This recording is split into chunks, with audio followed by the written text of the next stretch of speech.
If you like the story, you can support the author on Patreon. Link is in the description. Chapter 51, Fighting ONI Alien. Sigh. Don't blame me for not using the sword. I didn't say to fight you with sword. So, please just rest in peace, said Kurono, apologizing to the dead Hukawa. Though, he felt a little embarrassed for being sneaky in his attack. After finishing the vampire bosses, he then changed his focus back to the hunting targets. He took out his radar, and checked the current number of targets. On the radar, there is only 2 more dots left. Moreover, there are no longer time limit showed on the radar. So, everyone already took down the minions and the sub-leaders. I wonder, who took down the other sub-leaders?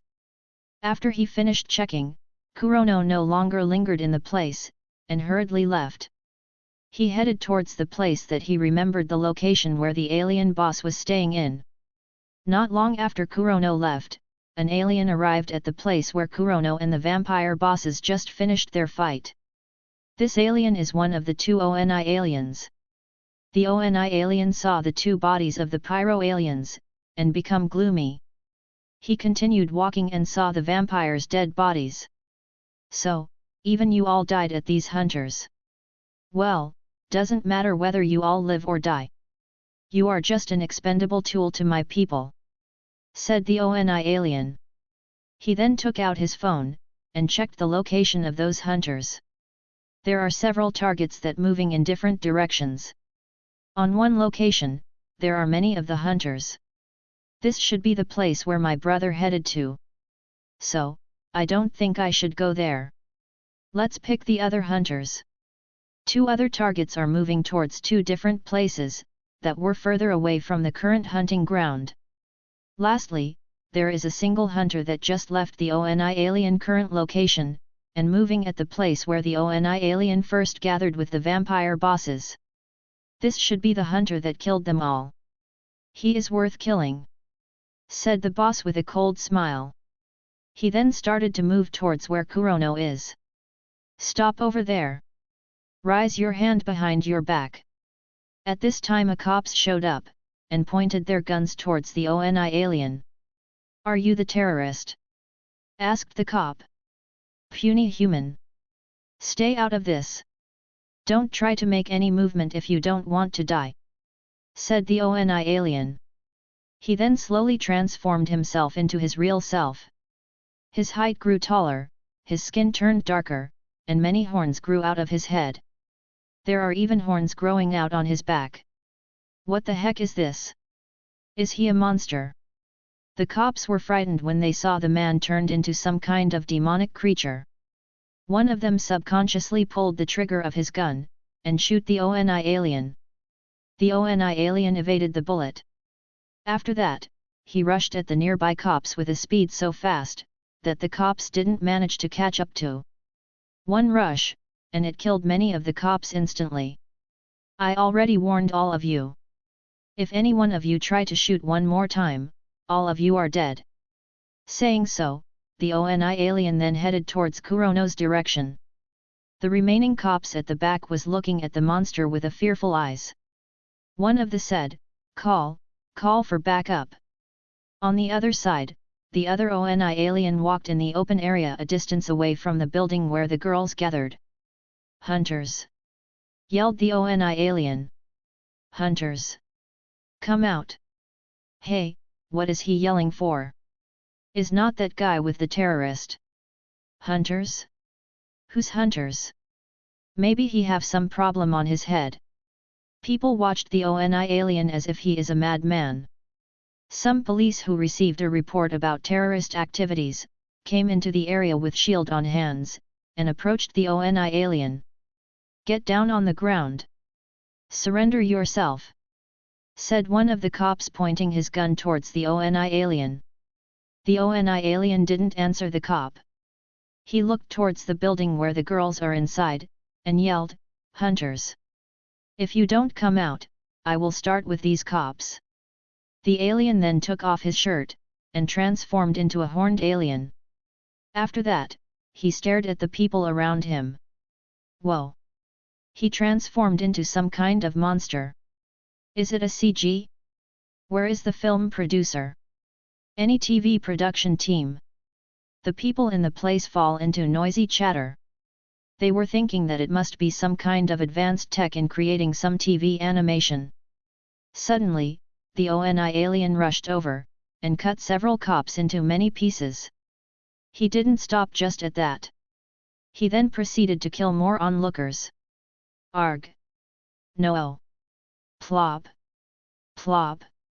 More and more dead bodies were scattered on the ground. The ONI alien still continue killing, while saying, "Hunters! Come, stop me!" At this time, the Gantz fighters comes out of the building. They are the girls and the duo psychic power users. Somehow, the girls managed to destroy the anti-sonic devices on Sakata's and Sakurai's forehead. "Stop!" yelled Sakurai. Hearing him, the ONI alien stopped, and smiled at the Gantz fighters. He said, "Finally, you showed yourselves. If you showed up a little later, I've killed all of the people here." The Gantz fighters looked at the alien boss with hatred, and cold eyes. Sakata then said to the people in the surrounding, "You all should retreat from this place. You will be in trouble if you stay here." The people hurriedly run away from that area, while the ONI alien just worked them leave without doing anything. Some of the people didn't really leave. They stayed in the distance, and watched as these black-suited people fight against the alien. "Justice warrior! Go beat that monster! Kill that psychopath! Yet! Make him suffer for killing many people! Avenge the dead people! Avenge them! Avenge them!" The people in the distance shouted their support for the Gantz fighters. They hated this monster for killing many innocent people. "We can do this! Let's defeat this guy!" said Sakata, motivating the rest of the team. "Should we wait for the leader?" asked Sakurai. "K must be handling the other target. Moreover, this horned guy doesn't seem to be willing to let us have a leeway to wait for K," answered Sakuroka. "Let's just do it. Like Sakata-san said, we can do it. At the very least, we can try fighting him, while we hold on until Kurono arrived," said Rika. "All right. Let's just fight him then." They then rushed forward and attacked the horned alien simultaneously. The ONI alien also ran ahead towards the Gantz fighters with the intention to wipe them all out. At this time, Kurono was looking around in the place that the two ONI aliens should be staying. However, he didn't see them in that place. Where could they be? Did they decide to go after us, Gantz fighters? Kurono then checked his radar to see where are the targets. As he looked at the radar, he saw on target was moving in a fixed location, while the other target was moving quickly towards him. This guy seems to be coming here. Did he know that I'm at this place? It didn't take long for the ONI alien to appear in the distance, and still moving towards Kurono. Kurono saw the guy, and said, "Yo! Are you here to look for me?" The ONI alien saw Kurono, and smiled. "It seems you also have been looking for us, your last target, correct?" "You are correct. So, should we start fighting now? I still need to look for the other boss like you." "My brother? Well, I think you really should go look for him. He is out there hunting all your friends," said the alien, trying to agitate Kurono. Kurono frowned when he heard that. Did the other ONI alien found Rei and the others? Hopefully, they can hold on until I come over there, thought Kurono. "Are you being considerate in telling me that?" "Well, thank you. In order for me to return the favor, let me give you a painless death," said Kurono. He then created several psychic chainsaws, and hurled it towards the enemy. Seeing those attack, the ONI alien quickly raised his right hands. Some spark appeared on his palm. That spark then swiftly turned into strong lightning. The alien boss then pulled down his hand, and the lightning shoot out, meeting all those psychic chainsaws. Clong! Clong! Clong! The two offensive attacks met each other and caused many explosions in the area. The wind were forced move fast from the heat created by those explosions. Thin smokes were created from those explosions, and it spreads towards the surrounding area. At this time the alien rushed forward, and punched Kurono on his chest. Kurono didn't move. He wanted to try how strong was the alien's lightning attack. As the punch closed to Kurono, some lightning were generated at the front of the fist. In the instant the fist landed on Kurono's chest, the lightning that were generated turned into a turbulence of lightning energy, and it shot together with the fist towards Kurono. Bang! Kurono then got thrown away as the result of the impact of the attack. His body shot like a bullet, and crashed against the building wall in the nearby area. The wall crumbled, and Kurono fell down behind the wall. Some rebels and wooden blocks piled up on him. "Hey Hunter! Are you really this weak? Did you die from that one punch?" asked the ONI alien. "I'm really disappointed with your abilities. If you are dead from this attack, then it's a waste of my time. Let me tell you then. I will go kill everyone in this planet to avenge the death of all of my people." Pang! Thud! At the place where Kurono fell down, the rebels and those wooden blocks were thrown away. Kurono stood up and jumped out of the building. "That was some packed power you've got there. Though, you don't have to worry. That was just some warm-up for our fight." "Warm-up? Then let's fight seriously now," said the ONI alien. "All right. I need to assist the others anyway." Saying so, Kurono suddenly rushed forward, and delivered his own punch to the chest of the alien. The alien met the incoming punch with his own punch. Like previously, he generated a lightning energy and used it to enhance his punch. Exploding fist. Bang! The two fists hit each other. However, this time Kurono didn't get himself thrown out. Instead, an explosion occurred, and a beam of light shot out from the impact. The beam obliterated the hand of the boss alien, and it still go further back for some distance, before it vanished. Arg! The alien screamed in pain, while holding onto his right shoulder, trying to close up the wounds.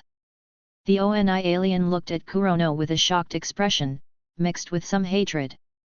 Kurono once more quickly moved forward, and postured to deliver a punch at the enemy.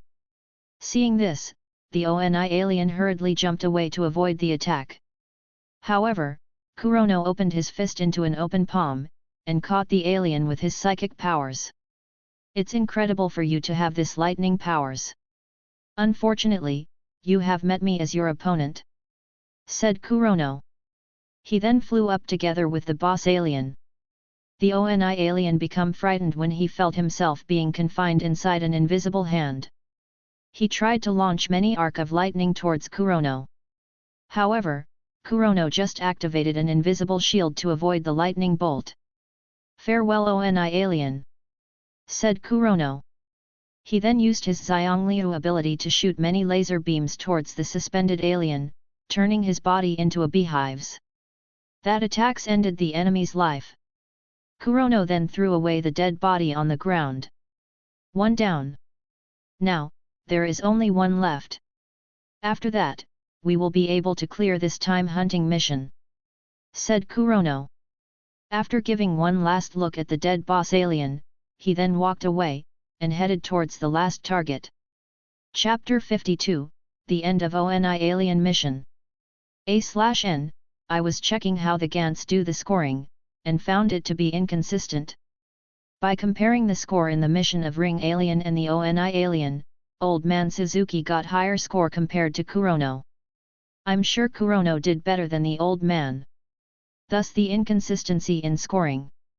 So, I decided to do my own scoring. Here's how I scored the ONI Alien mission. Minion, 5 PTS. Sub, Leader, 20. ONI Alien, 40. That's all, enjoy. XD. Clong. Arg. A lightning arc zipped swiftly, hitting Sakurai on his chest, and electrifying him in the process.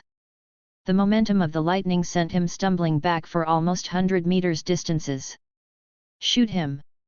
Rei shoot a gravitational force towards the opponent, but the guy was too fast. He moved away before the gravity attack crushed the place where he was standing previously. Damn it! We need to make him stay in one place for the Z-gun to work on him, said Sakuraoka. At the same time, she swung her sword to cut the alien. The alien evaded the slash at the last critical moment. However, small cut was still got inflicted on his stomach. Tisk! These hunters are really fast. They are almost able to catch up to my speed, thought the ONI alien. The ONI alien then rises both of his hands, and pulled down. In that instant, many bolts of lightning shots out to the surrounding area. I won't be fooled by your lightning attack once again, said Sakurai. He then created an invisible shield to block those lightning.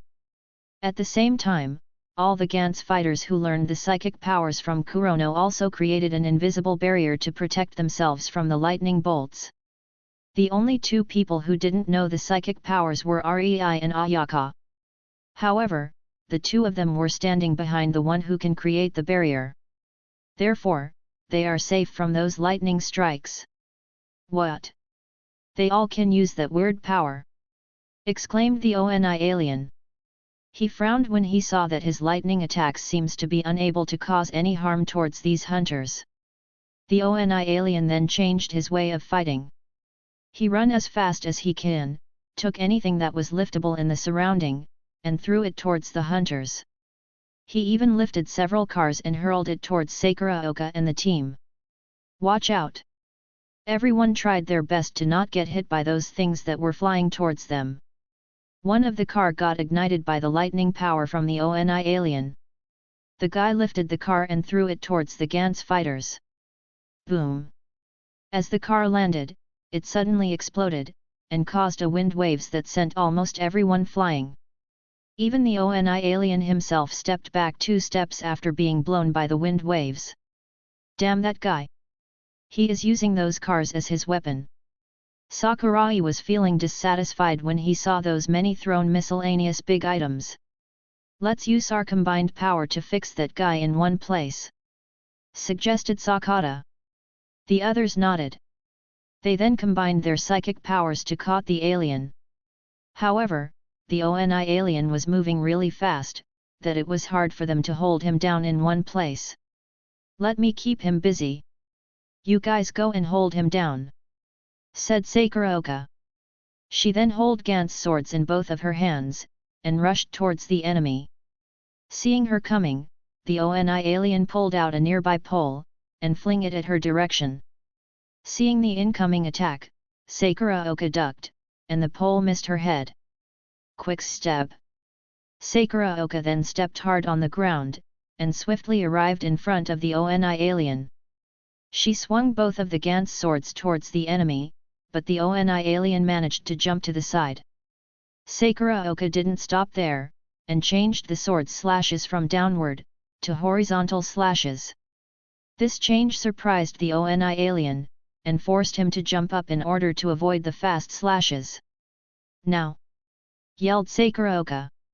All the psychic power users instantly activated their powers to bind the alien, and caused the alien to be suspended in air. Sakuraoka also joined and used her psychic powers to help restrain the alien. This is not enough to stop me. Ha! Clong! Clong! Clong! The ONI alien activated several lightning bolts and drove it to struck all the psychic power users. All the psychic power users was forced to defend themselves while trying to restrain the alien's boss.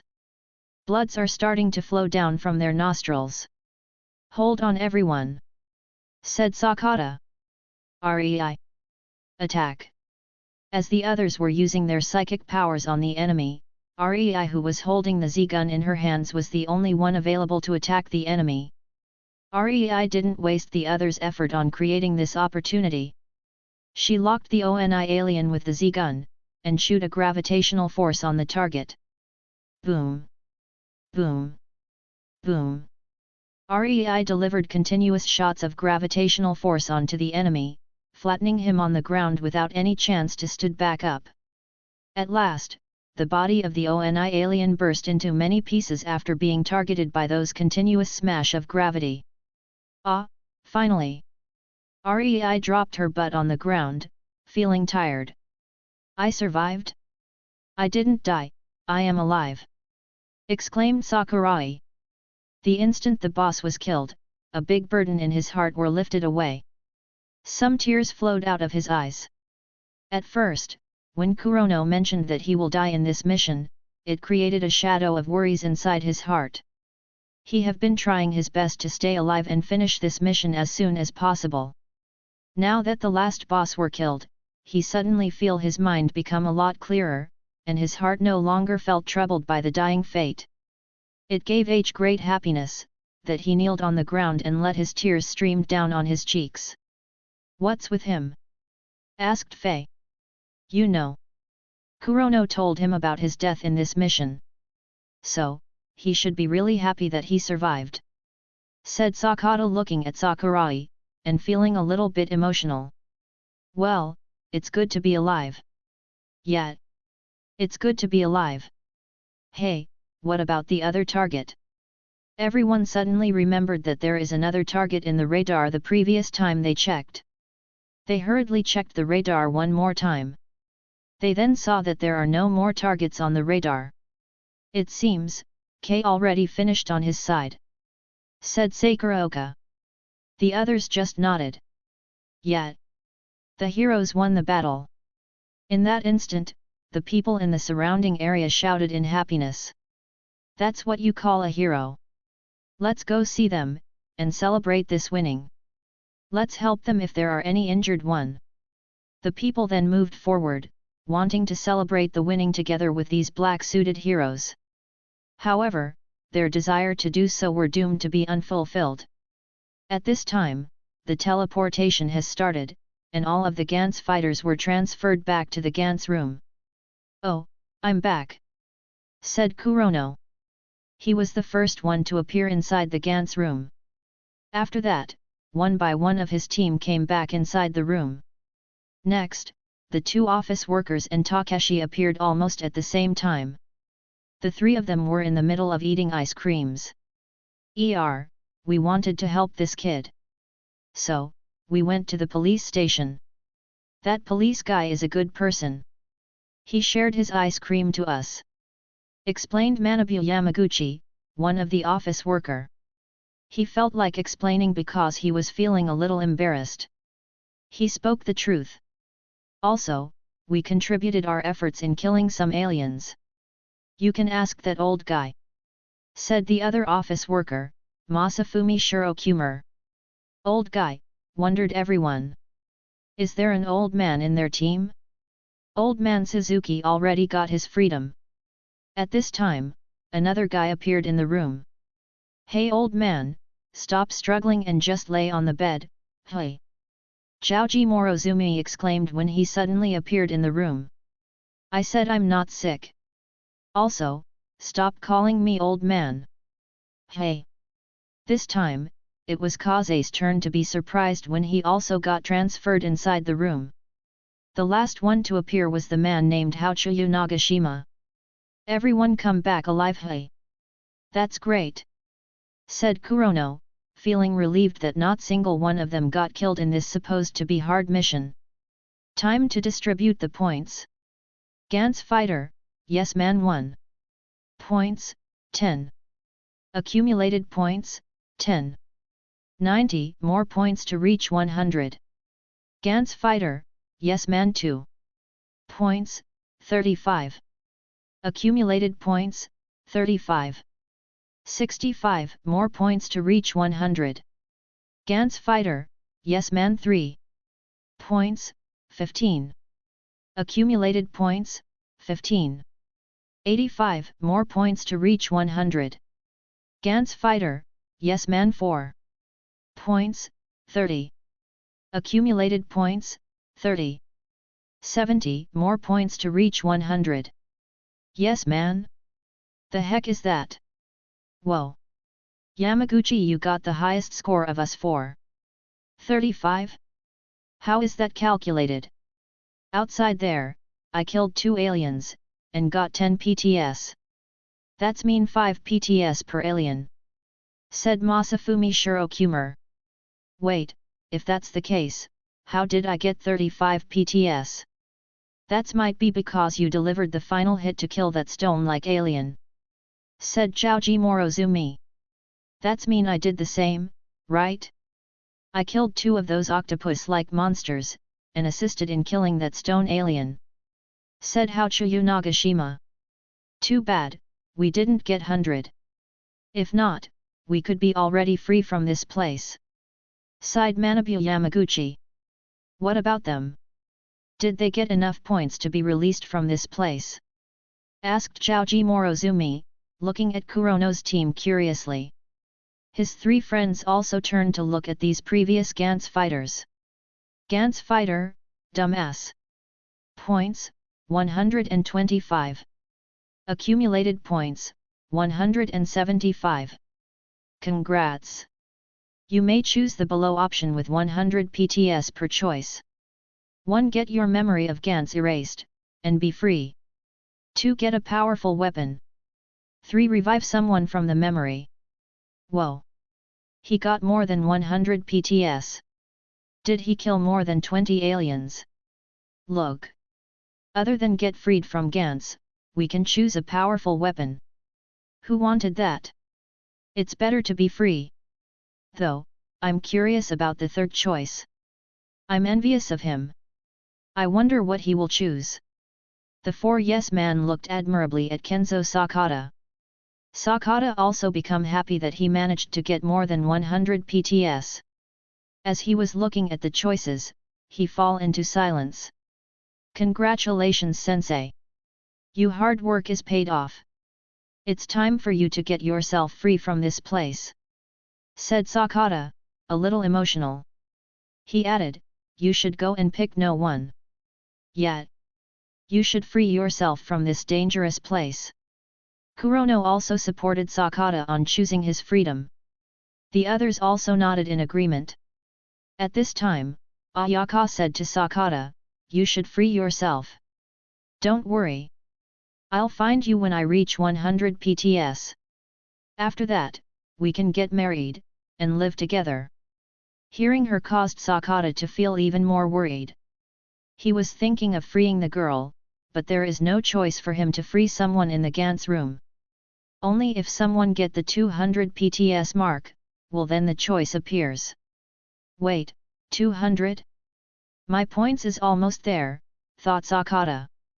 Hey Gantz, can I not choose this time, and go on to the next mission to accumulate up to 200 PTS? Asked Sakata. However, there was no answer. Hey, reply to me. Seeing that Sakata was getting irritated with Gantz, Kurono get close to Gantz inside the black ball, put his index finger in the guy's left ear, and turned it clockwise. A sentence appeared on the screen of the black ball. Fighters can keep their points, and go on to the next hunt to accumulate more points. Then, I want to keep my points for the next choices, said Sakata, deciding his final choice. Bustard. Chapter 53, Chapter 53, Staying for the next missions. Gantz fighter, Takeshi. Points, 0. Accumulated points, 0. Cheers too much, cry too much. 0. Hey! What can you expect from a kid? Everybody sympathized Takeshi. This kid was brought here to hunt some aliens. That is way too cruel for him in order to regain his freedom. Just how did he get killed in the first place? Gantz fighter, Cherry. Points, 140. Accumulated points, 185. Congrats! You may now choose from the below option with 100 PTS per choice. 1. Get your memory of Gantz be erased, and be free. 2. Get a powerful weapon. 3. Revive someone from the memory. Hey! That guy is even more awesome. He almost reached 200 points. Sakata looked at Sakurai and said, I didn't choose to free myself because I wanted to help Ayaka to be freed from this place. Once I get 200 PTS, we both can be free. As for you, you don't have anything to worry about. So, you better choose the first option. Get your freedom. Sakurai was feeling undecided. He was feeling happy that he can now choose to be freed from Gantz. However, he also was not feeling right to free himself while still seeing his sensei is not freed yet. After struggling for a moment, he decided. Gantz, let me keep going to this room for a little longer. Hey Sakurai, what are you doing? Asked Sakata, frowning at his disciple's choice. I wanted to stay a while longer. Replied Sakurai. He also added, it's a waste of points for me to get myself freed at this time. My score is almost reaching 200 PTS. So why don't I just go for the next mission? Like you sensei, I wanted to use that point to help someone, other than freeing myself. Seeing his serious face caused Sakata to sigh. He knew that when the guy says that he wanted to stay, it was a definite choice, and even he as his sensei will not be able to change that. What's up with them? Why are they not choosing the first option? Asked Zhaoji Morozumi. Well, apparently, there are more choices when you get to the 200 PTS mark. Though, I wonder what it is. Wondered Masafumi Shirokumar. Houchuyu Nagashima, who also curious about the 200 PTS marked choices, approached Kurono, and asked, Excuse me. Can you tell us the choices if we get 200 PTS? Kurono looked at him and replied, when you reach 200 PTS mark, the fourth option will appear for you to choose. What is the fourth choice? That option is to pick any of the living person in this room, and let them be free from Gantz. Furthermore, when you get 200 PTS, you can pick twice. So, if you pick the fourth option, you can still pick the first option to free yourself. So that's how it is. Nodded Nagashima in understanding. That's a great sacrifice for the one who wanted to gain that much of points. However, doing so would be a good deed, and in a way, it may give that person a good karma for his future life. By the way, is it possible for us to choose to have a weapon, and then choose freedom? Asked Manabu Yamaguchi. It's possible. However, your memory of Gantz will be erased after you are free. Answered Kurono. He added, well, I don't think you should do that. If by chance you used the weapon wrongly because you have no recollection about it, you might cause trouble for yourself. Moreover, if you bragged or told others about the weapon, Gantz might decide to kill you. Though you are freed from Gantz, it can still issue a mission to the people here to hunt you down. So, if that happens, you have no other choice but to be hunted, and be killed. Yamaguchi and his friend, and also the rest of the people in the room shivered when they heard Kurono. So, Gantz can also issue mission to kill human? If that's true, then it will be dreadful for both the hunters and the prey. I think, I won't try to pick that kind of choices. Said Yamaguchi, fearing what Kurono says to really happen to him. His friends also nodded in agreement. Gantz Fighter, Countryside General. Points, 110. Accumulated points, 140. Congrats! You may now choose from the below option with 100 PTS per choice. 1. Get your memory of Gantz be erased, and be free. 2. Get a powerful weapon. 3. Revive someone from the memory. Gantz, I also wanted to keep collecting points. Said Kaze decisively. He doesn't really care whether to be freed or still not. He even feel that staying in this place gave him more sense of excitement. In here, he could fight strong opponents, and feel the excitement of being in the battlefield. At first, Kaze wanted to choose number 2, and get a strong weapon. However, when he saw little Takeshi, he then decisively chose to stay, and gain more points. Moreover, the other two already showed their bravery to stay. So, he is a bit embarrassed to pick the option to be free. Gantz fighter, Klutz, LOL. Points, 10. Accumulated points, 20. 80 more points to reach 100. Ayaka was feeling down when she saw her points. Sakata approached her and said, "Don't worry about it. I'll collect some more points to free us both." "Thank you. But I want to try my hardest too. That way, we have more options when the time comes for us to be freed," said Ayaka. Gantz fighter, Super Idol. Points, 100. Accumulated points, 135. Congrats! You may now choose from the below option with 100 PTS per choice. 1. Get your memory of Gantz be erased, and be free. 2. Get a powerful weapon. 3. Revive someone from the memory. Oh, it's her turn. Wow! She also managed to gain 100 points. That's an idol for you. I wonder if she wanted to free herself," said Zhaoji Morozumi. Rika saw her points, but didn't choose directly. She instead turned to look at Kurono. "If you gains up to 100 PTS score this time, and I'm almost sure of that, will you free yourself?" Kurono was surprised that she asked him that. He pondered for a second, then shook his head, saying, "I think I'll stay. I believe that if I stay, I can help more people to be freed from this place. Moreover, in the far future, all of this mission will stop. At that time, there will no longer be a need for the Gantz to take people into this place, and all the Gantz fighters will gain their freedom. The hunting missions will stop in the future," asked Rei in surprise. The rest of the people also got surprised. Kurono nodded.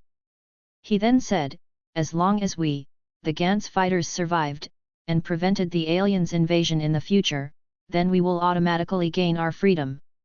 At that time, we are not just free, we will retain our memories, Gantz suits, and even every weapon that we gained along the fight."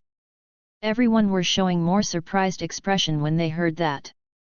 The 4 office workers were intrigued by the revelation. Some of them, like Zhaoji Morozumi, have that greedy expression on his face. However, it disappeared instantly after he remembered how dangerous it is to do the Gantz missions. After listening to Kurono, Rika then decided, "I want to stay then. Gantz, prepare some weapon for me, for the next mission." "Hey Rika, are you okay with staying?" asked Kurono. "As long as you stay, I will also stay. Besides, you will protect me if I stay, right?" Rika asked back, while smiling sweetly at Kurono. Kurono's other girlfriends frowned when they saw her smile. Is she trying to seduce him? That's for sure, nodded Kurono. Rika's smile became even bigger after she heard his reply. Damn! The idol is already taken. I thought I got a chance to date her. Sighed Hachuyu Nagashima. What? Are you going to abandon your wife? Who said that I wanted to abandon my wife? Can't I just get more women? I think you should not do that. If you want more women, just leave your wife, said Zhaoji Morozumi, looking a bit excited. What are you excited about? Actually, he has a crush on your wife, said Manabu Yamaguchi. What? So, are you eyeing my wife all of this time? Well, if you wanted to leave her, why was it bad for me to have my eyes on your wife? Damn you, Morozumi! I'll kick your ass. Bring it on, Four Eyes. The two ended up beating each other, while everyone looking at them amusedly. Gantz fighter, Super Tits. Points, 105. Accumulated points, 192. Congrats! You may now choose from the below option with 100 PTS per choice. 1. Get your memory of Gantz be erased, and be free. 2. Get a powerful weapon. 3. Revive someone from the memory. Tits? Is not that my previous nickname? Asked Rei. She looked at Faye, and grinned at her. Ka. What's up with this stupid ball? Can it change the nickname? Scolded Kishimoto. She grunted, and made her choice. Stupid thing, just prepare my weapon. Not you too. Are you sure you want to stay? Sighed Kurono. I'm sure. You must protect me, all right? Right. Said Faye, looking at Kurono intently. Yes, yes. Just don't cause trouble, will you? Okay, you are the best. Said Faye. She happily hugged Kurono. Sigh, another wasted opportunities. What wrong with them? Sighed Yamaguchi. Hey, this is unfair. He get to have the idol, and also another beauty. Why can't I have more women like him? Gah. While Hachiyu Nagashima was looking enviously at Kurono, Zhaoji Morozumi kicked between his leg, causing him to fall on the floor. Zhaoji. That's what you get for scratching my ball. Scolded Morozumi. The two once again get into a fight, forcing their two friends to hold them both, before they go further, and injured each other. Gantz Fighter, Super Gal. Points, 110. Accumulated points, 132. Congrats! You may now choose from the below option with 100 PTS per choice. 1. Get your memory of Gantz be erased, and be free. 2. Get a powerful weapon. 3. Revive someone from the memory. Seeing her score, Sakuraoka smiled and looked at Kurono meaningfully. Kurono knew what she wanted to say when he saw the look on her eyes. Hey! Gantz, prepare more weapon for me. As expected, Sakuraoka also chose to stay, and continue the missions. Sigh. Do whatever you want. Kurono gave up on persuading all these girls. In his heart, he promised to protect all of them, with all his abilities. At this time, the Gantz showed another option to Sakuraoka. As you already get the first weapon before, you may now choose to get the same weapon, or another type of weaponry. Choose from below. 1. Z-gun. 2. Hard suit. Seeing the option, everyone showed a curious look. Kurono's team subconsciously turned to look at him, causing him to sigh. Kurono said, "That's hard suit is another type of suits, but a bigger version. Just ask Gantz to show the design." Sakuraoka nodded and asked the Gantz. A second later, there was a picture of the suit shown in the screen of the black ball. The picture cannot tell the exact size. How big is it? Asked Sakuraoka. Well, if you remembered the grumpy alien in the previous mission, the suit is a little smaller than that alien. I would say, it's a 3 to 4 meter tall suits. Replied Kurono. So big? How are we going to wear that? It's actually pretty easy to use it. When you put the suit, you will feel that it's just an extension of your body parts. So, no need to worry much about it. I recommend for you to pick that one. Answered Kurono. Well, I will trust you on that then. Said Sakuraoka, nodding to Kurono. Gantz, prepare the hard suit for me. Chapter 54, Lady Fu. After Sakuraoka's turn, it was Shinosaka's turn to get her score. Gantz Fighter, Super Tomboy. Points, 95. Accumulated points, 105. Congrats! You may now choose from the below option with 100 PTS per choice. 1. Get your memory of Gantz be erased, and be free. 2. Get a powerful weapon. 3. Revive someone from the memory. Hey, hey! Almost all of them are getting 100 PTS. How did they do that? Don't you see that big gun on her hand? That must be the reason she managed to get that much of points. How powerful is that weapon? Does it make them almost invincible? Look, those two girls also have one for each. That one has not yet gotten her score. She should also have up to, or at least close to 100 PTS. The yes men Groa were chatting noisily to each other, while looking at the Z-Guns wielders. Tomboy. Shinozaki was speechless as she looked at the nickname. However, it was still fine compared to the other's nickname. I will choose the same. Gantz, prepare for me those weapons for the next mission, said Shinozaki. Next, it was Ariai's turn to get her score. Gantz fighter, super boobs. Points, 155. Accumulated points, 155. Congrats! You may now choose from the below option with 100 PTS per choice. 1. Get your memory of Gantz be erased, and be free. 2. Get a powerful weapon. 3. Revive someone from the memory. Hey! Rei yelled when she saw the new nickname. Her face instantly turned red in embarrassment. She kicked the ball angrily, saying, "Change that name. Hey Gantz, change it." Pfft. Faye tried hard not to laugh at her twin. She didn't expect that the ball still gave out literally the same nickname to the other her. She then tried to calm down Rei, and said, "Come on, forget the nickname. At least you got some good score there. Make your choice." She got 155 in her first mission, said Sakurai, a bit shocked at Rei's accomplishment. She killed the ONI alien. That's the reason for her high score, I think, guessed Sakata. The rest also nodded, confirming that they also guessed the same thing. Like everyone else, Rei also have chosen to stay and continue the mission. Lastly, it was Kurono's turn to get his score.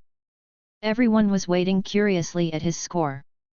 Outside, when the mission started, this guy was the only fighter that didn't fight in a group, and was going solo. He said, he wanted to protect those girls, but left them to fend for themselves. Though, he let the girls use his weapons. Gantz fighter, Kuroniko, Black Cat. Points, 275. Accumulated points, 341. Congrats! You may now choose from the below option with 100 PTS per choice. 1. Get your memory of Gantz be erased, and be free. 2. Get a powerful weapon. 3. Revive someone from the memory. 4. Let anyone from the room be free with erased memory of Gantz. 5. Can get the ability of one of your killed alien. Wait! All eyes almost popped out when Kurono's score comes out. There are few things in that really surprised everyone. First, he gained almost 300 PTS in just one mission. Secondly, there were 5 options for him to pick this time. "Hey Nico, how did you get that much score?" asked Rei. "Even her score is not as high as this Black Cat." Nico. Kurono was ticked with this name, but he just let it slide. He then bragged about his accomplishment. "Let's see, I defeated 1 ONI alien, 2 pyro aliens, and some mobs of octopus aliens." "Wow! You fought that many aliens? Nico, you are awesome," said Faye, admiring Kurono. "No wonder we didn't see you anyway. I thought you already forgotten your promise to us, Nico," added Sakuraoka. "Yeah. Nico. Alright, stop over there. My name is Kei Kurono, not Nico," said Kurono, waving his hand to stop his girlfriends from continuously calling him Nico. It was starting to annoy him. The girls snickered when they saw how flustered Kurono was. It was amusing for them to see him like that, once in a while. This Gantz have created a good name for their boyfriend. Neck. As Sakurai was about to call Kurono with his nickname, his word stuck on his throat when he saw Kurono was glaring dagger at him. "I mean leader. So, what will you choose?" Kurono focused back on the screen of the black ball. He then said, "First, I'll pick the 5th choice. Gantz, get me the alien ability." Instantly, a light radiated to Kurono's body, and he suddenly feel like something changes in his body. Like the last time, he didn't know which power he get from the Gantz. The Gantz didn't specify which ability was given to him. So, he needs to check it on his own. "What power did you get?" asked Shinozaki curiously. Everybody were also curious about it. The power that I get it's a secret, said Kurono, smirking to everyone. Hey Faye, can you hold me? Asked Rei. What for?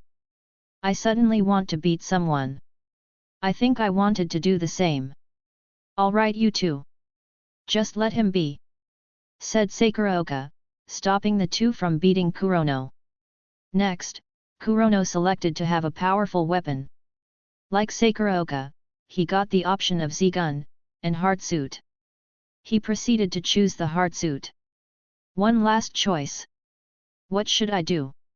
Asked Kurono. He looked at his girlfriends with a look as if asking for advice. Don't look at us. That's your points. Just choose whatever you want, said Faye. Yeah.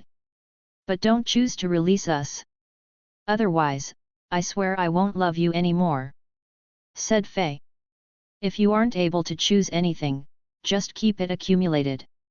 You might find it useful in the future, advised Sakuraoka. The other girls agreed with this. It's better to keep the point accumulated. There are too many of them here. If by chance, one of them died, Kurono could help resurrect them back. If not, he can still accumulate it. Maybe when he reached the 400 PTS mark, there will be more options that can benefit him and his team. Alright then. Let me keep it then, nodded Kurono. After that, the door of the Gantz room was unlocked, and the Gantz fighters once more got their freedom to go home. While they are getting out, Kurono warned the 4 office workers, hey you 4 old man, when you go back home, don't brag about your weapon to the people around you. We might be known to the people outside, but the Gant might decide to kill you all if you show off your weapon. So, don't push your luck. Okay. We got it, said one of the 4. Also, always be prepared. You haven't gotten 100 PTS. So, you will still get called into the Gantz room. We heard you, nodded the 4. After that, the 4 leaves first. Kurono's team also decided to head back to their house. At this time, a woman voice spoke in Kurono's head. Before you go home, you better check your system mission. The voice surprised Kurono. Looking around, he saw a beautiful middle-aged woman floating not too far from him. He curiously asked, "Excuse me, who might you be?" "I'm Fu. You can call me Lady Fu. Now, before the door get locked, you better check the mission. Otherwise, you won't get any more chance," said the lady. Kurono hurriedly checked his system mission. Mission 3, take control over Tokyo Gantz. Submission 1, collecting strong nanomachines, completed. Rewards, 4 superhuman gene. Submission 2, control Gantz using nanobite worm. Mission condition. 1. Use the spectrum cocoon to create a nanobite worm.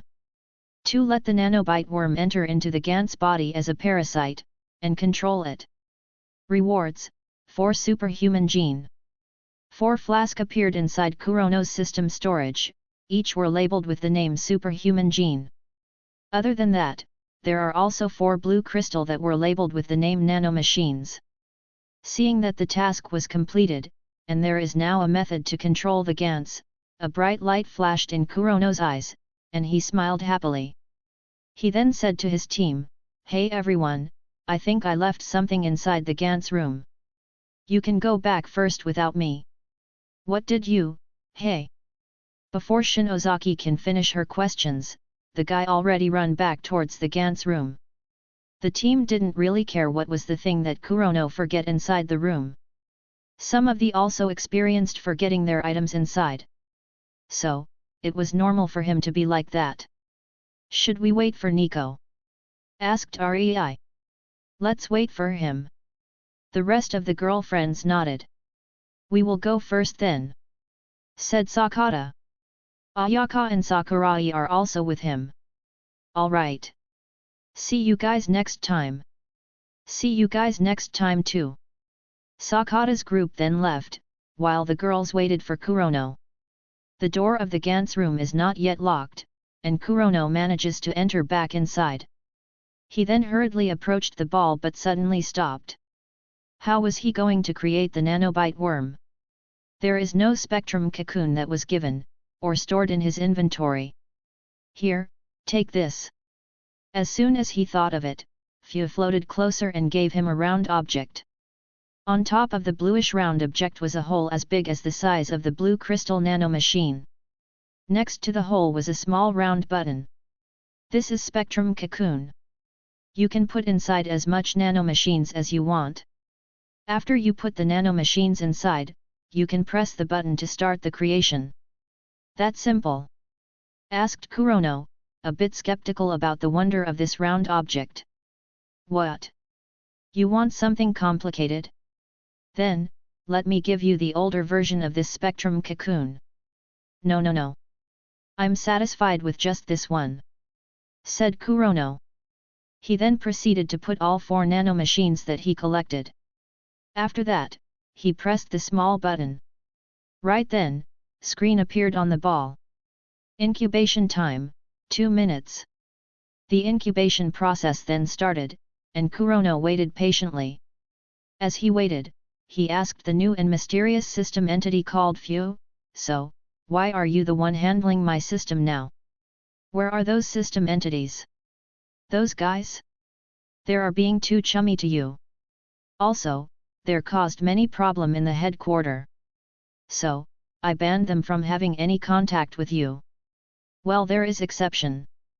Freya is doing good job. So, I promoted her to take care of another headquarter," explained Fu. That happened? So, who's going to give me any missions? Mission? Let me tell you this. Controlling the Gantz is your last mission. All the other planned or existing missions were already got cancelled. What? Why? Asked Kurono, feeling confused. Because starting from now, I'm the one who will be your system entity. I deemed that those mission was really unnecessary. So, I just erased it. Don't worry, I will think of something for you. Besides, this is for your own good. I don't want you to be too dependent on the system. You should try to improve yourself," advised Fu. Kurono has no words to reply to her. Her words seems to have penetrative effect that moved his heart. In the end, he decided to listen to her. Suddenly he remembered something. Your name is Fu, right? Are you the administrator, Mr. Shujin's wife? Shujin? Don't talk about him. He is no longer my husband. I already jailed him in the virtual prison for 100 years. Scoffed Fu. She was angered just by the mention of the administrator. She lost the interest to talk to Kurono after he mentioned Shujin, and floated away. However, she left her words to Kurono. Just go and do like the mission says. However, the nanobite worm will take some time before it can have some control on the Gantz. So, just wait until then. Kurono blankly looked at the space where the lady disappeared. Did she become angry because of my words? Will she abandon me just because of that? Thought Kurono, as if the lady was his woman. Ding! Incubation finished. Chapter 55, Long time no see. Ding! Incubation finished. Just as the incubation was finished, a blue worm comes out through the hole on top of the spectrum cocoon in Kurono's hands. As soon as the worm comes out, Kurono suddenly felt some kind of connection between him and the nanobite worm. Is it because I'm the one who incubated it that it has some kind of connection with me? Mumbled Kurono. You are wrong, Dad. I was born because of you, said the worm. Ack? What the hell? How are you able to talk? Questioned Kurono, feeling shocked that this worm actually talked to him. And why are you calling me Dad? Are not you my dad? Asked back the worm. While I was being incubated, I overheard your conversation with Mom. Overheard our conversation? Mom? What are you talking about? Kurono was even more confused. You know her? You called her name just now. My mother's name is Fu, right? Asked the worm. No. Stop.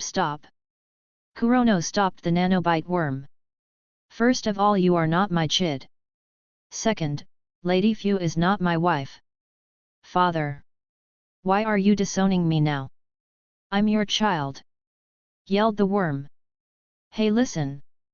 Kurono wanted to explain, but the worm spoke again. I can testify the even of my creation. It was even recorded in my memory. Dad, you put 4 of your sperms inside mom's womb. Then, in 2 shortened years, I was born. Although, it was a little bit longer for me to be born, that's because I devoured the genes from those 4 sperms. If that's the reason for you to disown me, then please stop. You should be happy for right now, I'm very special. Much more special than someone that born from 1 sperm. Please own me as your son, Dad. Argh! Kurono yelled in frustration. How in the hell did this thing manage to arrive at such conclusion? Why did he knew how he was created, and concluded those process insanely very different? Moreover, the incubation period was only 2 minutes. How did it suddenly turn to 2 years? Are you okay, Dad? Shut up. Hey, that's not how you teach your child. That's so mean. Gah. Just shut up. The worm then stopped talking. This way, Kurono can relax his mind and calmed down. Kurono tried his best to not think about all the things that the worm said. Dad. The calmness in his mind was thrown away instantly, when he heard the worm. What? Why are you yelling again? I just wanted to ask something. What is it? I was born not too long ago. So, I still don't have a name. Can you give me one? Kurono was about to throw away some incoherent curse but stopped to do so when he saw the worm. That little guy looked at him with his sad eyes, and said, Please. Damn it. Why am I feeling sympathy towards this thing? Fine. Let's just do whatever he asks. After he entered into the Gantz body, he will no longer be able to call me Dad, thought Kurono.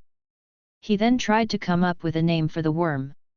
Let's just call you as Tensho, said Kurono. Tensho, so, my name will be Tensho then. Thank you, Dad.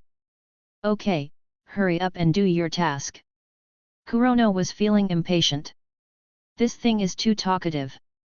It was best to leave him busy in controlling the Gantz. Task? Dad, can you tell me what should I do? It's like this. I want you to control the guy inside the black ball. Can you do that? Tensho then turned its little head towards the guy inside the ball. After that he looked back at Kurono, and said, Leave it to me, Dad. I will do my best to fully control him. After that, Tensho floated and arrived at Gant's left ear. He then slowly wriggled into the hole in the ear. A moment later he disappeared inside the head of Gantz without alerting the guy. Not long later, a telepathic message was sent to Kurono's head. Dad, I already entered. However, this guy is a lot more complicated than what I thought he would be. It will take some time before I can fully control him. So, I'm sorry, but you need to wait some more time. How long will take? It's up to 1 week. No, I would be able to control him after 5 days. Replied the worm. All right. Just remind me when you are already have you control over the Gantz, said Kurono. He then decided to walk out, but suddenly remembered what he said to those girls. Obviously, he was telling lie to them. So now, he was trying to come up with a reason to please the girls. Hey, what taking him so long? Asked Rei. Don't worry about it. Maybe he is checking something with the Gantz, said Rika. Right after Rika said that, Kurono comes out of the Gantz room. He approached everyone and said, Let's go home. What taking you so long? Well, look at this. said Kurono, and moved to the side. At his back, there was a dog standing there, wagging its tail. Hey! Rice! The two Kishimoto exclaimed in surprise. Rei hurriedly hugged the dog lovingly. Ooh, I missed you, Rice. Faye patted the dog's head. She said, poor Rice. You died in the third missions. Rei looked at Kurono and said, is this the reason you come back there? Well, I thought that you might miss this guy.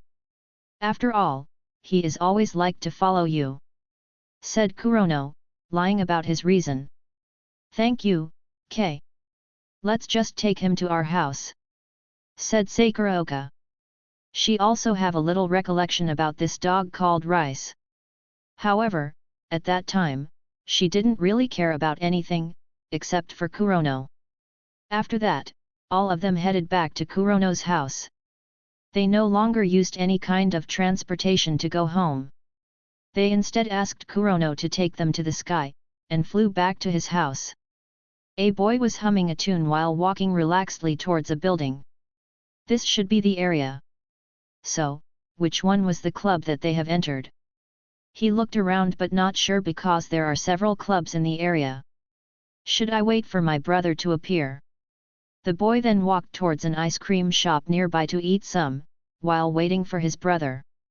As he paid for the ice cream, he saw a group of girl students following two tall young men. There they are. Ah, hey, whelp. They already entered that place. I better be hurry. The boy hurriedly ran over towards the club.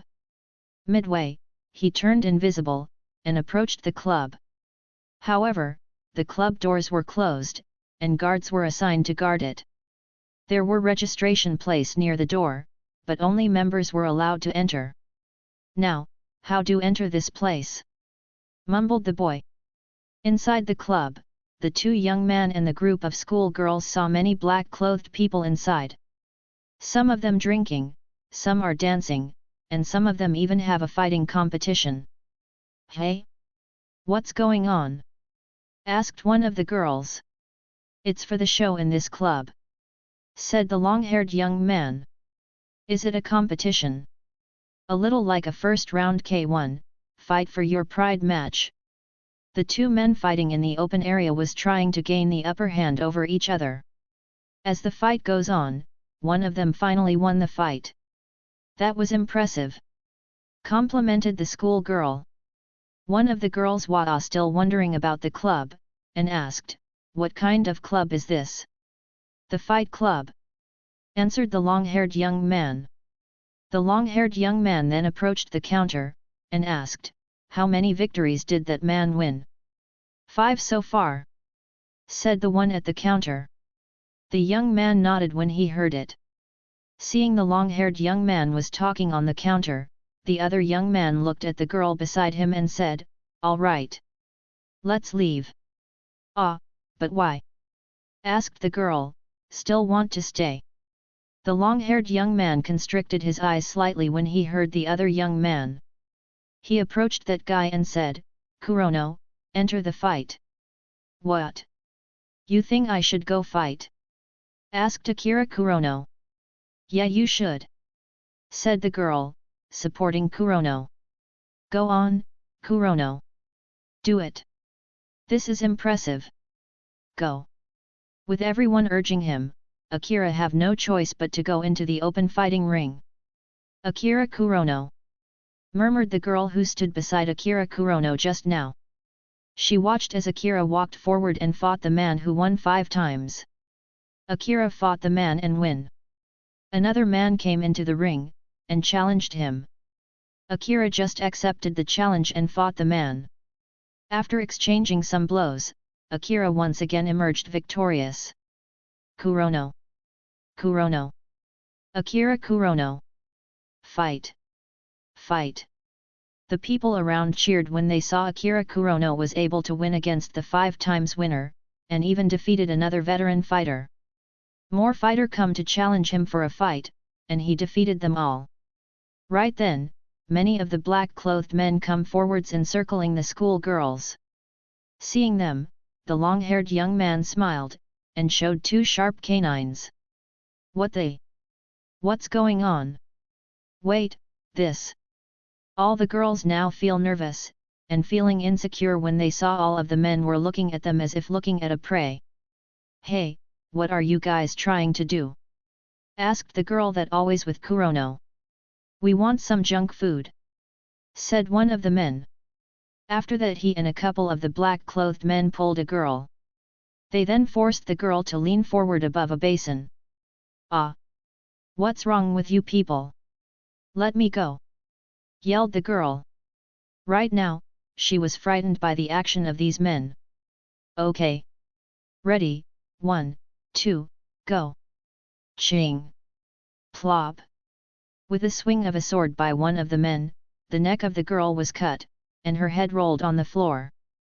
Blood started gushing out of the headless body, and flowed into the basin below the body. Kai-a-a! A-ah! All the girls screamed in fright when they saw the killing happened right in front of their eyes. All of their faces turned completely pale as they saw the gore scene.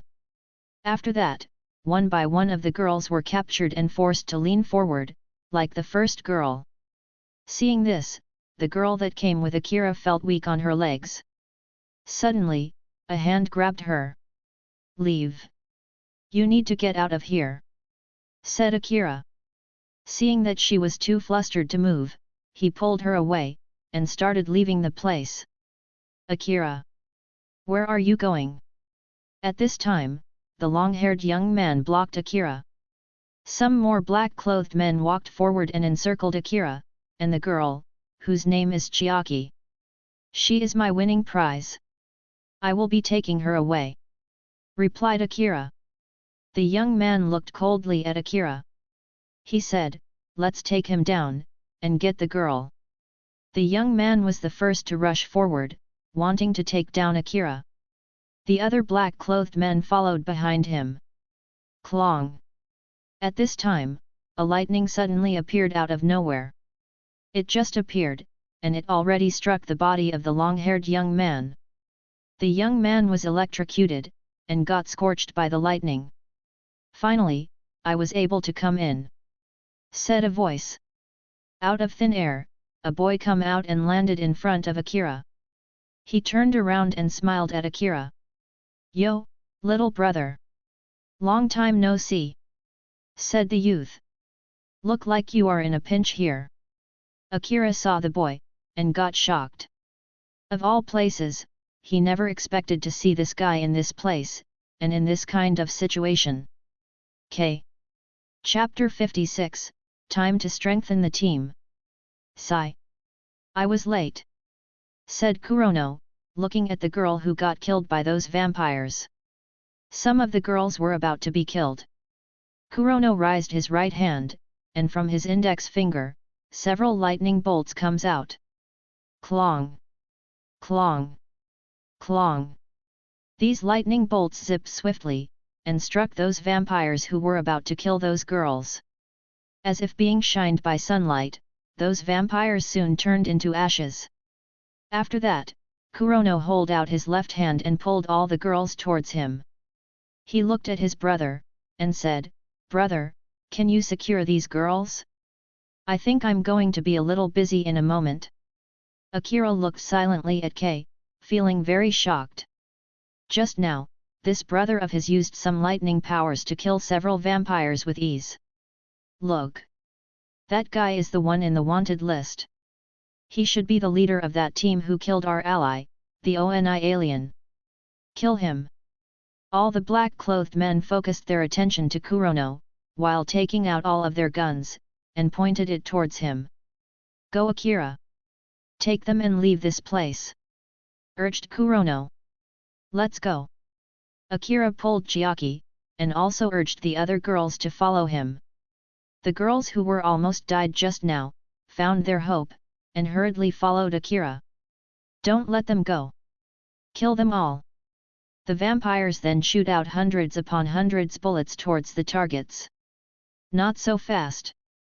A wide version of invisible shield instantly covered Akira and the others, defending them until they reached the door. What? What kinda ability is this? He was reported to be able to wield strong psychic powers. Add more firepower. I don't believe that he can maintain this ability to defend them if we shoot more bullets. The vampires added more shots towards their targets. Some of the vampires who were close to the door saw that Akira and the girls were trying to go past the door. They hurriedly rushed forward, and used their swords to attack them. Hey, you are not allowed to kill the people that I just saved, said Kurono. Here, take back these bullets. All the bullets that were shot by those vampires, now it was shooting towards these doorkeepers. Moreover, the bullets under Kurono's control were like a rocket launcher with a remote control. They followed wherever the enemies are. Instantly, those doorkeepers were punctured like a beehive, and scattered on the floor, dead. Go! Akira kicked the door open and brought all the girls out of the club. Seeing that they are already safe, Kurono then smiled and focused his attention to those vampires. Now that they are out of this place, we can fight freely, said Kurono, smiling at those vampires, sinisterly. By the way, I forget to inform you all. Your 4 bosses, I already killed them all. What? Did he really kill our leaders? He must be lying. Shoot him dead. It doesn't matter whether you want to believe it or not. I'm now here to kill you all, said Kurono.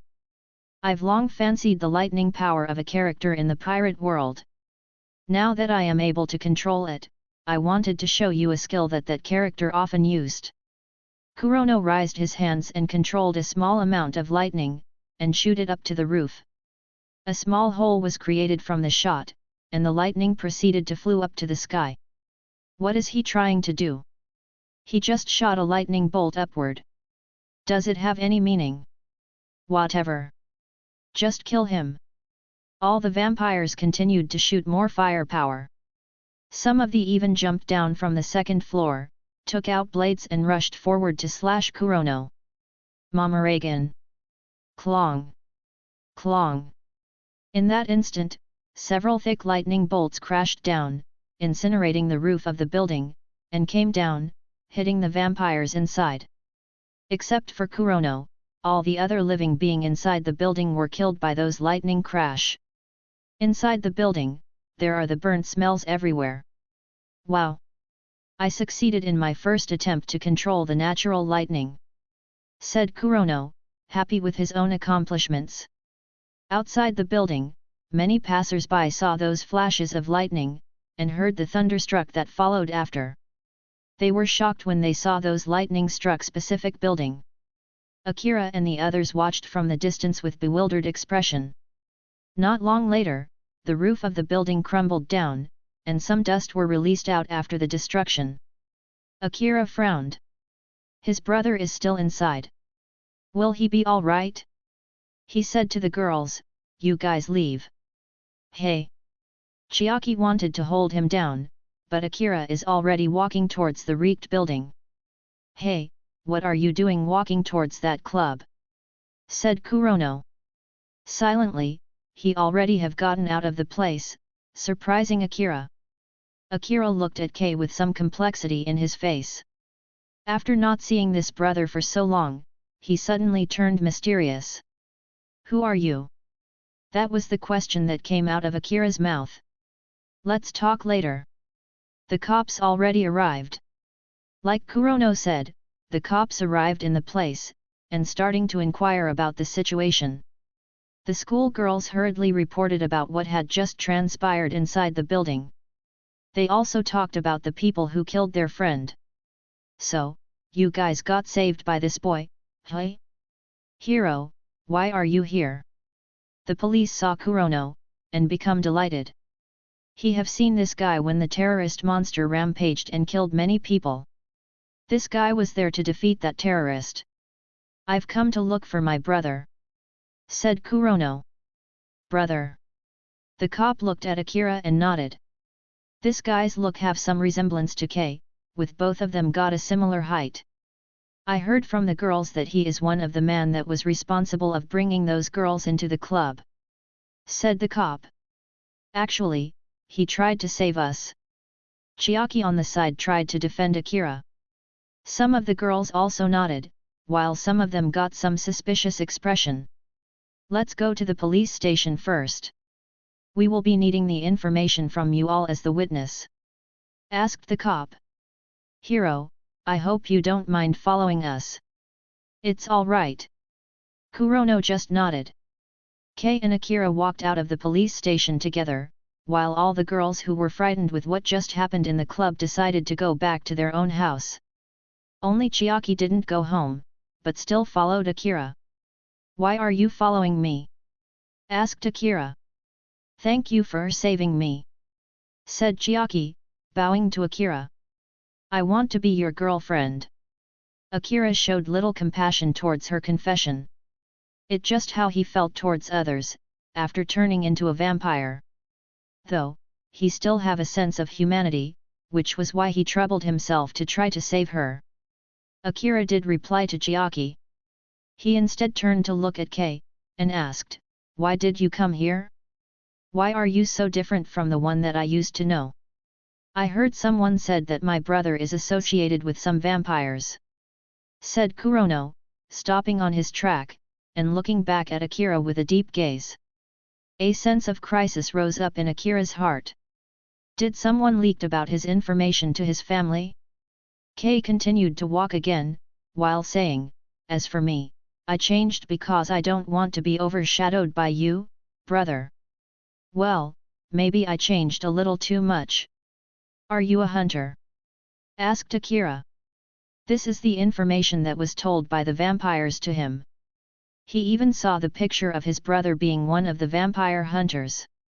Kurono glanced at Akira and smiled, saying, don't worry. As long as you don't go killing people indiscriminately, I won't go out to hunt you. Akira frowned when he heard that. Look like his brother is convinced that he is also a vampire now. Well, I still have something else to do. So, let's part ways here. See you later, Akira. Saying so, Kurono jumped up and flew away. Akira and Chiaki looked stunned when they saw Kei is able to take flight like a bird in the sky. Is he an alien? Asked Chiaki. Most alien are not bird. They don't fly to the sky like that. Replied Akira. You talked as if you've seen one. Akira didn't answer. He just walked forward, while Chiaki still followed him. Chiaki asked, are you really a vampire? Akira kept silent. Can you turn me into one? Akira stopped on his track. He looked at Chiaki with a deep stares. Why? I want to be like you. I hate vampire. Blurted Akira, surprising Chiaki. Akira used to think that he was someone who is blessed by God, and aspired to get close to God. However, everything changed when he suddenly realized that he somehow turned into a vampire. He felt like he got cursed by the devil, and no longer favored by God. You should keep your distance from me. Said Akira, leaving the stunned Chiaki behind. At this time Kurono was speedily flying towards his new house. It was the house that was given to him by old man Suzuki.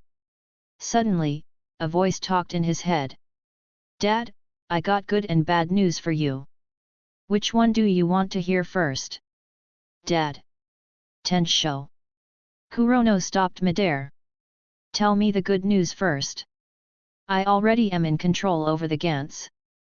That's it. Yes. That's good news. So, what's the bad news? I'm not fully in control over him. Replied Tensho. What do you mean by that? Dad, he is too resilient. Right now, he can still issue missions like how he always did. Okay. Wait there, I'll come to that room. Said Kurono. He then flew away towards the place where the Gantz room was. Without knowing it, it's been a week since the ONI alien hunting mission. The time really passed by so fast. Kurono already contemplated about the future event. 1 month from the ONI alien mission, which will be 3 weeks from now, it would be the next mission, where they will go to fight the new Relife alien in Osaka. 1 week after the new Relife alien mission, it would be the last mission, which would be the Italian mission. The difficulty level of these next mission would be way harder than any of the previous mission. That's the reason for Kurono to eagerly wanted to control Gantz. If possible, he wanted to change the mission to somewhere else. However, it looked like he and the team still needed to go on those missions. Well, can't help it then. Let's just make the team become stronger, said Kurono. Not long later, he arrived in the building where the Gantz room was. He asked Tensho to control Gantz, and opened the door. He then entered inside the room. "Dad, you are here," said Tensho, floating out of Gantz, and meeting Kurono excitedly. "Tell me exactly what's going on," asked Kurono. "It's like what I said before. I am able to control this guy for some extent. That's including teleporting the Gantz fighters of Tokyo team to many place, and removing the limit on everyone when they are beyond the Tokyo area. However, I still am unable to cancel the order to issue the next mission. This is because, that's related to the fundamental existence of the Gantz. There seems to be some other kind of hierarchy in Gantz. Out of all the Gantz, this one here is among the lowest level Gantz. Above them, there is the Transcendence Gantz. This higher level Gantz is the one with higher priority on controlling all Gantz. It is capable of removing the bomb in the heads of Gantz fighters," explained Tensho. "I see." Kurono nodded. "By the way, are you able to send the Tokyo team to other mission, other than the existing missions?" "Sure, I can," replied Tensho. Kurono smiled when he heard that. It's time to strengthen the team. Chapter 57, Consuming Superhuman Gene. In the afternoon, Kurono brought his team to visit the building where the Gantz room was located. Reaching there, he opened the door, and let everyone enter inside. "Hey leader, how come we can enter back into the Gantz room?" asked Sakurai, entering the room with a surprised face. "That's the thing that I wanted to talk to you guys about," said Kurono. He then held out his left hands, and opened his palm. A blue worm, with 4 purple spots on its body was on Kurono's palm, looking curiously at everyone. "Here everyone, meet the little guy, Tensho." "A worm? What's with the worm?" asked Sakurai curiously. "Oh, it's looked cute." The girl's eyes sparkled, and focused on the little worm. They subconsciously moved forwards, and looked closely at the blue thing. "Hello, Tensho," said Fei, looking at the small creature with some adoration. "Hey, don't touch me," said Tensho, jumping away, evading Fei's touch. "Kaie!" Fei screamed in shock. She didn't expect that the worm are able to talk. This guy is a nanobite worm. It capable of controlling the Gantz, said Kurono. Tensho looked a little proud when he heard Kurono. "Dad is praising me. Praise me more," thought the little creature. "What? You are able to control the Gantz? Then, can you remove those bombs in our head? The thing that can make us bound to Gantz?" asked Sakurai. "About that, I will help you guys remove it myself," replied Kurono. "Wait, you can? This is another shock for everyone. Is he really capable of removing the bomb?" Kurono nodded, confirming that he could remove the bomb in everyone's head. When he inherited the abilities of the Xiangliu, an ONI alien, he also inherited their bodies and minds abilities. This made his body and mind transformed into many times more powerful than he used to be. Without the suit, his physical prowess, whether in strength or agility, he is far stronger than the previous him with Gantz suit. Right now, the suit is almost useless to him, as it couldn't keep up with his new self. Regarding his obtained abilities, he can now freely transform whichever parts of his body to become 9 duplicate. Moreover, he can freely use the beam's abilities, and the lightning ability. He even able to contact the natural lightning to help him in his attack. His biggest gain is in the way of using his psychic powers.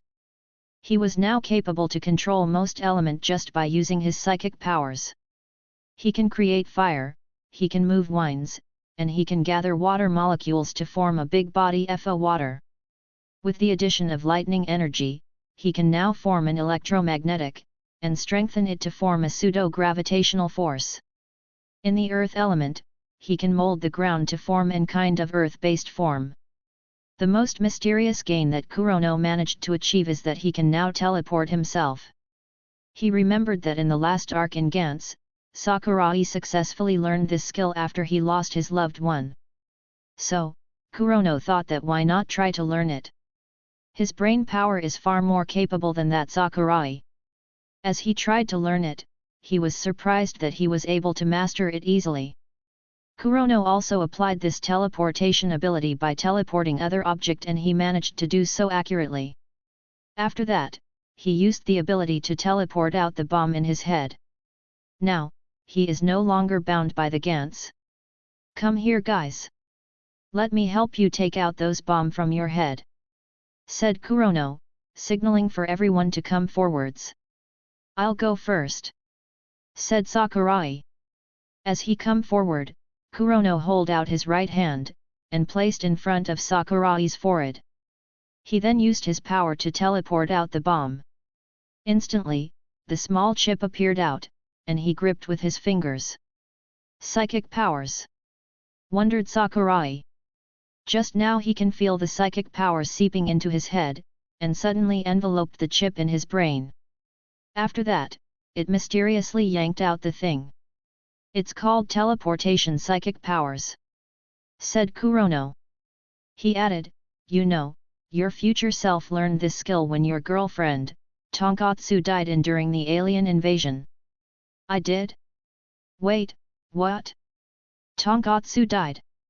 Sakurai almost shouted in shock. Did that really happen? Yes, she died, nodded Kurono, causing Sakurai to have a pale expression. No. It can be.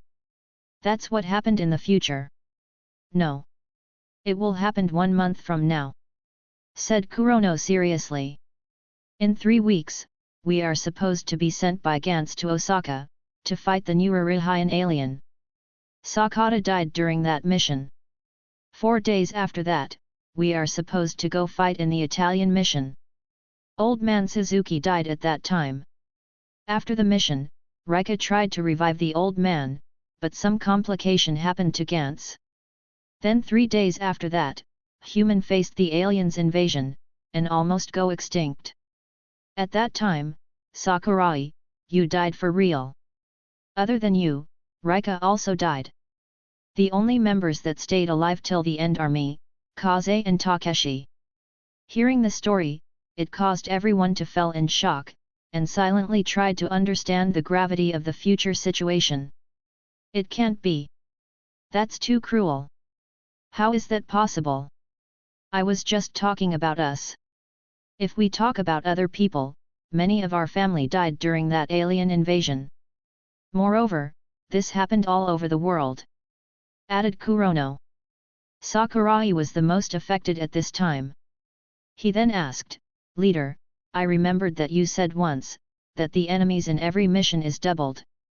Then, will the situation in the future become even more dangerous?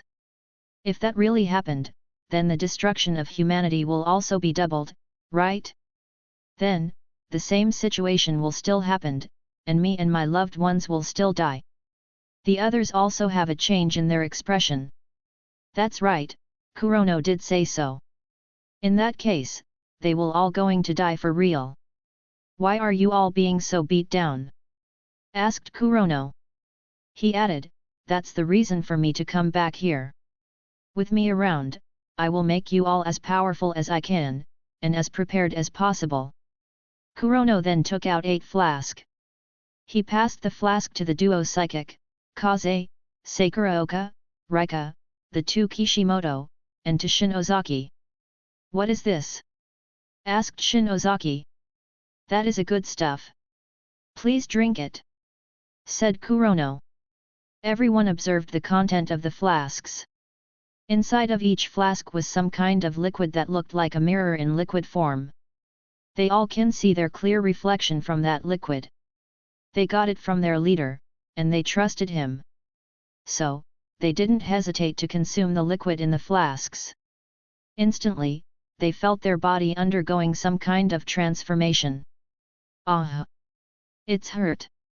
Ah! Leader, what did you give us? Some smoke started to come out of everyone's orifices. Their skin started to turn red. This forced everyone to sit down, and closed their eyes in order to stabilize their minds from those pain that were spreading in their bodies. Those are called superhuman gene. Don't worry. After some times, you will feel normal once again. At that time, your body should be fully transformed and born anew. Explained Kurono. At the same time, he looked at everyone, and feel a bit jealous. He also wanted to consume those. However, he still gave those to his team in order to improve them. The transformation process occurred for almost 2 hours. Once the steam no longer comes out of their body, they then started opening their eyes. Ah, those pain is already gone. Sakata looked at his own hand. Leader, I don't think anything changes in my body. Well, you body just undergone transformation. However, that doesn't mean that you already got some kind of powers. Like a hidden diamond, you need to polish it. You guys are the same. You have the potential, but you need to train in order to make your potential turn into power. Explained Kurono. So that was the case. Then Nico, I presume you also already took into consideration about how do we train, right? Asked Rei. I do. Nodded Kurono. However, I still wish that you all could train in the way of fighting that you all are better at. As for my training, I need you all to forget about going to school, going to work, or going out for any vacation. All of those are meaningless. Better use these remaining time to improve ourselves. Leader, what about me? Do I also get some of that superhuman gene drink? Asked Ayaka. Sorry Ayaka. I don't have any more of those things. Said Kurono. Don't worry. As we get more powerful, we will protect you, Takeshi, and Rice. What about those 4 guys? I will help them to remove those chips in their heads, so that they will be no longer bounded to Gantz. It's better for them to stay out of the fight. Replied Kurono. Now then, let's start our training. For you guys who took the superhuman gene, from now on, you all will train in order to become the Earth Protectors. As for the other that didn't get the superhuman gene, I will remove those chips from your heads, and you are free to live the normal life. All the one who drank the superhuman gene liquid suddenly felt the heavy burden on their shoulders. Kurono's declaration for them to become Earth Protectors were so heavy that their faces turned very serious. I want to become Protector too. Said Takeshi. No. You should no longer fight the aliens. You are still a kid. Said Kaze. But Muscle Rider. No buts. It's decided. Finalized Kaze. After that, Kurono helped to remove the chips in Ayaka's, Takeshi's, and the dog heads. Right now, Kurono already have 12 bomb chips in his hand. Kurono looked at his girlfriends, and said, Sorry girls. I gave you all the superhuman gene liquids, and directly made you all have the power and responsibility to protect this world. If you guys wanted to back off from such duty, you can still do it. Now you are talking about that. What are you apologizing for? It's not like we have any other options, right? The world will still be in danger. All of us would be endangered too. So, it's better to use this chance to go, and become the world protectors. After all, you are also one of us, right? Said Rei. Kurono looked at the girls, and saw all of them smiled at him. They all have already decided to follow him until the end.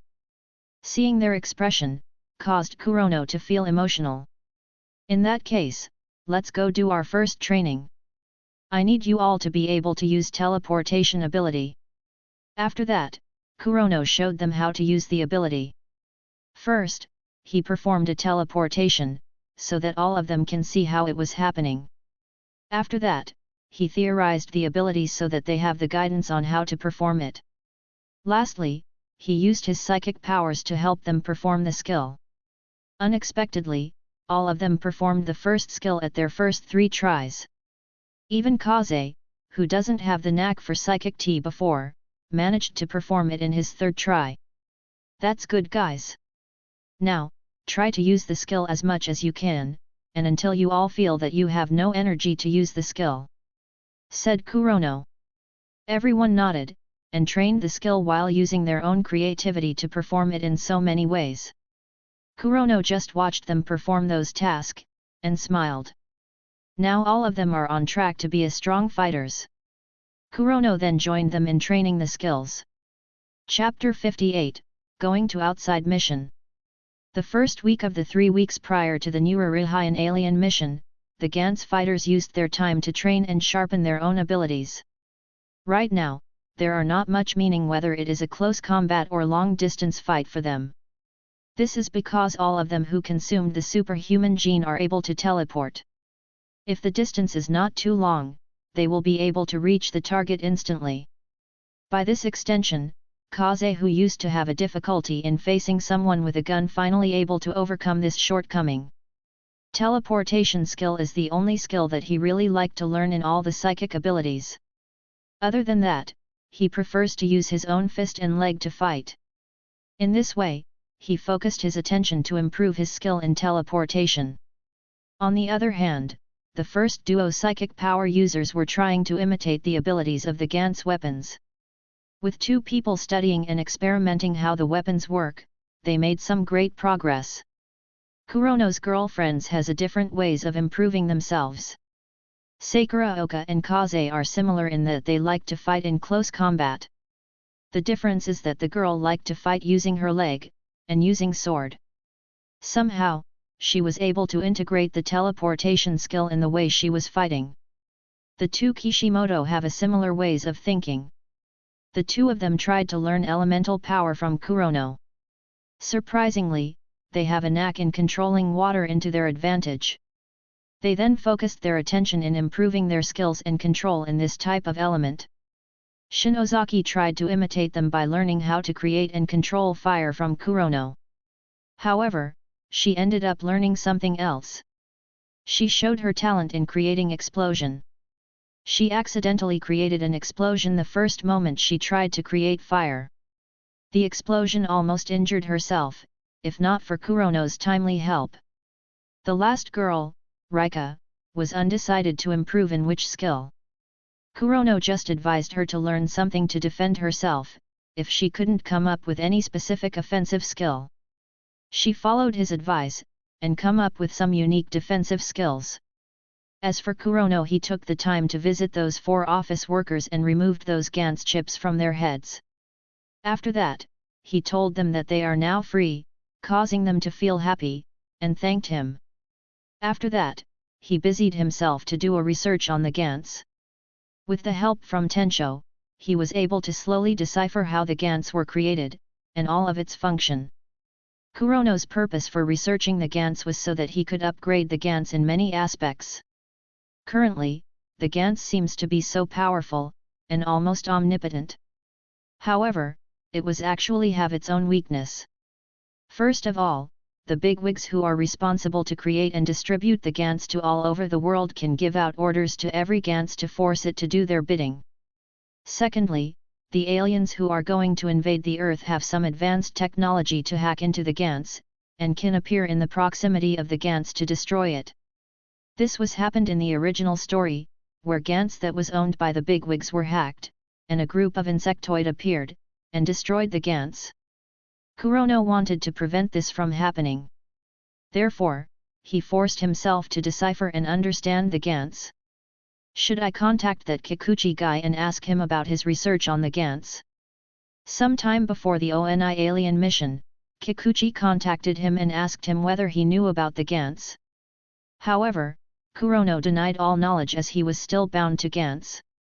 Now that he was already in control over the Gantz, he could talk openly about Gantz without getting killed. Or maybe not. That Sebastian guy might find out that I leaked the information, and suspected my existence in this era. Let's just research the Gantz on my own. At this time Lady Fu appeared. She asked, "What are you up to now?" "Ah, Lady Fu," nodded Kurono. "Mother," called Tensho. "Mother." Lady Fu was surprised when she heard the worm. "What's up with this nanobite worm?" Apparently, he thought that I'm his father, and you are his mother," replied Kurono. "Wah, when did we copulate? And how come we have a worm as a child?" asked the lady. "Hey, hold on. Your ways of thinking is really weird," stopped Kurono. "That little guy assumed the 4 nanomachines as my sperms, and that spectrum cocoon as your womb. So, that's how he concluded," explained Kurono. "Actually, I have a human form too," said the worm. He then started to transform, and turned into a kid that resembled Kurono, and with age around 3 to 4 years old. "Mama, can you hug me?" said the kid Tensho, opening his arm, ready for a hug. "Oh, my baby! Come here," said Lady Fu adoringly. She then hugged the little guy. Kurono froze in his place. Is this for real? Are these two acting deliberately? All right. You two, go on with your mother-son love. I'm out.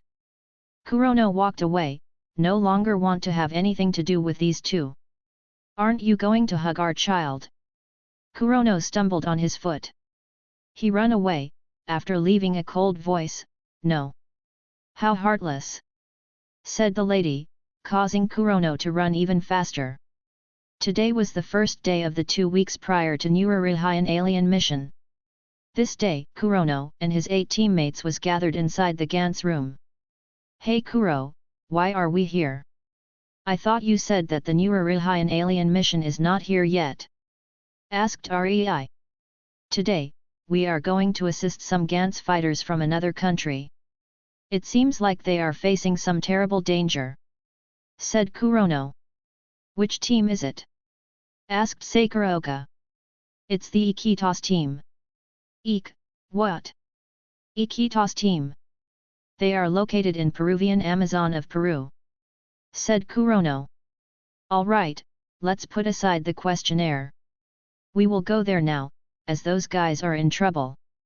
Kurono have been asking Tensho to check any Gantz team out there that needed some help. This way, he could go with his team, to gain fighting experience, and some points. Just a few minutes ago, Tensho reminded him that there is one occurring fight in the Amazon area. The team who was sent there to hunt the aliens was from the country of Peru, called Iquitos team. Tensho predicted that the fight would be a one-sided massacres, as the aliens over there were very strong. It's a Serpents series aliens. With the natural habitat in Amazon forest, it greatly helped to improve the ability of the Serpents aliens. So, the chances of those team to be wiped out was almost 100%. After hearing the news from Tensho, Kurono teleported swiftly, and gathered all his team. Fortunately, he already knew where they lived, and all his girlfriends are staying with him on his new house, that was given to him by Old Man Suzuki. "Tensho, send us there," commanded Kurono. "All right." After that, all of them got transferred together instantly. Ah! Help! A girl who was wearing a Gantz suit was bitten by a 3-headed cobra. The snake teeth managed to bite through the suit, and bit on the leg of the girls. The girl fell to the ground, and started feeling paralyzed. "Oh no! Stella is bitten," said a tall guy. He hurriedly locked the snake with his X-gun, and blasted its head. Another 2 men hurriedly rescued Stella. "The poison is spreading. Shit! Cut her legs." "But that... Ah, let me just do it." The one who commanded to cut, used his Gantz sword, and cut the girl's leg. Argh! Stella screamed loudly and her face turned pale from the great pain. The other man hurriedly used his X-gun to shoot the wound, causing the bleeding to stop entirely. "We need to move faster. Let's go," said the first man, Raul Santos. He then carried Stella on his back and quickly moved away. The other man, Cicero Vallo, followed at the back, while warily guarding the two in front. Prang! Crack! Brr! Just as the three wanted to escape, they heard movement from their back. Many tall trees were being forced to fall down, and many of it broke off, really falling to the ground. Few giant silhouettes were seen slithering inside the thick forest. "Ah! Those things are already here. Don't look back. Run!" The two men were re-energized from fear, and hurriedly run with all of their strength.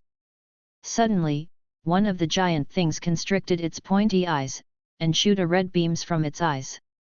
Arg! The two beams shot through Cicero's torso. On the wound on his torso, some venom started to spread with some acidic property, melting his flesh at a visible rate. "Cicero! Go, go!" yelled Cicero. "Save Stella!" Raul tears was falling on his cheeks. He nodded, and hurriedly escaped. Cicero looked at the two with a sad expression. After that, he turned around to look at the things on his back. Broom! Croc! At this time, the pursuers arrived and stopped for a moment to look at the half-dead Cicero. It was 3 giant anacondas with 2 hands. "Ha ha ha! Poor guy!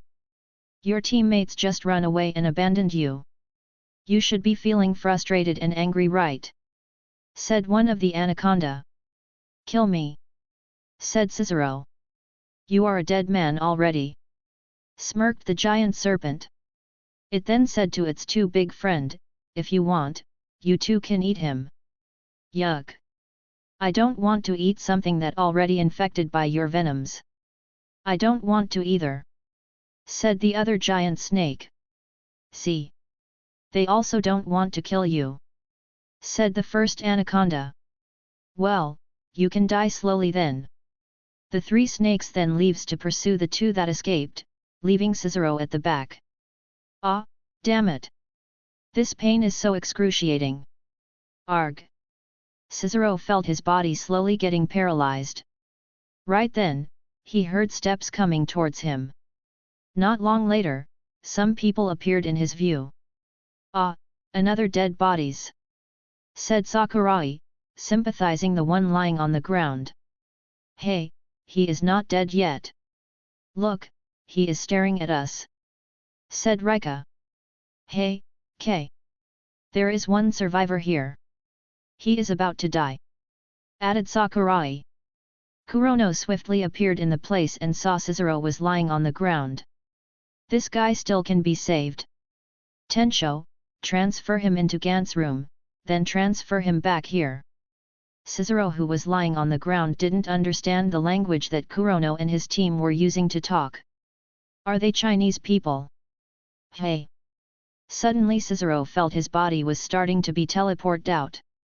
The teleportation! "I'm saved," thought the wounded man. Not long later, he appeared inside an unfamiliar room. Before he could wonder where is the place was, he was once again being teleported away. What the F?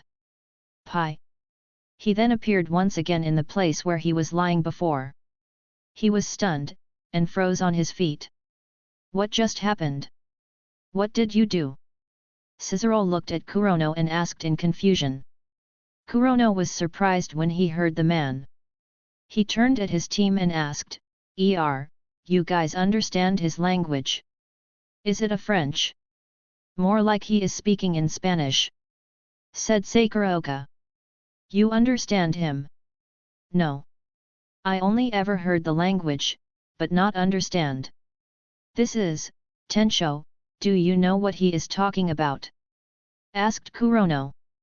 "I know. Dad, do you want to know how to speak Spanish? I can make you be able to," replied Tensho, telepathically. "What? You can do that? Then, hurry, tell me how. Alright, hold on. Suddenly, some memories flew from the distance and entered into Kurono's head. Instantly, he was able to understand and speak in Spanish. Bustard. Chapter 59, Fighting Many Snakes. Hey, do you understand me? Asked Kurono. You speak Spanish? Asked back Cicero. So, you understand then? Nodded Kurono. He then asked, tell me what happened here. What team are you from? Cicero still asked. We are Tokyo team from Japan. Now, tell me what happening here. We are from Iquitos team of Peru. Our mission this time is to take down Medusa alien. However, almost all of us got killed, leaving only me and my 2 teammates. Well, I was supposed to die, but, how did it happen? Asked Cicero. He still remembered the interior of the room on which he was teleported to for just a moment ago. You got saved by the Gantz from our place. Answered Kurono. Gantz. That's the guy residing inside the black ball. So, you call it there as Gantz? Nodded Cicero. Suddenly, he remembered that he still have 2 friends who is running away from those anacondas. Ah, hey. K Kurono. You can call me Kurono. Hey Kurono, can you rescue my 2 friends? Asked Cicero. You don't need to worry about them. Your teammates happened to meet 2 of my team members. Said Kurono. Let's gather together with them. Kurono then teleported everyone in the place towards the proximity of his friends that just met Stella and Raoul. The sudden teleportation frightened Cicero. This is not the same one as the transfer method used by their Vakla, Gantz name in their place. Kurono developed 2 kind of psychic skills for his convenience when he was out on a mission with his team. The first one is telepathic transmission. This is the ability to talk telepathically with a fellow psychic power users. The second one is tagged teleportation. Using this skill, Kurono can teleport towards anyone or any place that he has tagged. This is the skill he is using at this moment. As soon as Kurono and the others comes out, they saw Sakuraoka standing guard over the 2 people, Stella and Raoul, while Kaze was fighting against those giant anacondas. The Iquitos team were shocked at how calm are the mouse tachied guy while fighting against those 3 anacondas. The most shocking thing is that, this guy is only fighting those monsters aliens using his physical body. In their surprise, every time the guy attacked, there will be an anaconda that gets sent flying. How is that possible? He is not even using any kind of weapon. Look, what is that punch? Exclaimed Raoul. Kaze just punched the giant snake on its head, but the punch was as if delivered by a giant fighter. The head of one of the anaconda was flattened on the ground, as if being smashed by a gravitational force. The snake died after its head was smashed into a pulp on the ground. Whoa! He used psychic powers like a gravity to enhance his punch. That's incredible! Exclaimed Sakurai in delight. Hey sensei, we could apply the same thing like he did, right? You kidding? We need to strengthen our physical body, especially our hands, in order to do that, you know. Kaze-san is different. He is just a great fighter in close combat. Replied Sakata. Watch out, those anaconda is going berserk. Yelled Raoul, warning Kaze. He have seen these snakes going berserk, and transformed into human form. After that, that berserk anaconda killed many of their fighters. Even their strongest force, who killed several of this kind of snakes, died after being ganged up by these berserk anacondas. At this time, the last 2 anacondas' skins turned red. One of them said, Mongolian ant, you have angered us this much. Let me give you a miserable death. Suddenly, the 2 snake transformed into human form. However, their skins were blackish red in color. There were many scales that covered their bodies, and their hands are like the claws of a falcon. Guys, it's not time to watch them fight. Let's clear up the other snakes. Said Kurono. I'll go check on the other 3. You guys also should move out and clear the rest of the targets. Saying so, Kurono vanished from his spot. You three, follow me, said Rika, guiding the 3 Peruvian survivors. She and Sakuraoka moved out, leaving the 2 psychic duo watching Kaze fighting the humanized snake. Let's go too, said Sakata. What about Kaze-san? I don't think he is in trouble. He should be winning this fight. In any case, leader will check him out if he is in trouble, said Sakata. He too moved out and left the place. Wait for me. Sakurai hurriedly ran after his sensei. Kaze saw the others going to a different direction, and thought that he should finish his fight and go help them to clear those targets. Are you afraid now, that your backup are gone? Asked one of the human anaconda, smirking at Kaze. Don't worry. We will give you a swift death. After it said that, the 2 red guy slithered towards Kaze. Kaze almost stumbled on his feet when he saw that those 2 didn't run with their feet, instead, their feet turned like their previous bodies, and slithered on the ground. Though, they are moving really fast, although with such a weird movement. As they closed to Kaze, they showed a devilish grin, giving Kaze an uncomfortable feeling. He instinctively teleported away from his current standing place. Vroom! Vroom! Vroom! Red beams were shooting from the eyes of the 2 enemies, passing through Kaze's after images. What? Exclaimed the 2 in surprise. They were shocked to find that Kaze disappeared from his place. Instantly, Kaze appeared on the back of one of the humanized anaconda, and punched that guy on its head. A horizontal force smashed the head of the guy, sending its pieces towards a big tree in the distance. Where the pieces of head got stuck on the tree, it started melting from the high acidity of venoms that was contained in the pieces. You killed my wife. I'll kill you!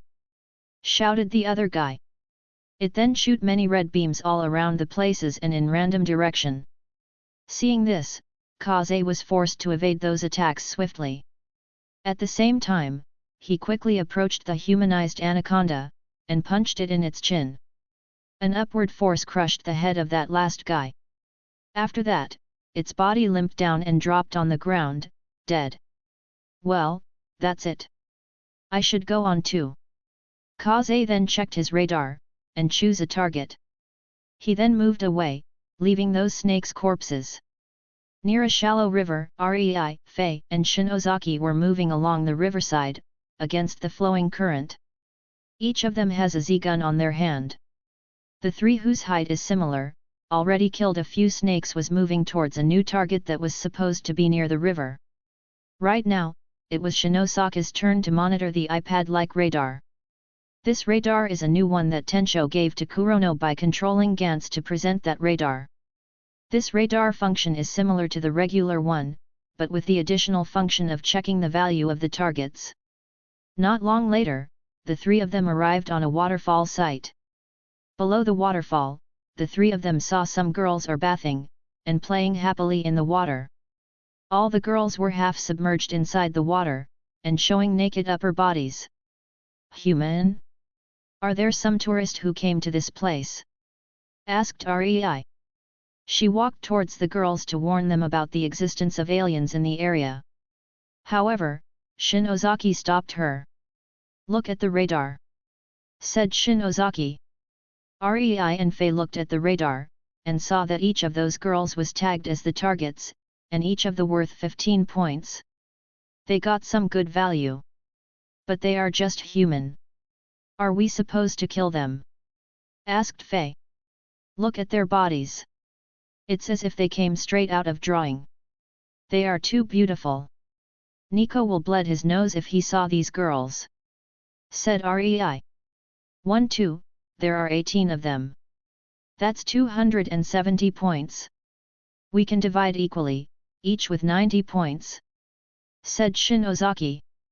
At this time, one of the girls who was bathing in the water saw the 3 girls watching them bathing. Hey, there are human girls over there, said the girl, pointing her finger to the 3 Gantz fighters. Oh, some tourist. I don't think they are some tourist. Look at their suits and weapons said one of the older girls. Hunters. They are here to kill us Let's kill them. Might as well. I kind of feeling hungry, right now said a dark-skinned girl. After that she undergone a transformation. Her eyes turned into a slit with a sharp pointy pupil. Many scales suddenly emerged on her skins, and her delicate hand turned into sharp claws. As she opened her mouth, sharp teeth were visible, and a forked tongue stuck out of it. Yikes! She is definitely alien. The three girls felt uncomfortable when they saw how ugly the girl is after she transformed. Right then, all the girls in the water transformed like the first girls. After that they moved towards the three on the distance. As soon as they come out of the water, the lower half body were now visible as the bodies of snakes. All of them slithered like Anaga sirens towards the hunters. So, who will start taking the points? Asked Rei. Let just divide them equally, said Faye. The other two just nodded. The three of them then hold out their hands and each caught 6 snakes using their psychic powers. The snakes struggled hard.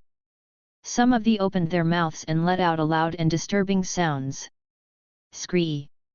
Scree! Arg! Faye and Rei, who stood a little at the front, felt some ringing in their eardrum. The ringing caused some pain and disturbance in their brain, forcing them to close their eyes and covered their ears with their hands.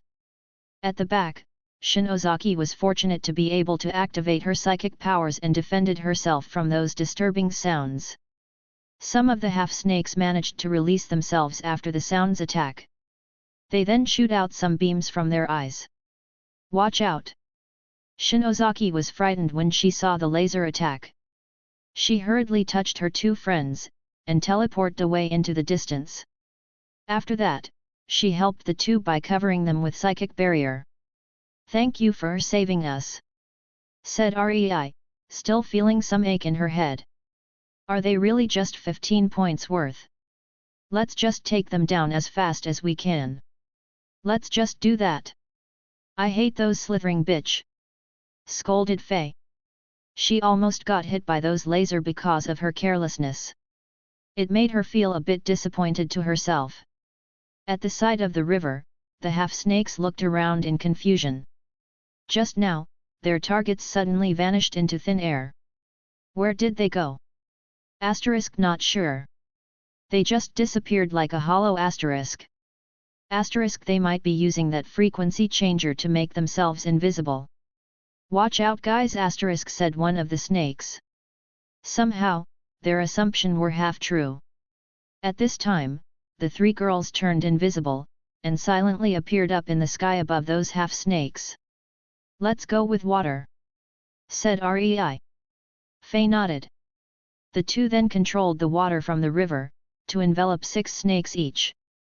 They then lifted each of their water prison, and tried to compact the water prison into a smaller size, causing their prisoner to be tightly stuck to each other.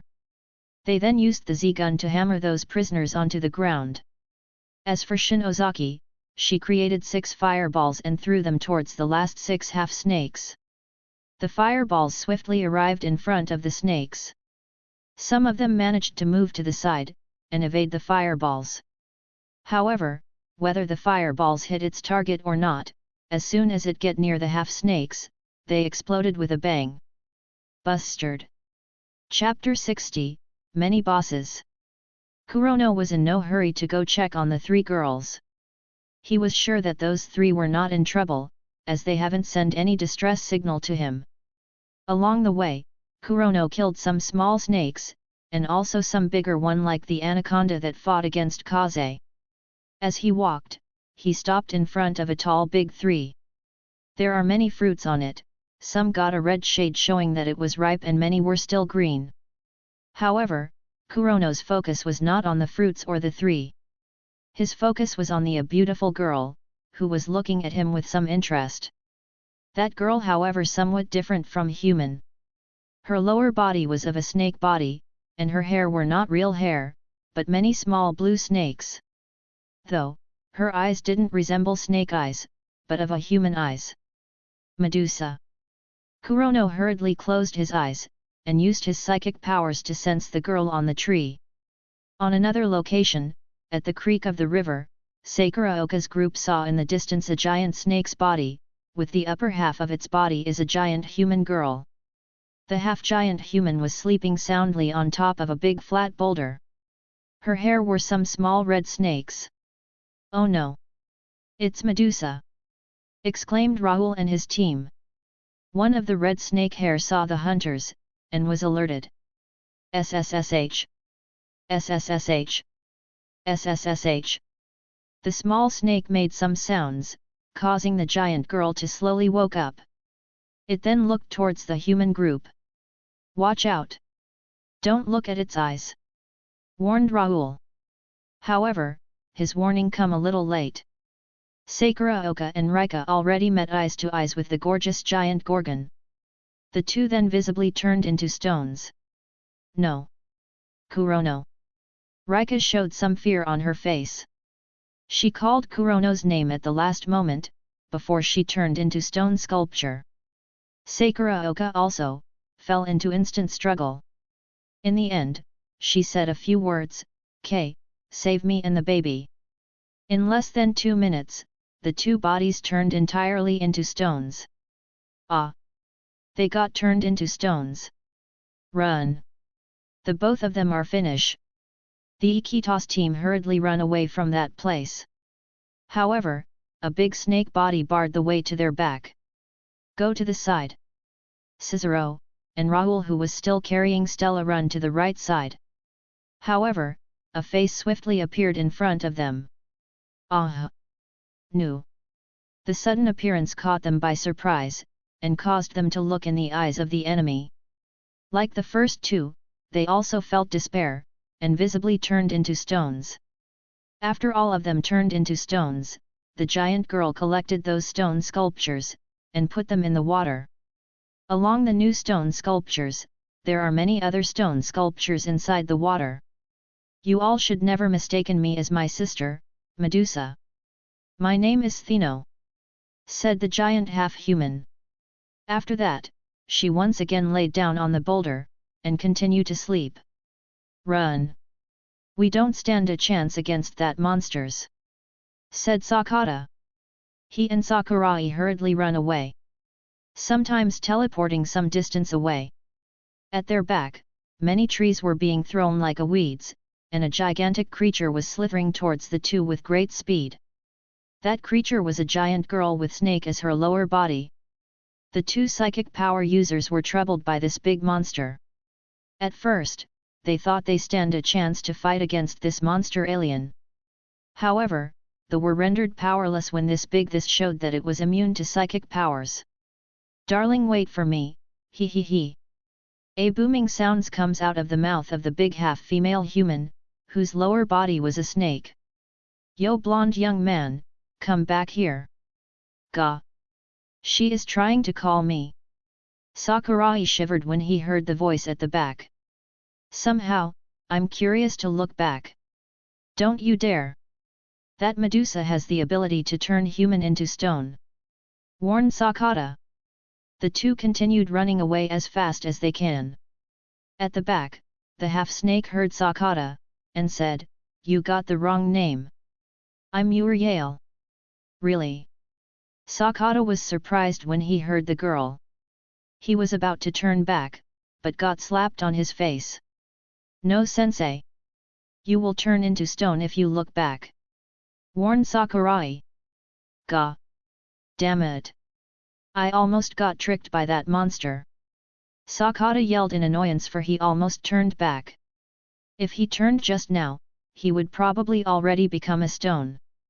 "I'm telling the truth though. I'm really Uriel." "Nanana." Not listening. The two swiftly run away while the snake slithered and pursued them. The pursuit continued until the three disappeared into the distance. At another place, Kaze just arrived near a little cave. A man was sitting in front of the cave, playing some tune with his flute.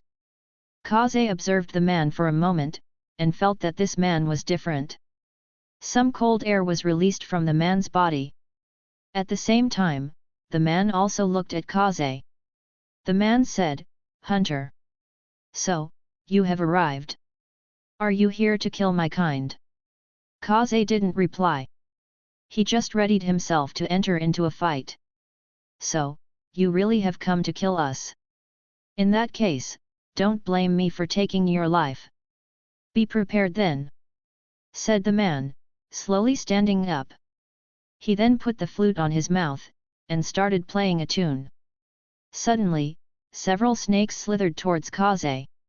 At the same time, a large white snake came out of the cave at the back of the man with flute. It also slithered forward and attacked Kaze. Back at Kurono's side, the beautiful snake lady was looking at Kurono's face, and smiled. "Are you here to kill me?" Kurono didn't answer, and just readied himself to take down this beauty. "You know, I'm not included in your target," said the lady, giving Kurono a surprise. "If you don't believe me, just check onto your device." Kurono don't want to believe the girl. However, his curiosity forced him to check the radar. To his surprise, there are no target in his area right now. There are 4 more targets, but not one of them was in his proximity. "Why are you not the target? Aren't you Medusa?" asked Kurono, looking at the lady with the closed eyes. "Medusa? Sorry, I'm not her. I'm Nuwa," said the lady. Nuwa then added, "Would you like to be my life companion?" "Wah!" Kurono was stumped for words. "You look so handsome. I think I have fallen for you. Would you like to be my husband?" asked Nuwa. This sudden development really confused Kurono. Suddenly, he got some distress call from Rika and Sakuraoka. "Are they in trouble?" "I'm sorry. I have other things to do," said Kurono, bowing down a little towards the snake. After that, he disappeared from that place. "Way, and he is gone," sighed the lady. "How should I find him again?" The lady sniffed the wind, and then smiled. "He is not that far." The girl then slithered down the tree, then moved towards the direction that she think Kurono went to. After killing all the half-snakes, the 2 Kishimoto and Shinozaki rested for a bit. Shinozaki once again checked the radar, and saw that there was 1 dot moving towards their location. "Hey, there is a target moving towards us," warned Shinozaki. Splash! Boom! Right then, the water that was falling splashed to 2 sides, and a giant human snake come out from the cave that was hidden behind the waterfall. "That's the boss, Medusa. Kill it before it saw us," said Rei. As Medusa looked around, she was angered that all of her female attendants already turned into many meat paste. She yelled furiously. "Hunters! How dare you kill my subordinates? Attack!" said Rei. "Wait, watch out for its eyes," said Shinozaki. "What?" Medusa's eyes showed some light, and both Rei and Fei were turned into stones. "No!" Shinozaki screamed in fright. She who didn't look at Medusa was saved from turning into stones. "Die!" Medusa's tail swiped at lightning fast towards the 3. Shinozaki threw away the Z-gun in her hand, hugged the 2 girls and quickly teleported away. Just as she vanished from her spot, the tail landed. Boom! The ground was crashed when the attack hit it. However, a ball of fire was left hovering there. It exploded while the tail was there, with a huge boom. However, the tail was unharmed. "Psychokinesis? You got the wrong opponent," said Medusa coldly. "You won't be able to run away that far. I can smell you." Saying so, Medusa slithered swiftly towards Shinozaki. At the same time, Shinozaki who was holding those 2 stone sculptures were running and teleporting quickly. "Kurono, it's bad." The girls already turned to stones. When Kurono appeared, he was inside of the river. He looked around, and was stunned. His face turned pale in despair when he saw his 2 girlfriends are in a stone sculpture's form. Rebreamb! Shouted Kurono, but only sounded bubbly inside the water. He hurriedly teleported closer, and reached the two. After that, he teleported them out of the water. Not far from Stheno, Kurono appeared with those two stone sculptures. He didn't even open his eyes, but he could sense his surrounding, including the existence of this giant half-snake. The giant also slowly woke up when its hair saw Kurono appears. Medusa! You are the one who turned them to stones? Asked Kurono. Hunters, why are you all saying that I'm Medusa? Said Stheno, looking at Kurono with a frown. Remember my name until you die. I'm Stheno. Stheno then swiped her claws and attacked Kurono with a lightning speed. Her claws landed, but Kurono was not on that spot. Kurono appeared in the far distance, and slowly put down the two sculptures. After that, he once again teleported, and appeared near Stheno. If I kill you, will they turn back to human form? Asked Kurono. Perhaps. Replied Stheno. Once again, she clawed at Kurono, but only hit the empty air. Instantly, Kurono appeared above Stheno. He then conjured a big fireballs and threw it towards the half-giant snake. Explode! The fireballs exploded the moment it closed to Stheno, and there were small shockwaves created from the explosion. Kurono hurriedly put an invisible barrier to shield himself from the aftermath of his own attack. Did I get her? Swoosh! Pow! Instantly, a punch appeared out of the smokes from the explosion, and about to hit Kurono. The giant punch passed through his psychic defense and hit him squarely. Gah! Boom! With one hit, Kurono was sent flying upward, and disappeared into the sky within a second. As the smokes vanished into thin air, Stheno appeared in her place without any kind of injuries on her body. She looked calmly towards the sky at the direction where Kurono disappeared. Suddenly, the sky turned dark, and wind blew faster. Many dark clouds gathered together, forming one giant cloud.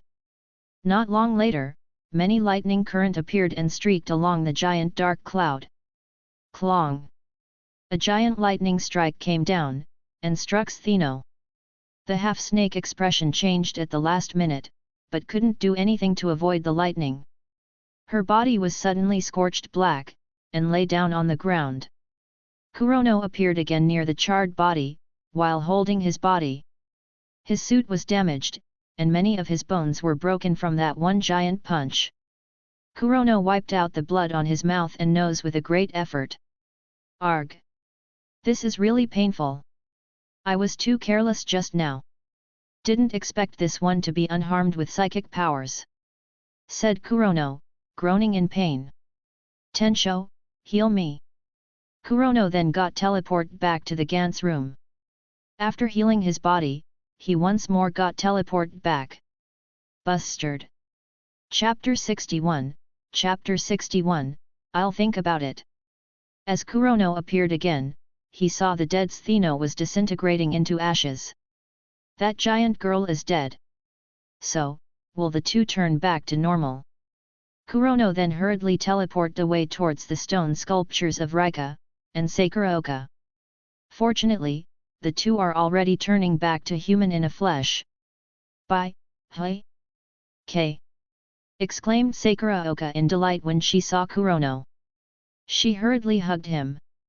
Fortunately, you saved us. Kurono.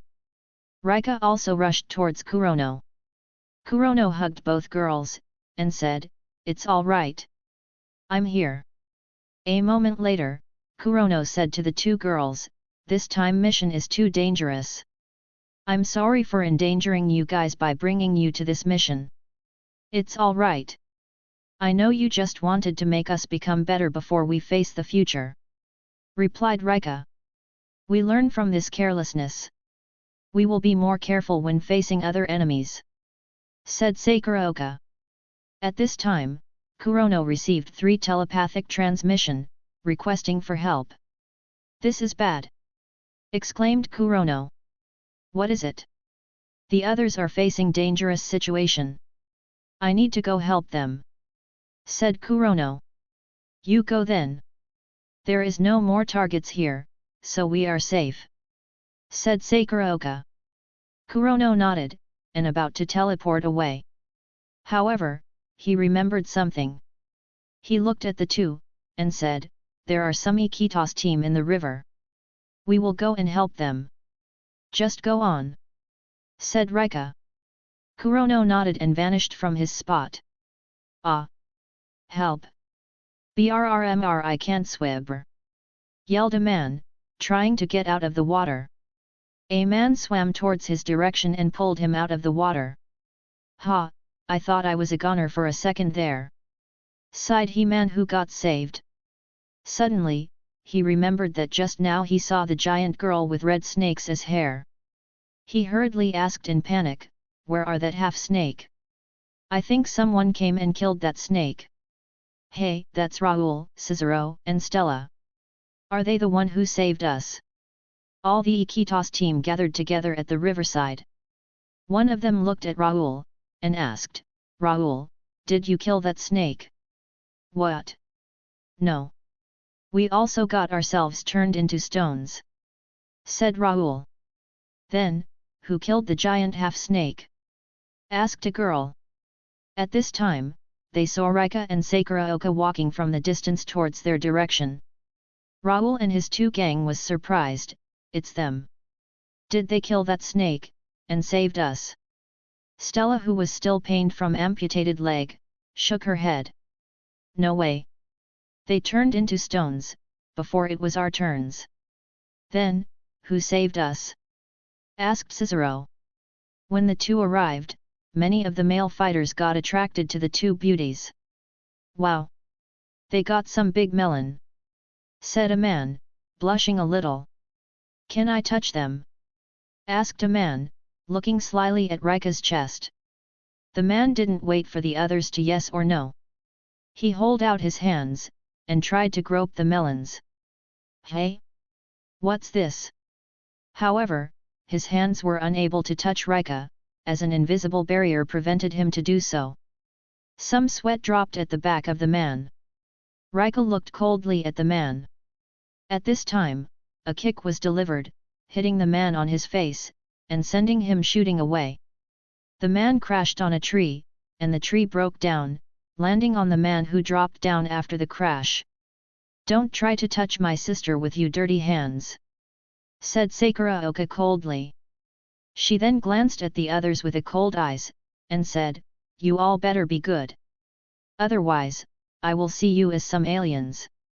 The Ikitos team backed away a little, when they saw this angry tigress. Are they a Chinese? Whispered a man to Raoul.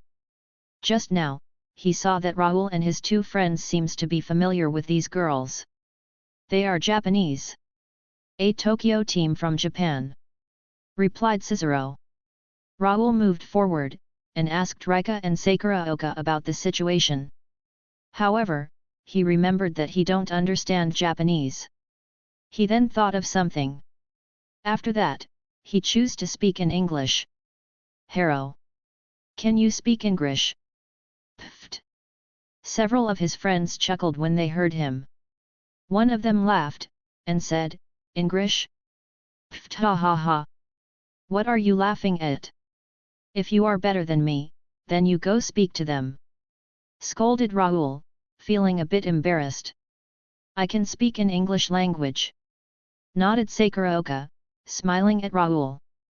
Rika also nodded, confirming that she also can speak in that language. Sakuraoka is a former athlete that have gone to some international tournament. One of the basic to go international was to know English language. That's why he was able to talk decently in that language.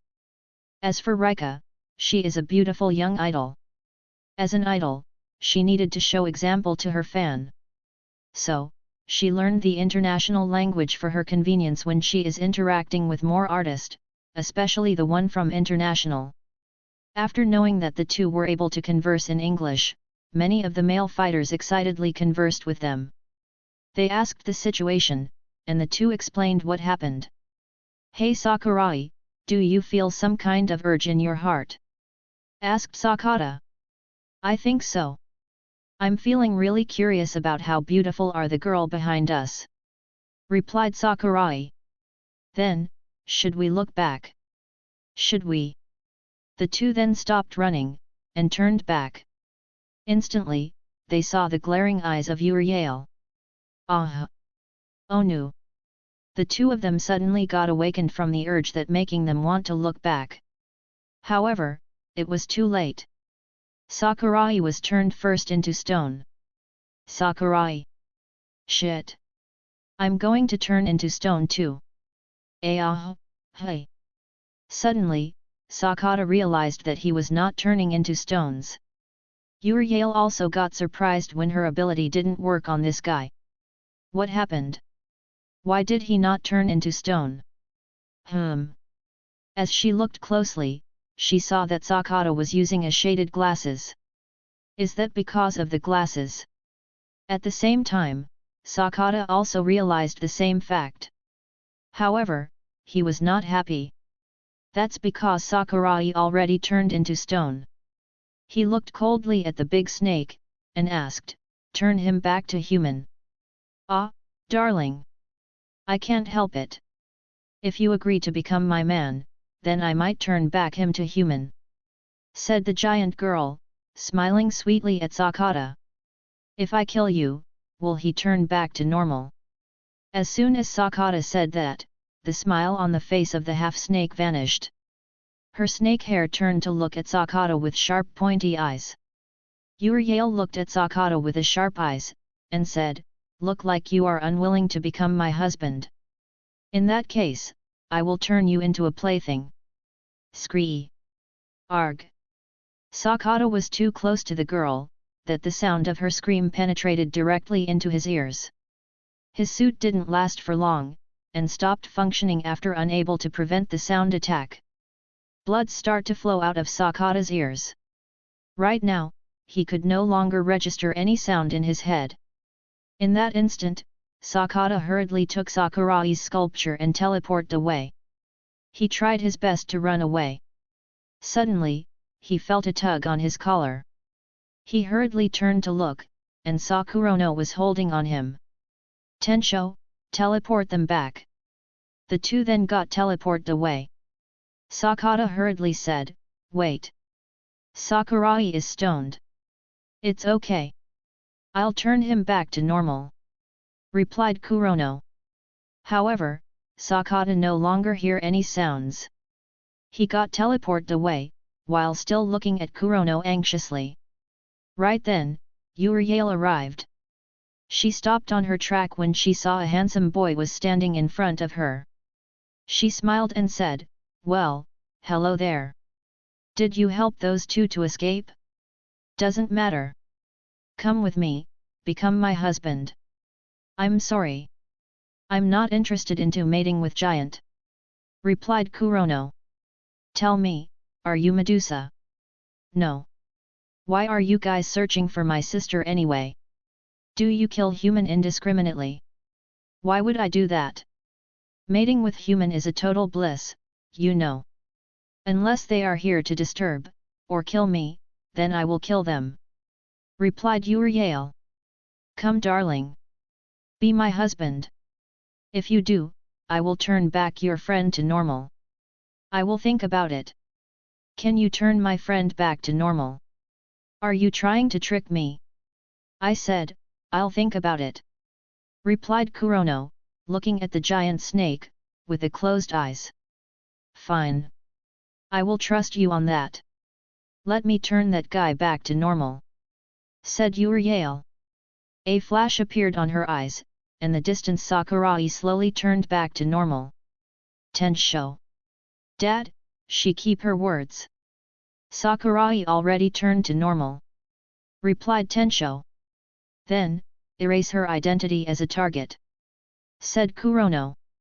He also added, "I think she is a non-hostile alien." "Alright."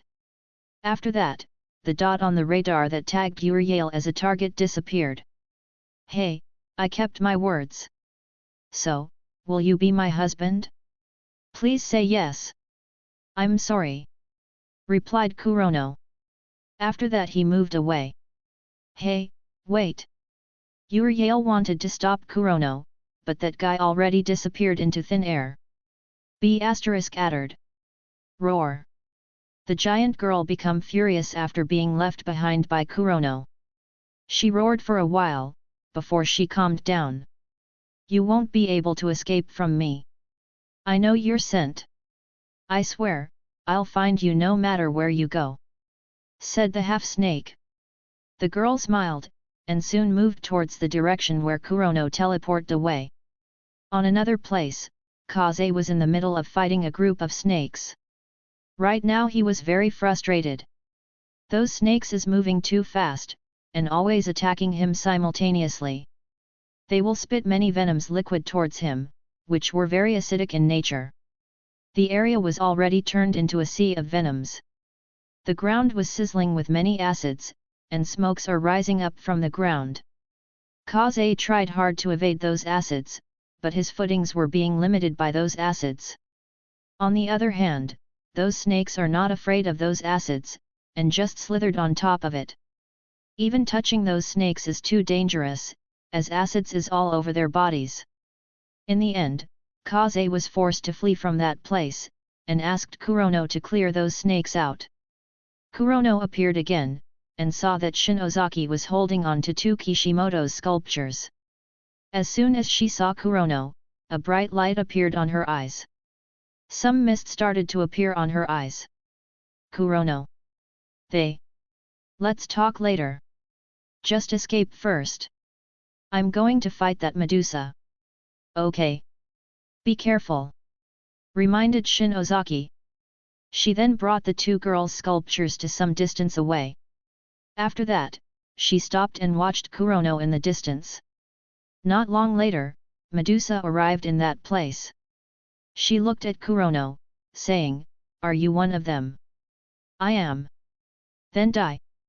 Medusa directly clawed at Kurono with her sharp claws. The attack swiftly arrived in front of Kurono. Kurono just looked calmly at the approaching claw. After that, he teleported in front of Medusa's face. As soon as he appeared, he punched the face with his right hand. Exploding fist. Bang! A beam of light was generated, and shot out into the distance. Everything that was in its way for as far as 300 meters were obliterated into dust. Medusa's body was no longer complete, and just dropped to the ground, lifelessly. If you just justified your actions, and didn't say you wanted to kill, I might have spared you, or at least I would use the Y-gun to send you into the space, said Kurono, looking indifferently at those body pieces. He then looked at Shinosaki's direction, and saw that the two sculptures at her side already turned into normal Rei and Fei. He sighed in relief. Another one down. That's mean, there is only one left. Chapter 62, Naughty Child. Ha ha ha. Why are you running, Hunter? Aren't you going to deal with me? Said the man with flute. By the way, you look pretty decent. Why don't you be my life companion? Kaze, who was about to teleport into the distance, stumbled and rolled on the ground. He shouted at the man, "What the heck? I don't play gayish." "Why? It's not like there is none in your kind that marry someone from the same gender," said the man. "I can turn into a woman if you want." Kaze decided to ignore the guy and hurriedly run away. The man smiled and signaled the giant white snake to slith faster, and bring him closer to Kaze. The man tried to disturb Kaze by saying, "So, tell me. How big is your C at number K?" "Ah!" Kaze screamed loudly, trying to hinder the voice of the man to enter his head. "F at number K, I'm being harassed by a snake tamer. By the way, my name is Kakopelli. What's yours?" "Kaze," replied Kaze subconsciously. He then realized that he introduced his name. He almost facepalmed at his own self. "Ooh! Now you are talking to me," said the man, happily. He then introduced himself. "I'm actually an androgenic snake descendant. You might already know that I came from another planet. I can tell you that I'm not that much hostile to your kind. We sometimes eat your kind as food. However, most of the time, we desire your people to be our mating partner. Kaze heard the man but no longer let himself reply to him. The man still continues speaking. You know, if you are worried about becoming my partner because of my age, then I can tell you that I'm still young. I'm just over 2,000 years old. Ak. You are indeed young. Young my foot, scolded Kaze silently. This man is already a decrepit androgenic. How is it possible for him to live that long? Come on man. My offer still stand. Bam. Right then, Kurono appeared instantly above the man, and put his finger on the head of that man. A laser beam shot out of his finger, puncturing Kakopeli's head instantly. He shot some more beams, and the body of that man were blasted by many beams. It then dropped down onto the ground. As soon as the man died, all of the snakes in the surrounding, slowly turned illusory, and vanished into thin air. What? That's it. Kaze, who stopped in the distance, was speechless when he saw the vanishing creatures. Not long later, everything turned silence, and only dust was flying in the surrounding area. What's were the point of me running away? Sighed Kaze. After the snake tamer died, the Gantz fighters started to get themselves transferred back. Kaze and Kurono looked for the last time at the Amazon forest, and sighed at those racked landscape. Right then it was Kaze's turn to be teleported back, leaving Kurono for the last turn. As Kurono's turn came, and his head appeared inside the room, he felt something grab onto him. What the? Not long later, the thing that grabbed him also appeared in the room. Medusa. Everyone became alerted as soon as they saw the beautiful lady. They hurriedly pointed their guns towards the beauty. Kurono was also very shocked when he saw this girl. Nuwa. What are you doing here? You know, I tried hard to follow your scent. However, you have been moving around so much, that I almost lost you. Said Nuwa, smiling at Kurono. Nuwa? Is not her name Medusa? Asked Rei. No. This one is not Medusa. Medusa already died out there. That's why you turned back to normal. Explained Shinozaki. I think there are many of them out there that resemble Medusa. We met the one called Uriel. Said Sakata. Nuwa, get away from K. Said Fei, pointing the Z-gun at the half-snake. Little girl, if I were you, I won't unnecessary point a gun to some strangers. You could die by doing so. Said Nuwa. Try me. Said Fei, not showing any tendency to give up. Nuwa then hold out her hand, and instantly, Fei was turned into crystal sculpture. Nu. Rei and the others instantly paled when they saw what happened to Fei. Nuwa looked at the sculpture, and said, I warned you. Why don't you just listen for once? What have you done? Turn her back to normal. Said Rika, pointing her gun at Nuwa. Nuwa sighed, and said, do you want to repeat the same thing? Everyone, calm down. Just put those guns away. Advised Kurono. Everyone slowly lowered their weapons. Now Nuwa, can you turn them back to normal? Say please. Please. All right. Nuwa smiled sweetly at Kurono. She then snapped her finger, and Fei turned back to normal. Now, let me tell this to you guys. From now on, Nuwa looked at Kurono. His name is Kei Kurono. Said Sakurai. Thank you, young man. Okay, let me repeat. From now on, I declare Kei Kurono as my husband. Said Nuwa, with a serious tone. Wait. Everybody was stunned at her. Even Kurono himself was shocked at her words. You can't do that. He is my husband, and we already have a baby. Said Sakuroka. She blushed a bit when she said the last part. Ew. That was another shocking revelation for everyone. Sakata and Sakurai glanced between Kurono and Sakuraoka with a weird look on their faces. I'm pregnant too, said Faye shyly, while lifting her hand. Yeah. Me too, said Rei. Shinozaki on her side also nodded. At this time Rika lifted her right hand.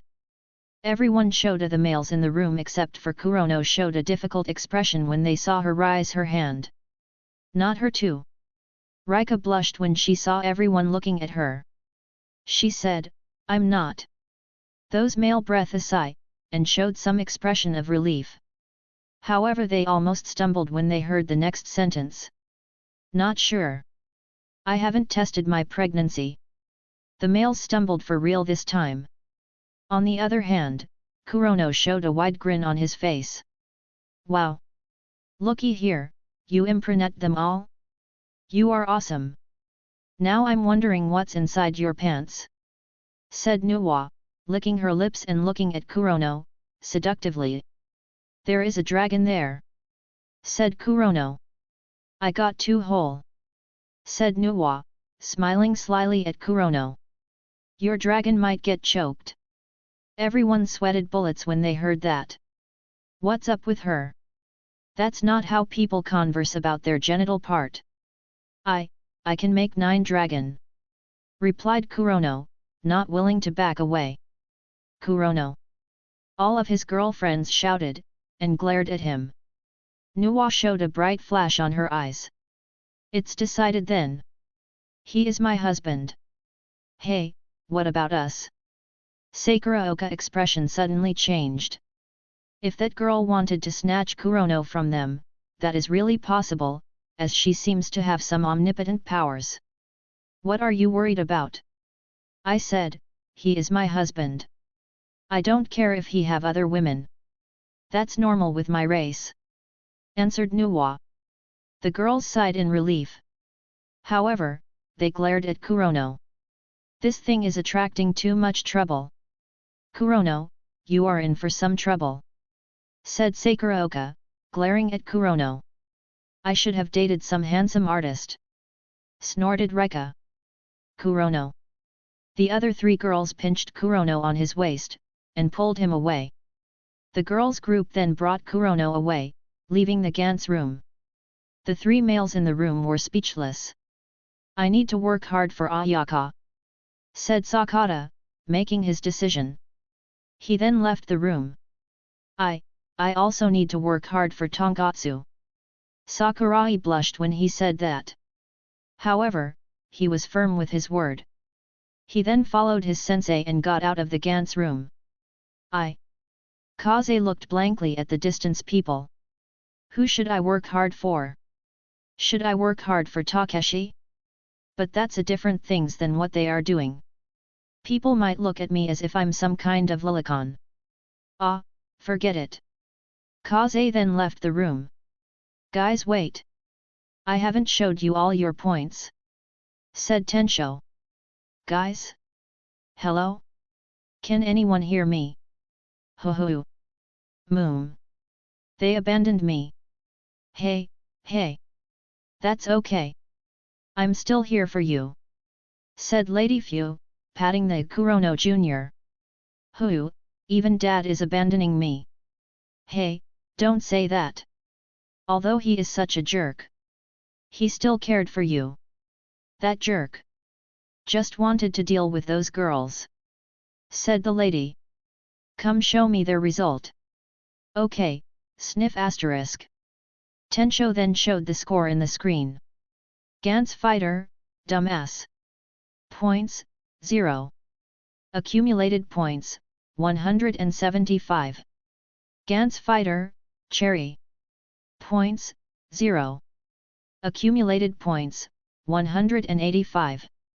Gantz fighter, General Ming. Points, 30. Accumulated points, 170. Gantz fighter, Super Idol. Points, 10. Accumulated points, 145. Gantz fighter, Super Tits. Points, 100. Accumulated points, 292. Gantz Fighter, Super Gal. Points, 10. Accumulated points, 142. Gantz Fighter, Super Tomboy. Points, 120. Accumulated points, 225. Gantz Fighter, Super Boobs. Points, 110.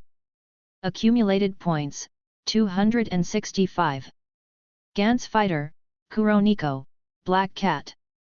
Points, 300. Accumulated points, 341. A/N, sorry guys, I silenced those extra words. Hope you guys can understand. XD. There you go. Said Tensho. Those two psychic power users didn't get any. Well, they have been running like some dumbass without killing any enemy. That spectacled guy is total dumbass. Said Tensho. What's happened to Countryside General? Why did you change it into General Ming? Asked Lady Fu. Well mom, doesn't that name suit him? Kind of. As for Dad, should I add some more points for him to manage to convince your Yale? Wondered Tensho. He then decided, let's just add some. Gantz Fighter, Kuroniko, Black Cat. Points, 400. Accumulated points, 441. Don't you hate your dad for leaving just like that? I'm not, maybe. Replied Tensho. He looked at the score and thought of something. He then smirked, he. Let me give him a surprise. He dared to show little care about me. Now, I've decided.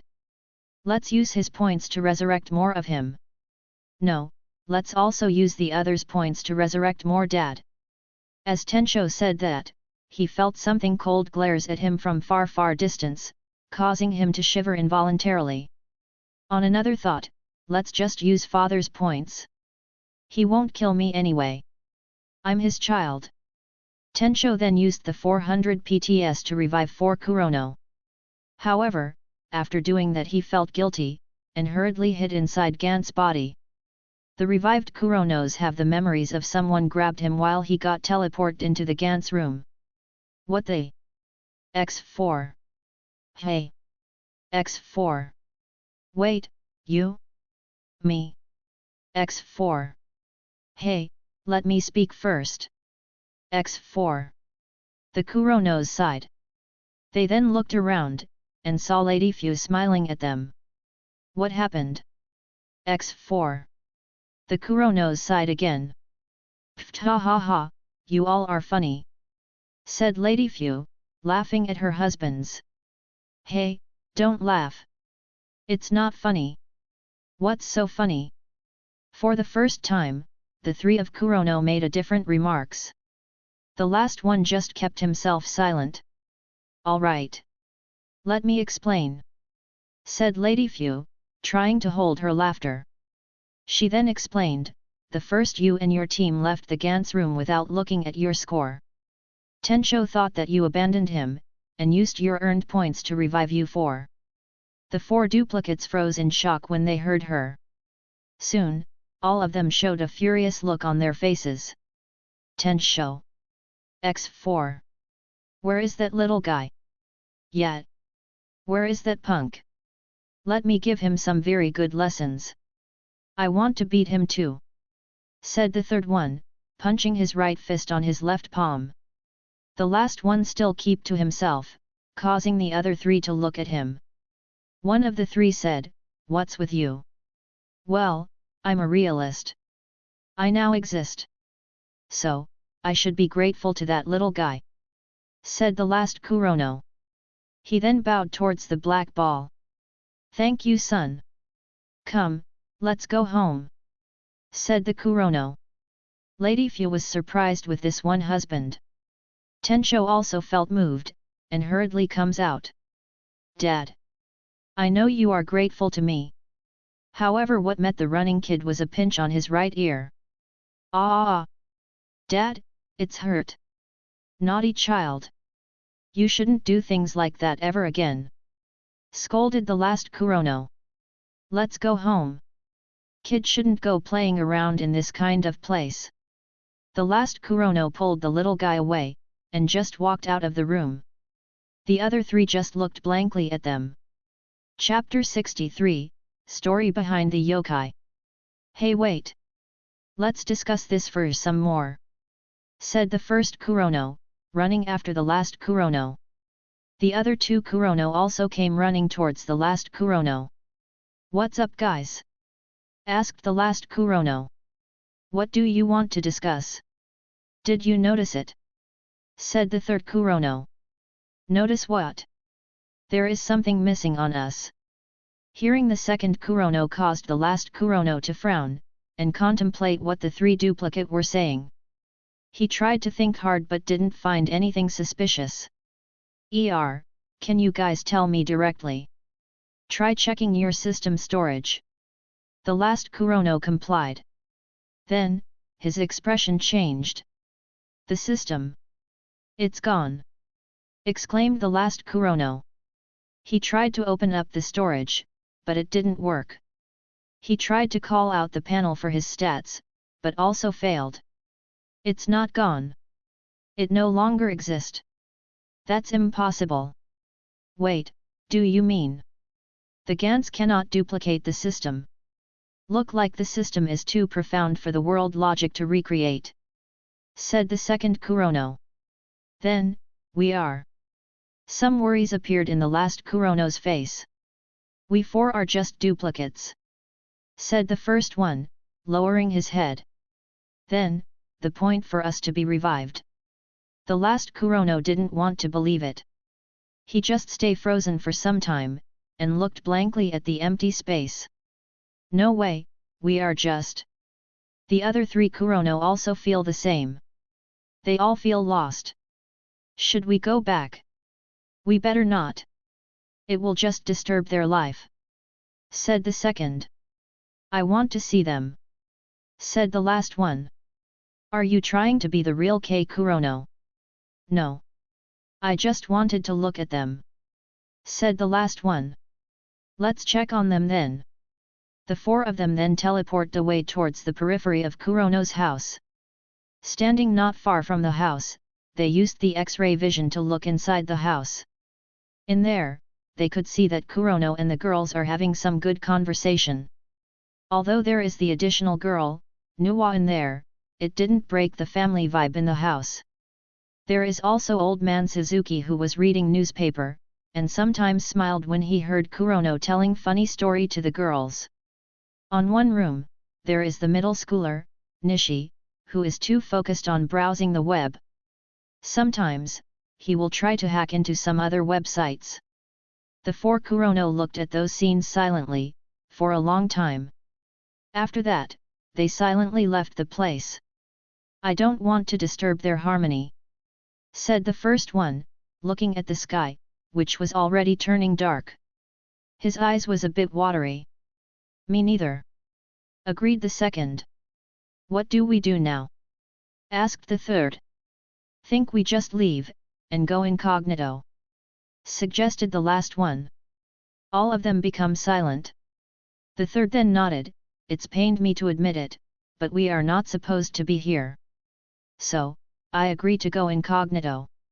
I agree too, said the first. The three then turned to look at the second Kurono. What about you? The second stayed silent for some time. After that he also nodded. They then teleported back to the Gantz room. Tencho looked at the four of them, feeling guilty. Sorry for bringing you guys out. I didn't consider it thoroughly. I just wanted to have some care from you, Dad. The four looked at the kid without saying anything. There is nothing they could do. Even if they beat the kid, it will not change anything.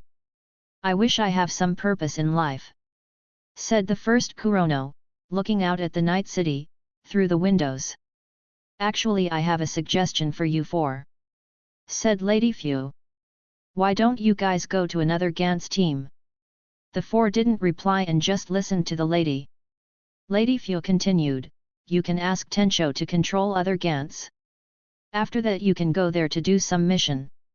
Maybe, by doing that, you can find your own purpose in life. I can help you with that.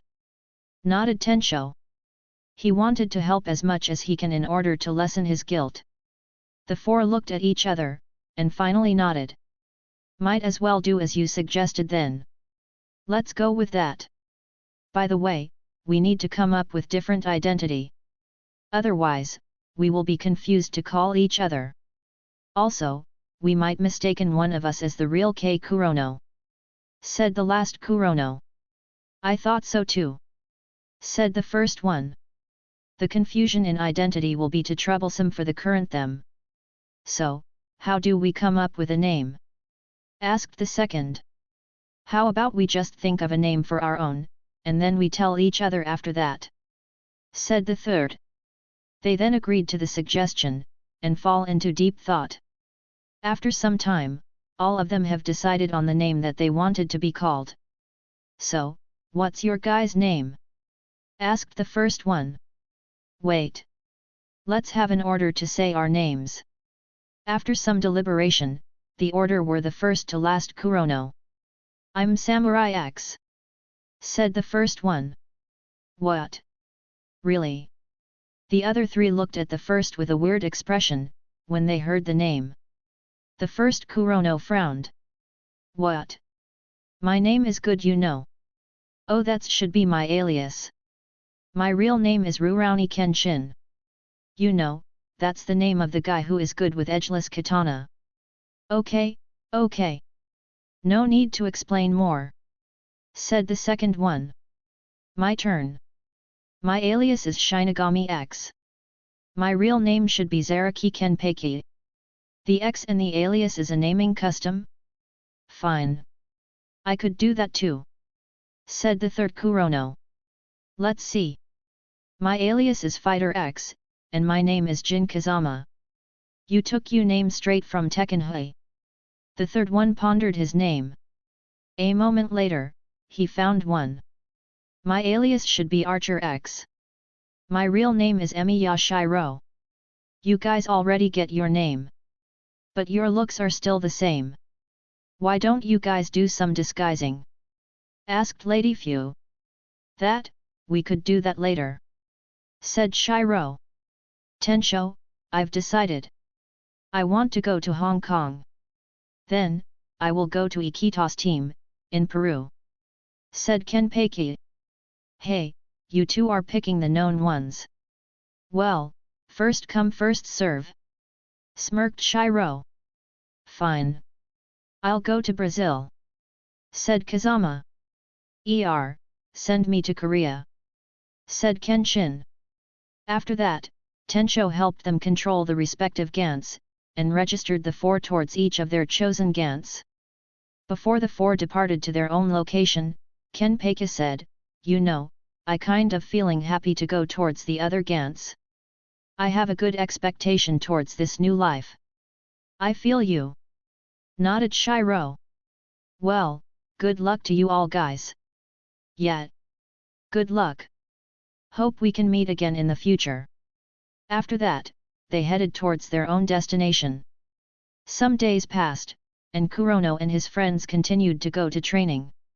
Right now, Kurono already skipped many of his class, and focused on improving himself and his team.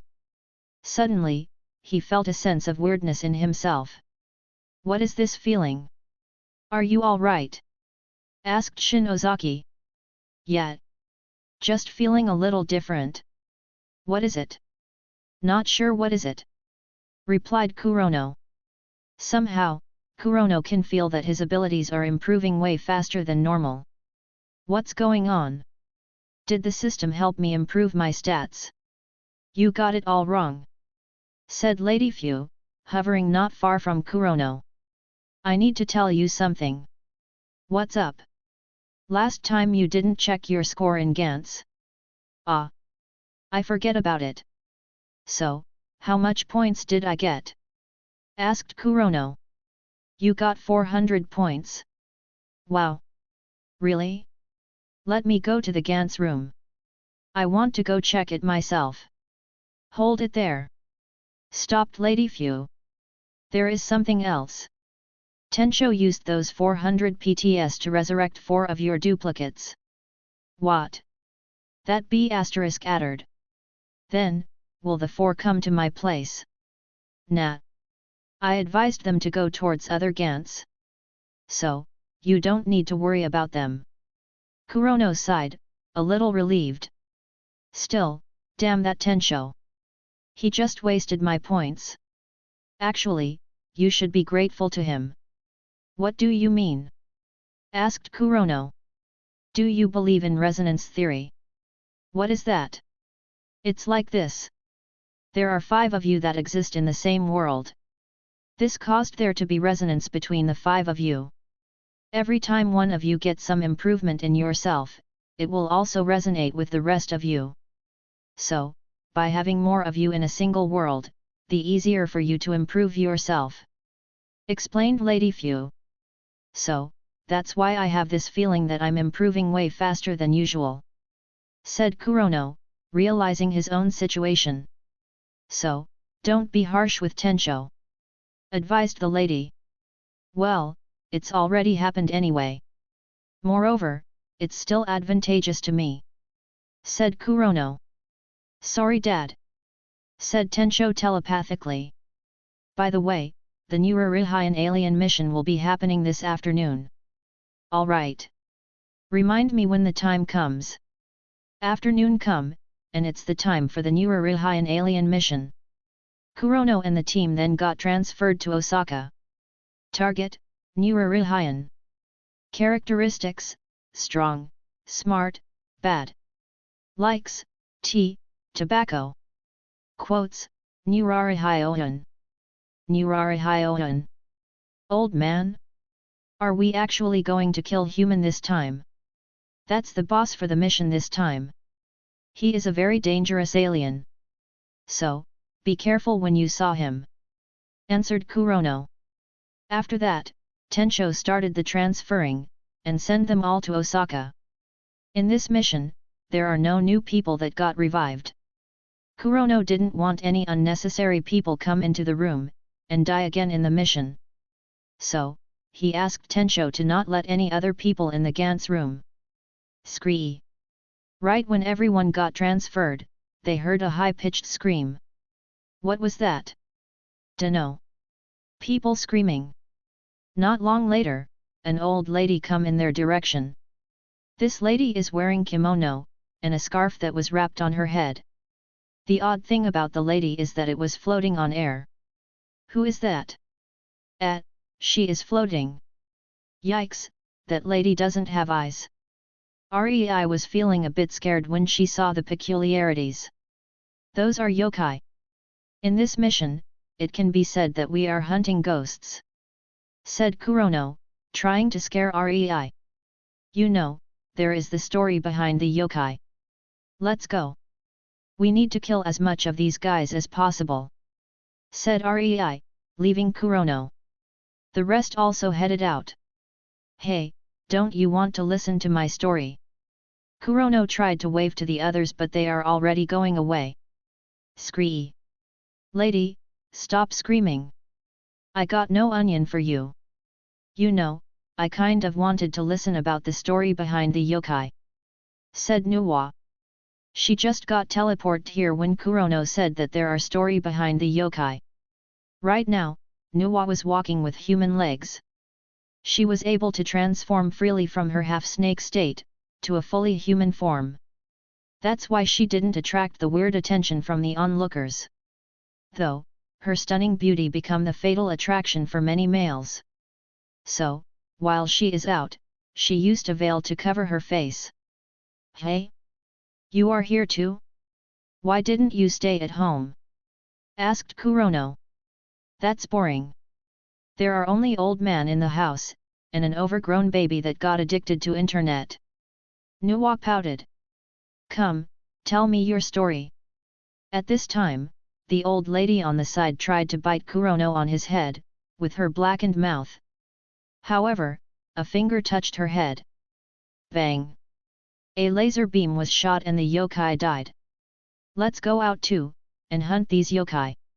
Said Kurono. He then headed out too. Hey, what about you story? You want to hear it? Alright. Do you know that those yokai are originally a living being? Really? Yeah. A yokai, let's say a human yokai is originally a real human. However, they experienced an extremely emotional state, and then died. After that, they become evil entities that we now call yokai. What about the animal type yokai? They also experienced an extremely emotional state. The two walked away while Kurono busily telling the beauty about the yokai. Chapter 64, Osaka vs Tokyo. On Haneda Airport, an airplane just arrived, and landed shortly after that. Not long later, many passengers came out of the plane. One of them is a beautiful girl with dark glasses. Finally, I arrived in Tokyo, said the girl. Where should I go to find my handsome husband? Let's see. Sniff. Sniff. The girl sniffed around. She then frowned. My pheromone seems to be still some distance away from this area. It's not in Tokyo. The girl felt that her pheromone just run away into the distance. Did that guy know that I'm coming? Is he being shy?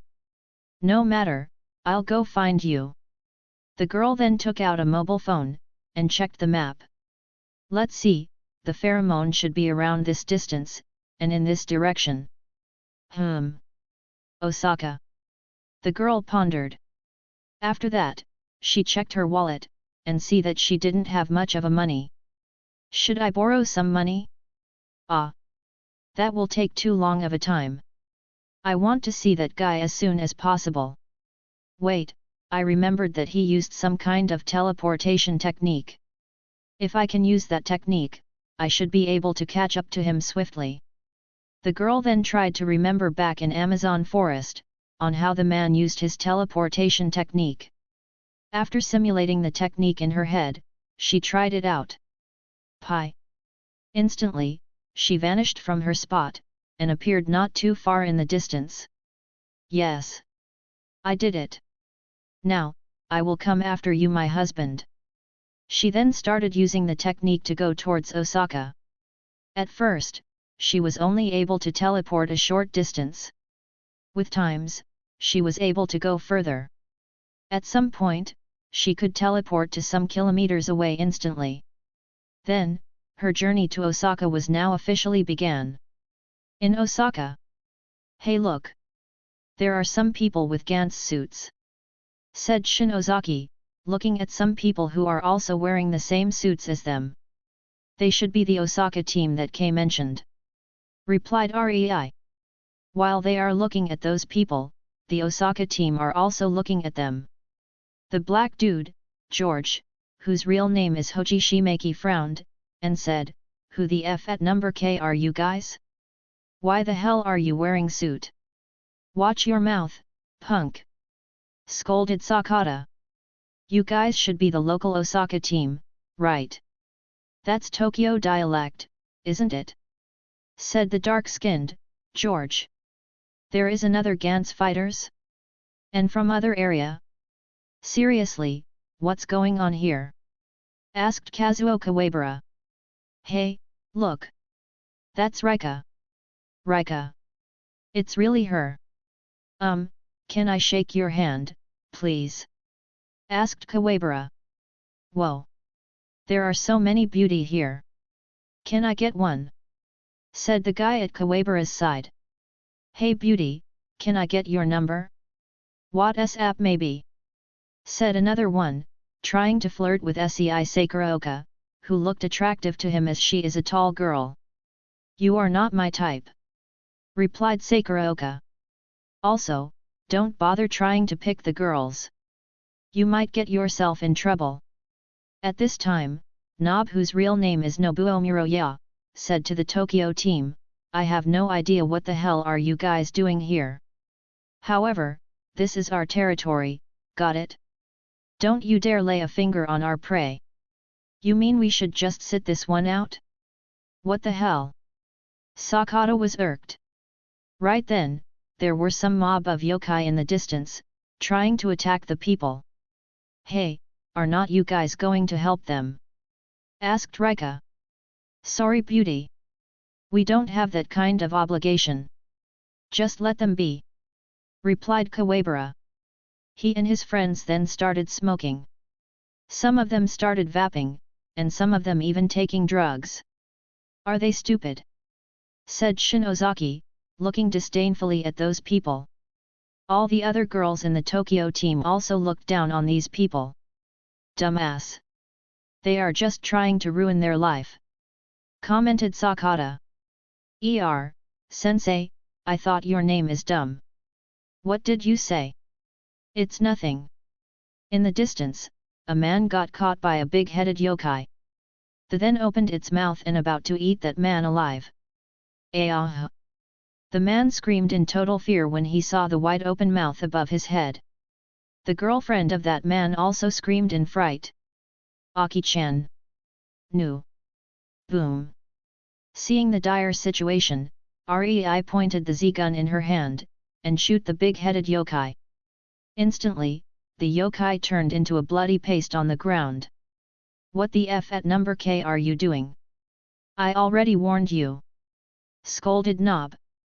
Shut up. Scolded Shinozaki.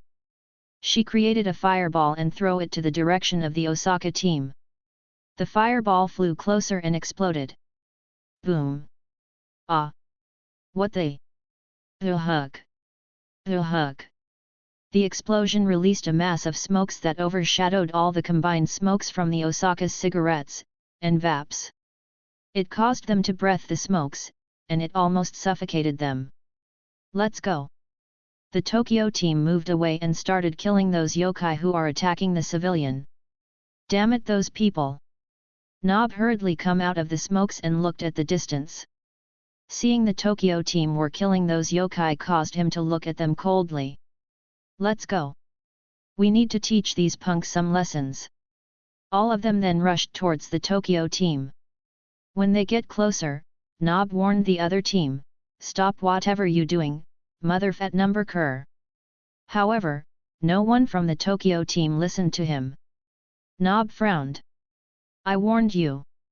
He pointed his Z-gun towards Shinozaki and shoot the girl. Watch out. Boom. The shot missed because of Rei's warning. Shinozaki appeared not far away from the place where the ground was smashed by the gravitational force. What the? She evaded that! Exclaimed Nob. Retard! Are you an alien? Scolded Faye. All the members of the Tokyo team glared at the Nob. What are those people doing? Why are they attacking each other? I think they are from two different teams. Yet. I saw those guys was weeding just now, not caring about us getting attacked by those ghosts. Those guy who are trying to save people should be from Tokyo. They are talking in Tokyo's dialect. Are they even human? Why kill someone who wanted to save us? The people on the surrounding become angry as they saw the Osaka team suddenly attacking the Tokyo team. Shinozaki, who almost got hit by that shot from Nob, was the most furious.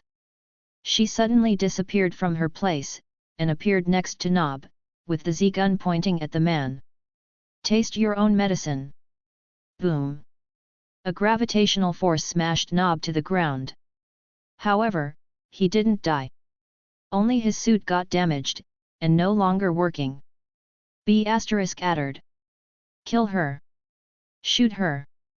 The Osaka team were enraged when they saw the Tokyo team dared to attack their Osaka team. George drew his Gantz sword and slashed it at Shinozaki. Bam!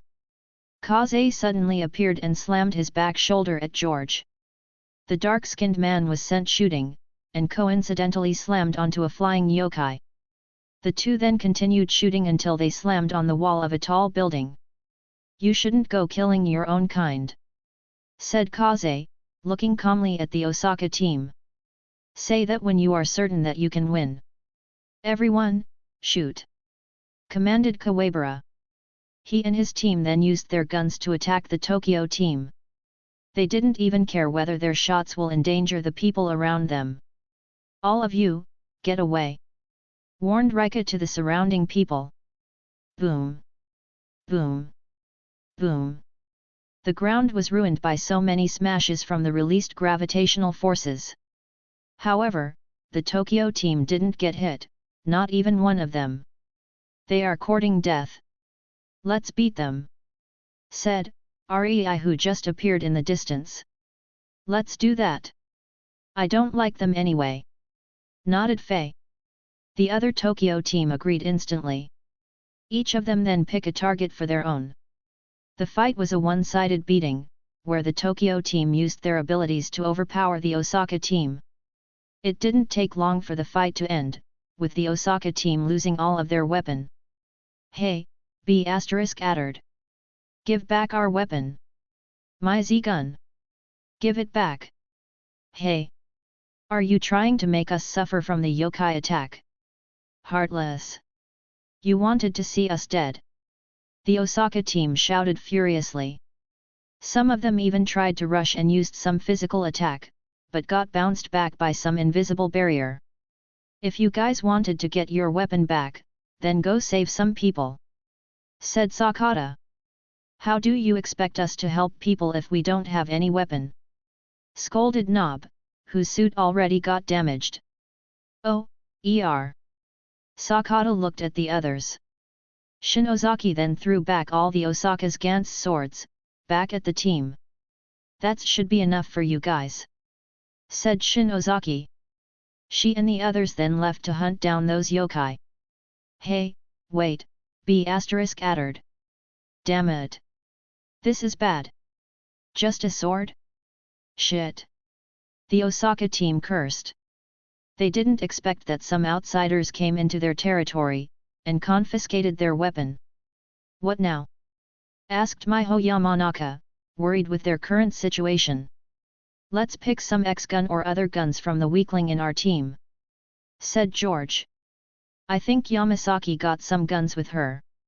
We can borrow some from her, suggested Sumiko Yamada. Hey, where is Yamasaki? They looked around but didn't see the girl. Lightning shower. Crystallization.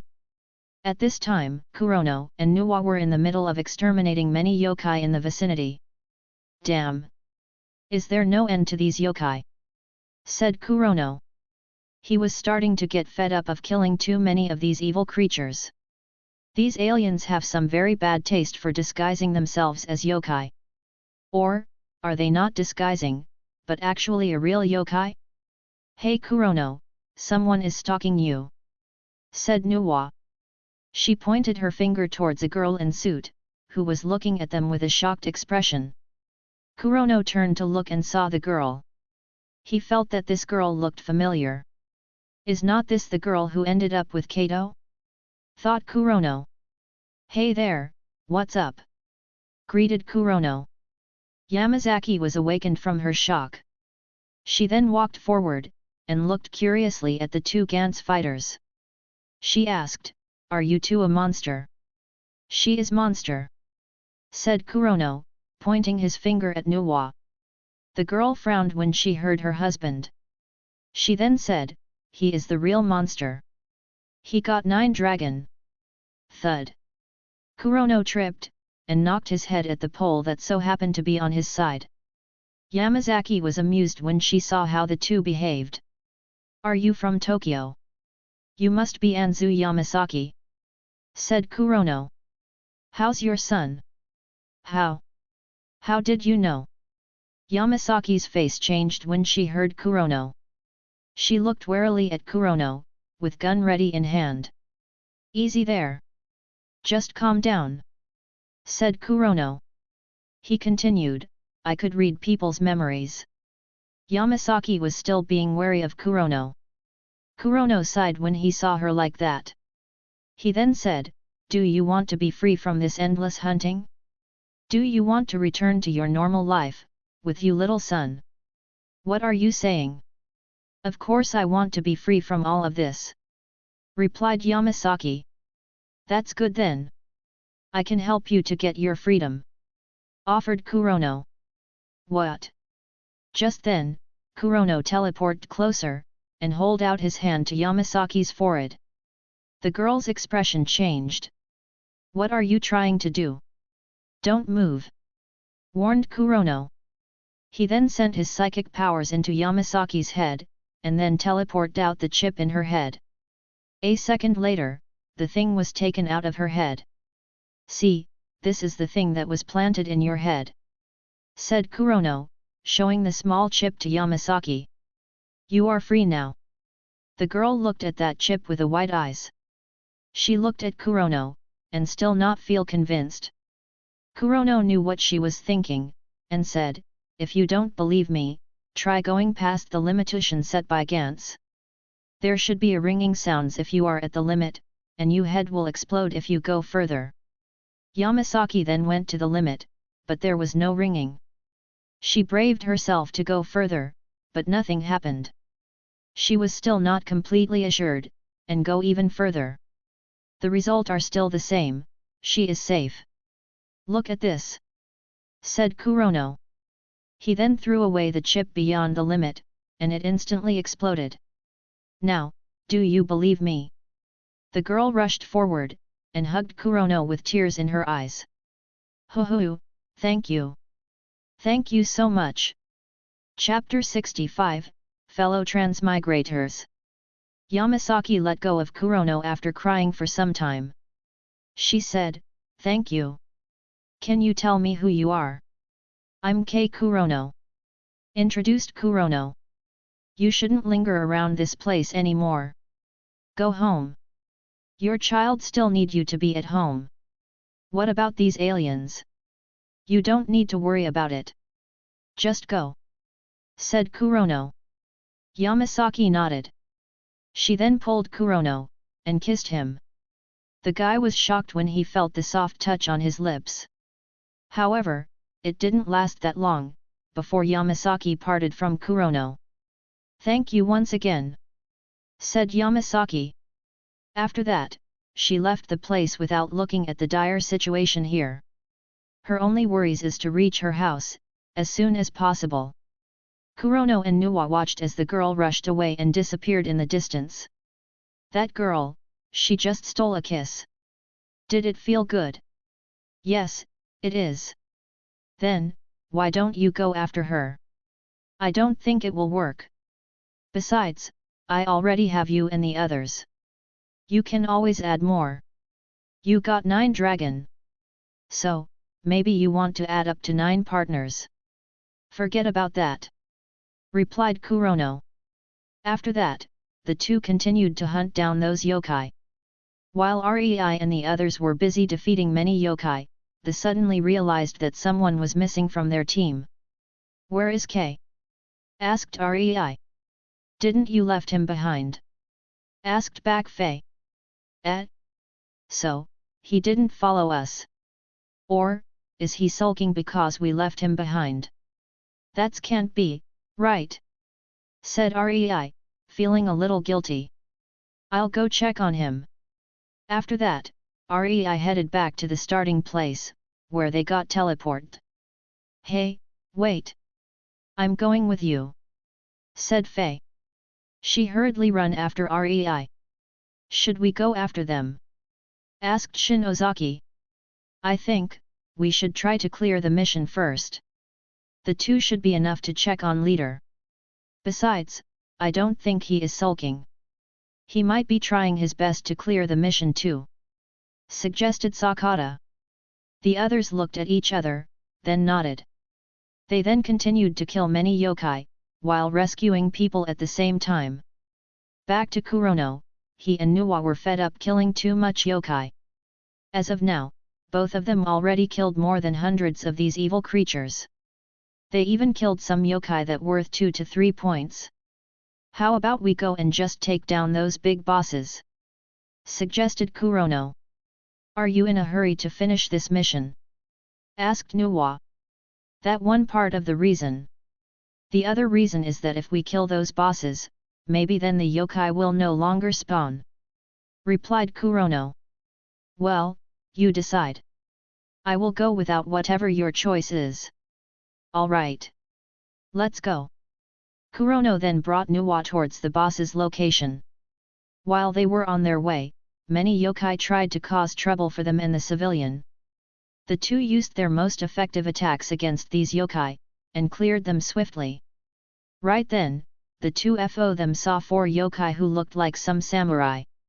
Although these yokai looked similar to human, they still showed a very peculiar difference from real human. The 4 yokai are especially tall, and each of them have a face that looked like a Hanya, Mempo, Hyotoko, and Okame masks. Coincidentally, Kurono and Nuwa were moving towards the direction of the yokai. Therefore, all 4 of them saw the two. "Here comes our prey," said the Hanya. He then moved forward, ready to kill Kurono and Nuwa. "Let's cut these cockroaches." "Hold on," said the Mempo, holding out his hand to stop Hanya. "Look at that one. That is not our prey. Is not that another space drifters like us? Is she siding with the Earthling? Let's find out," said the Okame. They then walked forward, and stopped some distance away from Kurono. The Hanya then said, "Halt! Tell me, what are you doing here? Oh, are you guys going to negotiate peace? I'm open for one," said Kurono. "Middlesome ant, we are not talking to you," said the Hanya. He think that he can make peace with us. He simpleton," laughed the Okame. The Mempo looked at Nuwa, and asked, "Why are you with this Earthling?" "He is my husband," replied Nuwa. Hearing her, the 4 yokai looked at each other, and then nodded. Mempo then said, "I see. Then you and this ant can die. Attack!" Instantly, those 4 yokai drew out their katanas, each one slashing at Kurono and Nuwa with lightning-fast drawing slash. Those slashes were looking really fatal, especially the one released by the Mempo guy. It was bearing together some heavy and sharp aura. Both Nuwa and Kurono jumped away and avoided the slash easily. The two distances themselves from the yokai. At this time, Nuwa frowned when she saw her snake hair. One of the snake hair bled from the slash delivered by Mempo. Nuwa looked at Kurono, and said, "That guy wounded your wife. Is not that just a hair? Just hair, you say? Really? Aren't you going to do anything about it? Okay. I understand what you want." Kurono then looked at the Mempo guy, and said, "You injured her. So, I need to take you down. Ooh. Entling, you seems to be angry about what I did to her. So, what are you gonna do?" Kurono took out his Gantz sword, and put it on his waist while looking at the Mempo guy. "Have you ever watched a movie with the title The One?" "Hey!" The yokai showed a confused look when Kurono suddenly talked about something else. There was a rogue multiverse agent who goes on a manhunt for alternate versions of himself, and getting stronger with each kill. However, other than him, another version of himself in another multiverse is also getting stronger. Do you know why? Before the yokai give any reply, Kurono continued. "It's because of a resonance theory." Then, what happened when this situation is also applied in this world? "Hey Kurono, what are you babbling about? Just go and cut those face mask," said Nuwa. "Let me finish. Do you know that there is another me in this world? To avoid getting involved in my usual life, he goes incognito with the name, Samurai X. To truly live the name, he tried his best to imitate the real Batusai, and achieved some success. Then, his successes somehow resonated on me. So, let me show you his progress." After that, Kurono suddenly vanished and appeared in front of Mempo. He then attacked the yokai with a sword technique. With the addition of teleportation ability, Kurono's slash become truly, and insanely fast. Tornado slash. In just an instant, Kurono released a few dozen of slashes, and cut the guy into so many small cube-shaped meats. The meat cubes then dropped down, together with its dark bloods. "Slice that cockroach!" Instantly, the other 3 samurai yokai attacked when they saw the Mempo guy died. When their slashes almost cut Kurono, he vanished one more time. Instantly, he appeared above the three, with his sword once again was on his waist. Tornado slash! Once again, the sword technique was used, and this time, there are 3 yokai that turned into meat cubes. Kurono then lightly landed on the ground. He proceeded to collect the yokai's katanas. Good stuff. These swords have a very high quality. Let's just keep it.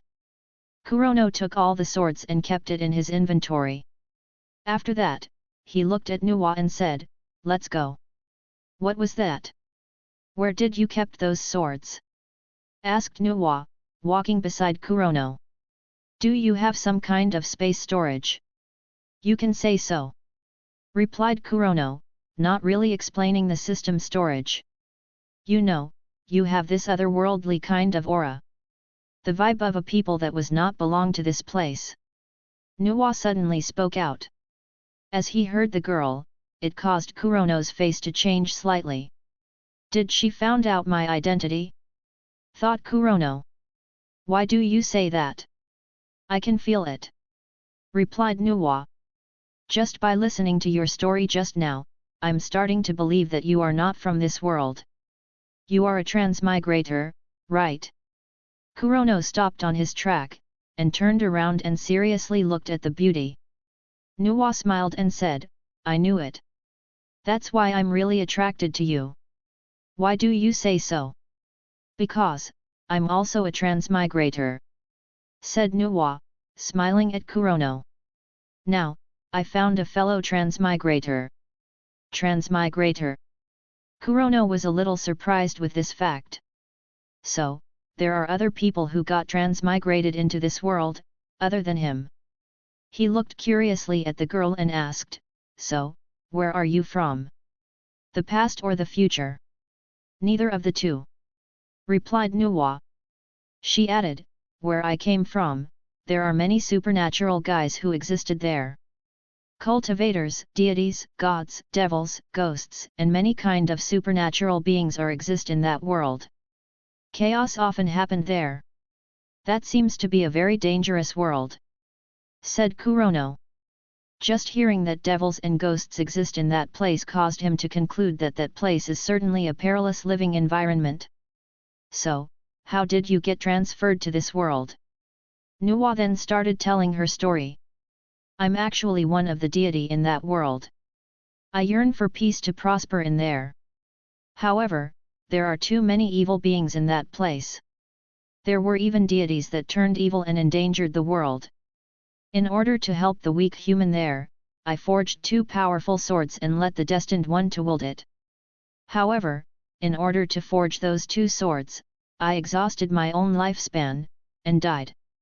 Suddenly after I died, I found myself got mysteriously transmigrated to this world. Moreover, I still retained myself and all my abilities." The story gave Kurono a surprise. He somehow have an impression of that story. Thinking back, he knew the origin of her story.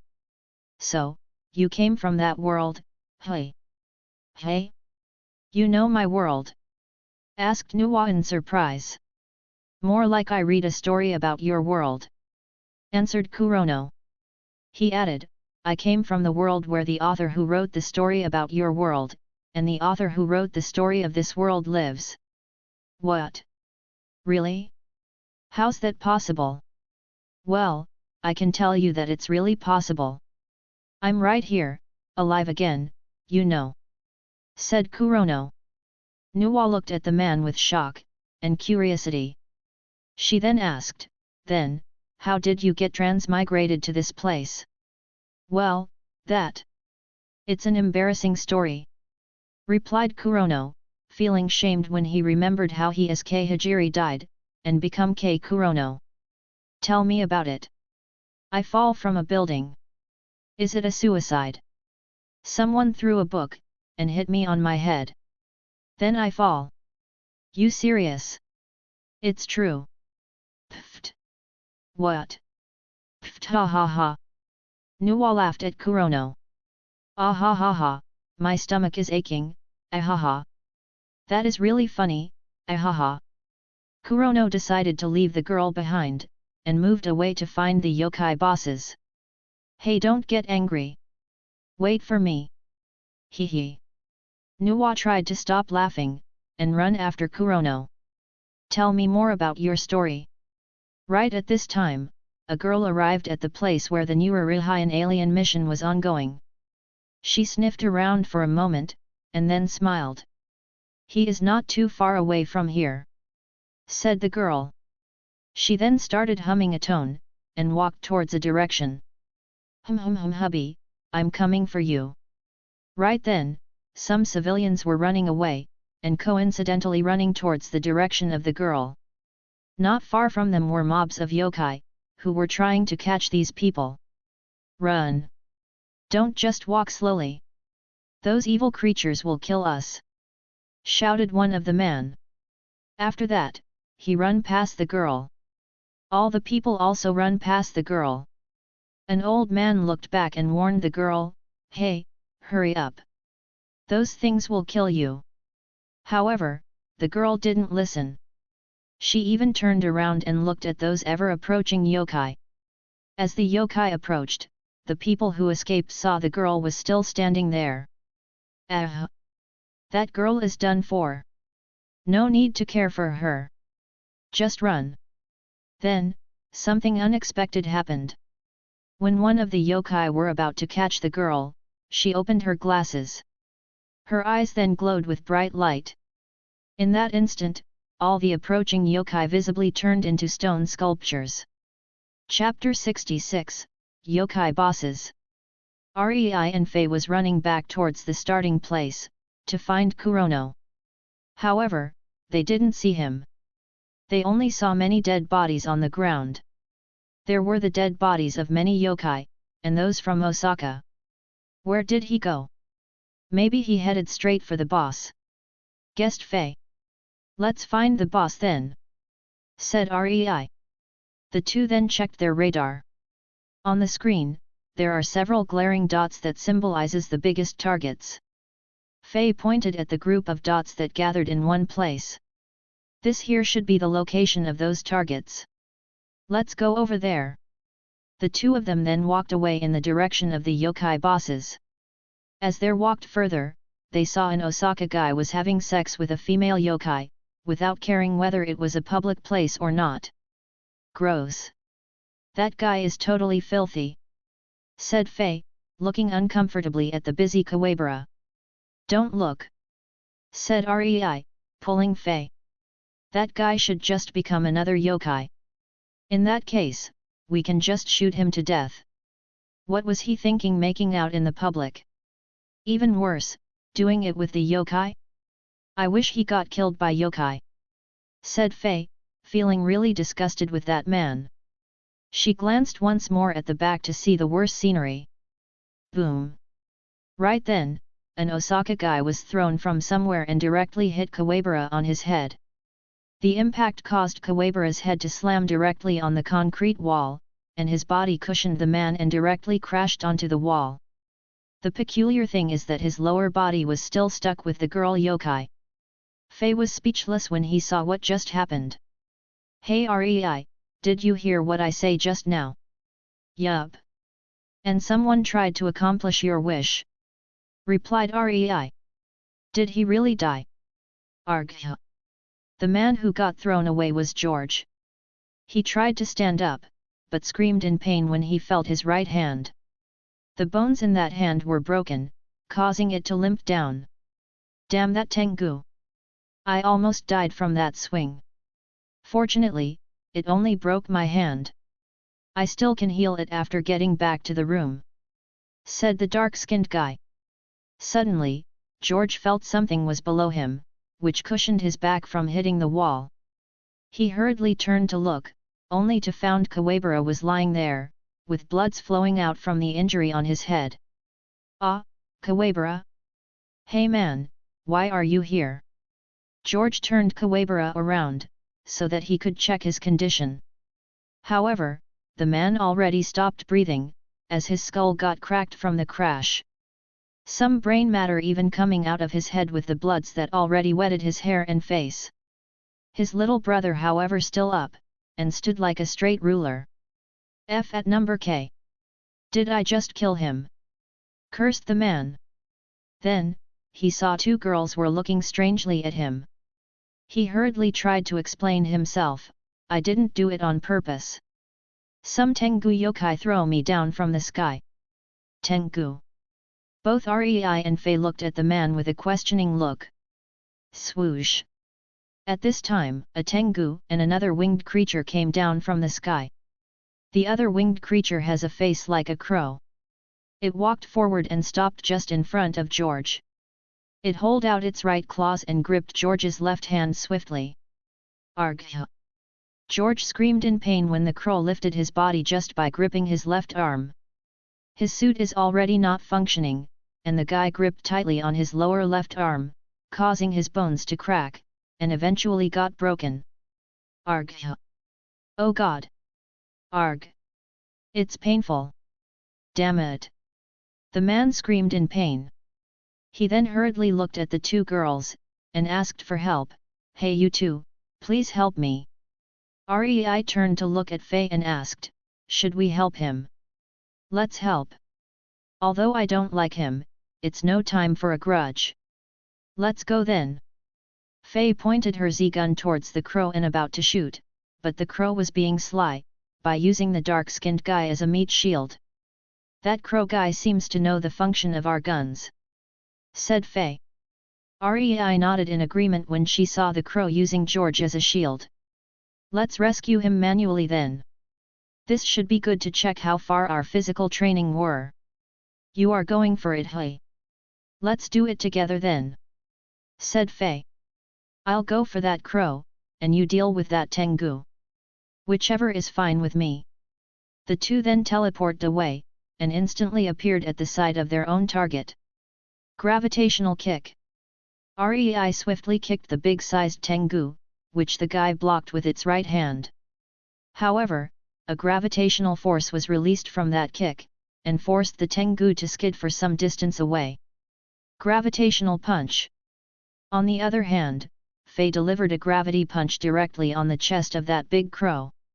The punch caused the guy to let go the black-skinned guy, and defended its chest with both hands. The crow then got thrown away into the distance. Wow!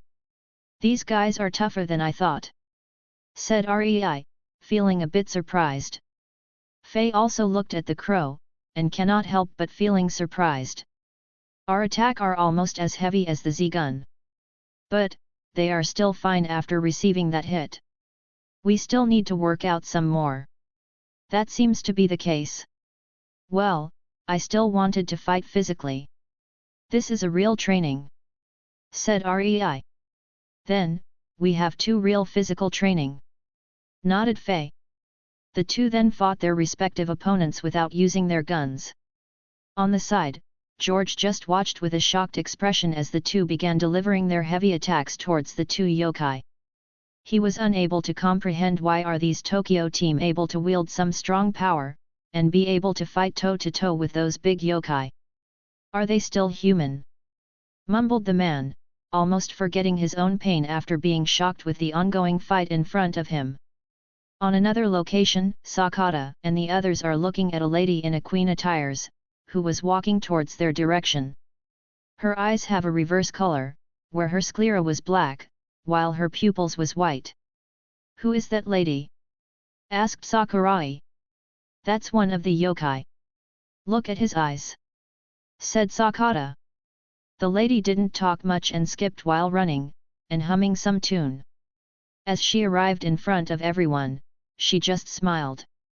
She then moved closer to Sakata and Sakurai. Boys, said the lady. At this time, Shinozaki used the point scanner to scan how many points this one is worth. A moment later, she saw the result. 100 points? Watch out guys! That is a boss, warned Shinozaki. Sakata and Sakurai also got surprised when they heard Shinozaki. Sakata jumped away, followed by Sakurai, but the yokai queen jumped too and hugged Sakurai. She then let out a breath onto Sakurai's mouth.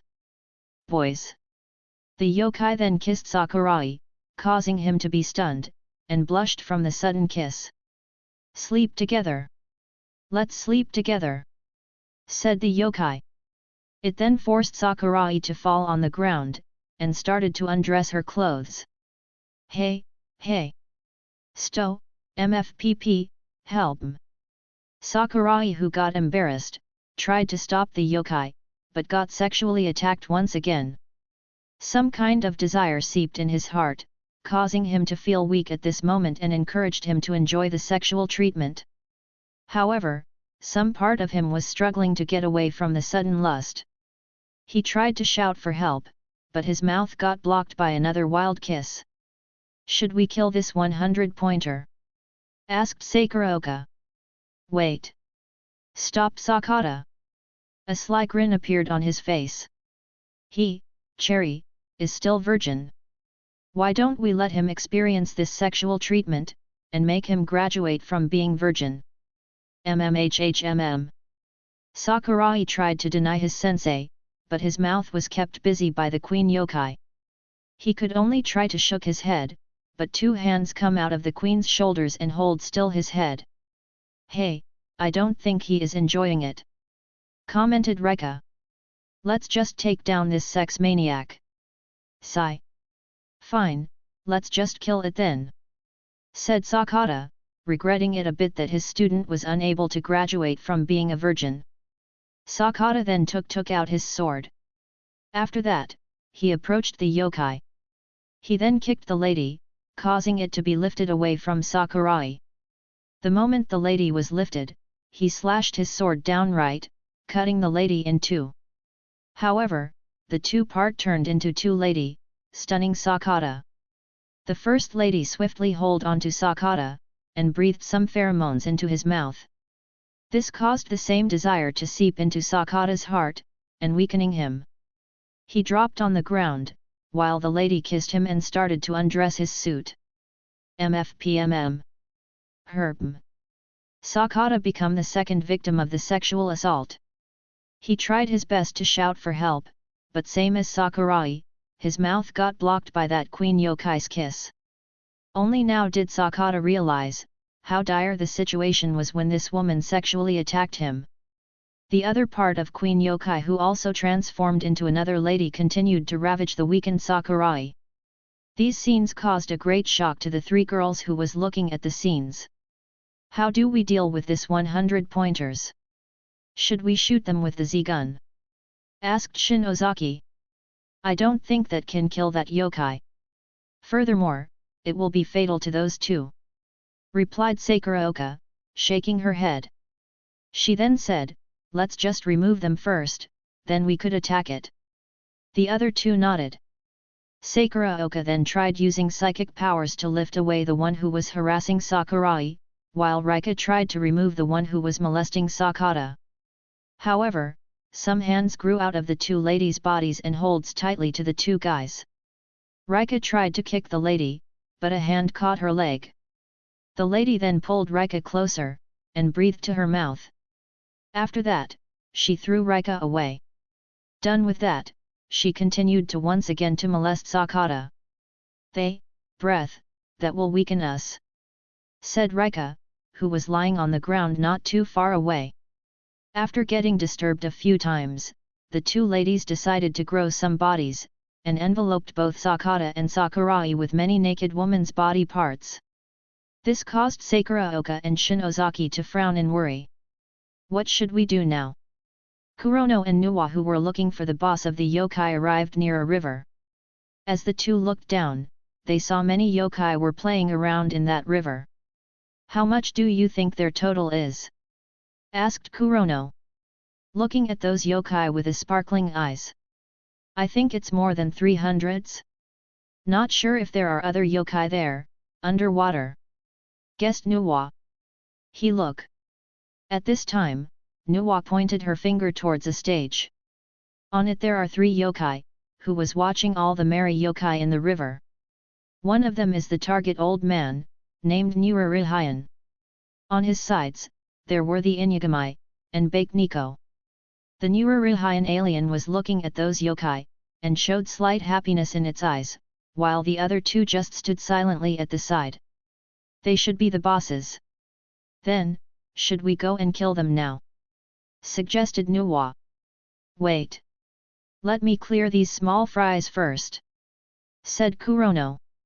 He then jumped to the sky, and moved some dark clouds, forming a massive dark clouds that have a lightning current flashing in it.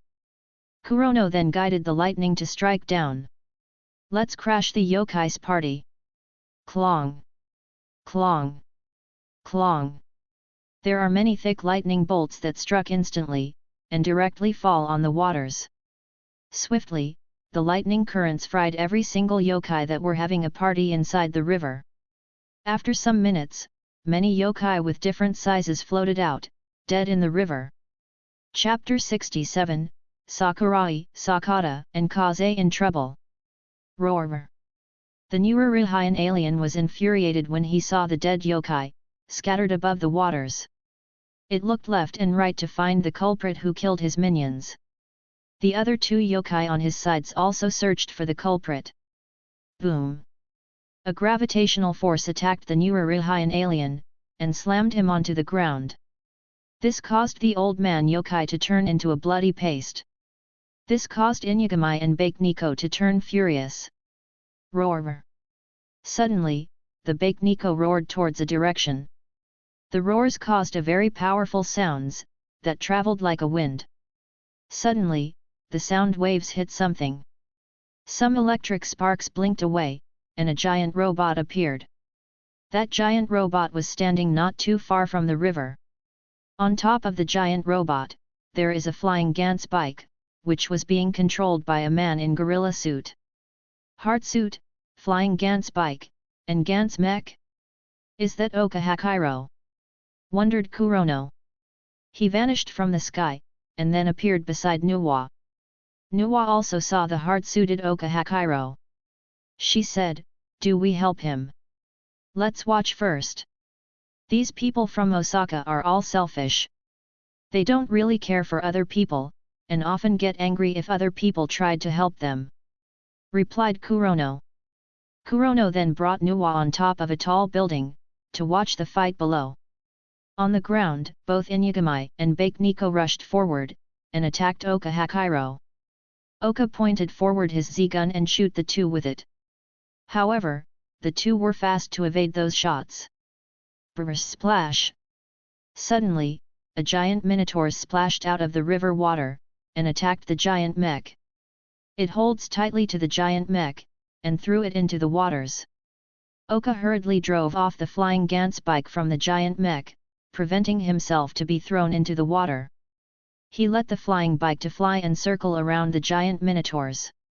The minotaurs tried to attack the bike, but was unable to keep up with its speed. The minotaurs was annoyed. Swoosh! At this time, the Bakeniko flew away speedily, and hurriedly appeared at Oka's back. It reached out its claws, and clawed at the man in hard suit. Oka was surprised that the Bakeniko was able to catch up to him. He then punched at the Bakeniko with his giant hand. Right then, something unexpected happened. Oka's hand just goes through the head of the Bakeniko, while the cat's claw hit the man. The hard suit didn't break, and Oka was sent out of the flying Gantz bike. Whoa! The cat was turning intangible, said Kurono, surprised to see that weird ability. Bam! The hard-suited Oka was thrown away, and crashed on the ground. However, he got back on his feet. As soon as he stand up, the Bakeniko and the Inuyagami are already standing in front of him. Some distance away from them, newer Rihian who got turned into a bloody paste was once again standing. However, it already turned into another form. He is now a naked girl, and walking at Oka with an eerie smile. "I think, that man in gorilla suit is in trouble," said Nuwa. "Is it not yet time to help him? Let's ask him," replied Kurono. He then shouted out, "Hien! Uka! Do you need help?" The sudden shout surprised everyone below the building. Many people turned upward to look at this man in black suit. Oka and the yokai bosses also turned to look at Kurono. Who is that guy? Why is he shouting from up there? He is asking whether that guy with gorilla suit need a help. Look over there. That guy is being surrounded by those evils. Hey, watch out! You might get entangled with their fight against the evil creatures. I already saw some of those black-suited people died in the hand of those yokai. The onlookers watched from some distance away, while hiding from the threat of yokai. Right then, the Inuyagami and the Bakeneko started attacking Oka. Oka evaded their punch, and tried to attack back. He punched back at the two. Oka's attack always landed on the Inuyagami, causing that yokai to stagger back for some steps. On the other hand, the Bakeneko was quick to evade. Even when Oka's punch landed on this cat yokai, it will only goes through his body. Clang! A claw attack landed on Oka's heartsuit. This time, it managed to cut open the suit on the chest. Fortunately, Oka stepped back when the critical attack landed. Shit! Take this! Shoo! Oka shoot out a laser from the hand of the gorilla suit towards the Bakeneko. However, it only passed through the face of the yokai. At this time, Nurarihayan arrived, and decided to attack too. He rushed forward with an eerie laughter and jumped over the man in heartsuit. Seeing that, Oka used the blade attached on the suit to slice the lady Nurarihayan into many pieces. The pieces fall down to the ground.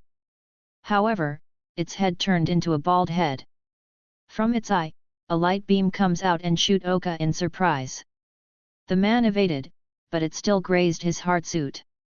The beam broke the left hand of the heartsuit was now got cut by the beam. Boom! Nurarihayan head was instantly got slammed to the ground, and once again turned into bloody paste. Oka also shots another gravitational force to the rest of Nurarihayan body parts. Clang! While Oka was busy using the Z-gun, the Bakeneko reached him. The yokai clawed and cut the heartsuit. This time, the suit was damaged severely. However, Oka was able to evade the danger, and come out of the suit. He then used his sword to cut the cat yokai, but the cut only goes through the big guy, causing Oka to frown deeply. At the same time, he also saw the Nurarihayan guy was once again standing back, but now in a black behemoth form. That's it. I'm out of here. Bang! Oka was frustrated. He was unable to kill either of the two weird yokai. The Bakeneko was intangible, while the Nurarihayan seems to be undying. It was really hard to kill. That's why he decided to leave. However, he suddenly got punched by Inuyagami on his left side, and caused him to be sent flying like a shooting bullets. Krang! Oka was sent shooting, and crashed onto a mirrors of a building, and continued to flew inside the building, until he slammed onto the wall of the building. When he dropped on the floor of the building, he stood back up, and just walked away. He left without wanting to care for those yokai bosses. Well, he already turned away. It's our turn now, said Kurono excitedly. Huubai! Hey! Bonk! Suddenly, a girl appeared out of nowhere, and dropped on Kurono. Their head knocked onto each other, causing both of them to roll on the ground, holding their head in pain. What was that for? Scolded Kurono, holding onto the bump on his head, that was still aching. Awah! My head hurts. The girl rolled for a while, also holding onto her head. After a second, she stood up and looked at Kurono. A smile appeared on her face. We meet again, husband. I think you are mistaken here. I don't think I know you, said Kurono, shaking his head. You don't know me? Asked the girl. She thought of something, and suddenly realized that she was in human disguise. I forget about my disguise. Here, look at me. The girl's head then undergo a transformation. Her face changed slightly, and her hair turned into many small snakes. Now, you should recognize me, right? You're Yale! Exclaimed Kurono. He was shocked that this girl suddenly appeared here. Why are you here? Aren't you supposed to be in Amazon forest? I followed you, replied Uriel with a smile. How did you know that I'm here? It's a secret. I won't tell you. She put a pheromone on you, explained Nuwa. Damn you! How dare you, Ak! Nuwa? Why are you here? Uriel wanted to curse whoever told her secret, but froze in place. She stuttered to speak when she saw the one who told her secret was the most dangerous snake in Amazon forest. Little girl, did you just curse on me? No. I don't dare, replied the girl in fright. How come you are here, O Lord Nuwa? Well, he is my husband. So, I'll follow him wherever he go, replied Nuwa, smiling weirdly at Uriel. Husband? Nu. The girl became frustrated when she heard the Lord.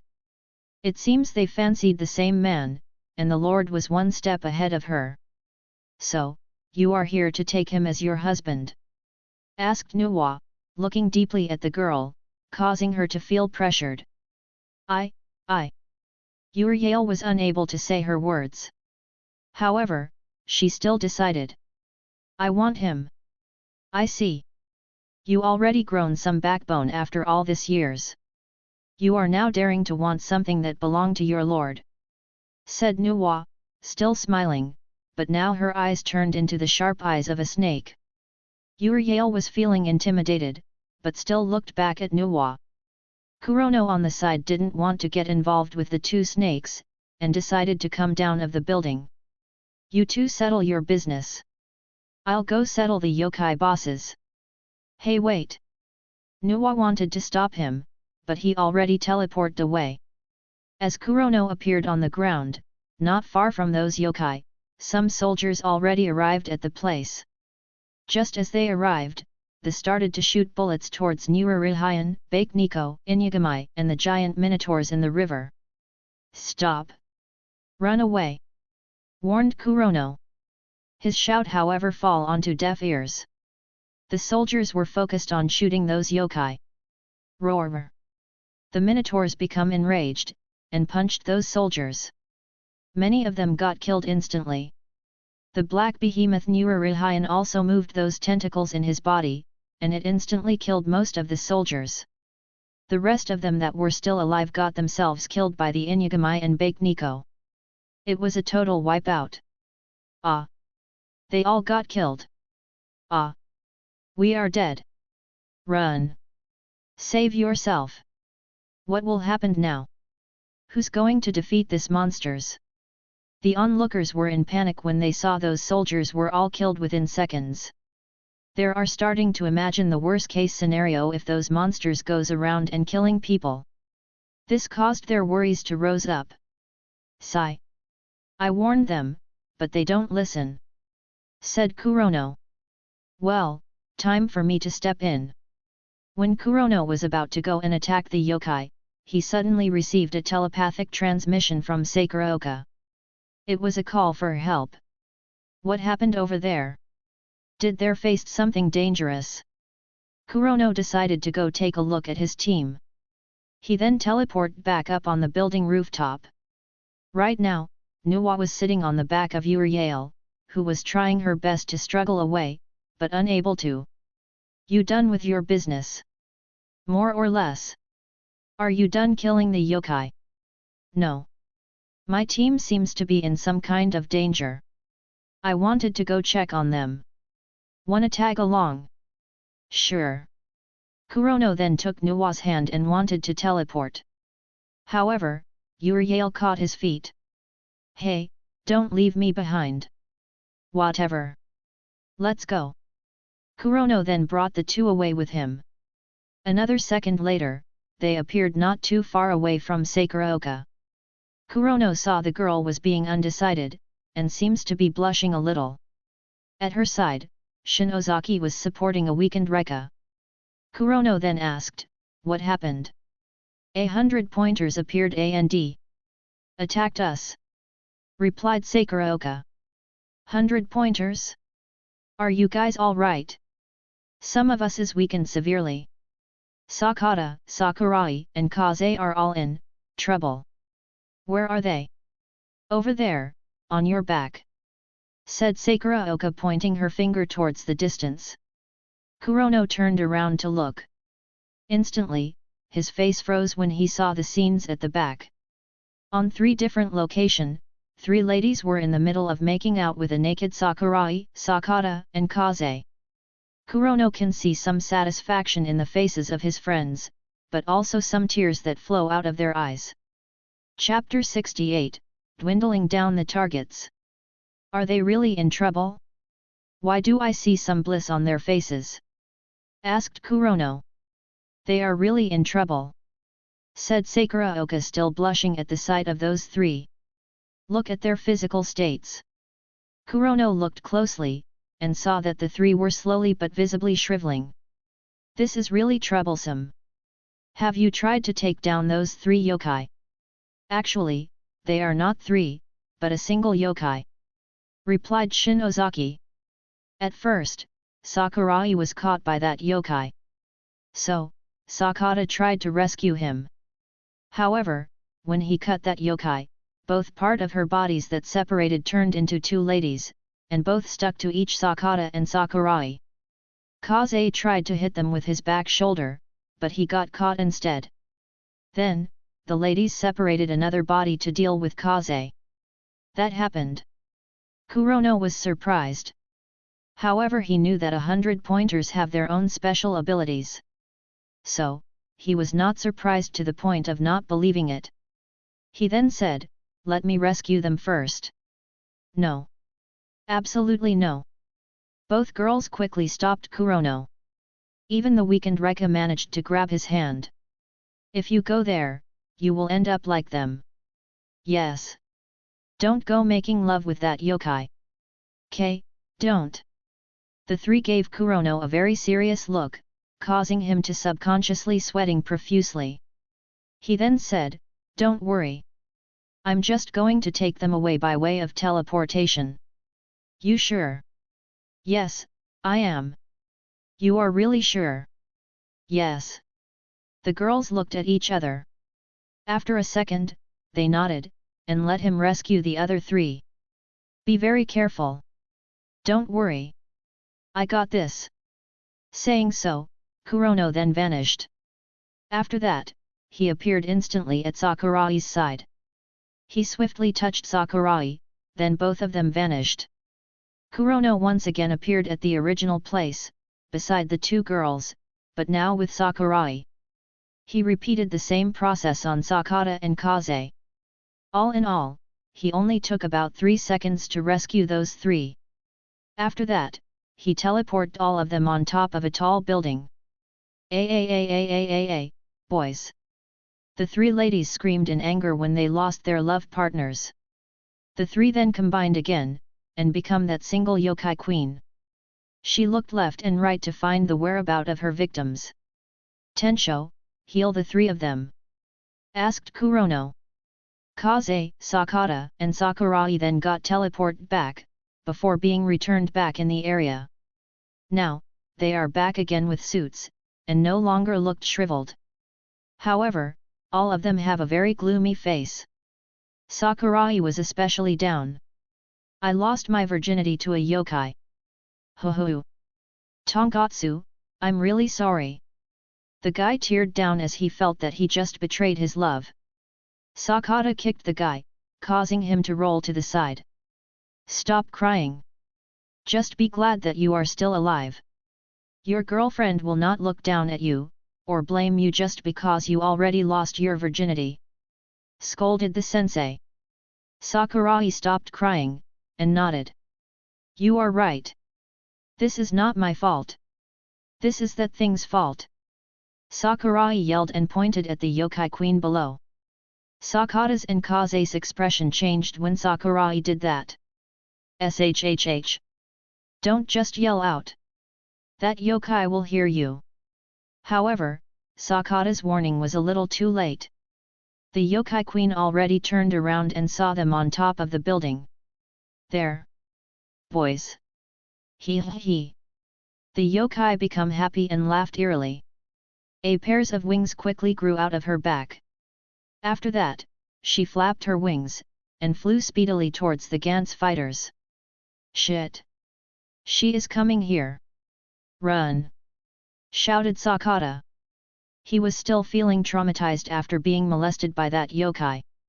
Kaze and Sakurai also paled when they saw the yokai was coming.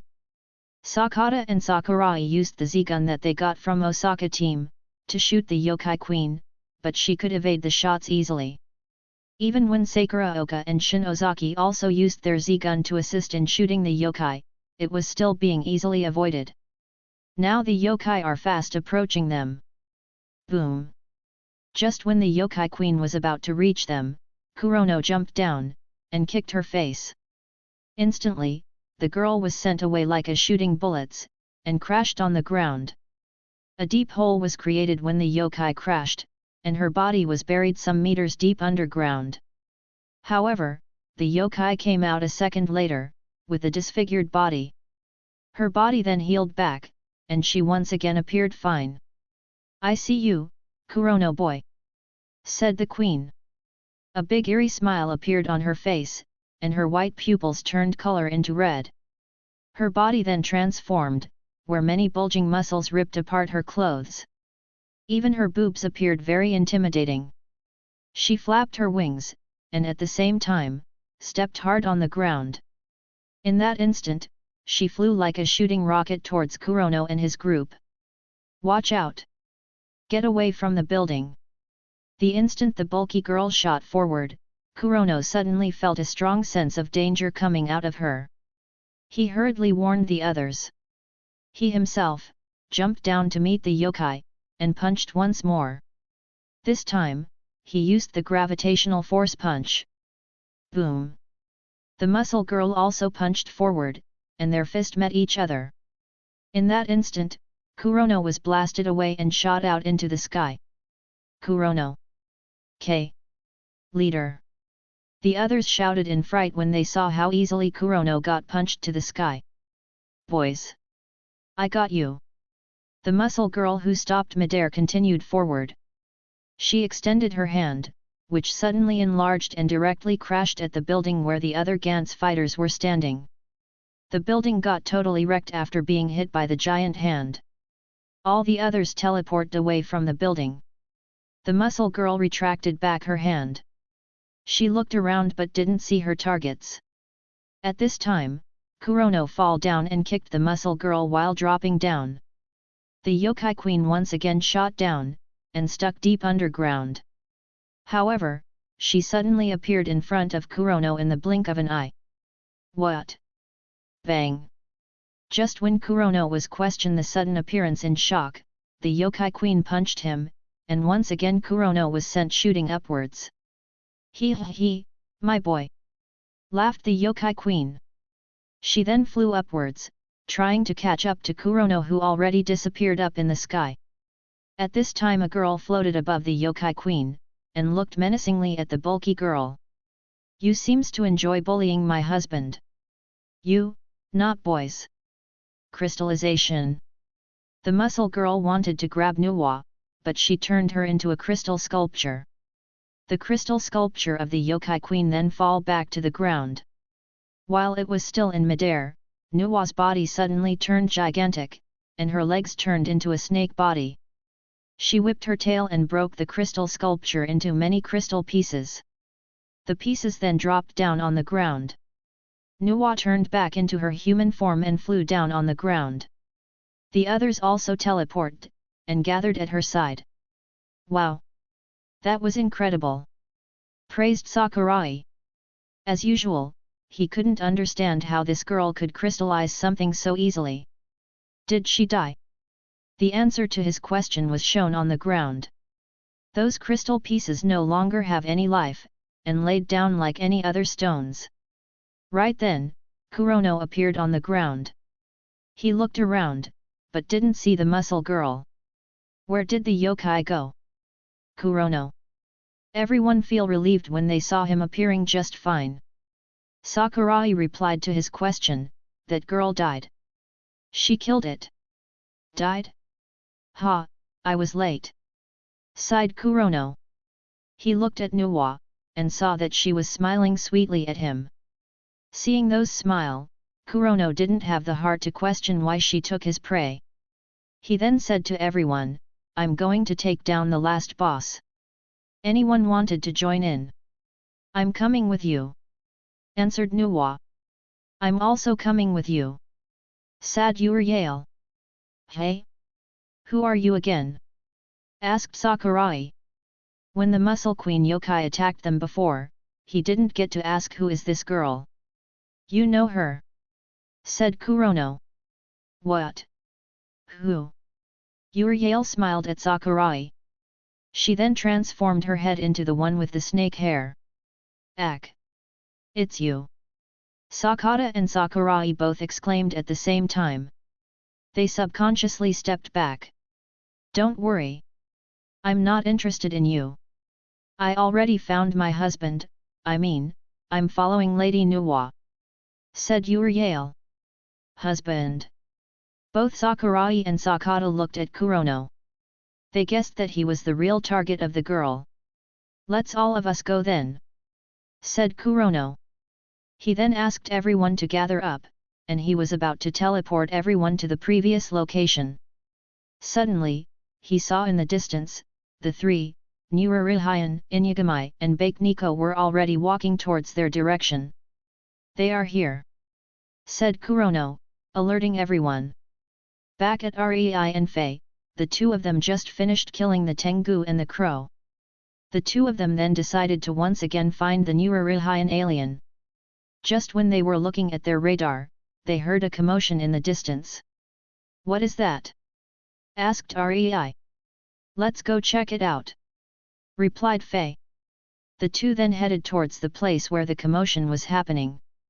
In the area, they saw many soldiers were trying to take down the giant minotaurs, who was now walking on land.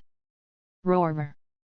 The minotaurs roared, causing the many soldiers to feel their eardrums were about to get blasted by those sound waves. Attack! The soldiers delivered many shots at the minotaurs, but any small bullets were hardly able to injure the big guy. It just swiped its big hand, and many soldiers were killed instantly. Stop all of you! Warned Rei. However, the soldiers were too focused on the monster. The monster killed even more of them, and only a small number of soldiers were still alive. All of them panicked, and shivered in fear. Ah! Run! When one of them started to run away, all the rest also tried their hardest to get away. The Minotaurs was not going to let them get away. It reached out its big hand to kill them. Ah! No! Help! Boom! Boom! The Kishimoto duo shoot out several gravitational force, and caused the Minotaurs to slam to the ground. However, the monster didn't die. It once again stand up and roared furiously. This guy is too big, and its body is also very durable. We need to attack it some more. Let's just bleed it down. We can also cut down all its weaknesses, suggested Fei. Let's do that then. The two girls then created several psychic chainsaws, and launched it towards the big minotaurs. The spinning saws cut the minotaurs in many places, causing it to bleed in all those wounds. Some of the psychic chainsaws flew up and aimed at the mouth, nose, ears, and the eyes of the minotaurs. The big monster tried to evade, but the attacks followed its targets. The psychic chainsaws then found its targets, blinding the eyes, bleeding the nose, and cutting deep into the ears, causing the minotaurs to lost its sense of hearing. The saws that entered inside the mouth were the most dangerous attacks. It caused havoc from the mouth through the stomach of the big yokai. Not long later, the minotaurs just dropped on the ground, and no longer breathing. All right. We did it. Rei and Fei high-fived when they saw the minotaurs no longer moving.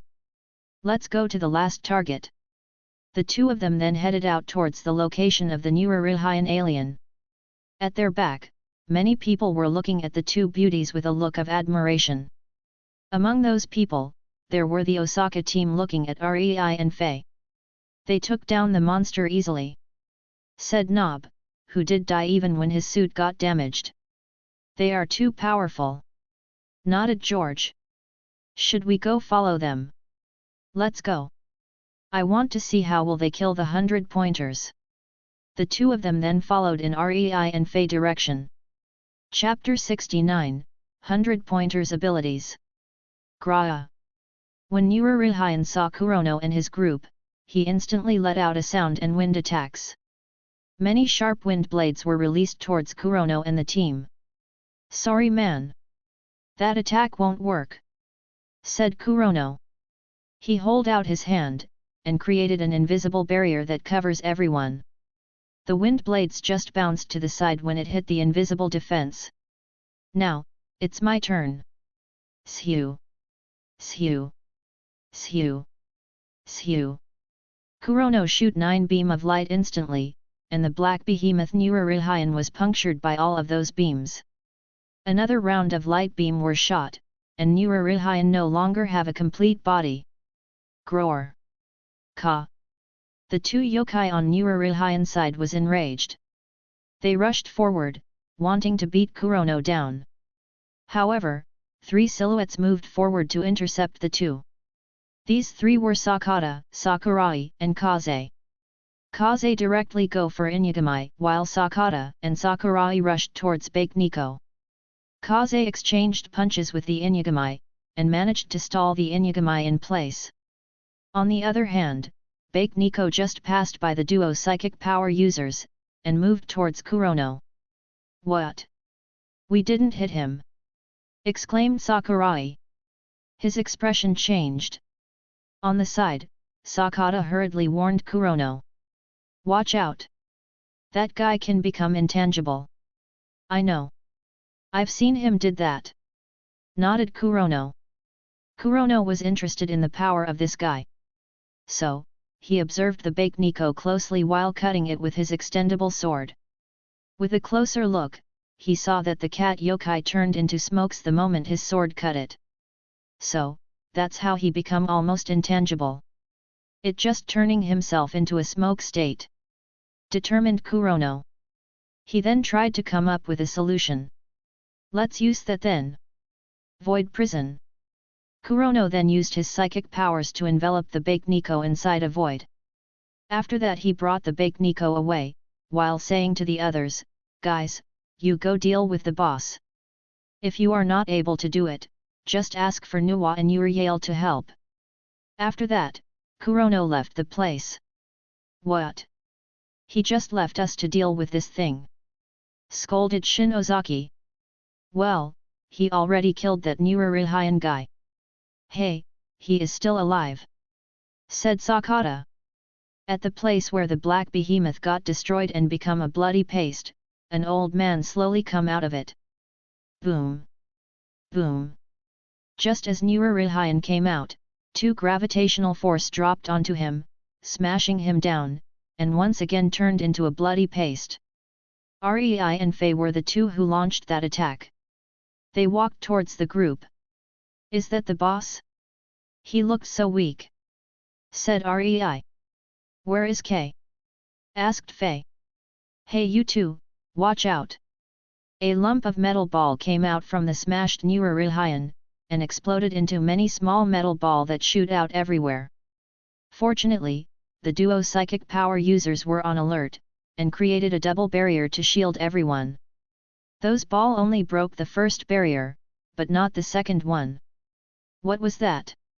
That was the guy that you two attacked just now. That guy is hard to kill. So, we need to be careful, said Sakuroka. From the bloody paste, a lady came out. Boom! Boom! Boom! This time, not just Rei and Fei, but all the Z-gun holder launched a combined gravitational attacks. They attacked for a whole 30 minutes. In between those times, Nururihan tried to come out several times, shot out some lasers, and tried many other ways to get out. However, it was futile as the Gantz fighters easily avoided those lasers, while still launching more gravitational force on the yokai. In the end, there was no longer movement after the 30 minutes passed. The only thing left is a deep crater that was formed from the repeated impact from the gravitational force. Did we kill him? I think so. Hey Ryuko, can you check the radar? Okay. Wait a second. Shinozaki then took out her radar, and checked for any target. She then saw only one more target in the radar.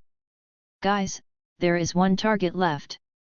I think that should be the guy over there, said Sakata, pointing at Inugami who is still fighting Kaze.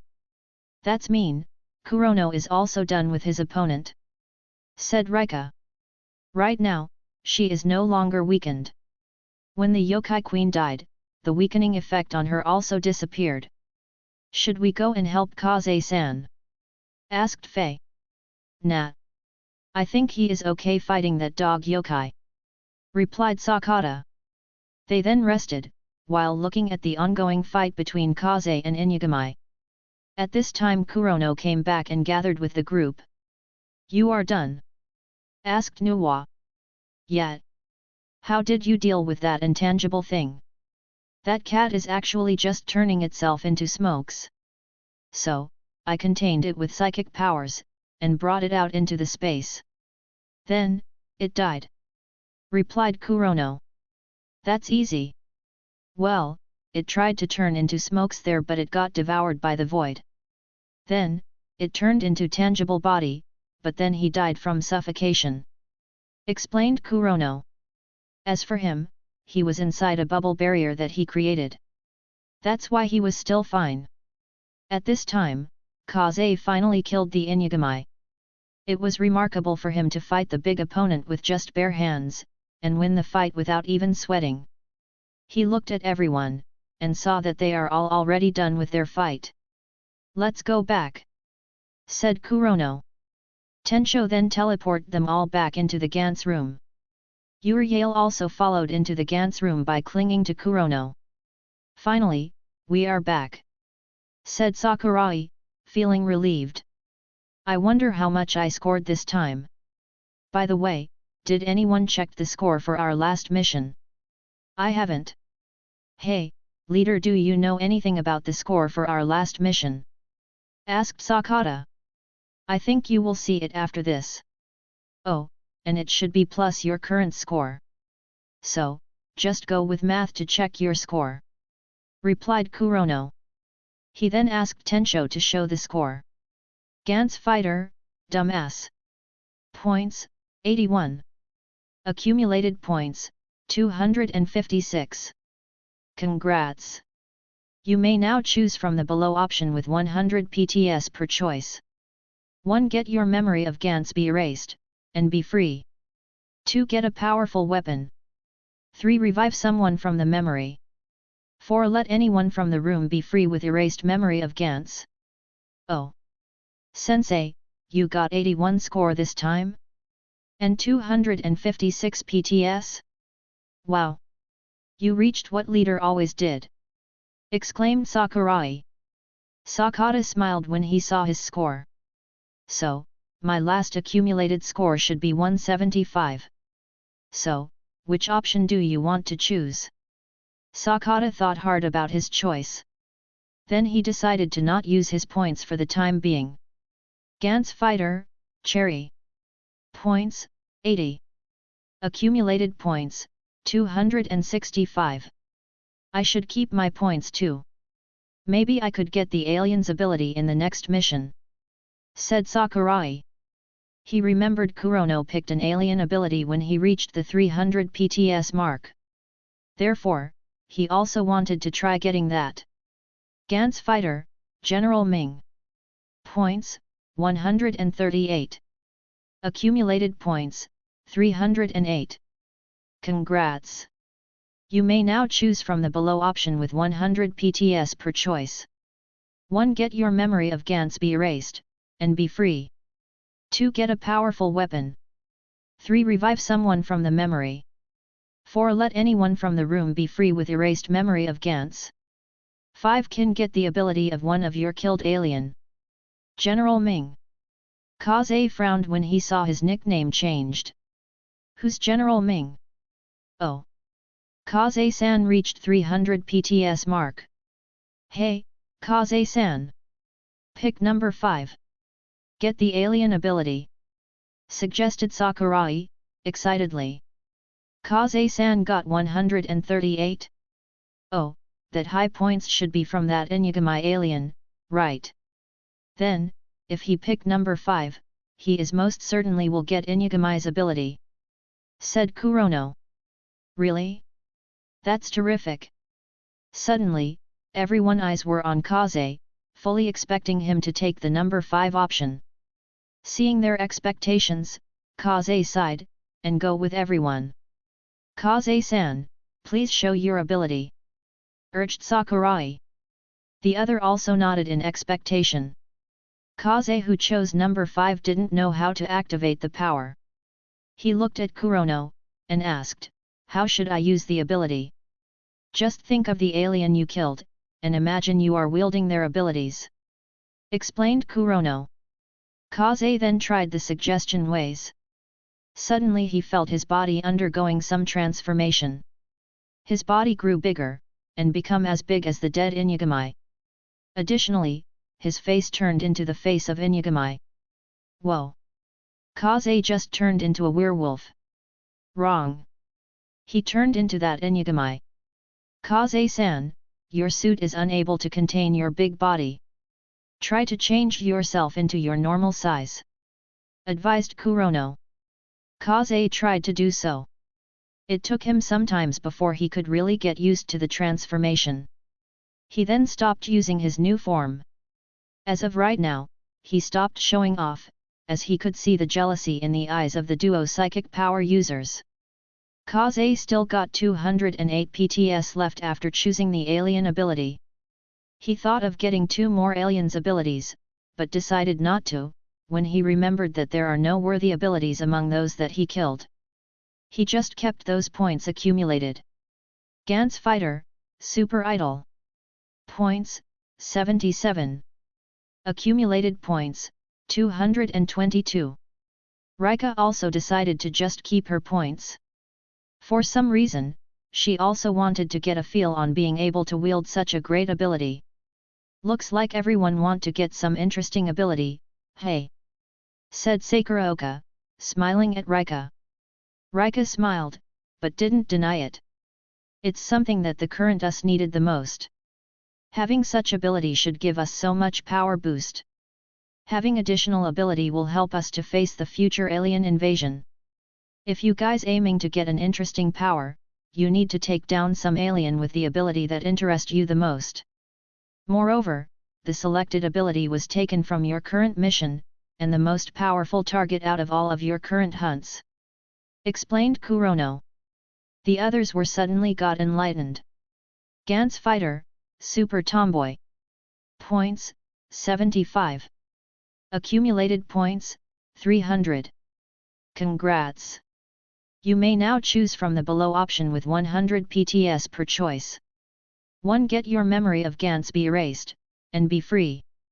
2. Get a powerful weapon. 3. Revive someone from the memory. 4. Let anyone from the room be free with erased memory of Gantz. 5. Can get the ability of one of your killed alien. Whoa! I got 300 PTS! Exclaimed Shinozaki. Her eyes then turned bright for an instant, but then she calmed down. When she thought back of all the yokai that she killed, she didn't remembered killing any yokai with worthy ability. I will just kept my points for the next mission. Gantz Fighter, Super Gal. Points, 179. Accumulated points, 321. CONF Rats. 5. Can get the ability of one of your killed alien. Oh, look! She got almost 200s. Is it possible that the boss scores goes to her? Guessed REI. That's easy to know, said Faye. How? Let Seine choose the no 5th option, reasoned Faye. She added, the boss is 100 pointers, and one of the most powerful target. So, if Seine chose number 5, she should automatically get the ability of that guy, right?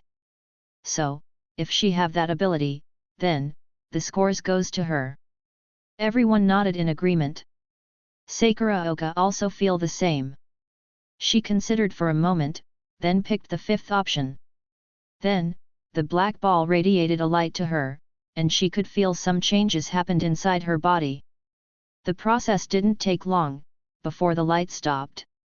Well, Sakuraoka-san. How is it? Did you get the ability? Asked Sakurai expectantly. The others also looked at her. It's a secret, said Sakuraoka, smiling teasingly at everyone. This caused everyone to show a disappointed expression. At least just tell them whether you got the ability of the 100 pointers, said Kurono. He also having a little expectation on this. Well, I think I got the 100 pointers abilities. Chapter 70, Meeting the Crush and Bully. Gantz Fighter, Super Tits. Points, 145. Accumulated points, 437. Congrats! You may now choose. 5 can get the ability of one of your killed alien. 6 revive 2 people with 100 PTS, either Gantz fighters, or outside people. Gantz Fighter, Super Boobs. Points, 172. Accumulated points, 437. Congrats! You may now choose. 6 revive 2 people with 100 PTS, either Gantz fighters, or outside people. Holy, they already accumulated up to 400 PTS mark? Their scores are even similar. Look. There is an additional choice. Revive 2 people? Regardless of status. Wait, are the Gantz trying to motivate us to revive more people? By the way, aren't leader, I mean Tencho the one controlling the Gantz? Asked Sakata. Actually, there are certain things that already being programmed in the Gantz, that out of our control. These includes the ongoing mission, and the rewards system. Answered Kurono. Rei and Fei haven't thought of reviving anyone. So, both of them just picked the 5th choices. Light radiated on them, and they each received their respective abilities. Let's see. Let's grew some wings, said Rei, trying to activate her ability. Instantly, a pair of white wings grew out of her back, causing her suit to get torn up on the backside. It was the Tengu's wings. Wow! That's beautiful! Praised Fei. Let me try it too. Fei then activated her ability, and tried to grew a pair of wings. Same like Rei, she grew out wings, but her wings were black. It's the crow's wings. Beautiful. Now, they looked more like a pair of angels. Praised Rika, feeling a little jealous. Now, she desired more to get the alien ability. Should I also find a winged target next time? We are thinking the same, said Sakuraoka, admiring the wings on the Kishimoto's back. Shinozaki also felt the same, as she walked forward to touch Rei's wings. I want some wings too. After Rei and Fei got their abilities from the yokai bosses, they no longer used the rest 337 PTS. Next, it was Kurono's turns to get himself scored. Gantz Fighter, Kuroniko, Black Cat. Points, 260. Accumulated points, 302. Congrats! You may now choose. 5 can get the ability of one of your killed alien. I choose no 5. Decided Kurono. Not long later, he got the ability that he already expected to get. So, do you guys want to see my ability? Said Kurono, smiling to everyone. Let's go home, said Fei. Let's go. I want to take a bath, agreed Shinozaki. Rei, Fei, and Shinozaki then changed their clothes in the open room. After that, they walked out and headed home. Well, Kei, I should go with them. See you at home, said Sakuraoka, smiling at Kurono. She also changed her clothes and headed out. We are going too, said Sakata. He and Sakurai then left together. What the heck? Why are you all suddenly want to leave? Asked Kurono, gloomily. As he was speaking, Kaze also silently walked out of the Gantz room, causing Kurono to become speechless. He turned around and saw that there are only 3 more girls. You 3? Sorry dear.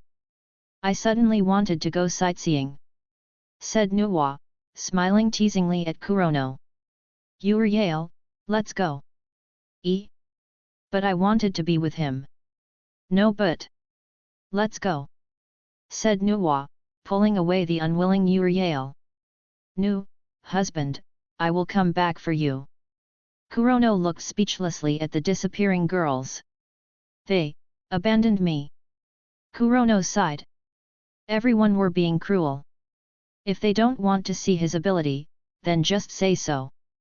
That is better than pretending to have something else to do, thought the perplexed K. You can show it to me, said Rika. Nah. Forget it. Let's just get changed, and head back home, said Kurono. He then entered the open room, and changed his clothes. Rika also followed inside and changed her clothes. As they were undressing themselves, Kurono saw Rika's naked body, and feel aroused. He couldn't help but watch her undressing her suits attentively. Rika saw him looking at her and blushed. Should we stay here for tonight? Asked Kurono. Rika was surprised at his words. She could grasp the hint in his words and it made her blush even more. She lowered her head, and replied, yes. A smile appeared on Kurono's face. Instantly, all the gloominess disappeared from his heart. He then approached the naked Rika, and kissed her. The two hugged each other, while experiencing a passionate kiss. Time ticked, and the two were getting more and more aroused. From the initial standing position, now, they are laying down on the floor, where Kurono was on top of Rika.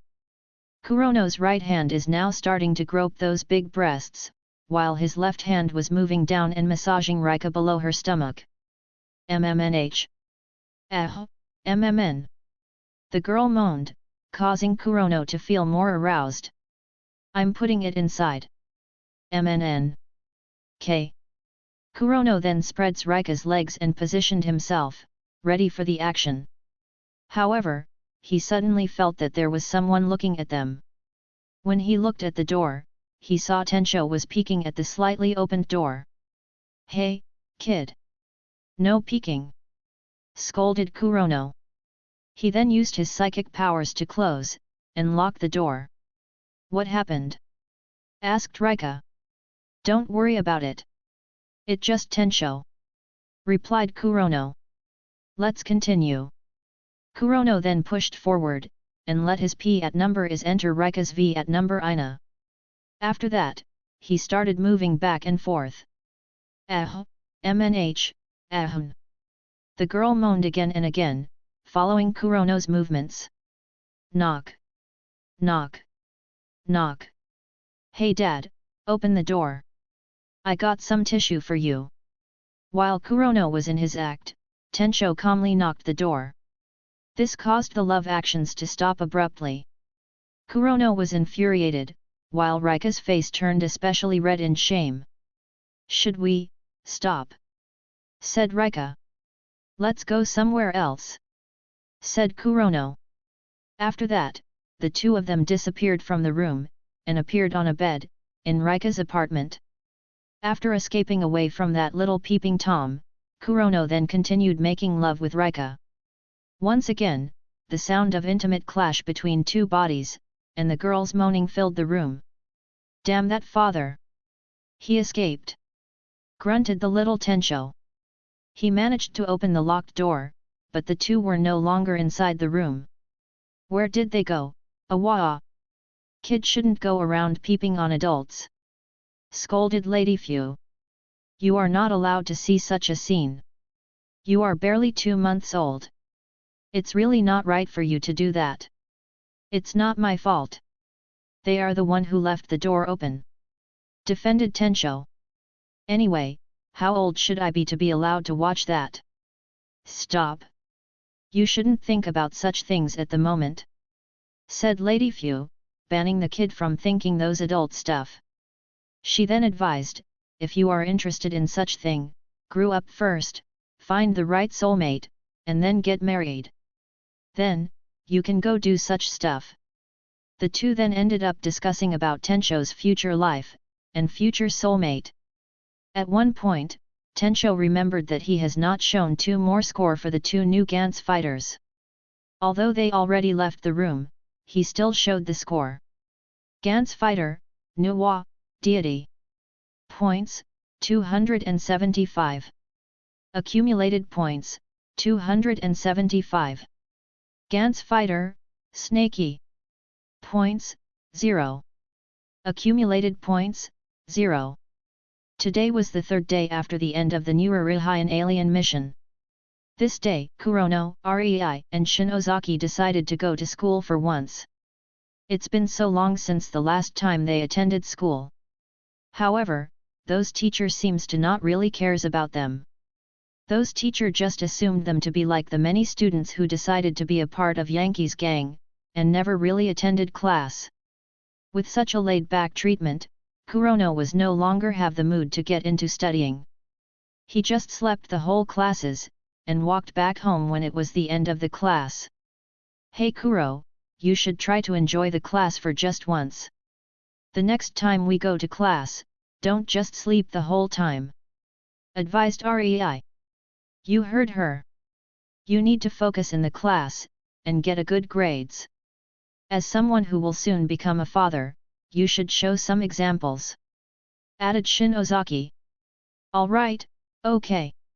I heard you too. Said Kurono. By the way, is it a 1 or 2 months pregnancy? Me? It's almost a month. Replied Shinozaki, touching her belly. It's the same to me. Maybe a day or 2 late. Answered Rei. She added, you need to become a good and responsible father. Yes. I will do that. Nodded Kurono. He then holds Rei's and Shinosaki's hand dearly, while walking on the street. Kurono-kun? Kurono-kun. At this time, the 3 heard a girl's voice calling for Kurono. The 3 of them glanced, and saw a girl was standing not too far away from them. I thought it was you Kurono-kun. Said the girl, looking at Kurono with an affectionate look. Long time no see. Replied Kurono calmly. The girl saw that Kurono was holding Rei's and Shinosaki's hands. She asked, are they, your girlfriend? Yes. Nodded Kurono. Natsu. A boy who was holding on to 2 ice cream walked in their direction, and called the girl's name. The boy then saw Kurono, and got surprised. A second later, a condescending smile appeared on his face. Wow! Kurono-kun! It's you! Come on, say wow, or I remember you. Say it! Said the boy, looking disdainfully at Kurono. Rei saw those disdainful eyes, and frowned. She glanced at Kurono and asked, who are they? This here is Harada Natsu. My first crush in middle school. Replied Kurono, introducing the girl. Natsu showed a surprised look on her face.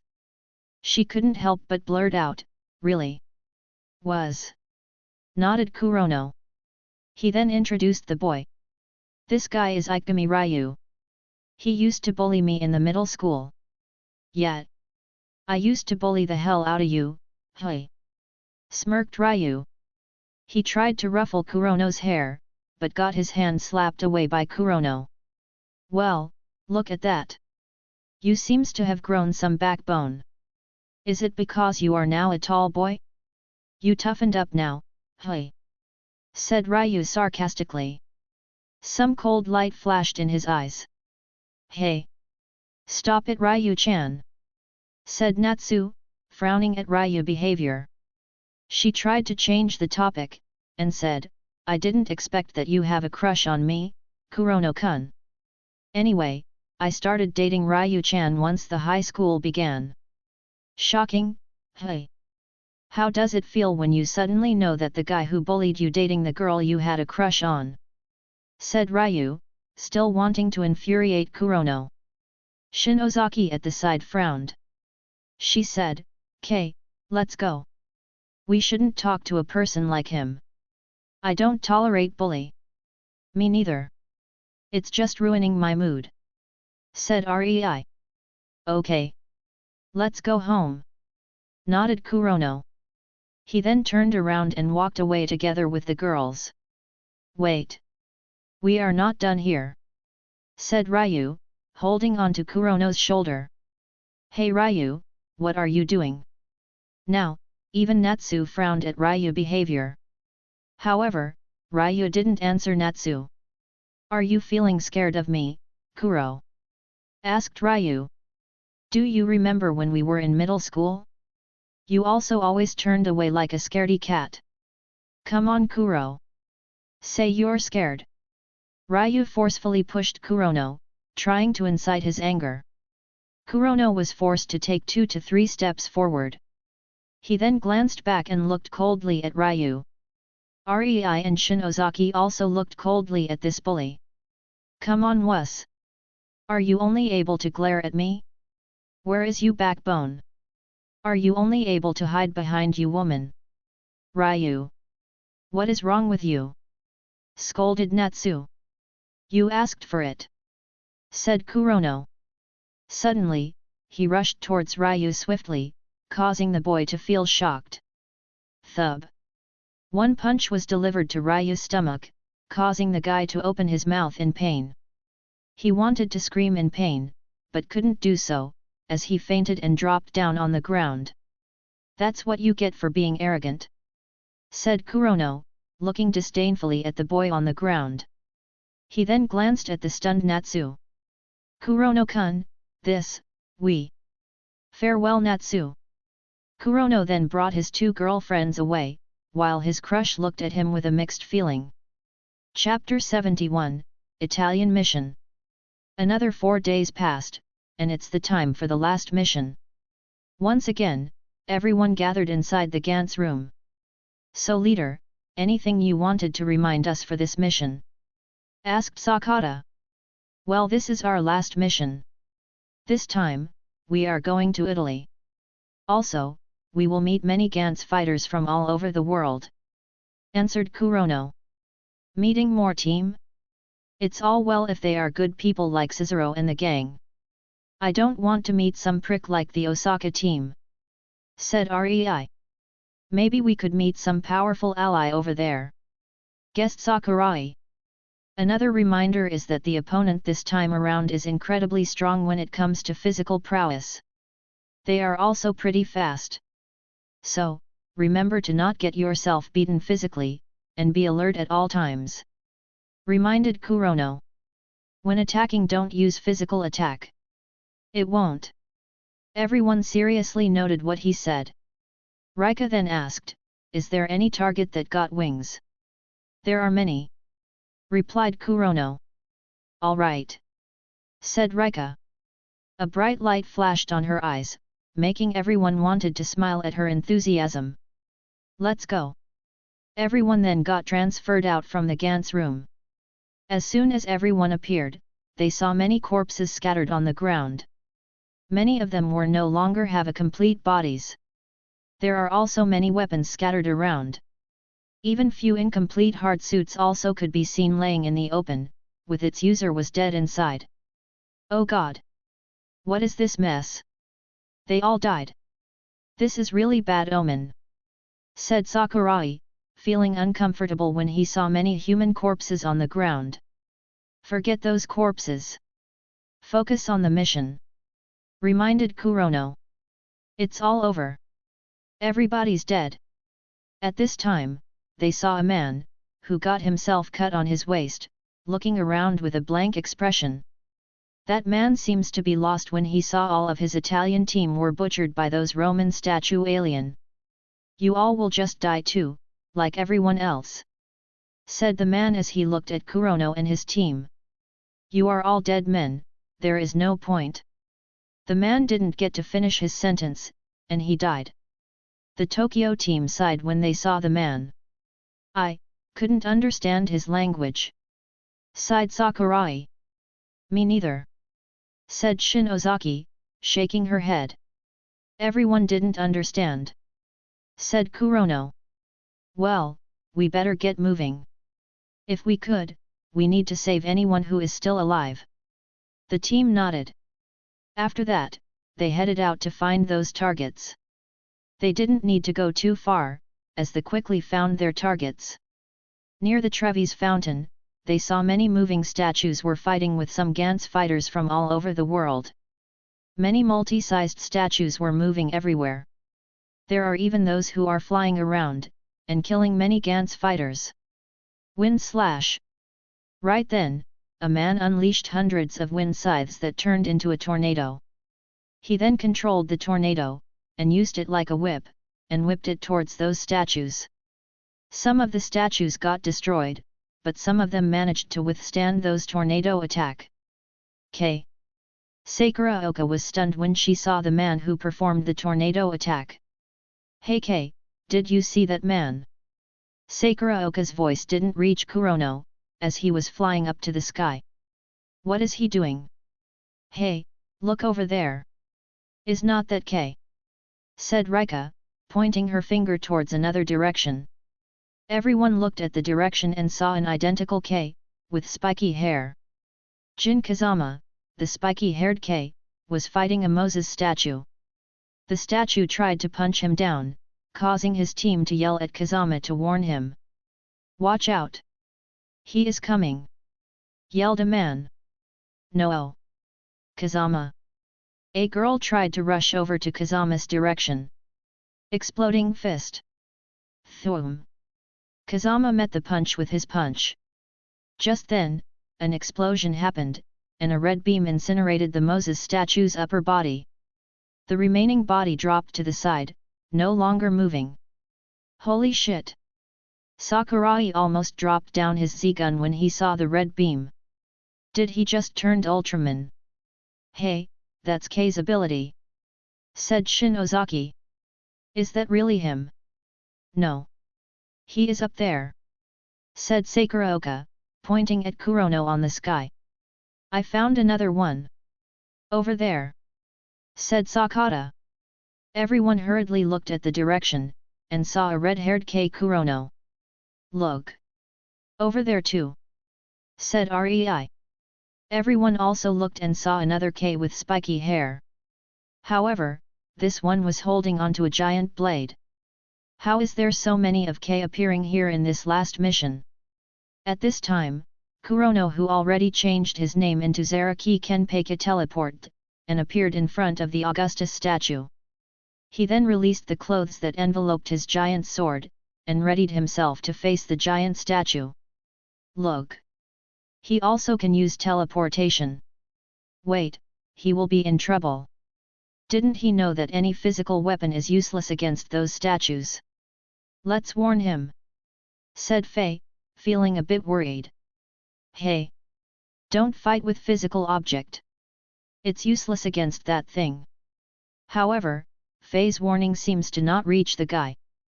The rest of the team also wanted to warn that guy. Right then, many Cupid statues flew down and attacked them. This forced them to take care of themselves. Back to the Augustus statue, it swiftly punched down towards the man with giant sword, but it missed. Kenpeki just teleported away to evade those punch. Many more punches were delivered by the statue, but got easily evaded by Kenpeki. At some point, Kenpeki appeared above the statue. Get Shuga Tensho! Instantly, a giant moon-shaped flying slash was unleashed, and cut the Augustus statue in two. Kenpeki sighed when he saw the result of his attack. It's still not comparable to the real Get Shuga, said Kenpeki. If it was the real thing, he should be able to use it instantly like Kurosaki Ichigo, without needing him to charge the energy. Should I change my name to Kurosaki Ichigo? Suddenly, Kenpeiga, who is now changed his name into Ichigo, saw the red-haired Kurono rose up on air, and appeared close to the real Kei Kurono. Should I go there too? He thought for a second, and decided to not go. On the sky, Kurono saw Emiya Shiro float towards his direction, and smiled. Hey, what's up? Yo! Mind if I launch an attack from here? Sure. Go ahead. Think you can delay all those flying statues? Sure. What kind of skill are you trying to use? Asked Kurono. Shiro just smiled but didn't reply. He then closed his eyes for a moment. After that he focused his psychic powers into creating a large-scale pentagram seal. While he conjured those seal, Kurono killed many flying cupids that tried to attack them. Unlimited blade works, infinite creation of swords. From those pentagram seal, many shining swords appeared and grew big in sizes. Go! Swoosh! Swoosh! Swoosh! Instantly, those swords rained down and each found their own targets. Within seconds, many of those statue aliens got cut and died. F at number K. That guy is trying to show off. Cursed Kenshin. He didn't expect Shiro to learn such skill and able to cut many targets. Is he trying to exploit all the score? Ichigo frowned. This won't do. I need to kill more than him. He then abandoned the notion of showing off his Getsuga skill. He used the old skill, that was using light beams to kill many targets at once. The same goes for Kenshin, and Kazama. Both of them are now running around to hunt those many statues with light beams. Their enthusiasm eased the burden on the many Gantz fighters. Many of the fighters who were in a pinch, got saved by those swords rains and the light beams. On the sky, the swords finally stopped from falling down. Wow! That was an incredible skill! Praised Kurono. How did you come up with such skill? Well, the limit in using psychic powers is your imagination. Though, this skill really exhausts my mind a lot. Replied Shiro. By the way, why are you staying up here? Actually, I was trying to spot every single aliens in the area. What for? Like you, I wanted to target all of them. Said Kurono. If you didn't use your skills just now, I could have taken down all of the statue aliens. Saying so, Kurono raised his right hand, and then pulled it down. Lightning shower. Clong! Clong! Clong! Unbeknown to everyone, Kurono already collected, and formed a gigantic dark cloud. From that clouds, many lightning arc rained down, and was guided to obliterate many statues. Kurono mostly aimed to destroy the giant statues and left some of those small fries to everyone. It's another alien attack. Watch out! The aliens is attacking with lightning. Said a man, jumping away from a statue who got destroyed by a lightning arc. I think it's not an alien attack. Someone is using that lightning power to destroy those statue aliens. Said another man. Why do you say so? Look at those two above. After one person found Kurono and Shiro, the other people also started to realize the two of them. You know, leader said to be alert at all times, and watch out for an alien attacks. Said Sakurai. He did say that. Nodded Sakata. Then, why are we still okay, and all those aliens are dead, or incapacitated? To help us kill those target easily. Everyone were speechless when they saw those statues were on the ground, either dead, or lost their limbs. On another location, Kazama, who was about to kill a Troy statue, that statue got destroyed by some lightning bolts. Even the surrounding statues got destroyed too. Usanova, WHYYY. Kazama was infuriated and yelled at the sky. F at number KU2. On the Tokyo team, Sakuraoka suddenly became worried when she found that two of their members were missing.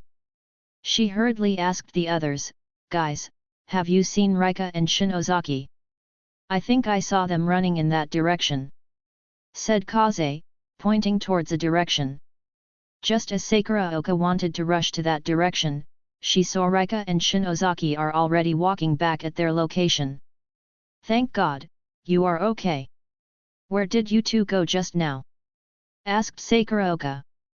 We saw some winged statues drop down towards that direction. We thought that we could take it down while it was still breathing. Answered Rika. And we really get to take down some. Said Shinozaki, full of smile. What's so special about them? Aren't there many small cupids around? They too have wings. Said Sakurai. That's different. What's so different? They are seraphs. Said Rika. Seraph? So, how many wings do they have? The one we killed each got 6 wings. Wait! Everyone exclaimed in surprise. Are there still any with 6 wings there? I think, there are some with 4 wings that's still alive. As soon as Shinozaki finished talking, everyone dashed towards the mentioned location. Rika and Shinozaki laughed at how fast they all run to find those winged statues. On the sky, Kurono also smiled when he saw the behavior of his team. He deliberately left those winged creatures for his team to deal with. Not long later, there are no longer any moving statues in the area. With the presence of 5 Kurono in there, the Italian mission become as easy as fighting in the Onion alien mission. Ah! The transfer. A guy from Hiroshima team started being transferred back. After that, many other fighters are starting to disappear and got themselves teleport back. Thank God! We are saved. Ha ha ha, I managed to survive. We won? Ah ha ha, ho ho ho. On the sky, Shiro also started to get teleported away. See you soon, man. After that, Shiro fully got transferred away. Seeing that everyone are getting out of the place, Kurono decided to teleport towards his team. After that, he and his team also got transferred away. Chapter 72, Growing Pairs of Wings. As soon as everyone got teleported back to the Gantz room, they all looked at Kurono. Right now, they all wanted to know the reason why were there more than one person who looked identical to him. "K, you have some explanation to do here," said Rei, looking at Kurono with some expectation. "I assume it's about those 4 who looked like me, right?" guessed Kurono. Everyone nodded, and waited for Kurono's answer. Kurono then said, "Tensho, you are the reason for this to happen. So, you do the explaining." Tensho came out of Gantz, and started talking about Kurono's clone. He explained from how he revived 4 Kurono from his accumulated score, and then how he sent them towards the 4 different Gantz in those different countries. So, we can say that all of them is K. I didn't think that this could happen to him," said Shinozaki. "That would be really confusing if all of them didn't change their characteristics, and just came home as K. I don't want that," said Rei.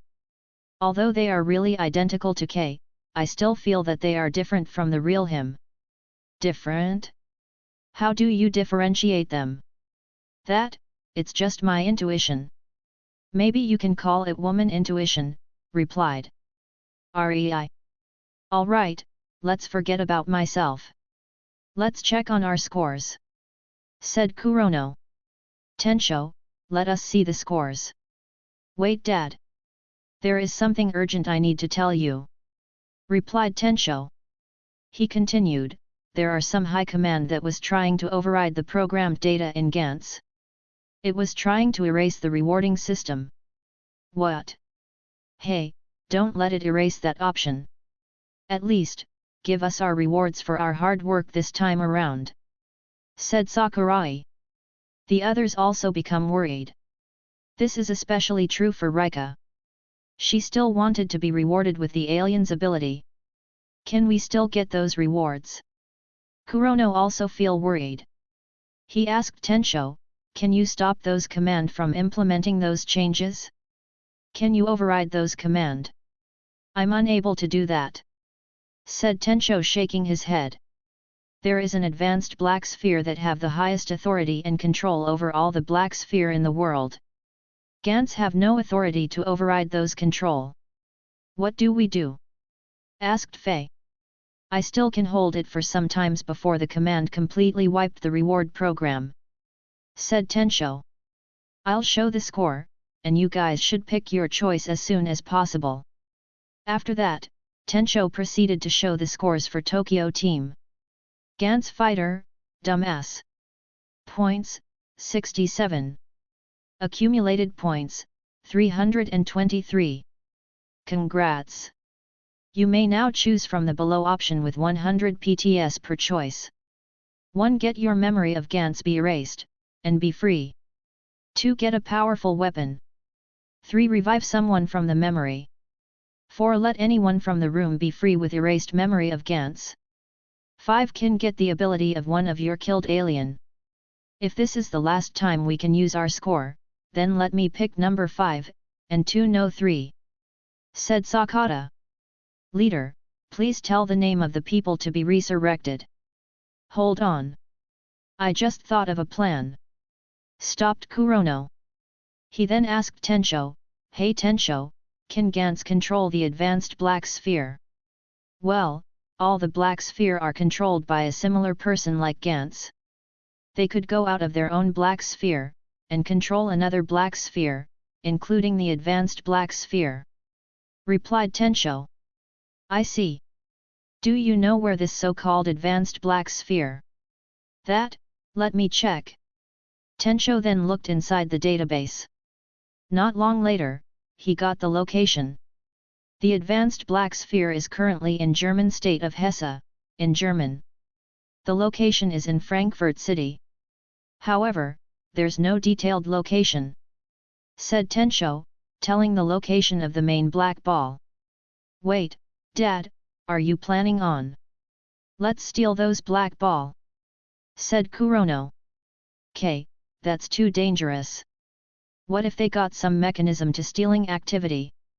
Said Rei. Don't worry. I'm confident that I could get away without anyone noticing me. Replied Kurono. Tenshou, can you send me towards that advanced black sphere? I can't. However, I could transfer you towards the Frankfurt city. That's more than enough. Send me to that city then. I'll go find that black ball on my own. Said Kurono. Tenshou then proceeded to send Kurono to Germany. Before Kurono was fully teleported away, he said to everyone, you guys can go on and get whatever you can from the score. Well, you all could just wait until I come back. In case I succeeded, we can still go on with the usual rewards activities. After Kurono left, everyone looked at each other. So, do we use our points or wait for him? Asked Sakurai. It's the same. Let me use 100 of my points to get the number 5 choice. Said Sakata. Tenshou did what Sakata asked, and radiated a light on him. A moment later, Sakata tried to activate his newfound ability. Suddenly, he turned into a giant wolf. What the F at number K? Didn't I kill the 4-winged seraph? Cursed Sakata. He tried to transform back and managed to return into his own self. After that, he tried to turn into that 4-winged seraph, but still transformed into a giant wolf. I think I know the reason. Said Rika. K said that we will get the ability of the strongest alien we killed in our current mission. So, the giant wolf should be the strongest out of all the aliens that he killed. Sensei, she is correct. I saw you fought that wolf the hardest. So, I guess that's the strongest out of all your kills. Agreed Sakurai. Shit. That wasted 100 out of my 300 points. Grunted Sakata. I won't tolerate this. Maybe that seraph is the second stronger. It should be. Let's pick the number 5 one more time. Once again, the black ball radiated lights towards Sakata. After the end of the light radiation, Sakata tried once again to turn into that 4-winged seraph. This time, he manages to turn into 4-winged seraph. Yet, This is it. Sakata become delighted after he get the ability that he wanted. Although he was a bit annoyed to waste 200 PTS to get the ability, he still think that it was worth it to get this ability. Gantz Fighter, Cherry. Points, 58. Accumulated points, 323. Let me get the number 5 too. A moment later, received the rewards. He then tried to transform into a winged form. Suddenly, his whole body transformed into a giant head with a pair of wings. How do I look? Asked the big head. Hey, why are you guys look a little smaller? Alright. You can turn back now. Said Sakata. Hey, you haven't said anything about my transformation. Don't worry. You look great. Said Sakata stoically. Is it? Everyone, how do I look? You look fine. Said Rei. The others also nodded. Fei then said, all right. Who's going to be next? Seeing that everyone was not really interested in his transformation, Sakurai sighed, and silently transformed back. Gantz Fighter, General Ming. Points, 56. Accumulated points, 264. Kaze didn't manage to reach the 300 PTS mark. So, he just kept his scores. Gantz Fighter, Super Idol. Points, 81. Accumulated points, 303. Gantz Fighter, Super Tomboy. Points, 54. Accumulated points, 354. Rika and Shinozaki also choose to get the alien's abilities. As they tried to into winged form, they both grew out 6 wings on their back. The both of them looked like angels when they acquired those wings. It looked even more majestic when they spreads out their wings. That's beautiful. Said Rei, admiring the 2 6-winged girls. If I knew there are aliens with 6 wings, I would have tried my hardest to find them. Sighed Sakurai. He was feeling jealous of the 2 girls. Gantz Fighter, Super Gal. Points, 67. Accumulated points, 288. Oh, too bad Hui. Seine didn't reach 300 PTS mark. Look like she hunted those winged creatures for nothing. Said Fei. Actually I could do that too. Said Sakuroka, smiling at Fei. She then imitated Rika, and grew 6 wings. Whoa! Seine, how did you do that? The newer Ruhian alien has the ability to transform into many form. Replied Sakuroka. Wow! That is even more awesome. Sakuroka-san, I think, your acquired ability is even more awesome than ours. Praised Sakurai. Gantz Fighter, Super Tits. Points, 57. Accumulated points, 394. Gantz Fighter, Super Boobs. Points, 55. Accumulated points, 392. Like everyone else, Rei and Fei selected the 5th choice, and get their ability. Each of them grew out 4 wings. I want to have 6 wings too. Said Rei. Me too. Nodded Fei. Suddenly, she thought of something, and said, I know. Let's add crow wings into the mix. Fei tried her idea, and successfully grew out another pair of wings. Yes. Now I got 6 wings. Though, this pair is colored black. Well, it doesn't really matter. Hey, I want to try that too. Said Rei, getting excited when she saw Fei managed to grow out another pair of wings. After that, she did the same, and now, she got 3 pairs of wings. Yay! I got 6 wings too. He. Gantz Fighter, Nuwa, Deity. Points, 124. Accumulated points, 399. Well, I got enough points. Tensho, give me no 5. Said Nuwa, a little happy when she saw her points. When the Italian mission started, she and Uriel choose to not go hunting with everyone. They instead go to hunt separately from the team. This made everyone curious about what did the two snake girls do during the mission. "Alright. Here we go," said Nuwa. She used her ability, and suddenly, 4 pairs of wings grew out on her back. "Oh, I did it. Holy shit. 8 wings. That's too awesome," praised Rika. Her eyes was turning bright as she looked admiringly at those white wings. Everyone else also admired those wings. "Nuwa-san, what kind of creature did you hunt down?" asked Sakata. "It's a secret," said Nuwa, smiling at everyone. This made everyone to feel even more curious about the origin of those 4 pairs of wings. Gantz Fighter, Snaky. Points, 101.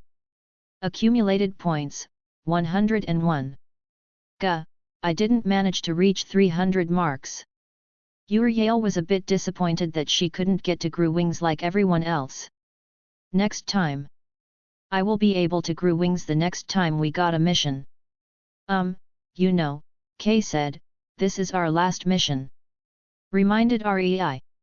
Uriel suddenly remembered that, and become dejected. Gantz Fighter, Kuroniko, Black Cat. Points, 876. Accumulated points, 1078. Wait. Oh my god. Are my eyes playing with me? 1000 PTS? Holy shit. That score is 2F at number king high. Everyone gaped at the sight of the high score. On a quiet street in Frankfurt City, a light came down, and Kurono appeared below a tree. He looked around to check his surrounding. "Where should I start to search those advanced black sphere?" mumbled Kurono. Just then, he remembered in the final arc in Gantz, there were those people, who were watching the aliens' invasion from a high building. These people are the masters who controlled all the black sphere in the world. They are also the one that forced many Gantz fighters to involuntarily fight against the giant robot that belonged to aliens. Should I check every high buildings in these city? After considering it for a moment, Kurono then decided to just teleport, and check the highest building first. He then picked the tall building in his vicinity, and randomly teleported into a room on the building. MNHN, AHN, hey. Just as Kurono appeared inside a room, he saw a tall Western girl was naked, and in the middle of masturbating by herself. At the same time, the girl also saw him. The girl froze in her actions, and turned red in shame.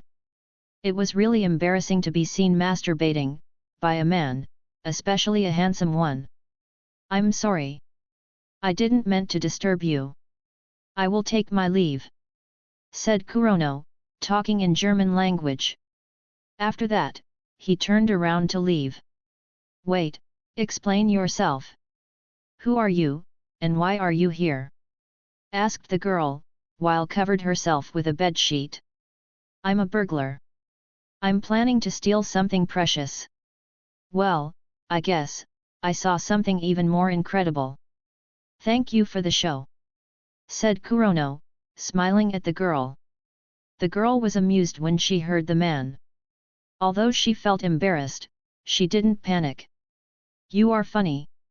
Is there any burglar who told themselves as burglar?" "I'm a first," said Kurono.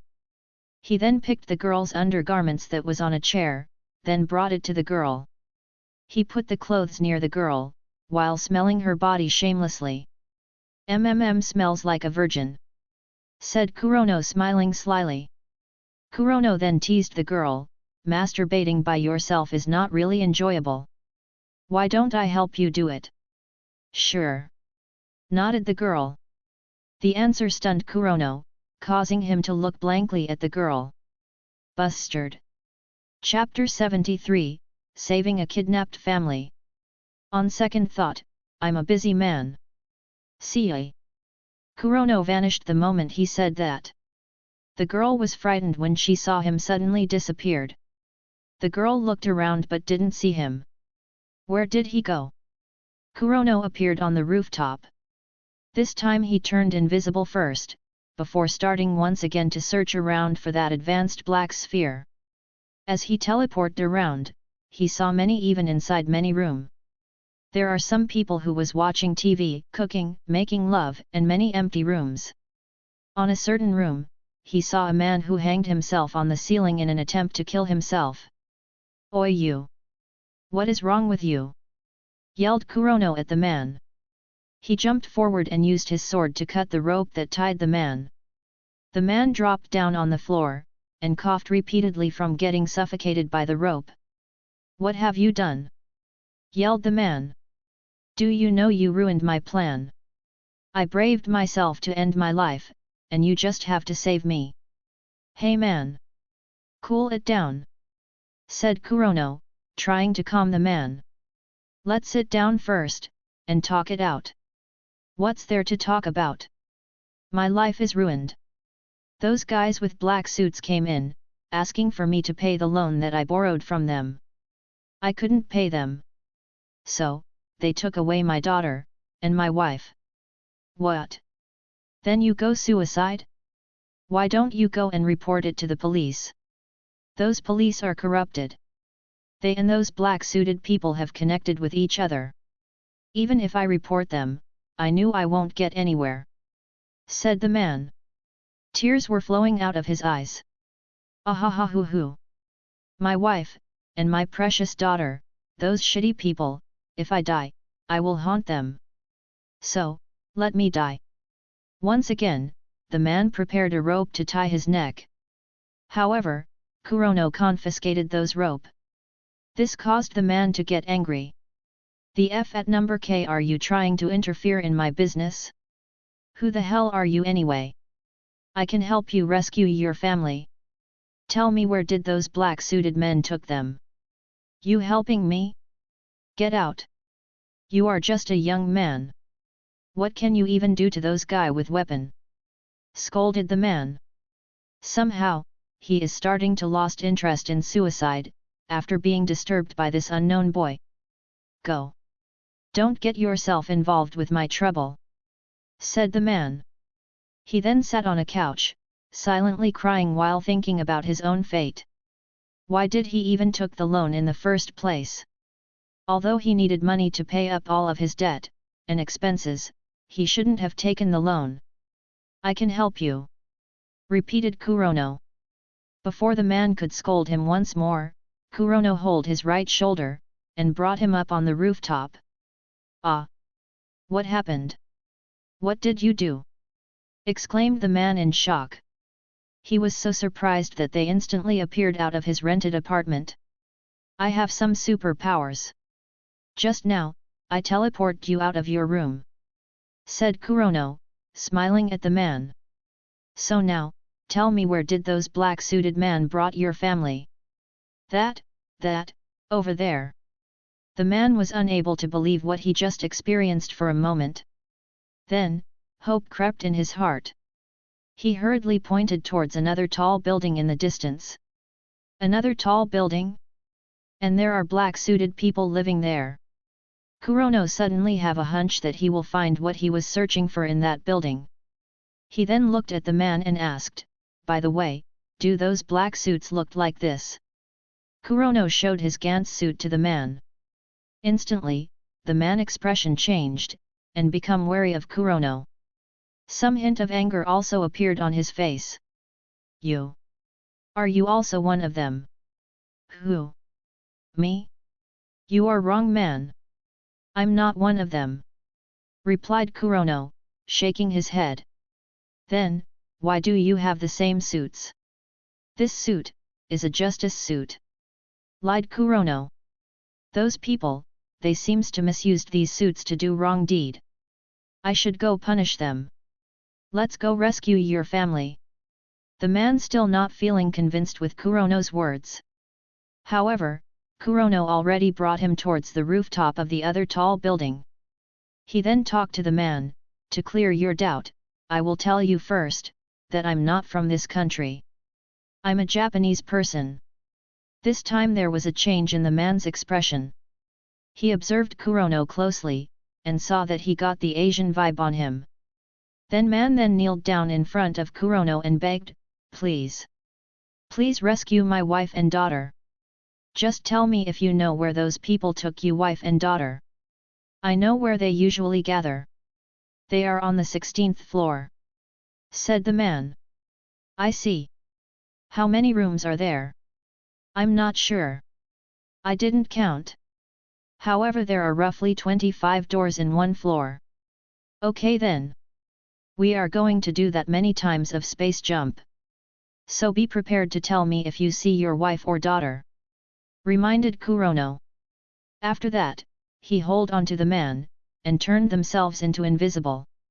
After he did that, he teleport both of them onto the 16th floor. Kurono proceeded to teleport from one room to another, while letting the man look attentively at each of the place. On the 7 jump, just as they appeared, they heard a girl's scream coming from the room next door. "That's my daughter. Hurry! We need to go there." Kurono nodded and teleported to the next room. In that room, 2 naked men was laughing excitedly, while trying to catch a young girl. The girl was already half naked, and most of her clothes was torn down. On one couch at the side, a lady who looked late 30 to early 40 was tied on the couch. Her mouth was being covered with her own underpants, while her body was left naked. A half-naked middle-aged man was seen licking the lady on her genital part, while looking lustfully at her breasts. The lady couldn't scream, and only able to cry silently. "Son of a B at number CH." The man at Kurono's side rushed forward and tried to beat those 2 men, who are in the middle of playing the young girl. However, before he reached the 2 men, Kurono already jumped forward and punched the 2, sending them slamming on the wall. The 2 dropped down, and fainted there. The half-naked middle-aged man heard the commotion, and turned back to look. What met his face was a kick from Kurono. Although Kurono controlled the power in his kick, it still caused the man to drop down unconscious.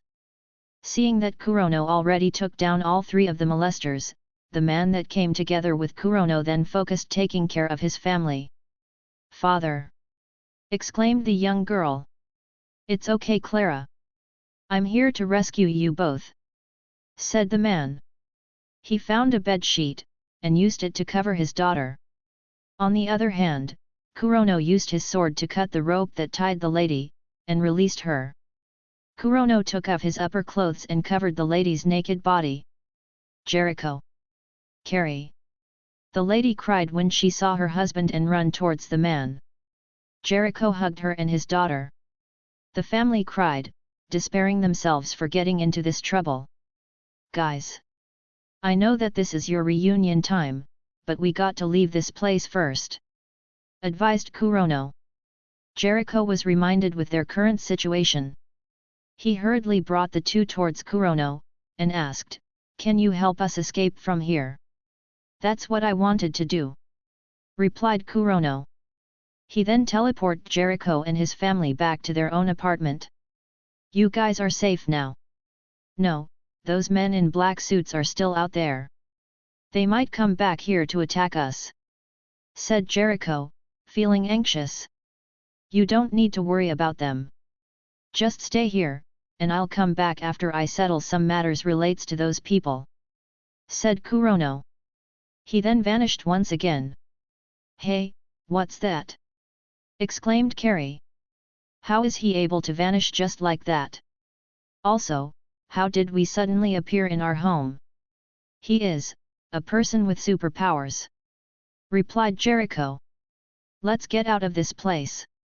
"What about his reminder to wait for him? Although he saved us, it is not known whether he have a good or bad intention to us." After that, Jericho packed up, and brought his family away from that place. He intended to hid his family away from those black-suited men. Back at the place where Kurono beat the 3 men, he appeared once again inside the place. He kicked the half-naked middle-aged man. "Get up!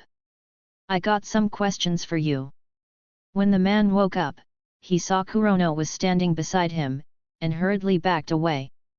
"Heart's suit." Right then, a hard suit appeared, and equipped onto the man. "How dare you kick my face? Now, I will cut your guts open. Prepare yourself." The man in hard suit moved forward, and used the equipped swords to cut Kurono. However, the sword just passed through Kurono's body. At the same time, Kurono stretched out his hand, which passed through the man's suit, and hold on to the head of the man inside. With a yank, Kurono pulled out the man away from his equipped hard suit, and threw him to the wall. "Arg! What did you do?" said the man. His face turned pale. What just happened was too hard for him to believe. "Answer my question, or die," said Kurono, holding out his sword and pointing it close to the man's head. All right, all right, all right. What do you want to know? Why are you all allowed to use those suits to endanger normal people?" "That, we are the personal guard to the masters, who controlled the black spheres. So, we were given some privileges to use the suit," replied the man. "Masters? Where are these guys?" asked Kurono. "They are on the top floor of this building," the man replied honestly. Right now, he was frightened at the ability of this guy. He was sure that the guy in front of him could kill him anytime he wanted. That's why, he directly told the truth. "Is that so?" Kurono then looked up, and x-rayed the floor above. In that instant, he saw many people above in a Gantz suits. Up on the highest floor, he saw the familiar bigwigs that he have seen in the original Gantz story. On a room that have a wide space, Kurono saw a big black ball, being guarded by several men who were equipped with hard suit. A guy with glasses, who was holding onto a tab, and delivering some commands to the Gantz inside the black ball. "Finally! I found it!"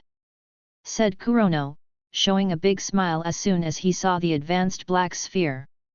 He then looked at the middle-aged man and said, "For your honest answer, I will let you live." "Thank you. Thank you, sir," said the man, kneeling and bowing his head towards Kurono. Kurono then vanished from that place. When the man heard Kurono, he felt relieved as if he was being amnestied from his biggest mistake. What a freak! Is he an alien? How is it that he could turn intangible? And that teleportation ability, that is beyond human.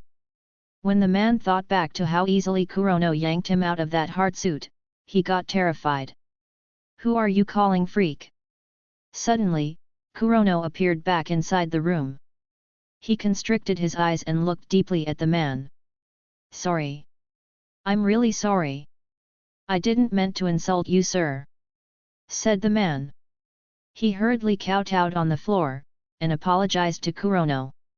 Right now, his back was full of sweat. "Damn my mouth! I'm going die," thought the middle-aged man. "I forget about what you have done to them. Them. The people that you kidnapped, and about to rape. I'm really sorry. I was being an asshole. I will apologize to those family. I will even compensate for their losses," said the man. He even added, "I swear. I will do it." "That's good. I'll remember your words," nodded Kurono. He then vanished, but with some last words, "I already marked you and those two. You better do what you promised. Otherwise, you will know the consequences." Then man kneeled for a long time. When he felt that Kurono was no longer getting back into the room, he sighed in relief. After that, he approached the two unconscious men on the side. He looked at the two with a furious look. If these two didn't tempt him to do bad thing to those family, he wouldn't be in this kind of trouble. He then took out a sword, and beheaded the two men. Chapter 74, Traveling back to Japan. On the top floor of the tall building, the bigwigs are in the middle of appointing several personnel. These appointed people were given certain level of authority over some black sphere all across the world. If Kurono was here, he would recognize some familiar people among the appointed personnel. "Now, you all may leave," said one of the masters. "Go, and prepare for the upcoming catastrophe." Roger. All the people who got appointed saluted towards the bosses. After that, they left the room. The masters watched as those personnel leave one by one, until the last person left. "Is that necessary?" asked a white-haired man. "Well, it could be a good backup plan for us. At least, we know that there are people that willing to be our subordinates," replied another man. "So, how long do we have before those aliens reaches this planet?" "It should be around 3 days. More approximately, we got 91 hours," said a long-haired middle-aged man. "Are we not going to do anything about it at the moment? Like, try and intercept those aliens?" A man who looked the oldest among the people in the room asked. "Why do you ask? Are you interested in doing so?" "Not really," said the old guy. "We already agreed to let those aliens reach our planet first. That way, the Earth population could be reduced. Yet, doing that could help to shake the foundation of many countries which hold some big powers. That is necessary for us to broaden our control over this world," said the man with long hair. The ambitious nature in his heart was now shown on his face. Bang! Right then, the door to the room got forcefully opened, and a man came rushing into the room. The man didn't bother to say any greetings. "Bad news. Someone have stolen the advanced black sphere." "What did you say?" "Impossible. That ball is too big to be carried away," said the white-haired guy, frowning at the sudden news. "Did the aliens infiltrate our base? Are there many of them?" All the bigwigs were alarmed. They hurriedly inquired the details of the bad news. "Actually," the man who reported hesitated. "What? Quickly, tell us." "Actually, the culprit is a 9-headed dragon. Its specific name should be Xiangliu," said the man. "What? How did a dragon appear inside the building?" The bigwigs and the man then rushed into the room that was the supposed place to keep the advanced black sphere. Not long later, they arrived inside the room. In there are many guards in hardsuit, but the advanced black sphere is no longer there. Those bigwigs froze in place when they saw the empty space where the black ball was placed. At the side, there was the person identical to Gantz, who is no longer breathing. F at number King Dragon. F at number K that Xiangliu. Those bigwigs spouted some curses at the alleged dragon thief. They were furious, but at the same time feeling confused. "Aren't there many of you guards here? How in hell are you unable to kill a F at number King shitty single lizard?" shouted the long-haired middle-aged man, feeling so angry at the loss of the advanced black sphere. "Those guards were unable to kill that dragon," replied the man. "What? B** uttered. "You punks are so useless." "Actually that's not the problem," said the man who reported the bad news, while shaking his head. He continued, that Xiangliu can turn intangible, that they couldn't touch it, what more to kill it. Even worse, that alien could teleport away instantly. "What?" This time, all the masters were greatly shocked. If that's the case, that would be hard for them to fight that alien. It's even harder to trace it if it really have a teleportation ability. "What now?" asked one of the masters. "Now? All of us are doomed to die." Kurono appeared once again inside Jericho's house. However, the house was empty. Looked like Jericho didn't wait. Where did they go? After searching for the man and his family for a while, Kurono decided to check back on the guy who kidnapped Jericho's family. He turned invisible while doing that. When he arrived in the 16th floor, he saw all those black-suited men was busy running around. They are searching everywhere for the lost black ball. Kurono contemplated for a moment, and thought that these people doesn't have time to go kidnap back those little family. Well, it's time to go back to Japan. Kurono then tried to contact Tensho. However, he couldn't reach him. Oh no! Is it because of the long distance? This is bad. I forget to tell him a specific time to send me back to Japan. Kurono considered on how he should go back. Should I fly there, or should I just do a long-distance teleportation?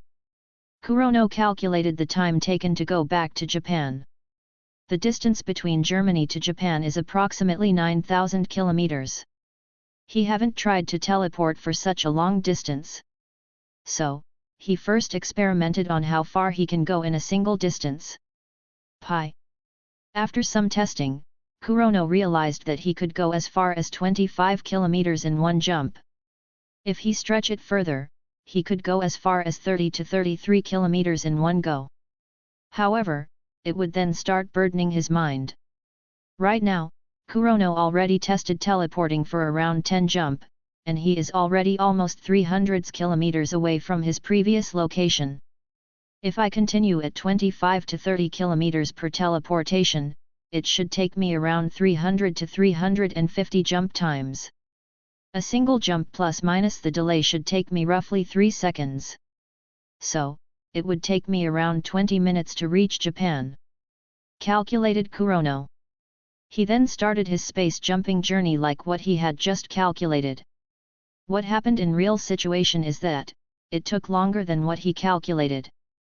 Kurono needed some time to rest his mind, for every 20 to 30 times teleportation. Other than that, he also needed to check his location every time he teleport away. This is to make sure that he didn't lose his direction. After traveling for 30 minutes, and repeating several tens of teleportation, Kurono then started to feel dizzy. Right now, he still hasn't reached Japan. He found a large tree, and sat down below the tree. He then leaned on the tree, and took a nap to rest his mind. Hey, look! There is a man over there. A foreigner? Is he a Korean? I don't think so. I say, he is a Japanese. Is he dead? He is snoring, you know. What is he doing in this place? Oh! He is waking up. Kurono woke up from his nap. As he glanced around, he saw some people were looking curiously at him. Many kids was talking and pointing at him. Chinese? I see, I'm in China right now. Mumbled Kurono. Previously during his free time, he had asked Tencho to transfer the knowledge of all the languages in the world to him. Tencho complied and controlled the Gantz to give Kurono those knowledge. So, right now, he can be said to be a walking dictionary. He know almost any spoken languages in the world. Hey young man, are you a Japanese? What are you doing here in Nyuja village? Asked an elderly man. Hey grandpa, he is a foreigner. He might not understand you. Rebuked a young girl. Really? He should know our language for being able to come here, right? I do understand. Nodded Kurono. See? I told you. Said the man, proving his point to his granddaughter. He then looked at Kurono, and asked, So, young man, do you mind answering my question just now? Kurono nodded, and replied, I'm a Japanese. I've been traveling around for some times, and got tired when I reached this place. That's why I took a nap below this tree. I'm sorry if I've come uninvited. It's all right, as long as you don't cause any trouble. Said the elderly man. He then asked, You said you are traveling around. Which place did you visit previously? I was in German. Replied Kurono. All right, I should continue my journey now. By the way, I'm a bit thirsty. Is it possible for me to ask a cup of water? The elderly man looked at Kurono, and saw that the guy looked a little pale. The elderly man thought for a bit then said, Come to my house. After that, the elderly man and his granddaughters turned around and headed towards their house. Kurono stood up and followed the two. The people in the surrounding looked curiously at him, and watched as he followed the grandfather-granddaughter pairs. By the way, elder, how may I address you? Asked Kurono. I'm Chen Li. Just call me Old Man Li. Replied the elderly man. This is my granddaughter, Yiren. What's your name, young man? I'm Kei Kurono. Introduced Kurono. While they are talking, they reached Old Man Li's house. Old Man Li then said, "It's about time for lunch. You should join us and have lunch together." As they entered the house, a lady in her early 40s saw them, and quickly approached them. "Father, Yiren, it's good that you two are back. It's time for lunch." Suddenly, the lady saw a young man was standing quietly at the back. He observed Kurono for a second and then turned to look at Old Man Li, asking, "Who is he?" "He is a Japanese who was traveling around," replied Chen Li. He then introduced the two to each other. "Shuer, meet Kurono. Kurono, meet my daughter, Chen Shu." "Hello ma'am," greeted Kurono. "A Japanese, hey. It's rare for someone overseas, especially Japanese, to come visit this place," said the lady. "Are you here to court my daughter?" "What are you talking, mom? He is just traveling around," rebuked Chen Yiren. "Maybe that is just an excuse. Everyone know that you are beautiful," said Chen Shu. "I bet he is staying in the town, and have come here just to pick young girls in our village. Is that right, young Kurono?" "Stop it, Shuer. Anyway, I'm the one who brought him here," said Old Man Li.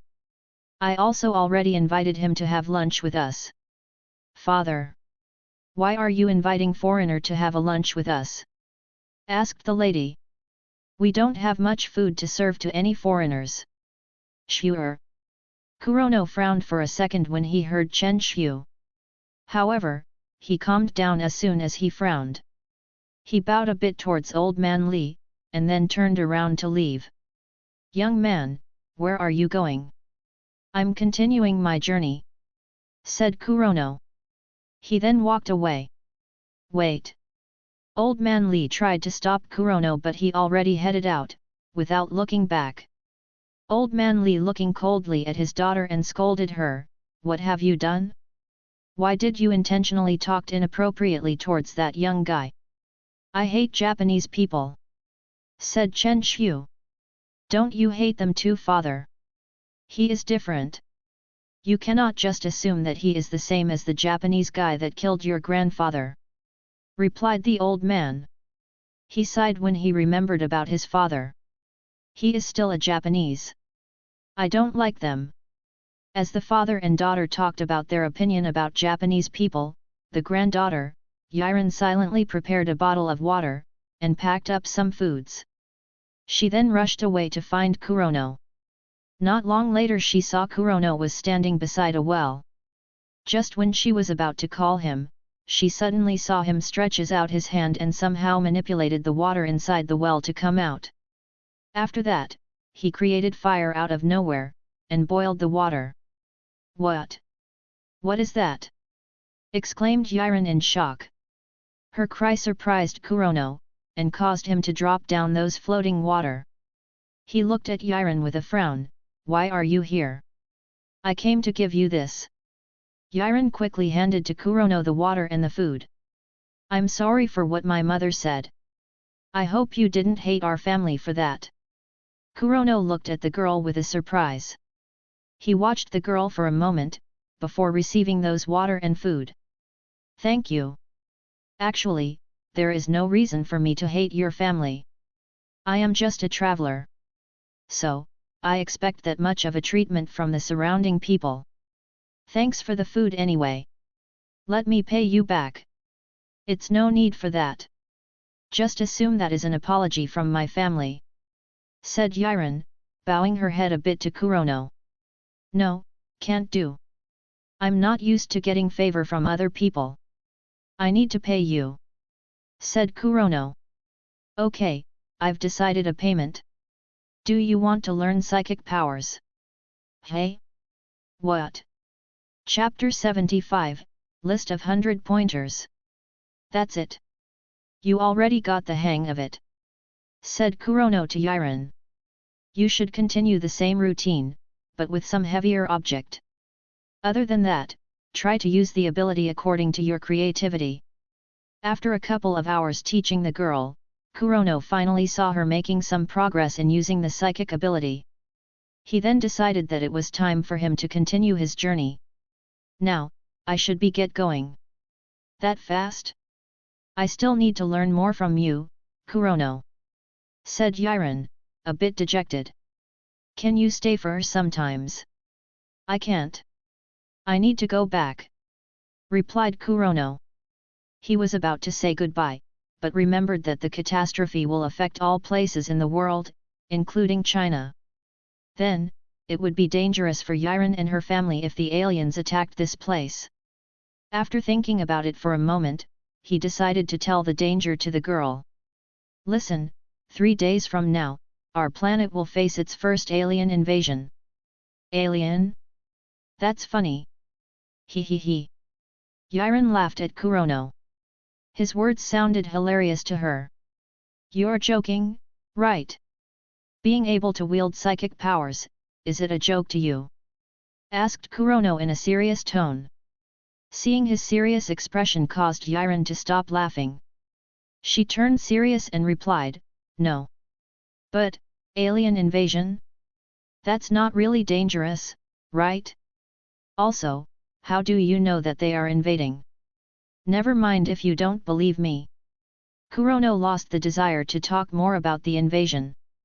Kurono then walked away, while saying, just remember to train your hardest in the psychic powers. You only have 3 days. Wait. Yiren hurriedly ran, and followed Kurono. Is that really serious? Are they really that dangerous? Kurono stopped walking and turned to look at Yiren. After that he glanced around and found a tall tree. He said, those alien will be as tall as that tree. What? They also capable of using some kind of laser attack like this. Klong. Kaie. Saying so, Kurono shot the tall tree with a lightning attack. The lightning strike destroyed the tree within seconds. This frightened Yiren, and caused her to scream in shock. You and your father treated me with some favor. So, I wanted to at least remind you of this danger, said Kurono. Remember, you only got 3 days. Train like it was the last day of your life. Just when Yiren wanted to ask further, Kurono suddenly appeared close to her, and held out 2 fingers on her forehead. He then transferred some knowledge into her mind. Those are the knowledge on all the psychic skills that I've developed. Try to learn it as soon as possible, especially the teleportation skill. It will be very useful to you, explained Kurono. After that, he teleported away, while leaving his words, goodbye. I hope you will survive the alien invasion. Wait. However, Kurono already disappeared from his place. Yiren looked around but couldn't see him anyway. This caused her to be filled with shock and worries. He spoke about the alien invasion with a grave tone. Is it really true? Yiren fall into a deep thinking, and feel the urgency and the heaviness of that reminder. 3 days, is it really enough to improve herself? After much of struggling in her heart, she decided to listen to Kurono's advice and trained like no tomorrow. After teaching Yiren the psychic ability, Kurono once again continued to travel back to Japan. Along the way, he wasted some time to rest, and tried his best to remind any people that he met, to be prepared of the alien invasion. This caused those people that he met to think that he has a mental problem. Many of them tried to avoid him. Some of them scolded him for telling lies. Some tried to beat him, and some people even called 911 to report about a Japanese mental patient was on a loose. Although people didn't appreciate Kurono's warning, he still tried his best to remind everyone that he saw to listen and be prepared. He knew that many will look disdain on him, but at least, he did the efforts. The next day, he finally reached Tokyo. When Kurono arrived in Tokyo, he directly teleported back into the Gantz room. As he appeared inside, he realized that there are no longer anyone inside, except for Tensho. Dad! You are back! Said Tensho happily. He then asked, so, how did it go? Kurono smiled, and bring out the big black ball. Instantly, the advanced black sphere appeared inside the room. Ooh! That is way bigger than I thought, said Tensho. Let Gantz come out and control this advanced black sphere. Okay. Tensho then controlled Gantz to come out from the black sphere, and enter the advanced black sphere. Then, he exclaimed as soon as Gantz started controlling the black ball. Wow! This advanced black sphere is way better than the normal black sphere. I can get access to many black sphere. US, Brazil, Russia, Indonesia, I caught the access and authority over all those black ball. So, can you reprogram back the rewards system in the black sphere? Asked Kurono. Actually, it's not reprogram back. It's more like a one-push switch. With a command, it can be changed back like before. Nodded Tensho. Do you want me to do it right now? Yeah, you do that. Nodded Kurono. Suddenly, he thought of a better idea. He said, transfer all the data from this Tokyo black sphere into the advanced black sphere, and let the rewards system be implemented in the advanced black sphere. Alright. Tensho then proceeded to transfer the data from the normal black ball, towards the big black ball. A moment later, the Tokyo black sphere was emptied. Now, the advanced black sphere is directly in control over the data for Tokyo team. It's done, said Tensho. Dad, do you want to make any changes on those black sphere all over the world? Those black sphere?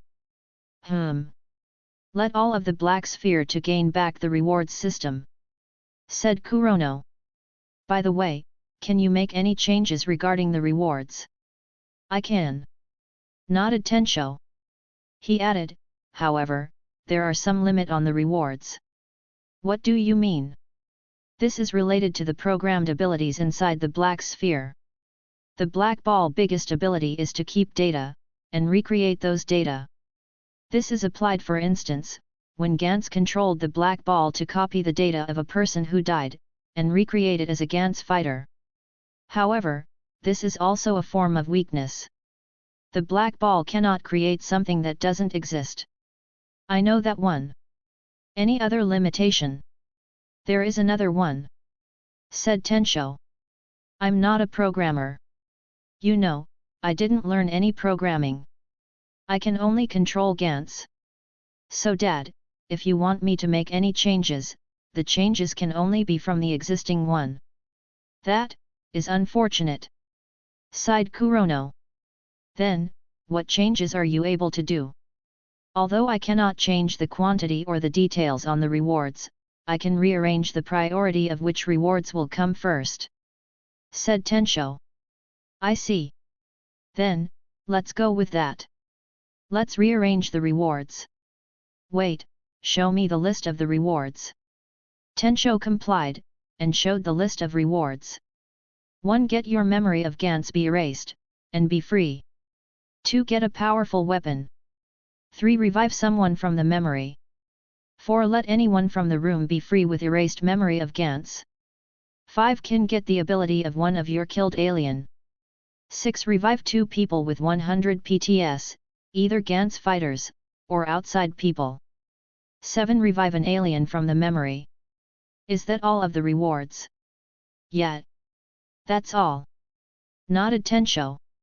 The list are too few. Also, what's up with the 7th rewards? Reviving alien? What for?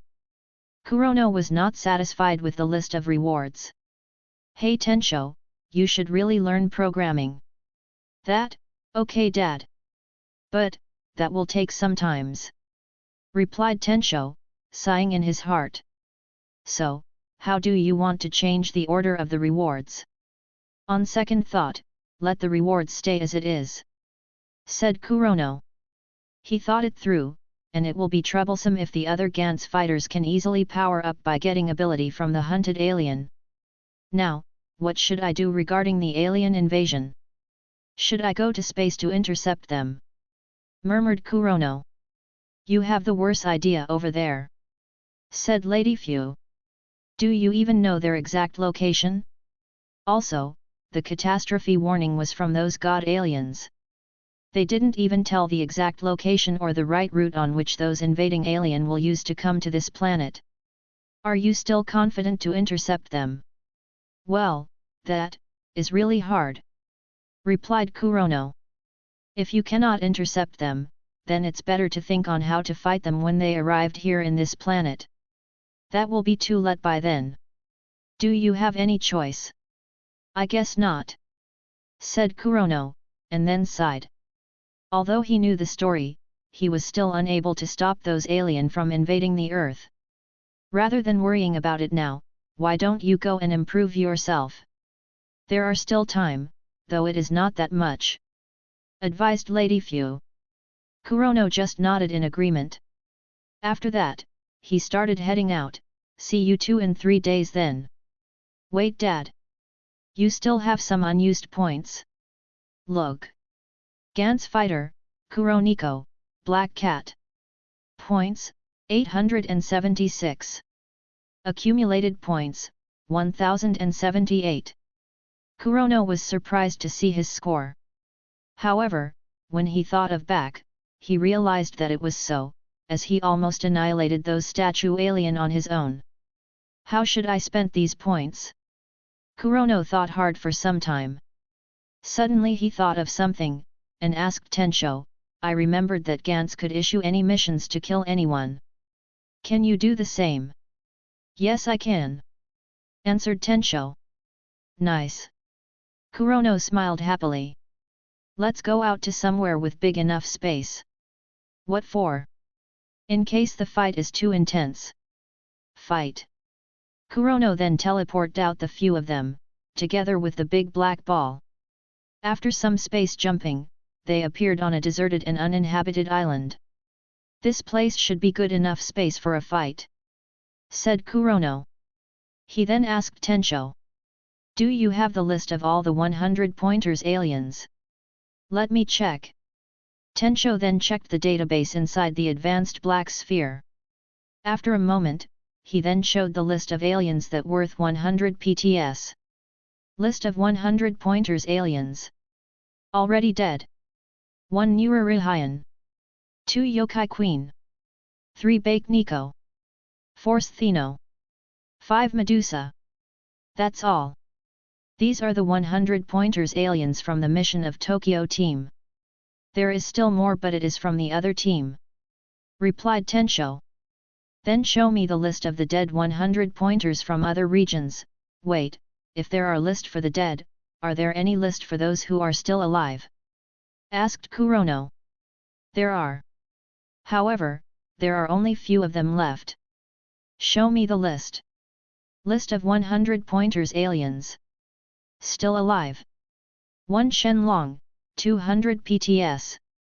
2 Suzaku, 200 PTS. 3 Atlantic King, 150 PTS. 4 Turapurun, 120 PTS. 5 Hanuman, 350 PTS. 6 Yaksha, 100 PTS. 7 Boogeyman, 100 PTS.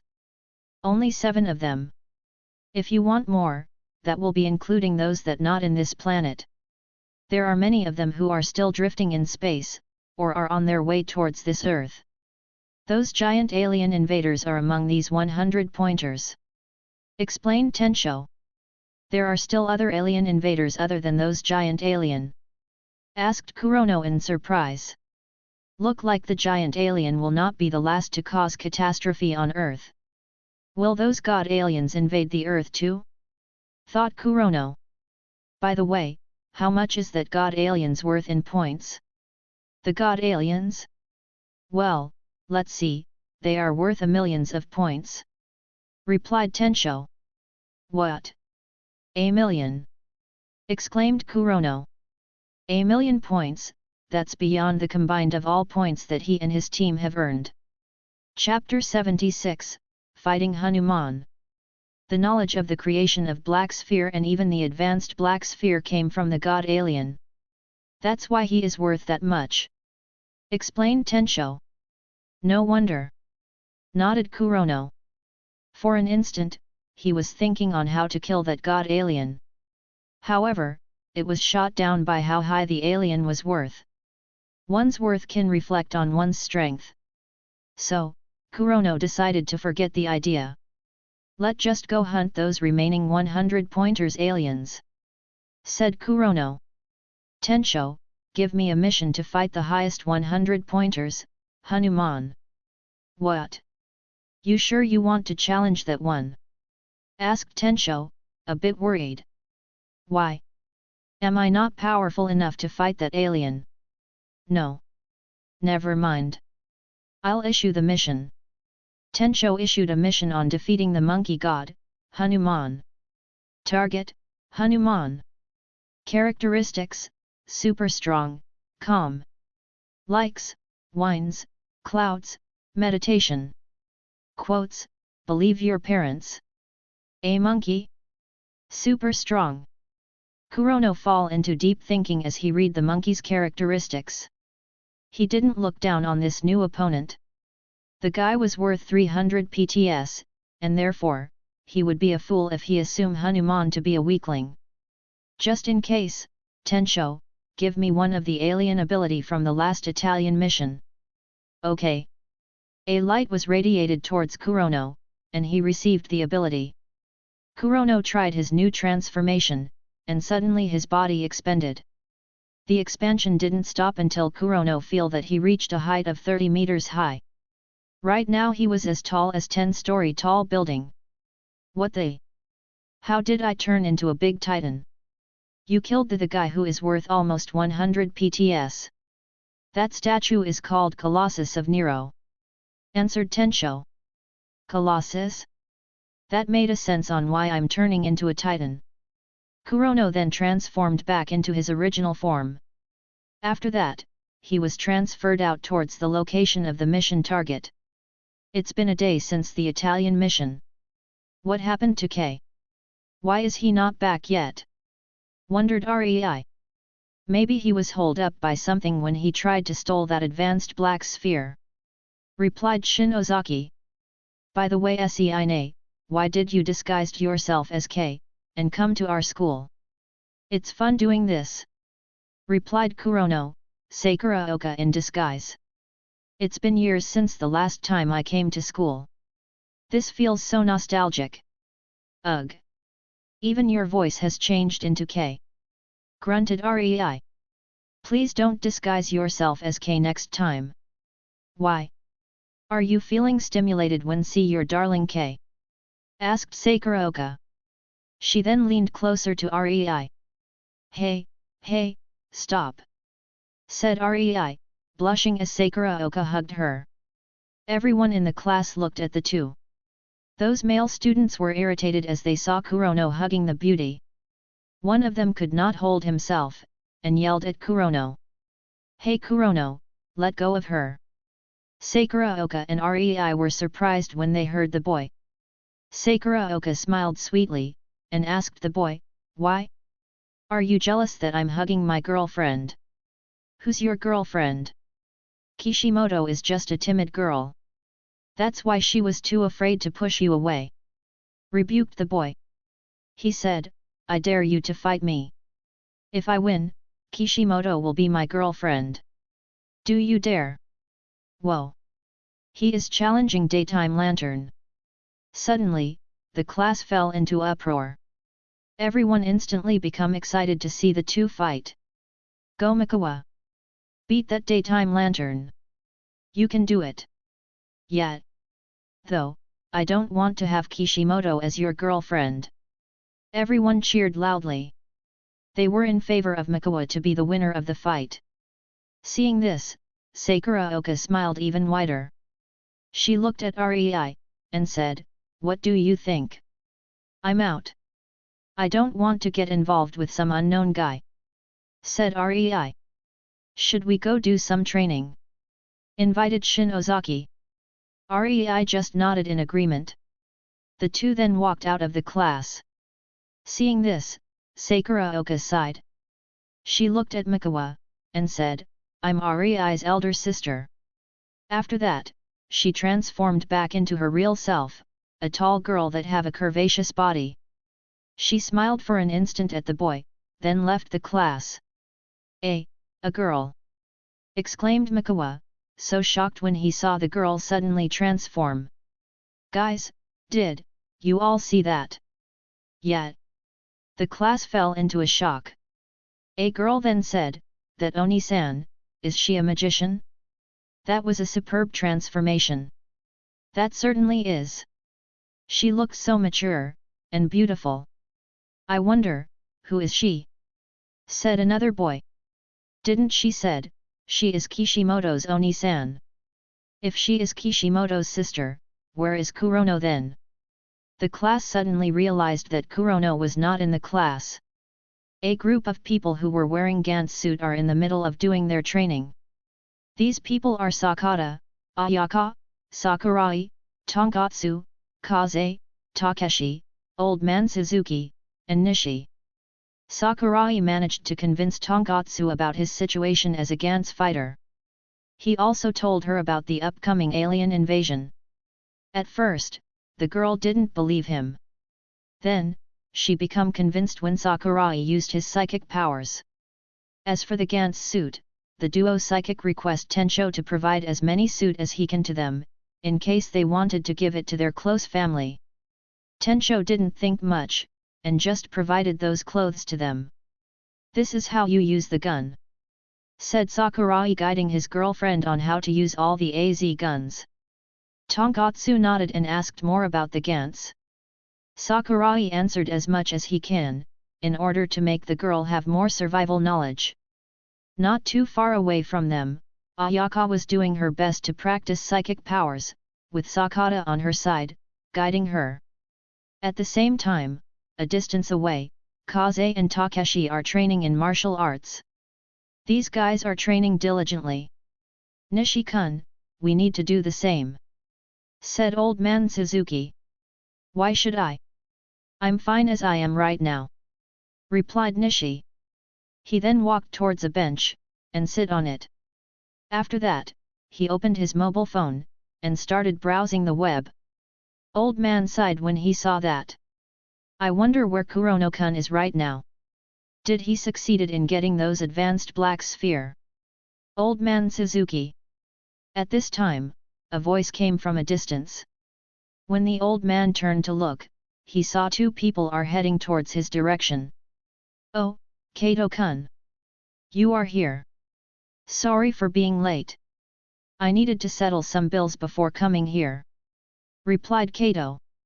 Ah, this is my brother, Ayamu. So, this is Kato-kun, ah, sorry. Should I call him Ayamu, and you as Masaru? That also okay.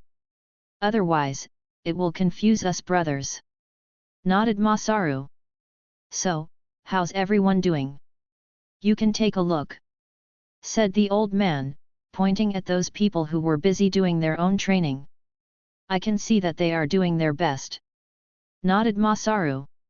He then looked at his brother, and asked, do you want to join in the training? Yes, nodded Ayamu. He added, I want to be as strong as you. Well, you need to train a little bit harder for that, said Masaru, smiling at his brother. Let's go. Here. Take this suits for the both of you, said the old man, handing two suits that were prepared especially for Kato and his brother. After that, the old man moved towards Kaze and trained in martial arts like the two. Masaru and Ayamu who took the suits proceeded to change into it. After that, they started to first train in psychic powers. Inside a grand palace, a man suddenly appeared out of thin air.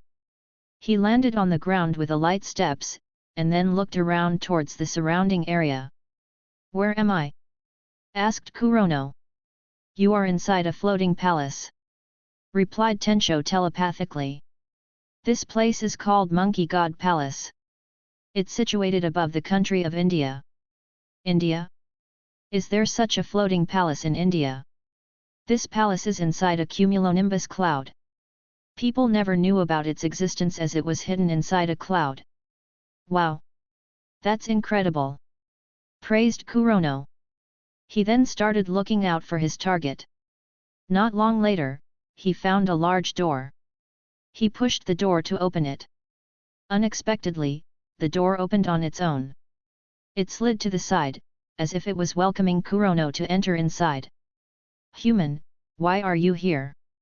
said Hanuman, sitting on his throne, and looking calmly at Kurono. "I'm here to take you down," replied Kurono. Clong! A lightning strike zapped out at Kurono. Hahowever, the lightning only landed on the ground, as Kurono jumped away swiftly. "Oh, you got good reflexes there," said Hanuman, surprised that Kurono was able to avoid his sudden attack. "Let's see if you could avoid." Clong! A lightning bolt struck the guy and caused him to got paralyzed. However, the lightning strike was not enough to injure the guy. He turned to look at Kurono with a surprised expression. "You are able to control lightning too. What's so hard about controlling lightning?" asked Kurono back. He then stepped forwards and rushed towards the mighty monkey. "Before you try to fight me, you should check your face in front of mirror first," said Hanuman. Instantly, Hanuman's body expanded, and turned into a giant armored monkey. The giant then hurled its fist to punch the tiny Kurono. "Hey! Tang!" Kurono was caught unprepared when the guy instantly turned into a giant. However, he didn't evade, and just punched out and met the giant punch. The instant the two fists hit each other, it caused Kurono to be shot out like a cannon, and blast him away instantly. "Sigh! You human are too arrogant. That's what you deserve for being stupid." Bam! Suddenly, Kurono, who was hurled out of the palace, appeared at the giant monkey's back. He was still moving at a very quick pace, and hit Hanuman. The monkey then got forced to flew out of the palace, following Kurono's flying inertia. After some distance away, the small and the giant being stopped, and stayed suspended on air. Hanuman constructed his eyes and looked at the tiny human not too far from him. "You surprised me just now. You got some decent speed there, human. And you got some super thick skin over there, monkey," replied Kurono. "It's fun to fight with you. I kind of feel the man instinct to go fight, and compare our physical prowess." Saying so, Kurono also turned into a giant form, though, his form is bigger and larger than the giant monkey. Without any hesitation, he rushed forward and punched Hanuman on his face. Like Kurono, Hanuman didn't evade the giant fist, and met it with his own. Bang! This time, Hanuman was shot away and flew out like a shooting bullets. Kurono didn't let him got away, and appeared right in front of the shooting Hanuman. Kurono clasped his hands into a big fist and smacked the guy towards the ground. Boom! On a quiet desert area, an object smashed down like a dropped bomb. This caused the static sands to get blasted away, forming a sand wave that rushed towards the surrounding area. On the sky, Kurono looked down and silently observed Hanuman, who crashed on the ground. That smack shouldn't have killed him that easily, right? In the next moment, a shadow shot up from the place where the blast happened. The shadow was Hanuman. He floated on air, and looked coldly at Kurono. "You angered me, human. Prepare to receive my wrath." Hanuman then pulled out some of his fur, and threw it away. Those fur then transformed into 4 identical Hanuman. "Let's see how are you going to face my attack. Wind, lightning, earth, water, fire." The 5 Hanuman then each controlled one elemental power. One of them rotated the wind and created a tornado in the middle of the desert. Another one called the lightning from the cloud, and formed a giant spark of lightning in his hands. The next one molded the earth into a giant golem that is even taller than Kurono. As for the last 2, they each formed a giant ball of water and fire that floated above their head. The water was acidic and corrosive, while the fire was flaring with great heat. Attack! Bustard! Chapter 77, Condition to Protect. Attack! Instantly, Kurono was bombarded by several elemental attacks. Seeing those attacks coming at him, Kurono just smiled and stretched out both of his hands. He then controlled those attacks to return back to its owners. What? The 5 Hanuman was surprised, and hurriedly evaded those returning attacks. After that, they once again bombarded Kurono with many of their elemental attacks. The same thing happened again. The attacks returned back to them. This time, however, the first several elemental attacks combined together with the second ones to bombard the 5 monkey. Arg! Ugh! Ga!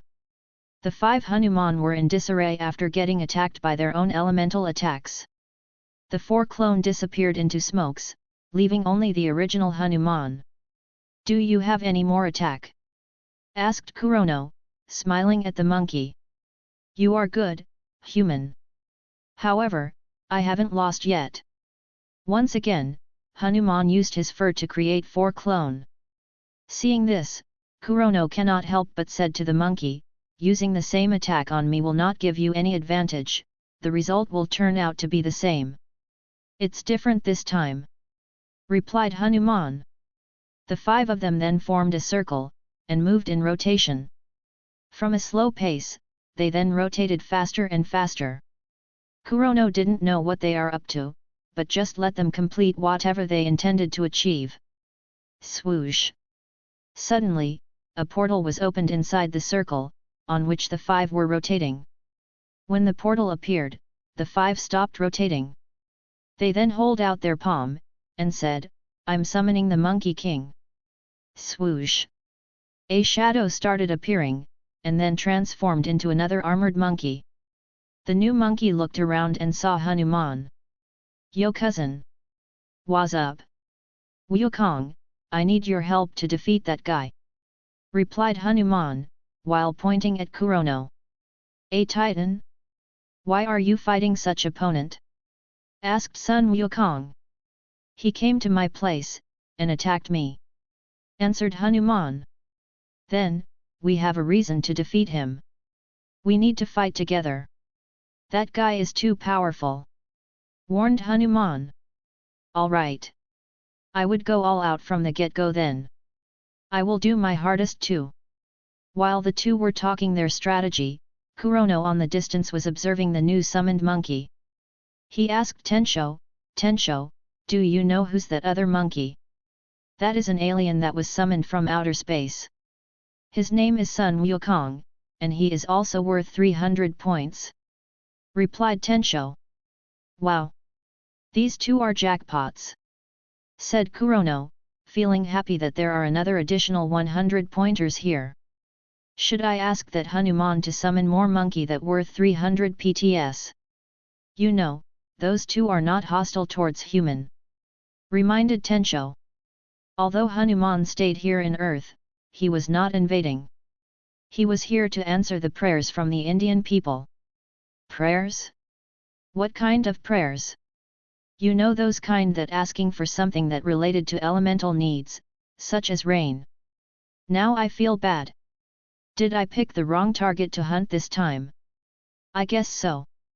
But those 300 PTS is too attractive." "Whatever. You do what you want, Dad." Tensho then cut the telepathic conversation. At this time, Hanuman and Sun Wukong used their fur to create hundreds upon hundreds of clones. They all surrounded the Titan Kurono. "Be careful. That guy seems to be able to reflect any elemental attacks," warned Hanuman. "Is that so? In that case, we will use a physical attacks on him." Saying so, every single one of the Wukong then conjured a golden staff for each of them. Seeing that those Wukong are equipping themselves with a strong staff, Hanuman then decided to conjure his own weapon. It was a long spear, with a large blade on its front end. "Let's go! Attack!" All the monkey then used their staffs and spears to beat down the big Titan. To their surprise, the Titan turned intangible, and their attacks only hit thin air. "What? How's that possible?" Both Hanuman and Sun Wukong exclaimed in shock when their attacks missed their target. "My turn! Gravity circle!" With his body turned into Colossus, Kurono's prowess also increased exponentially, especially his psychic powers. When he enforced the gravitational force, everything within a radius of 2 kilometers away with him as the center were greatly affected by the gravity. Plop! Plop! Plop!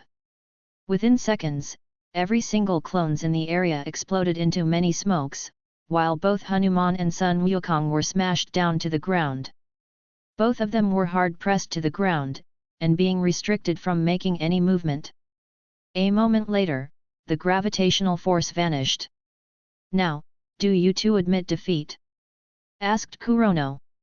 "I'm not defeat yet," said Hanuman, standing up again. "Damn! Are you Tathagata? I hate being pressed to the ground," said Wukong angrily. He then grew bigger, along with his staff. Wukong jumped up and rotated his staff above his head, and suddenly, smashed it down onto Kurono's head. The staff just passed Kurono's body, and smashed on the ground. Again. In the instant that Wukong smashed down his golden staff, Kurono stretched out his hand, and clamped it on Wukong's neck. He then pulled the monkey down, and slammed the opponent head on the ground. Right then, a big spear was swung in a rotation, and passed through Kurono's neck several times. "Damn it! What kind of ability is that? Can I even kill this guy?" cursed Hanuman.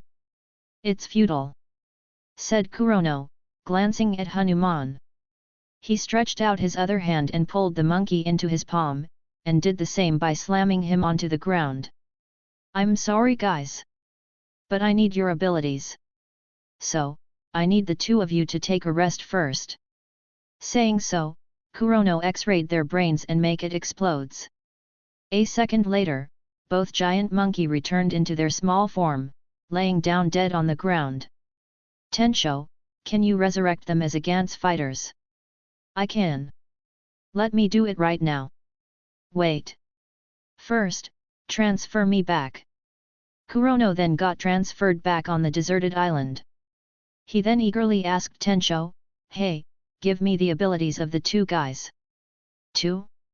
It will cost you 200 points," said Tensho. "Whatever. The two was worth 600 PTS in total. You can cut 200 PTS from it." Tensho complied, and Kurono got what he wanted. Kurono then tested to conjure a staff, and a golden staff appeared in his hands. He smiled when he saw that, and dispersed the staff into thin air. "Okay, you can resurrect those two as Gantz fighters," said Kurono. A moment later, two armored monkey were revived, and standing confusedly in front of the advanced black sphere. "What's going on? Did we die?" asked Sun Wukong. "Where are we? Did we fall into the cycle of reincarnation?" wondered Hanuman. "You are still alive," said Kurono, prompting the two to quickly turn to look at him. He just watched the two and showed a smile. "What do you want? Are you going to kill us?" asked Hanuman, while stepping back to distance himself from Kurono.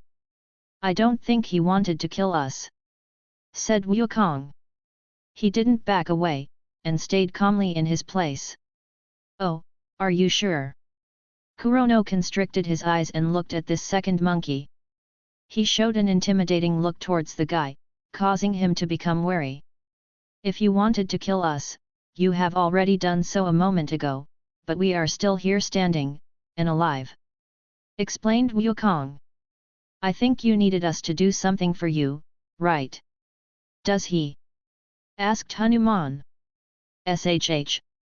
Cousin, don't break it," said Wukong, talking telepathically to Hanuman. "What break? I mean, I'm trying to change his mind so that he won't kill us," replied Wukong. "What? Are you a coward? That's not how we usually fight," questioned Hanuman, frowning at his cousin. "Hey, don't you ever call me coward," rebuked Wukong. "Let me ask you, can you still fight him?" "Of course I can. Can you win?" That? Does that guy capable of killing you? I see. You know the answers. So, be rational, and let just try another approach, advised Wukong. Kurono saw the two making some kind of expression, and understood that the two were having a telepathic conversation. Are the two of you in the middle of discussing on how to kill me? No, no, no. Both of Sun Wukong and Hanuman hurriedly shook their heads. Wukong then asked, so, what do you needed us for? Kurono was a bit intrigued with this Monkey King wits. He then pondered for a moment about what task he wanted to give these two. After thinking for some time, he then said, I need the two of you to protect my people. Protecting? Sai, why didn't you say from the start? Asked Hanuman, feeling stressed that he was beaten in a fight against this guy. We could have talked it from the get-go, and we could discuss the term of protection. That's because I wanted to test your ability to fight, replied Kurono. The real thing is that I wanted to gain your abilities, added him in his mind. He then elaborated. Who are we going to protect? Asked Wukong.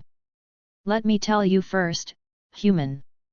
Right now, I am busy caring for your kind, whose race is called Indian people, said Hanuman.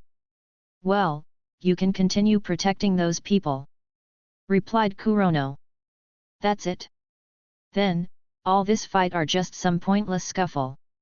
It's not really pointless, said Kurono. First of all, you helped me to get another helper, which in this case, your cousin. Secondly, I can inform you about what will happen 2 days from now. There will be some outer space immigrants that will try to invade this planet. I'm telling you this so that you could be prepared to fight these invaders. Invaders? I hate invaders, said Hanuman. Wukong also frowned when he heard the term invaders. This caused them to remember the past happening in their own planet. Wukong then asked, are they strong? What I know is that they have some peculiar ability, and some advanced technology, replied Kurono. What's technology? Asked Wukong again. That. Kurono looked weirdly at Wukong. Does this monkey not know what technology is? Hey, do you guys really not know what technology is? I know about it, replied Hanuman. He then glanced at Wukong, and said, cousin, I will tell you about technology later. Okay, nodded Wukong, feeling curious about what were the two talking about. So, that's all I wanted to tell the two of you. As for the protection task, you can just go and protect those Indian people. Let me send you guys back to India, said Kurono. Wait. Do we get anything from protecting your race, human? Asked Hanuman.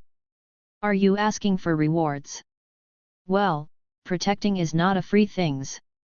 I still need to get some form of rewards.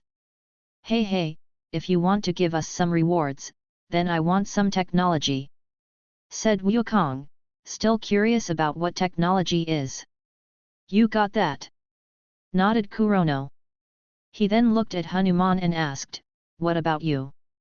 I need a place for my race to stay, stated the guy. I've been trying to help those Indian people, so that I could gain their favor. That way, I may request from them a good place for my race to stay. You got some superhuman powers. Why don't you just go and claim a land for you?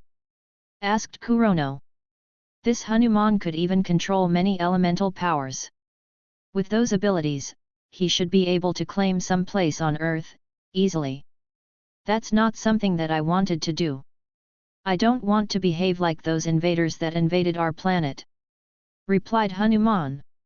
If you can help us get a safe place for my race to stay, then I'm willing to help as much as I can. Your race? Are you some kind of leader?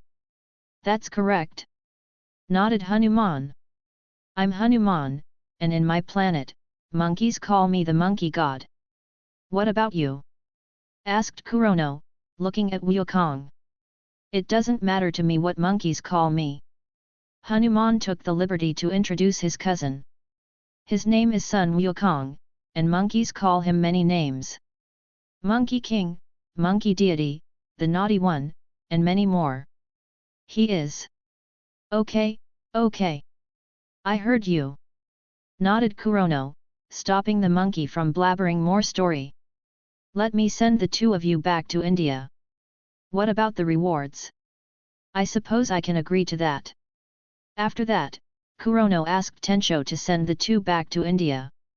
Chapter 78, Chapter 78, Don't Jinx It.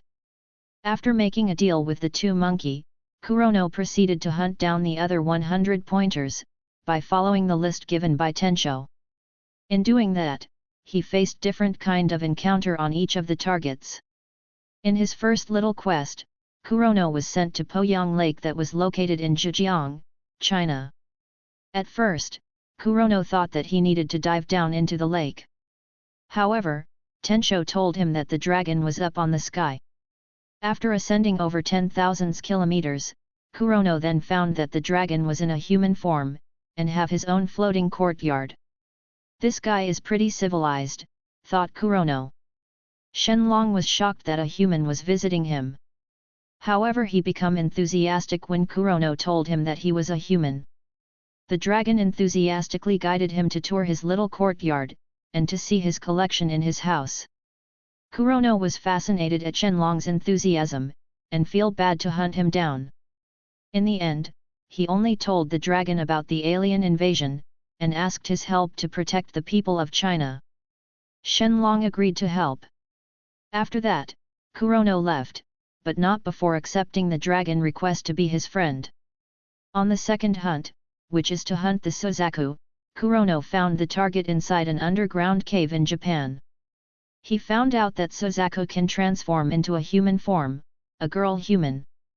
The girl was short-tempered, and very hard to talk with. In the end, Kurono ended up fighting the phoenix, and caused the underground cave to be caved in. Their fight lasted for almost a day, and caused some earthquakes in Japan. Suzaku was so hard to deal with as she could turn into a scorching giant bird. Her body was made of fire, and almost have no weakness. In the end, Kurono controlled both water and earth to imprison the girl. After that, he tried to convince the girl to become one of his helper. After some good talk, and haggling, the girl Phoenix finally agreed to help with some condition. Her condition was to have a good and comfy living accommodation. Turn out, she was not good when it come to building her own house. In the next hunt, Kurono was sent towards the deep Atlantic Sea. When he appeared, he was heavily pressured by the sea waters, and almost panicked of getting drowned. Fortunately, he remembered that he could elemental such as water and wind. He then controlled the water to not get near him, for a radius of 5 meters. After getting comfortable and adjusting himself with the situation underwater, he then proceeded to find the Atlantic King. The search was not hard, as he almost immediately saw the distant structure of the Atlantic Kingdom. He then teleported himself directly inside the underwater kingdom. Just when Kurono found the Atlantic King, he was surrounded and attacked by the army of the Atlantic Kingdom. He tried to ask the Atlantic King to not be hasty, and listen to him. However, the king was too arrogant to listen, and just asked his underwater troops to kill the above-water sapient. This resulted in total wipeout of the Atlantic troops, together with the Atlantic King. After that, Kurono was no longer have the mood to have a talk or try to convince the rest of his targets. For the next hunts, Kurono changed his attitude when dealing with the targets, and become merciless upon seeing that the target was the hostile type. The target called Turapurun was one very tricky target. Kurono didn't saw it when he hunted it down. Luckily, the guy was kind enough to be the first to attack him. This helped him to pinpoint the alien location. As for the ending of the guy, it was killed without mercy. In Thailand, Kurono found Yaksha on top of a small hill feasting on a dead little girl. A dozen of children were also being captured to be the livestock for that monsters. Seeing the unfortunate child being eaten caused Kurono to have zero interest to have any talk with this enemy. Kurono directly used his light beam to shoot out Yaksha. However, that monster was capable of turning itself into many bodies of crows. Those crows flew out so fast that it was hardly visible by the normal human eyes. They could also shoot out many sharp feathers, which were sharp enough to cut and destroy stones. However, the yaksha was doomed to die when Kurono really decided to kill it. He just used his psychic powers to entrap those flying crows, and bind it to the ground using gravitational force. After that, he incinerated every single one of them without missing a single crow. In the last hunt, Kurono needed to go to Canada to find the boogeyman. When he first see the guy, it was hiding behind a teenage, who was going back to his house. When the teenage passed an alleyway, some thugs tried to bully the kid. At that time, the boogeyman came out and released dark aura that caused all the thugs to turn pale in fright. They were even more frightened when the guy pulled out a scythe from the thin air. Those thugs then run away as fast as they can, without any more desire to bully the youth. After those thugs left, the teenage turned around, and thanked the boogeyman, in which he gestured for the kid to just go back to his house. Seeing the scene unfold gave Kurono a realization that some aliens are not a hostile one, and have some kindness in them, kind enough to help other race. After the kid left, Kurono tried to speak to the boogeyman in order for him to gain a new helper to fight against the alien invasion. However, the two ended up having trouble of understanding each other, and ended up fighting. Though, Kurono won the fight, and ended up killing the guy. Kurono didn't feel right in killing that boogeyman, and so, he asked Tensho to resurrect him as a Gantz fighter, and gave him the knowledge of human language. With that, Kurono and the boogeyman finally were able to talk and understand each other's intention. Similar to Hanuman, boogeyman also have his own clansmen, and he also used a favor as a mean to gain his clansman footage on Earth. Kurono then agreed to help the guy and his clan to find a suitable place to stay, while boogeyman promised to help him fight against the alien invaders. After finishing his little hunts, Kurono then returned back to Tokyo. The hunts really took some of his remaining time before the invasion, and when he returned back to where Tensho and the advanced Black Sphere, it was already the afternoon of the last day before the alien invasion. By doing all those hunts, Kurono gained a considerable amount of benefits. His accumulated points after the hunts already reached 2,120 PTS. After deducting the points expenditure of gaining abilities, he still have 1,720 PTS. As for his newly acquired abilities, it was listed as below. Hanuman and Sun Wukong. Cloning skills, Gigantization, Summoning, Weapon Creation, Staff and Spear, and Elemental Control. Atlantic King. Underwater Breathing Ability, Weapon Creation, Trident, Water Control and Intimidation Aura, only applied to aquatic life. Turapurun. Invisibility, Poison Immunity and Poison Creation. Yaksha. Feather Blade Skills, Flight and ability to turn one body into many crows. Boogeyman. Fear Inducement, Shadows Teleportation, Body Concealment in Shadow, and Weapon Creation, Scythe. Adding to his own abilities, Kurono now have so many abilities in his arsenal, that were ready to be used. This give him great confidence in stopping those aliens from invading. Let's go back to the Gantz room, said Kurono. He then brought Tensho and the advanced Black Sphere back to the Gantz room. Just as he reached the place, he saw all of the Tokyo team inside the room. Kurono. K. Everyone exclaimed in delight when they saw Kurono is back. Sakuraoka and the girls walked forward and hugged him. Is this the advanced Black Sphere? It sure is bigger than the normal one, said Sakurai. He observed the new ball curiously. Who is controlling this thing? Of course it's me, replied Tensho. You mean, it was controlled by Gantz? I controlled him. So, relatively speaking, I'm the one controlling this big ball, said Tensho, still on his point. So, what can you do with this new thing? Asked Sakata. He asked more, can you reprogram back the Black Sphere? Unfortunately, I cannot do programming. But I can make the black sphere run like it used to be. Nice. Can you return the reward system? Already done. While the duo psychic power users talked to Tensho, Masaru Kato approached Kurono and said, "Is it true that the aliens will invade our Earth tomorrow?" "I think so," replied Kurono. "Ask Tensho to show how much time do we have before the alien arrive to Earth." Hearing Kurono, Sakurai then asked Tensho to show the time limit before the alien invasion. Catastrophe, 00, 20, 45, 33. Right now, they only have around 20 hours before those giant alien get to reach Earth. Ugh! We only have this much time. I'm already starting to feel bad on my stomach," said Sakurai.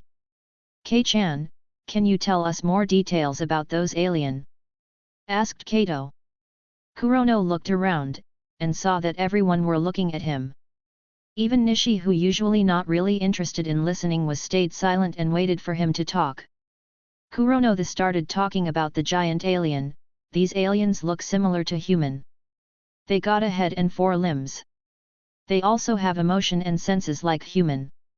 As for the differences, their body were so big. They can be as tall as 10-story tall building, and some of them can be taller than that. Other than that, they got 4 eyes, which give them a wider range of sight.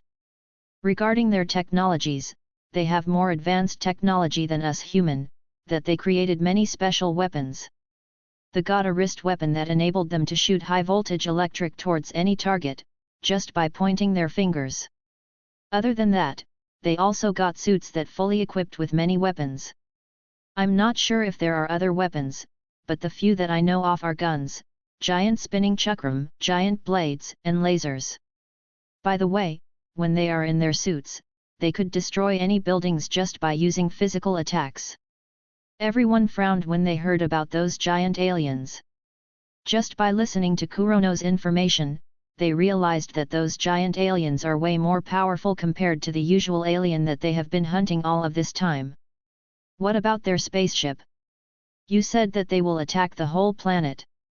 So, they must have thousands upon thousands of spaceships, right?" asked Shinozaki. Kurono answered, "Actually, in the original timeline, they got one mothership, a giant spaceship that was docked some distance away from our planet. This mothership housed many of the giant troops, weapons, many other kind of aliens, their captives, and their many technologies. Other than that, they also brought together with them their own people, ranging from their babies to their elderly people. They also have their houses, town, and all of those children's playground. I'm also willing to bet that they have all those facilities such as hospital, school, and so on. To short it off, their mothership is their own planet that housed the whole giant aliens. At the end of their invasion, us human tried to make them submit in defeat. However, they decided to kill themselves, and let the mothership got engulfed in total fire. That caused all of the giants to die. That mean they got extinct?" asked Sakurai. "I'm not sure about that. However, that possibility also cannot be ruled out," replied Kurono. The team then fall into a deep thinking. According to Kurono's story, those giant is similar to human, and most probably invading Earth in order to find a suitable planet for their people to stay. Then, that gave them the conclusion that these alien is just another people that trying their hardest to survive. It's a do or die situation. In this aspect, everyone felt a little sympathy towards this outer space people. Suddenly, Rei remembered something, and asked Kurono, "Hey Kei, didn't you say that compared to the original story, the enemy in every mission in this timeline is double the amount of the original? What if the alien invaders are also doubled this time?" Hearing that, everyone's expression changed. Even Kurono on his own frowned. "Hey, don't jinx it." Chapter 79, Chapter 79, Before the alien troops come down. Many thousands of miles away from Earth, 2 gigantic spaceships were moving towards the planet with a steady speed. The 2 spaceships were moving side by side with a distance of 60 miles from each other. In the middle of the two Titan spaceship, there was a small spaceship moving along at the same speed as the two mothership. A group of giant aliens were having a meeting inside the spaceship. "We are just a distance away from that blue planet," said a male blonde giant. He clicked on the hologram screen, and showed the exact distance between their ships and Earth. "So, how's the situation inside that blue planet? Is it suitable for us to live there?" asked a mouse-tachied male giant. "There are few complications about this planet. Pretty much everything in that place is 10 times smaller compared to the things in our original planet. Trees, aquatic lives, land roamers, and all those flying creatures, all of them are too small. Even the planet is 10 times smaller than ours," replied the blonde giant. "What about the condition regarding the atmospheric air inside that place? Is it breathable?" asked another blonde, a female blonde giant. "The oxygen inside the planet is too thin, as those that provides it are only some common trees and some other micro-greeneries. Though, it is passable for us to breathe," explained the first blonde. "That's mean, the soil in there is still suitable for us to plant those trees from our original land," said the female blonde. "Is there any intelligent being inside?" asked another male blonde whose name is Eve Gund. "There are.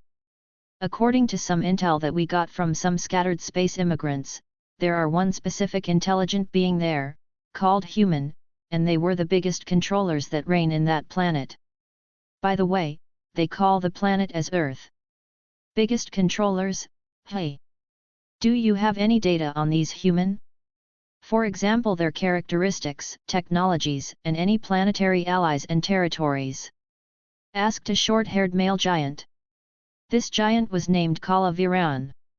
"Well, I forget to mention that we got some human in our midst," said the blonde who was controlling the hologram screen, and whose name is Luck Cop. "We have? Where?" "You know, those creatures that we caught on that planet called Lake Ufa. Those small but delicious thing." "You are right, they are those delicious grasshopper-like creatures," nodded Luck Cop. He then continued, "As for their technologies, I can tell you all that they not as advanced as us. They don't have any interplanetary allies, or territories. The furthest territory that they managed to occupy is the dwarf celestial body that they called Moon. Even then, they are still struggling to build any base to occupy this so-called Moon. What do you want to expect? They are just some small creatures," said the female blonde giant. "So, what's your opinion on taking over this planet?" asked Eve Gund. "Let's just occupy it. Yeah. At least, we could use this as a temporary place to stay. If we found out that this is no longer a suitable place to stay, then we can always drift in space once more," said the mustachioed guy. "I also agree to go occupy this planet. I'm a bit tired of drifting in space," supported Kala Viran. "In that case, should we go and destroy all the human satellites first?" suggested Luck Cop. "That's not necessary. Though we could go and hack those satellites, and make it ours," said the female blonde. Every giant in the meeting room knew her as the only fighter who managed to defeat Eve Gund. They called the girl as Valkyrie Eva. "Roger that," nodded Luck Cop, starting directly to work on hacking those satellites outside of Earth atmosphere. "Now, do we send all our elites to clear up the planet, and catches all those human?" suggested the mustachioed giant. "Let just send those normal soldiers, and some few elites," suggested Eve Gund. "I agree with him," nodded Valkyrie Eva. "In addition, we should send as much normal troops as possible, so that we could occupy this place faster. That way, we can start sooner to terraform it into a planet that best suit our people. What about you guys?" asked the mustachioed giant, looking at the rest of the people in the meeting room. The other just looked at each other and then nodded in agreement. "Then, all is set. Let's conquer this Earth. When do we begin?" asked Valkyrie Eva. "Eve Gund?" asked the mustachioed giant. "As soon as possible," suggested Eve Gund. Let's do it when we reached at 10 minutes away from the planet atmosphere. What say you? Suggested Valkyrie Eva. Everyone nodded. Then, let's conclude this meeting, said Eve Gund. I'll go first to organize and deliver some commands to the troops under me. You guys go do the same, said Valkyrie Eva. She didn't wait for the others, and just vanished into a specks of hologram. The others just smiled wryly, and shook their heads. This girl is too overbearing. After that, they all started to left one by one, until the only one left in the small spaceship was the mustachioed giant. He then headed towards the piloting room of the spaceship. On a tall building on Frankfurt City of the country of Germany, the masters who previously controlled the advanced black sphere once again gathered to discuss on the missing black ball. So, do we have any news on that main controller ball? Asked a short-haired man. I think the one who stole that advanced black sphere was not really interested in causing danger to us human, said another man. Or maybe, that Xiangliu was being controlled by a human. That's the reason he doesn't want to endanger his or her own kind, guessed the elderly man. I haven't found any lead regarding that main controller. However, I found out that the one that hold the ball used it to re-establish those rewards system. One of those black sphere that was in my possession got this changes. The same happened to the black ball that I owned, added the long-haired middle-aged man. That guy most probably needed one of the function listed in the rewards. Maybe he wanted to resurrect some relative or friends that died in the mission, guessed white-haired man. Then, we could trace the location of the guy if we know the person that guy wanted to revive. I say, we go and check the list of people that were recently got revived, said the long-haired middle-aged man. Well, we can only check the list if we have the advanced black sphere in our possession, reminded the elderly man. Ah shit! I forget that we lost that thing, said the long-haired middle-aged man, face-palming. Don't we have any other ways to access back the main control? We can try hacking the advanced black sphere, using the website, or through the normal black sphere, suggested the short-haired man. The long-haired middle-aged man shook his head, and said, actually, I already tried that. However, I haven't gotten any results even until this day. Is that really that tough? Need I remind you that we already put our best system defender to protect the data and program inside that advanced black sphere? Reminded the long-haired man. I know that. I just feeling frustrated that we couldn't get access into the advanced black sphere, replied the previous man, holding his forehead in frustration. Didn't we rebuild another advanced black sphere days ago? Easy for you to say. That duplicate is still not completed yet. Then, what do we do with the aliens that will invade our planet? Asked the elderly man. Actually, this is not really a bad situation for us, said the long-haired middle-aged man. He added, let's let those aliens to do the invasion. Is not it what we wanted? In the meantime, let's just wait until the duplicate advanced black sphere got completed. We can then act like a heroes, and destroy the invading aliens. I agree with you, agreed the short-haired man. Many of the other just nodded in agreement. The elderly man sighed when he saw all those men just agreeing to let the aliens to invade. Then, the elderly man just nodded without saying anything. What about those who got some authority to control those black sphere? Who cares? If they wanted to get themselves involved in the fight against those invaders, then let them be, answered the long-haired middle-aged man. Though, we could give them some head up so that they will do things in our favor. The group then proceeded to discuss more on the alien invasion, and how they could benefit more from the invasion. Without them realizing, the timer for catastrophe is ticking little by little, and finally reached 0. A man who was tasked to observe the timer saw the time turn to 0.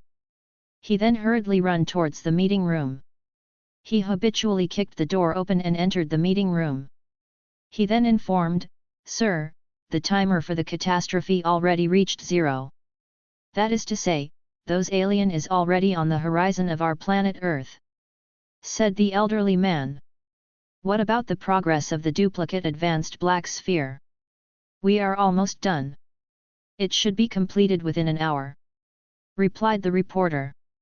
"In that case, let's just sit and observe these invaders for an hour," said the long-haired middle-aged man. They then opened the widescreen to observe what's going on outside. Right now, all of the people on Earth were busy with their own life.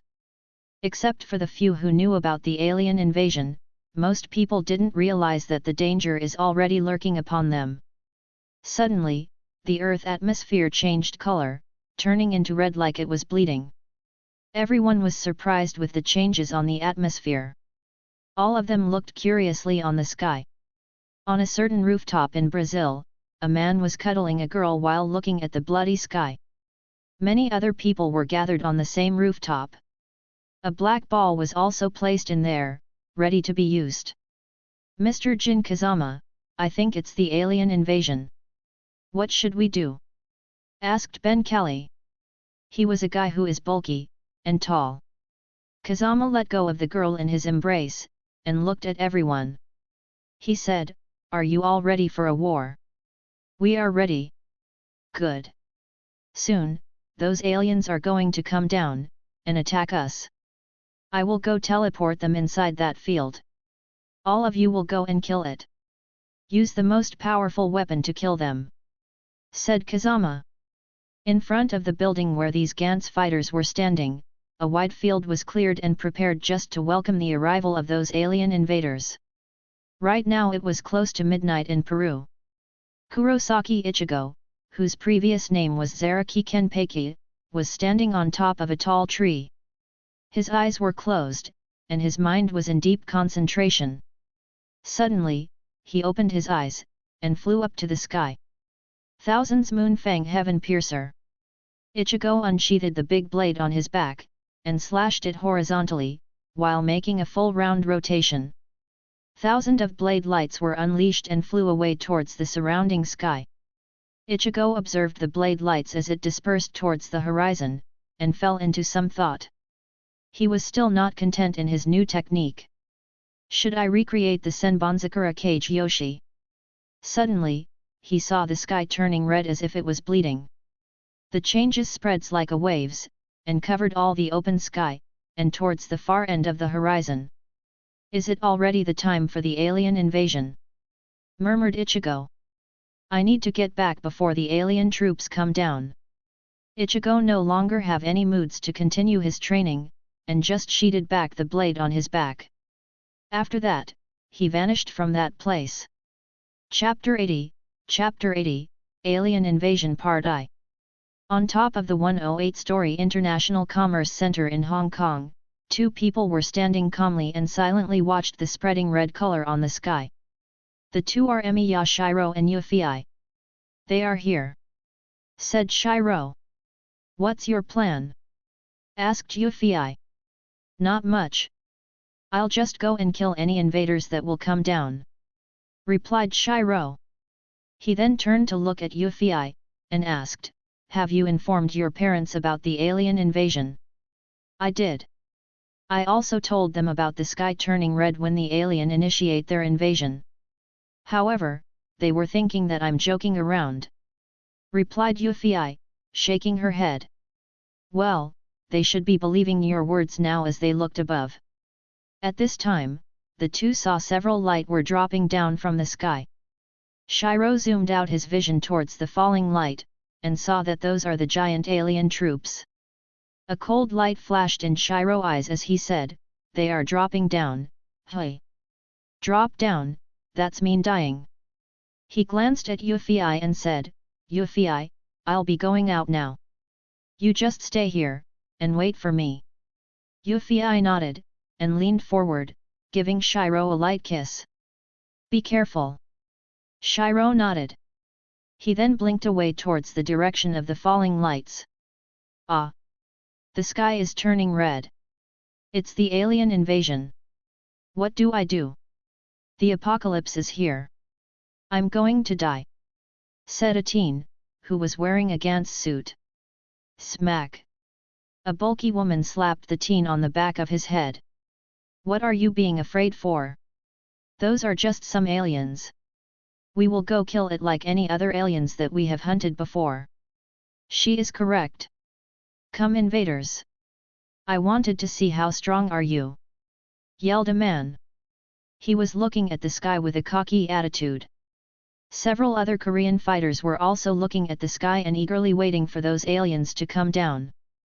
This caused Kenshin to sigh at their behavior. Do they think that they could beat those alien troops? Thought Kenshin in his mind. Some lights suddenly appeared and dropped down towards the nearby city. Kenshin knew that those lights should be the giant alien troops. I will be going out first. Saying so, Kenshin bent his knees a little, before jumping up swiftly. Like a launched torpedo, he shot out towards the direction of the descending alien troops. This caused the dust to fly around at his previous location. What the? Oh huck. My eyes. Some dust entered my eyes. Gah. I didn't expect that guy to be more eager than us. The Seoul team was rendered speechless when they saw Kenshin just flew up to meet the descending aliens. Hey boss, leave out some for us to kill, will you? Do you think he heard you? Not possible. The team had no choice but just wait, and stayed alert. Many of them were hoping that they could get to fight even just one of those alien invaders. Though some of them were glad that their boss was the first one to make a move. They knew that guy was superbly powerful. That's why they felt relieved. So, what do we do now? I don't suppose we can go up there to assist the boss. I suggest that we spread out to help the people, in case those aliens bringing down some weapon to destroy places. Let's just do that. The fighters then divided into pairs and headed out. It was already afternoon in Japan when the sky started to turn red. Like many other countries, the giant alien also picked Japan as the target for their first attacks. Many giant troops already dropped down and about to reach down. These troops especially chooses the cities to be the targets for their landing.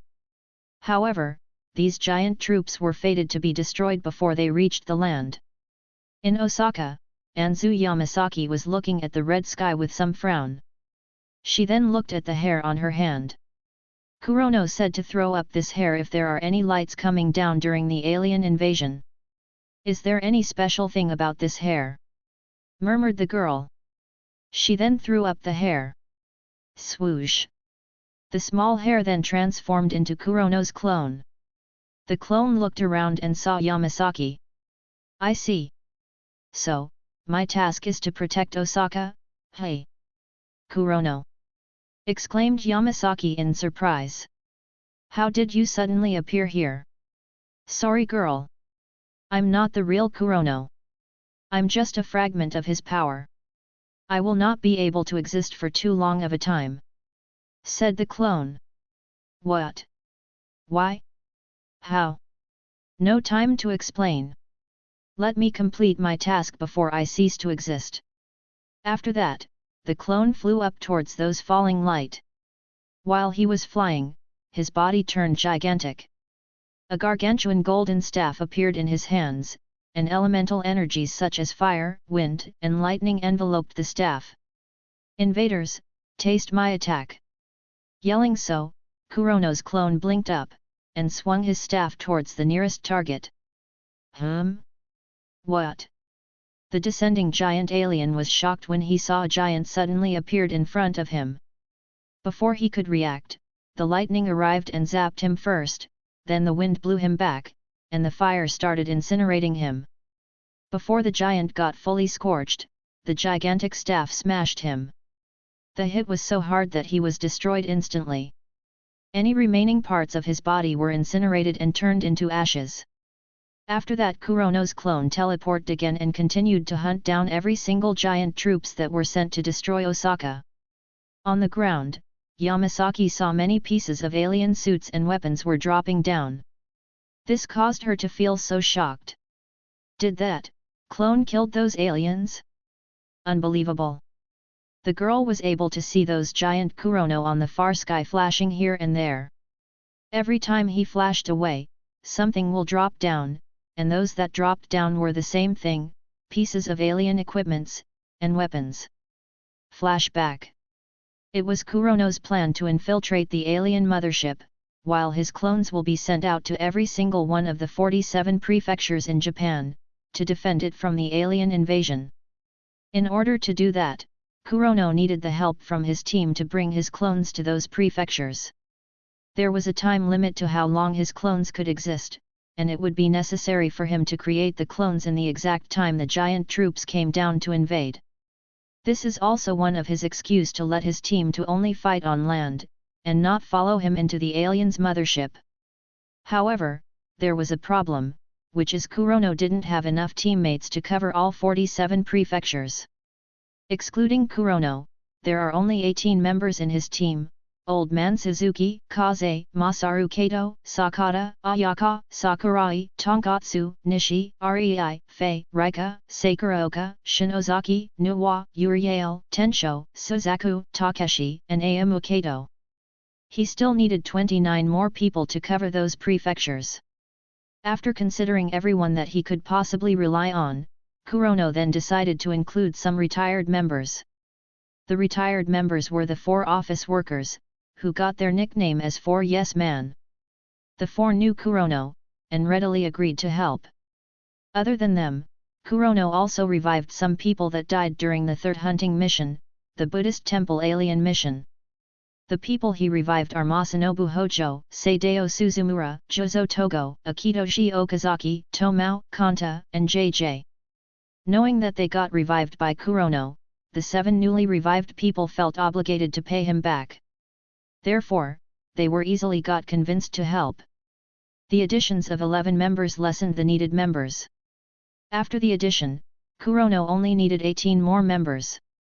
He then decided to include some members from Osaka, Anzu Yamasaki, and Sunio Nikaido. To Kurono's surprise, 6 other people volunteered to join his team. The 6 people are Nob, George, Maiho Yamanaka, Nob's girlfriend, Oka Hakairo, Sumiko Yamada, and a revived friend of Sunio Nikaido, Tamaki Katsuragi. This further shortened the needed members to just 10 more. For those 10, Tensho suggested to go and recruit members from other city like Hiroshima, Yokohama, and Nagoya. Kurono tried that, and he was surprised that he got more members than he expected. There are 20 Gantz fighters from other cities that volunteered to join Kurono's team. These people are those who saw Kurono and his duplicates brutalized those Roman statue aliens in Italy. That's the reason for them to want to volunteer. Among the 20 volunteers, 8 of them are from Hiroshima, another 6 from Yokohama, 4 from Nagoya, and the last 2 from Kyoto. After gathering all of them, Kurono briefed them about his plan to let all members to spread across the 47 Japan prefectures in Japan with his clones. At first, everyone were confused by the mention of clones. In order to clear up their confusion, Kurono needed to demonstrate the ability of cloning that he got from Hanuman and Sun Wukong. He even showed them the power wielded by every clones. After watching the live action, all the new members now felt convinced, and agreed to go as Kurono planned. End of flashback. At this time, on a small spaceship in between the 2 motherships, the bigwigs of the giant aliens once again gathered to monitor the result of the invasion. "So, how's it going?" asked Valkyrie Eva. "Everything is going as planned," replied Luck Cop. He added, "As of now, the first wave of troops, which consists of 100,000 autopilot war machines, 3 million soldiers, and 50,000 captives carrier are already got sent towards every part of the land across the planet. We are only waiting for them to clear up the land, and captures all those dwarves' intelligent being. That's good. At last, we got a suitable planet for our people to stay," said Kalaviran. "Finally, I could retire from this space journey. Don't be happy too early. We still need to develop, and improve the living conditions in this new planet," reminded Eve Gund. "That is not as hard as drifting off in space for all these years. It's too much for my old brain," commented Kalaviran. At this time, some warning beeped on the hologram screen. Luck Cop clicked on the warning to check what the situation. As he opened the alerted warning, he suddenly frowned, and from frown turned into shock. "What is it?" asked the male mustachioed giant, whose name is Montur. "This is really unexpected," said Luck Cop. "Look, this is the map of the land on Earth. The lands were divided by the human into many countries, and each have their own name. I don't see any problem in that. Look at this report." Saying so, Luck Cop opened one by one of those warning reports. Alert from Canada. A group of dark entities with scythes attacked and killed many of the troops that were sent there. Alert from India.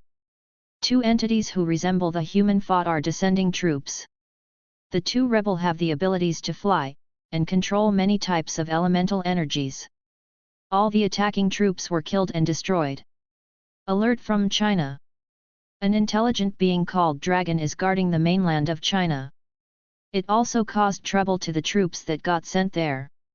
Oh, look like these intelligent delicacies are unable to accept their fates.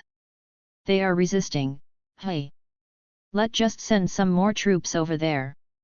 Only this time, let's send elite troops to do the fighting," said Valkyrie Eva. The female leader then stood up, and about to give some commands to some group of elite troops, asking them to go towards those countries who got some people that stubbornly resisting. "Wait!" stopped Luck Cop, raising his right hand. He added, "There are more warning about resistance in many other countries." "There are more resistance?" "Yes," nodded Luck Cop. "The report are confusing me so much. Actually, the people who are revolting and destroying our troops are actually the same person." "What are you sure about that?" "All of them could use the teleportation ability." "Then, they are really the same person." Chapter 81, Alien Invasion Part 2. Luck Cop continued to show all the warning that showed the involvements of one very peculiar person. Alert from Brazil. A human with a teleportation ability teleported those troops all across that countries, and gathered them in a single location. In there, many human in black suits killed them without mercy. Alert from Peru. A human with a teleportation ability used many moon-shaped light blades to obliterate almost all of the troops that were sent there. The rest of the survivors got killed by a human group who were wearing black suit. Alert from Hong Kong, China. A human with a teleportation ability summoned many form of giant blades, and annihilated all the troops. Even the autopilot war machines were turned into pieces of metal scraps. Alert from Korea. A human with a teleportation ability incapacitated all the autopilot war machines, and made it unable to be remotely controlled. He also confiscated all the war suits from the troops, and gathered all the troops as prisoners. Although there are some differences in visible appearances and fighting styles, all of them got the same face, which pointing out that they are the same person, or they must be a dozen identical human brothers out there. Guessed Luck Cop. This guy is certainly someone who could pose a threat to us. Should we issue a hunt priority on his head? Suggested Kalaviran. At this time, another alert popped on the screen. This time the alert was from the country of Japan. Luck Cop clicked on the screen to open the pop-out alert. Alert from Japan. A total of 47 human with teleportation abilities transformed from a tiny creatures into the size that even bigger than our race. No troops or autopilot war machines managed to go past these oversized human. Now it was certain that this guy is a real threat to us. Confirmed Kalaviran. Issue the highest hunt priority for this guy, commanded Valkyrie Eva. She then left from the meeting spaceship. Everyone in the place can somehow assume where this strongest fighter heading to. Send the second wave of attack. Include those elite fighters too, commanded Montur, the mustachioed giant. A second team of giant aliens with several autopilot war machines descended once again towards Earth. On top of one of the aliens' mothership, a man silently appeared, and stood up on top of the suspended spaceship. This man is Kurono, who decided to infiltrate the alien spaceship. Kurono looked around and subconsciously touched his head. He then remembered that he cut some of his hair to give it to his team. He sighed when he felt the R in his head with no hair. Ugh! I cut too much hair, did I turn bald already? Dad, do you need some help? Asked Tensho telepathically. Well, do you know of a way to grow hair fast? I don't know any techniques, replied Tensho. However, there is certainly a way for that to happen. Tell me. You know the Neurorihian guy are good at any kind of transformation. That's it. I forget that I wanted to revive that guy, and make you issue a mission to kill him, said Kurono. Tensho, revive Neurorihian, send him here and issue mission for me to kill him. That sounds so cruel, but that is what I thought too, nodded Tensho. Tensho then used Kurono's points to resurrect Neurorihian, and send that guy towards Kurono's location. As soon as the resurrected alien arrived, he swiftly got killed by Kurono. The guy wanted to curse, but he directly fell into quick death. Such a poor creature was not even given the chance to let out any scream. Tensho, give me his ability. Right on it. Not long later Kurono received Neurorihian abilities. He willed his hair to grow out, and it did. He smiled when he get the desired results. After the small interlude, he then continued to look around. This spaceship is really large. It might be comparable to the size of a planet, wondered Kurono. At this time, he realized that there is another planet-sized spaceship in the distance. Damn! There is really another mothership here. That seems to be the case, replied Tensho. Do you want me to send anyone over the other ship? Send anyone of my clone that is available to fight, replied Kurono. I will try to finish out my infiltration here, as soon as possible. After that, Kurono teleported inside the spaceship. When he appeared inside the spaceship, he was surprised to see a group of giants were moving in line, and about to depart towards the planet Earth. Asterisk what they? Is not that the human, asterisk said a giant, who happened to saw Kurono. Catch him, said another one. A giant grabbed Kurono in his hand, and laughed. Asterisk ha ha ha ha. I caught him asterisk. At this time, Kurono was using Neurorihian abilities to learn the language of the giants. His mind was like a sponge, and absorbing those language, and understanding them at a quick pace. Asterisk let me eat him. Asterisk. The giant opened his mouth and tried to chomp on Kurono's head. However, Kurono turned intangible, and flew away from the giant's hand. He then stood up on top of the giant's head. You are being rude to me.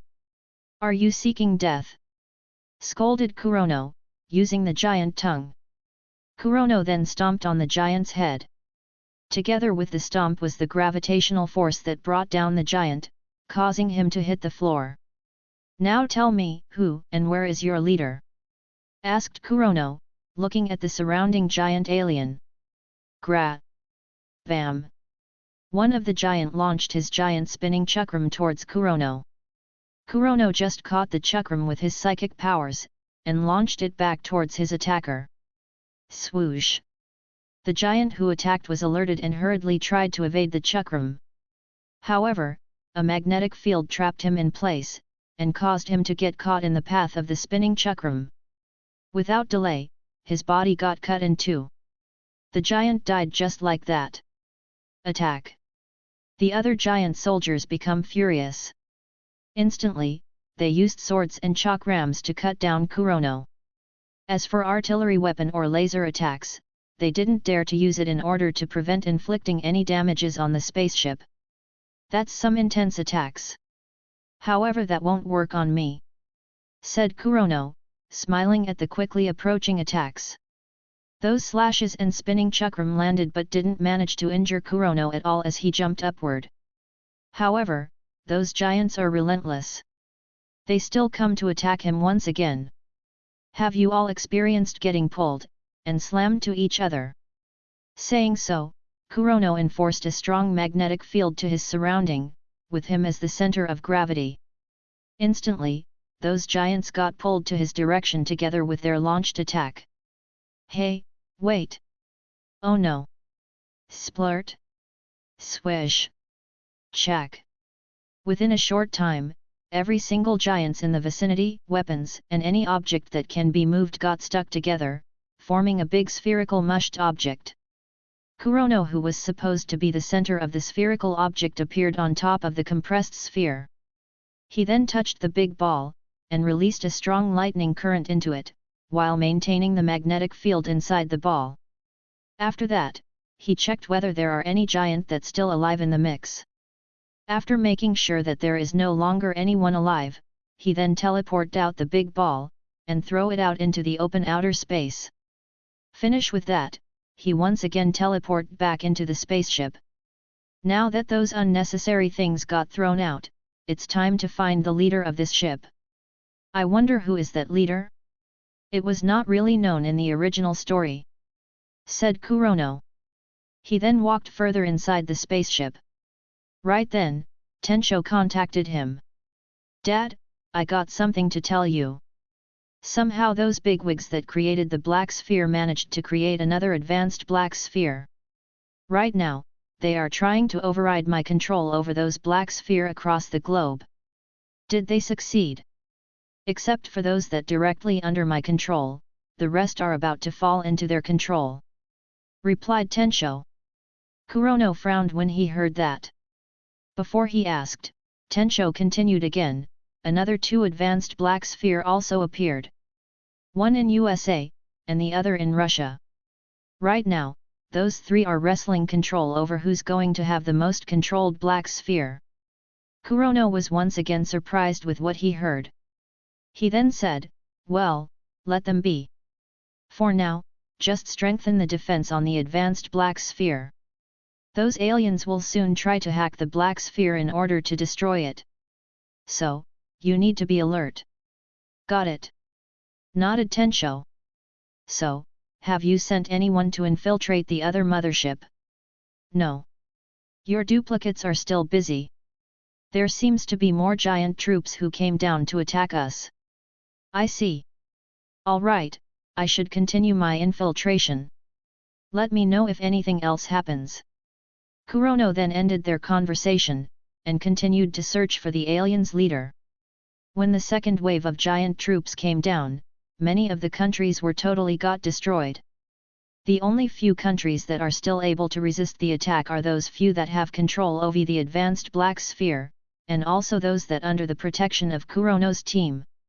These countries are USA, Germany, Russia, Japan, Korea, China, Brazil, Canada, and Peru. Even USA, Germany, and Russia already got bombarded here and there. The bigwigs in Germany who were wrestling control over the black sphere with USA and Russia managed to got their control over 1/3 of the total black spheres all across the world. They then started to summon those fighters that registered to those black spheres under their control. However, before they managed to do that, something happened to the black spheres. Those black spheres got hacked by those aliens, and many insectoid machines appeared in every location where there were black spheres. This is bad. We got hacked, said the reporter man, running into the room where the bigwigs were having a meeting. What? What do you mean by we got hacked? Asked the elderly man. Before the reporter could answer, a sharp insectoid leg pierced his head, killing him instantly. After that, many insectoid machines rushed into the meeting room. What's the meaning of this? Let's fight them off, said the long-haired middle-aged man. His friend, a thin mustachioed man on the side, nodded.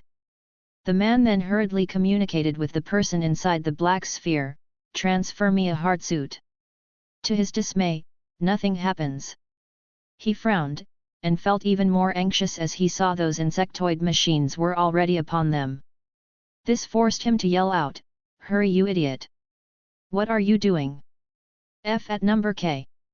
If there is no hard suit or any other weapons, just transfer us out," scolded the long-haired middle-aged man. However, there was no reply. Inside the room where all those black spheres were being secured, all of the guards were lying on the floor. All of them already died, and many of them have an incomplete bodies. Many black spheres were destroyed, and all of the person manning the black ball were killed by those insectoid machines. Even the advanced black sphere got shot with a laser beams, and the person controlling it was unable to avoid his dying fate. Back to the meeting room, those bigwigs tried their best to escape but was unable to. Just when they were forced to jump out of the windows of the tall building, those insectoid machines stopped moving. Hey? What happened? Did it lose energy that it ceased to function? Who knows? Let's escape through the doors, said the long-haired middle-aged man. Suddenly, those insectoid machines started shining, and shaking intensely. All the people in the room frowned, and suddenly have a bad premonition. Could it be starting to explode? Oh no! Let's get out! Boom!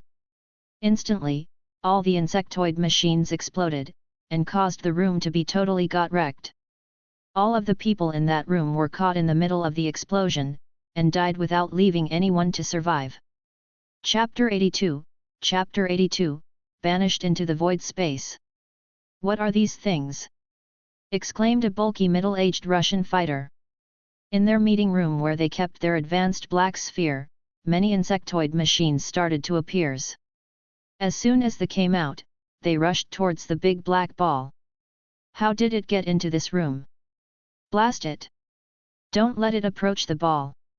The Russian higher-up tried to kill those insectoid machines, but those machines are too many for them to handle. Oh no! They reached the black sphere. As soon as the spider-like insectoid machines reached the black ball, they cracked the ball, and killed the person inside the ball. After killing that person, the insectoid machines proceeded to attack everyone. The Russian fighters tried their best to destroy those machines. Suddenly those insectoid machines stopped moving, and started shaking. The fighters continued to destroy those machines by shooting it. This time, however, the instant the shot reached those insectoid machines, they exploded. Instantly, many of the people there were blasted away, and got killed. As soon as one insectoid machines exploded, the rest of them also followed to explodes. This caused great massacres in that place. At the same time the bigwigs in Russia and Germany got wiped out, USA also faced the same incident. The big bosses who controlled those black spheres in that country were also wiped out. As soon as those people kicked the bucket, the country also fall into the hand of the invading aliens. Now, the only few countries that didn't fall into the hands of the invaders are Brazil, Peru, China, Korea, and Japan. Dad, the situation in other countries already turned worse. Except for the few that within our protection, the rest already got destroyed by the invading aliens. Reported Tensho. That's really unfortunate. What about all of the Gantz fighters? Almost all of them are dead. Only some of them are still alive, and hiding for their lives. I see.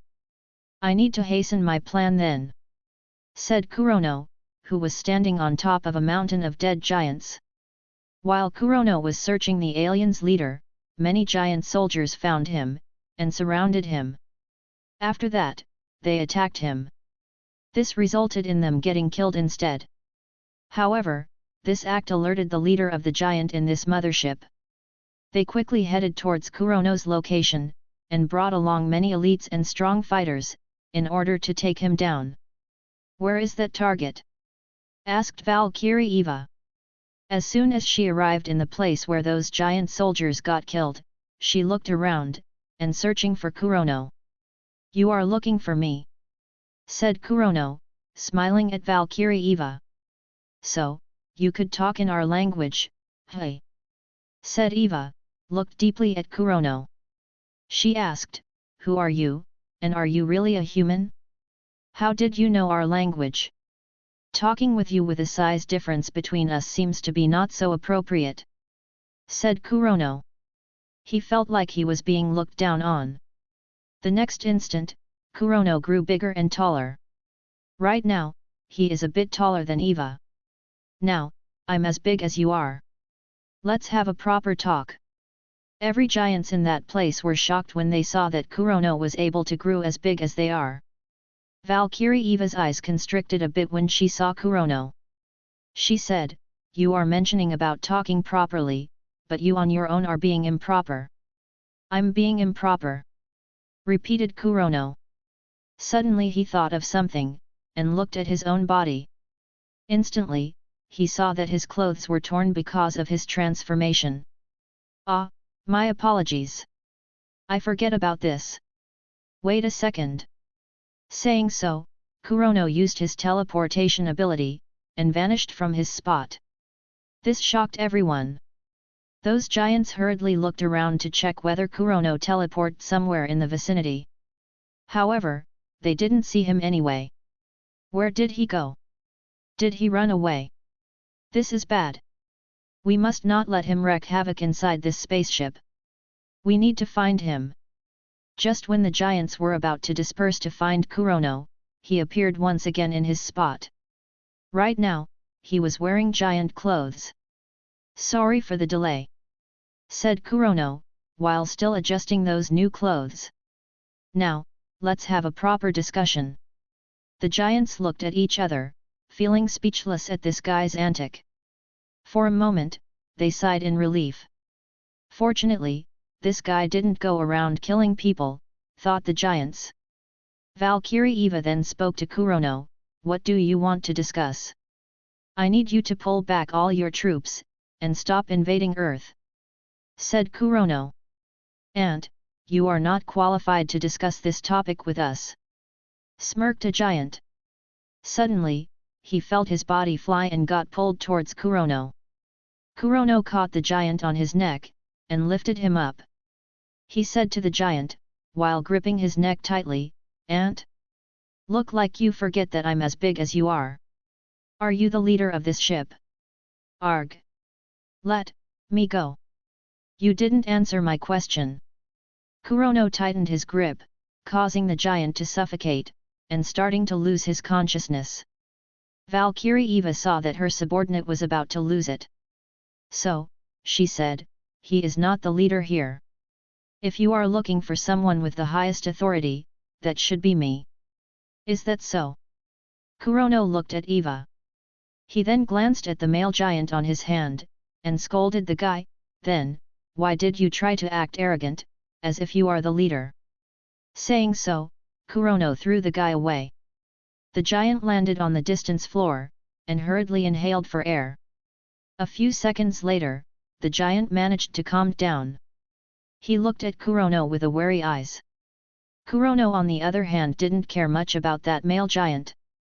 He looked at Valkyrie Eva, and asked, "So, will you pull back your troops?" "Let's discuss this in my room," said Valkyrie Eva. "But Valkyrie..." Before the giant could stop Valkyrie Eva, she raised her hand. She looked deeply at that assistant, and said, "You all go back to the standby room. Wait for my command." After saying that, she gestured for Kurono to follow her, turned around, and walked away. Kurono didn't think much and followed the female giant. Eva then brought Kurono inside a room that looked like a bedroom. Kurono looked around and only see a single bed, a desk, and a closet. There is no windows in that room. Are we having an intercourse session here? This bed look comfortable, said Kurono, touching the bed, and feeling the softness. Valkyrie Eva, who was already sitting on a chair, gestured with her right hand. Suddenly, the door closed on its own. Several sounds also can be heard coming from the outside. On a monitoring area, the assistant who stood up on Valkyrie Eva's side before, was giving some command to some giants to activate a mechanism that was installed on the room where Valkyrie Eva and Kurono were currently in. The room then got locked inside several layers of special metallic walls. With that, the room are now totally turned into an unbreakable prison. Seeing the door closed, and those distant sounds caused Kurono to frown. He then glanced at the sitting Valkyrie Eva, and said, "Did you just plot something on me?" Valkyrie Eva smiled at Kurono, and nodded. "This room is a prison," Without my authorization, no one is allowed to get out of this place. So now, you and I are trapped in here. Trapped? Ah, I think you have forgotten that I can teleport myself out of this room. Why bother imprisoning me? Said Kurono. For him, there is no such thing as a prison. He could literally pass through anything, if he wanted to. I'm not gonna worry about that. Said Eva.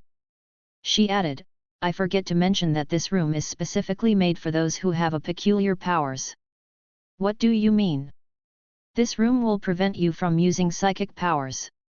So, you will not be able to teleport out of this place. Explained Valkyrie Eva. Unless, you defeated me in a fight, there is no chance for you to get out. Another alien that know how to prevent psychic powers? This is not looking good, thought Kurono. He tried to act calm, and asked, does it mean that you have a way to get out of this place? You are right. Every activities in this room are being monitored through that surveillance camera. Said Eva, pointing her finger on a surveillance camera that was embedded on the ceiling. Now, let's fight. Do your best if you wanted to get out. As she said that, she took out a sword hilt. She activated it, and blade extended out of the sword hilt. She then adjusted her posture, and turned serious. I advise you to use your weapon. Otherwise, I won't guarantee that you can stay alive after this. Kurono felt amused when he heard the girl. Did this girl think that she was already guaranteed to win? Kurono smiled, and said, come. Let me see how powerful your sword's technique is. Just as Kurono said that, Eva swiftly rushed forward, and slashed the sword at Kurono. Instantly, several sword slashes flew out from the sword, and hastily arrived in front of Kurono's face. Kurono hurriedly evaded the attacks, by moving his body like a snake. Those slashes flew away to Kurono's back, destroying the closet. Hey, you are destroying those clothes inside the closet, said Kurono. He sighed when he saw those clothes were torn to pieces. Why do you worry about the clothes? Just use your weapons and fight me, replied Eva. Suddenly, she increased her speed and slashed several times at Kurono. Kurono was surprised when he saw that, and hurriedly avoided those slashes. To Kurono's surprise, a slash managed to cut a shallow wound on his face. Blood dripped out of that small cut. Kurono wiped the wound with his fingers, and saw the red blood was smeared onto his fingers. That's what you get for looking down on me, said Valkyrie Eva. A small smile crept on her face when she saw the wound on Kurono's face. You are being serious, hey? Kurono constricted his eyes and observed the female giant. He then said, let me teach you a lesson. Quick step. Suddenly, Kurono stepped hard on the floor, and speedily run past the female giant. When he stopped near the wall, there was a sword hilt on his right hand. Lesson 1, I'm faster than you. Kurono then turned back to look at Valkyrie Eva. Lesson 2, don't assume that I only have psychic powers as my abilities. Saying so, Kurono rushed toward the female giant. Seeing him rushing at her, she hurriedly unsheathed another sword from her back, and slashed it at Kurono. However, the slash only passed Kurono's body. On the other hand, Kurono's right hand caught Valkyrie Eva's neck, and lifted her up. Lesson 3, what is it again? Never mind. Let's just say, you won't have any chances to defeat me. Kurono then threw the female giant to the side, letting her caught her breath. He said, now, I think it's better for you to really consider what I said to you in the beginning. Valkyrie Eva turned silence, and looked at Kurono with a frown. It seems to be true that she have no chance to win against Kurono. She sighed and said, you win. After that, Valkyrie Eva made a hand gesture towards the surveillance camera, to let her assistant open the door. On the monitor screen, a giant said to the assistant, that's the sign to let them out. We should allow them to get out now. No. We must not let them out, said the assistant. Open the portal for a space jump. Detach that prison room, and send it to the portal. But Valkyrie Eva is still inside that room. Then, just assume that she was dead performing her duty. Every giants in that monitoring area looked at each other. Finally, they agreed with the assistant words. That human is too dangerous to be allowed to come out. The giants then followed the assistant instructions. They activated the portal for a space jump, and threw the prison room into that portal. After that, they closed the portal. Now, Kurono and Valkyrie Eva were banished into the void space. Bustard. Chapter 83, Chapter 83, Way Too Far. Mainland China was a very large country, and it was impossible for Shenlong to cover all the area to protect its people.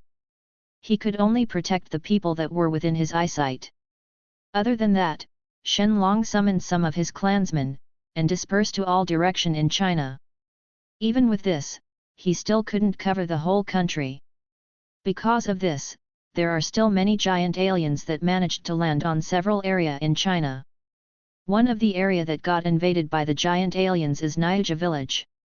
When the uninvited giants landed on that village, all the villagers were frightened. Wah, what are those giant? Shit!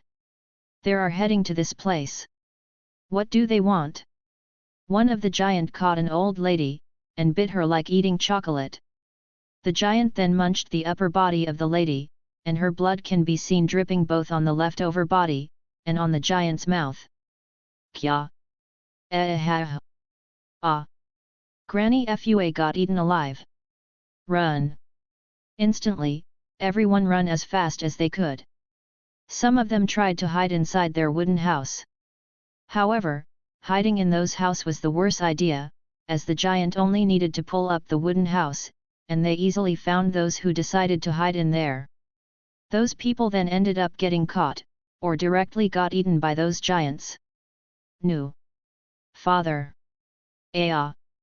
At this time, Old Man Li was caught after the giant found him and Chen Shu hiding in their house. The giant who caught him opened his mouth and about to eat Old Man Li, causing the old man to scream in fear. Pi! Pi! Pi! Suddenly, a masked girl appeared and stood on the hand of the giant. She then touched Old Man Li, and teleported away together with the old man towards Chen Shu's side. After that, she touched Chen Shu, and once again teleported away, vanishing from that village. The girl kept blinking away while bringing Old Man Li, and Chen Shu, until they fully vanished in the distance. Some time later, the girl appeared in a cave, that was located deep in the jungle. She then stopped teleporting, while she panted heavily. Grandpa, Mother, we will be safe here for the time being, said Yiren opening her mask. She then leaned on the wall of the cave, tiredly. Yiren? It was you! Exclaimed the old man. How? How are you suddenly capable of doing that? I mean, we just blinked several times, and we are here? Unbelievable! Said Chen Shu, feeling so shocked that her own daughter suddenly turned into some kind of esper. I need to rest. Wake me up after 15 minutes. Said Yiren. She then started to sleep, to ease up her mind. Hey, answer me. How did you gain your power? Asked Chen Shu, forcing her daughter to answer. Hey! Can you see that she is tired? Give it a rest. Rebuked Old Man Li. But I want to know how she get that ability. Said the madam stubbornly. Kurono taught me how to use that power. Answered Yiren. Now, let me rest. What? That foreigner taught you? Why did he not taught it to us? Hey Yiren, tell me how do you learn the power? Enough! Yelled Yiren. With a wave of her hand, she sent her mother tumbling out of the cave. Arg! My head! It's bleeding! Cried the lady. Just now, her head got scratched by some sharp stone, and got wounded. Serve you right! Does it feel hurt? Said the old man, looking down on his daughter. He said sarcastically, my granddaughter just saved our asses, and you kept pestering her for an answer? You really are a good mother. A very good mother. The lady wanted to yell back in reply but saw the old man looking coldly at her. In the end, Chen Shu calmed down and tried to reflect on her behavior. After more than an hour, Yiren woke up on her own. She suddenly looked at her watch and found out that she rested more than 15 minutes. She hurriedly stood up and asked her grandfather who was on her side, "Why didn't you wake me up earlier? I saw that you needed more rest. So, I let you have good sleep," replied the old man. "This is bad. I need to get going." "Where do you want to go?" "To save our villagers." Saying so, Yiren teleported away once again. She repeated the process of rescuing the villagers, bringing them into the cave, and resting, before doing the saving again. When the day turned dark, those giants flew back to the sky, bringing with them many captives. Yiren looked at the leaving carriages and wanting to teleport into one of the carriage. Suddenly, Yiren's vision turned dark, and she lose her consciousness. The girl then realized that she was too exhausted from repeatedly saving her villagers. As the darkness enveloped the silent village, the girl lay on the ground, and fall into deep slumber. A few hours passed by, but Yiren was still not woken up. Right then, some flying beasts passed by the village. These flying beasts was a group dragon. There are 3 dragon in that group. As they looked down at the village, they saw that almost all of the houses in there got totally destroyed. Sigh. We are too late. Those giants already destroyed this place, said one of the dragon. Let's check if there are any survivors, said another dragon. I don't think someone could survive from those giants. Let's just call it a day, and report back to Grandpa Long, said the first dragon. Wait. I can hear a faint breath over there, said the third dragon. The third dragon then flew towards the place where he thought the breath came from. Hey, I found one here. The other 2 dragon moved at that location, and saw Yiren, who was still in deep sleep. A female human. Let's bring her back with us. Should we check for other survivors? Asked the third. Let's do that, nodded the first. After that, they flew around to search for any survivors, but didn't see any. In the end, they headed back to report to Shenlong, while bringing Yiren together with them. Far in the distant space, a giant metallic box was suspended silently in the space. There was a man standing on top of the big box with his body being capsuled by a thin layer of psychic powers. This man is Kurono. After the prison room got space jumped to this far space, the power source that was used to maintain the ban on psychic powers got cut off. Therefore, Kurono are able to use his power once again. Where in the heaven is this place? Said Kurono, looking at the surrounding place. All he could see were some blinking stars in the far distance, and some floating objects in the dark void space. This is bad. Kurono frowned when he didn't spot any nearby planet. Even worse, he didn't even know which direction is the Earth. Is the Earth direction under me, above me, or any direction in the surrounding? This is really confusing. Now, I'm totally lose. You are really lose, nodded Lady Fu on the side. Lady Fu? How did you get here? You should thank your luck. It's fortunate that I tagged along with you on the mothership. Otherwise who know what will happen to you as you got stranded here in this space. Seeing that the lady was looking at him calmly gave Kurono a strand of hope. He then asked, do you know a way for me to go back to Earth? Nope. Although I could move beyond distance, that doesn't mean that I can help you. You know that we system entities are not allowed to directly meddle in our host affairs, replied Lady Fu, shaking her head. She then added, however, I know where the direction is. What's the point of knowing the direction if we don't know how to go there? Sighed Kurono. Well, knowing where to go is better than nothing, said the lady. Or do you want to give up just like that? I'm not giving up, said Kurono. He then tried to contact Tencho, but there was no reply. It seems like the distance is way incredibly too far, that there are no wavelength for any kind of contact.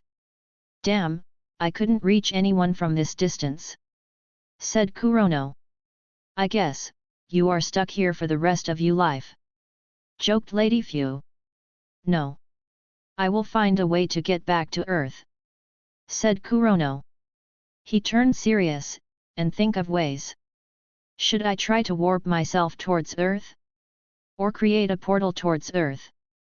Kurono then experimented doing the warping by using his teleportation as a base. On his few trials he didn't manage to get any good results. On the next more trials, he still didn't get the desired results. Damn it! What did I do wrong? Cursed Kurono in frustration. Maybe you don't have enough teleportation ability, advised Lady Fu. I don't think that was the case. I have enough mind ability to sustain several hundreds of teleportation. That's it, said Kurono. He suddenly found a good idea on how to warp himself away. He then quickly tried his new idea. It was to stack his teleportation onto another teleportation. His theory was to multiply his teleportation capability. Using the mathematics as a guideline, teleporting several times to reach a distance is equal to a 1 + 1 theory. Then stacking several teleportation in one go to reach a distance is equal to a 1x1 theory. Using the theory, Kurono firstly tried to stack 2 teleportation together in one go.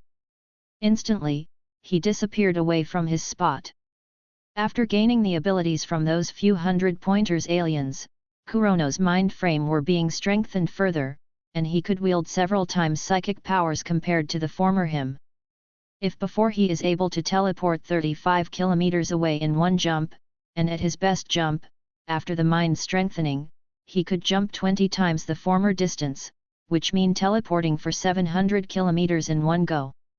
Then, the moment Kurono used a stacked teleportation, he instantly traveled for a distance of 490,000 kilometers away. What? Where am I?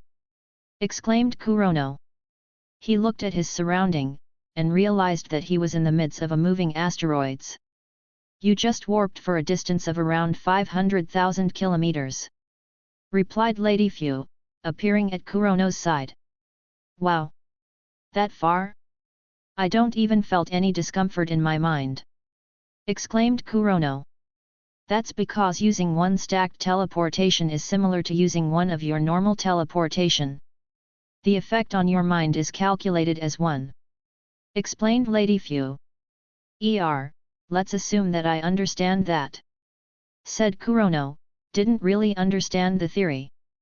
Let's try the stacked teleport to go back to my previous direction. Kurono then used the ability once again.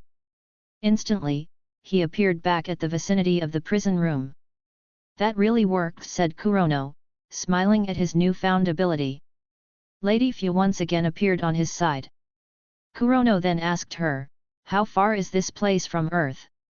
Lady Fu thought for a moment, and answered, it's approximately twice the distance from Pluto to Sunday. That is not included the changes in distance as Earth moved around the Sunday. What? That's way too far. Kurono almost fainted when he heard the distance. Lady Fu then suggested, I can help you contact Tencho, and see how far he could reach with the Gantz teleportation. In the meantime, you continue warping towards Earth. Maybe at some point, you reached the distance limit of the Gantz teleportation. That way, Tencho could teleport you directly towards Earth. Well, that could work too, said Kurono, slowly nodding at the idea. He then asked, by the way, do you have any compass that can pinpoint the Earth direction? I do have that compass. Why? Can you give me one? Sure. But with one condition. What condition? Say that I'm your wife. Chapter 84, Chapter 84, You Need to Take Responsibility. Kurono looked at his system panel, and saw that a universal compass was already installed in it. It was a very detailed compass, and one that easy for him to use. As Kurono checked the Earth direction, he found out that the Earth is 6.2 billion kilometers away, and above him. That is really far away. I need to use more than 10,000 times stacked teleportation just to reach it. Once again Kurono was feeling frustrated. Should I try to make 3 stacked teleportation? As soon as the idea come to him, he moved to test it out. At his first 50 tries, he wasn't able to stack 3 teleportation.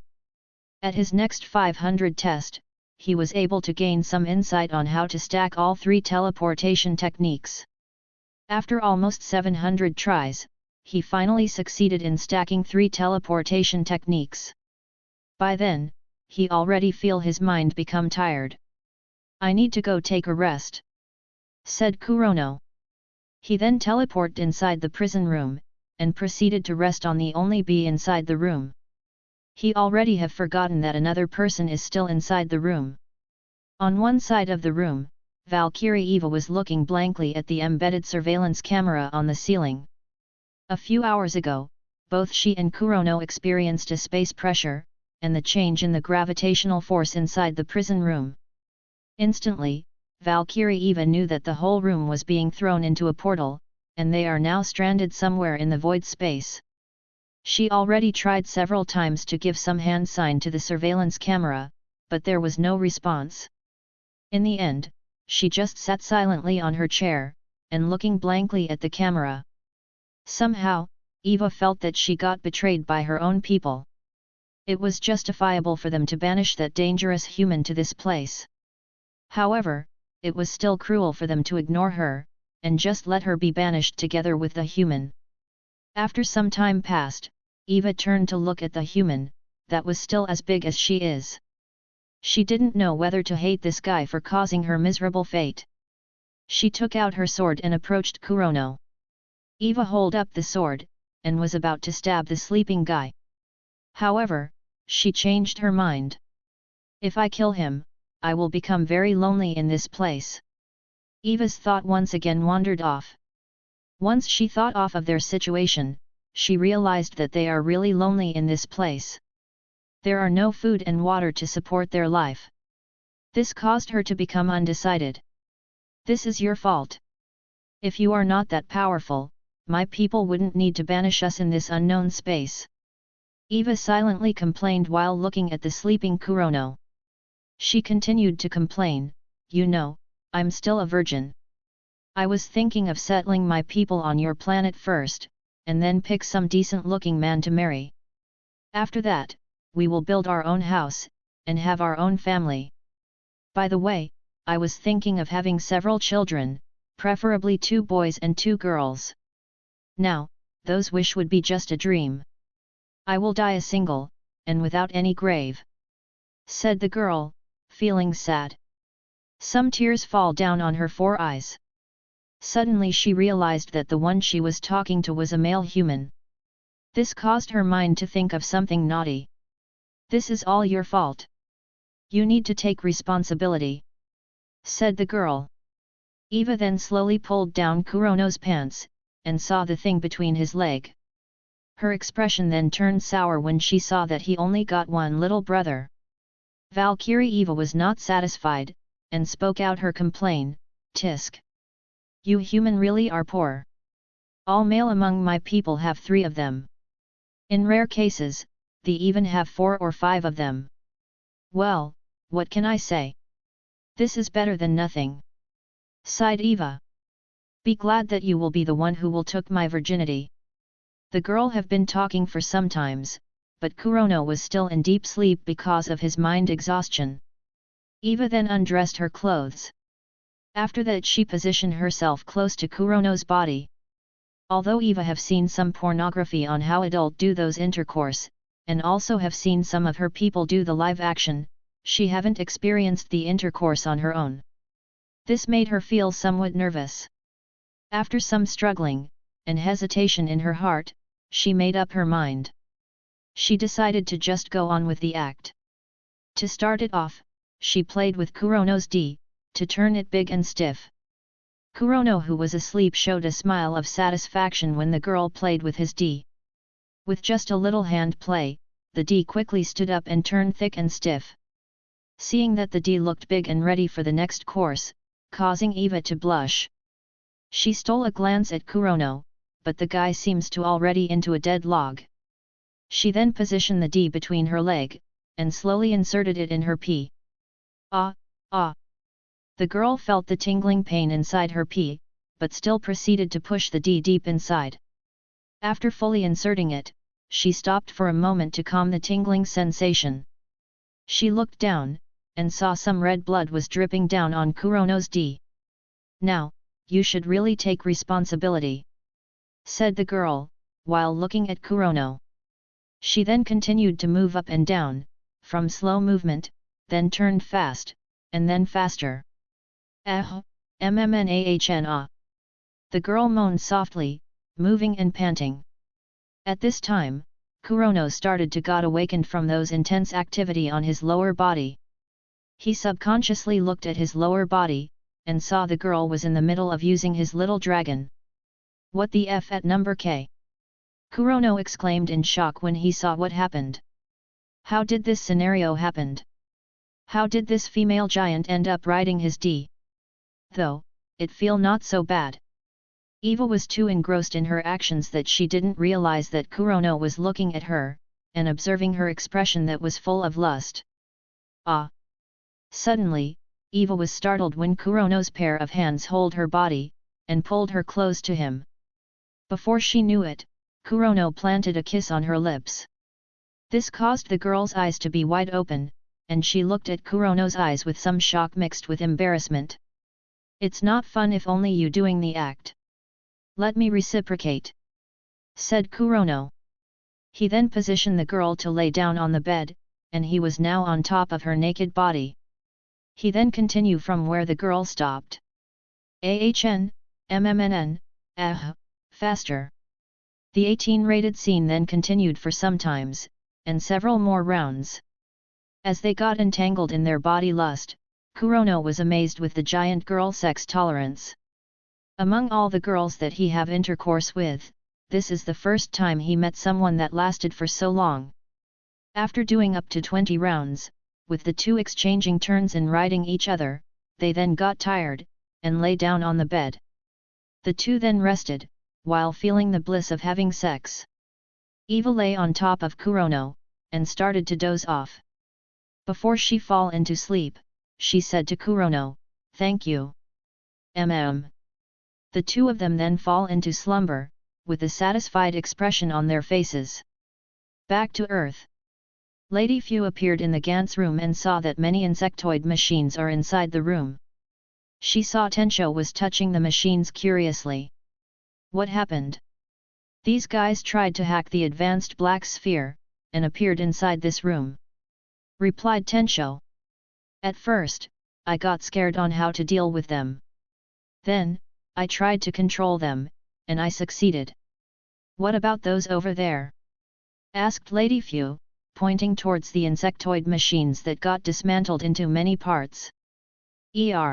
Let's forget about that," said Tensho. He was too curious that he tried to dismantle those insectoid.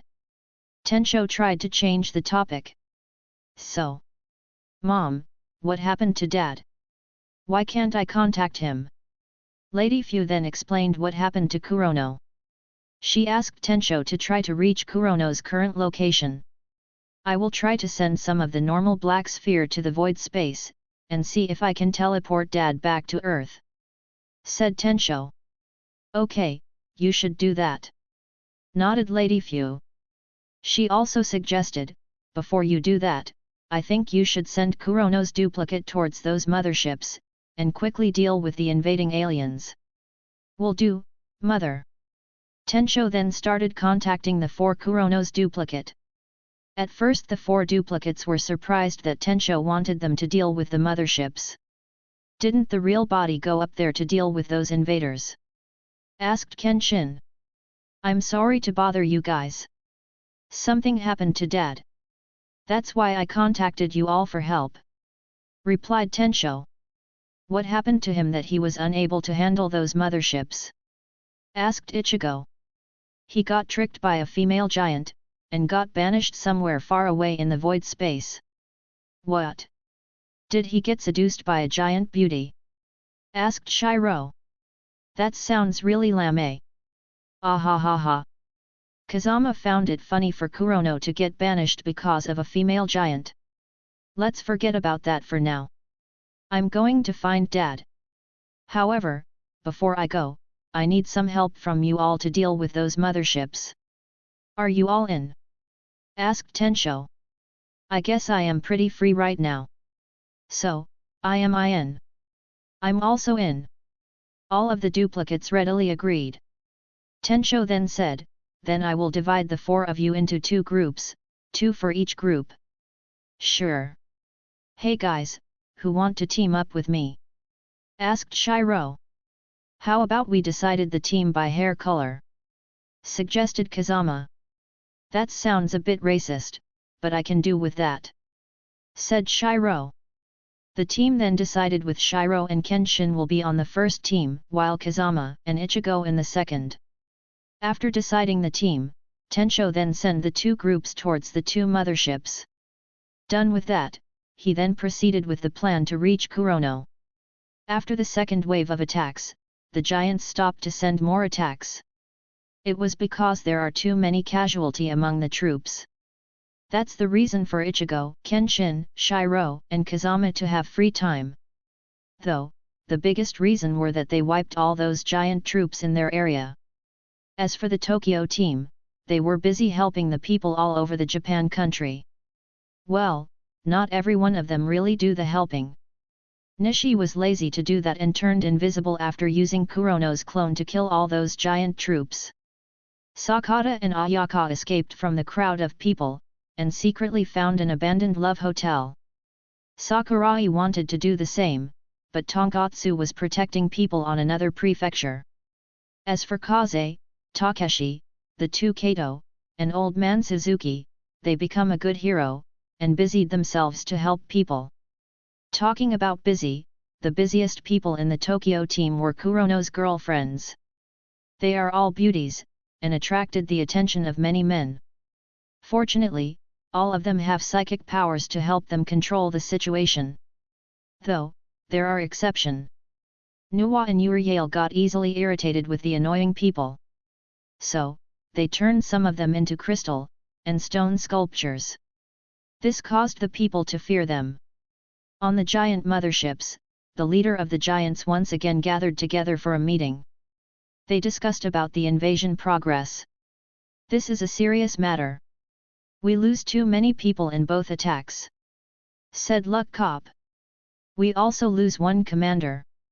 Said Valkyrie Eva's assistant, Lane Yi. What? Did something happen to Valkyrie Eva? Did she die?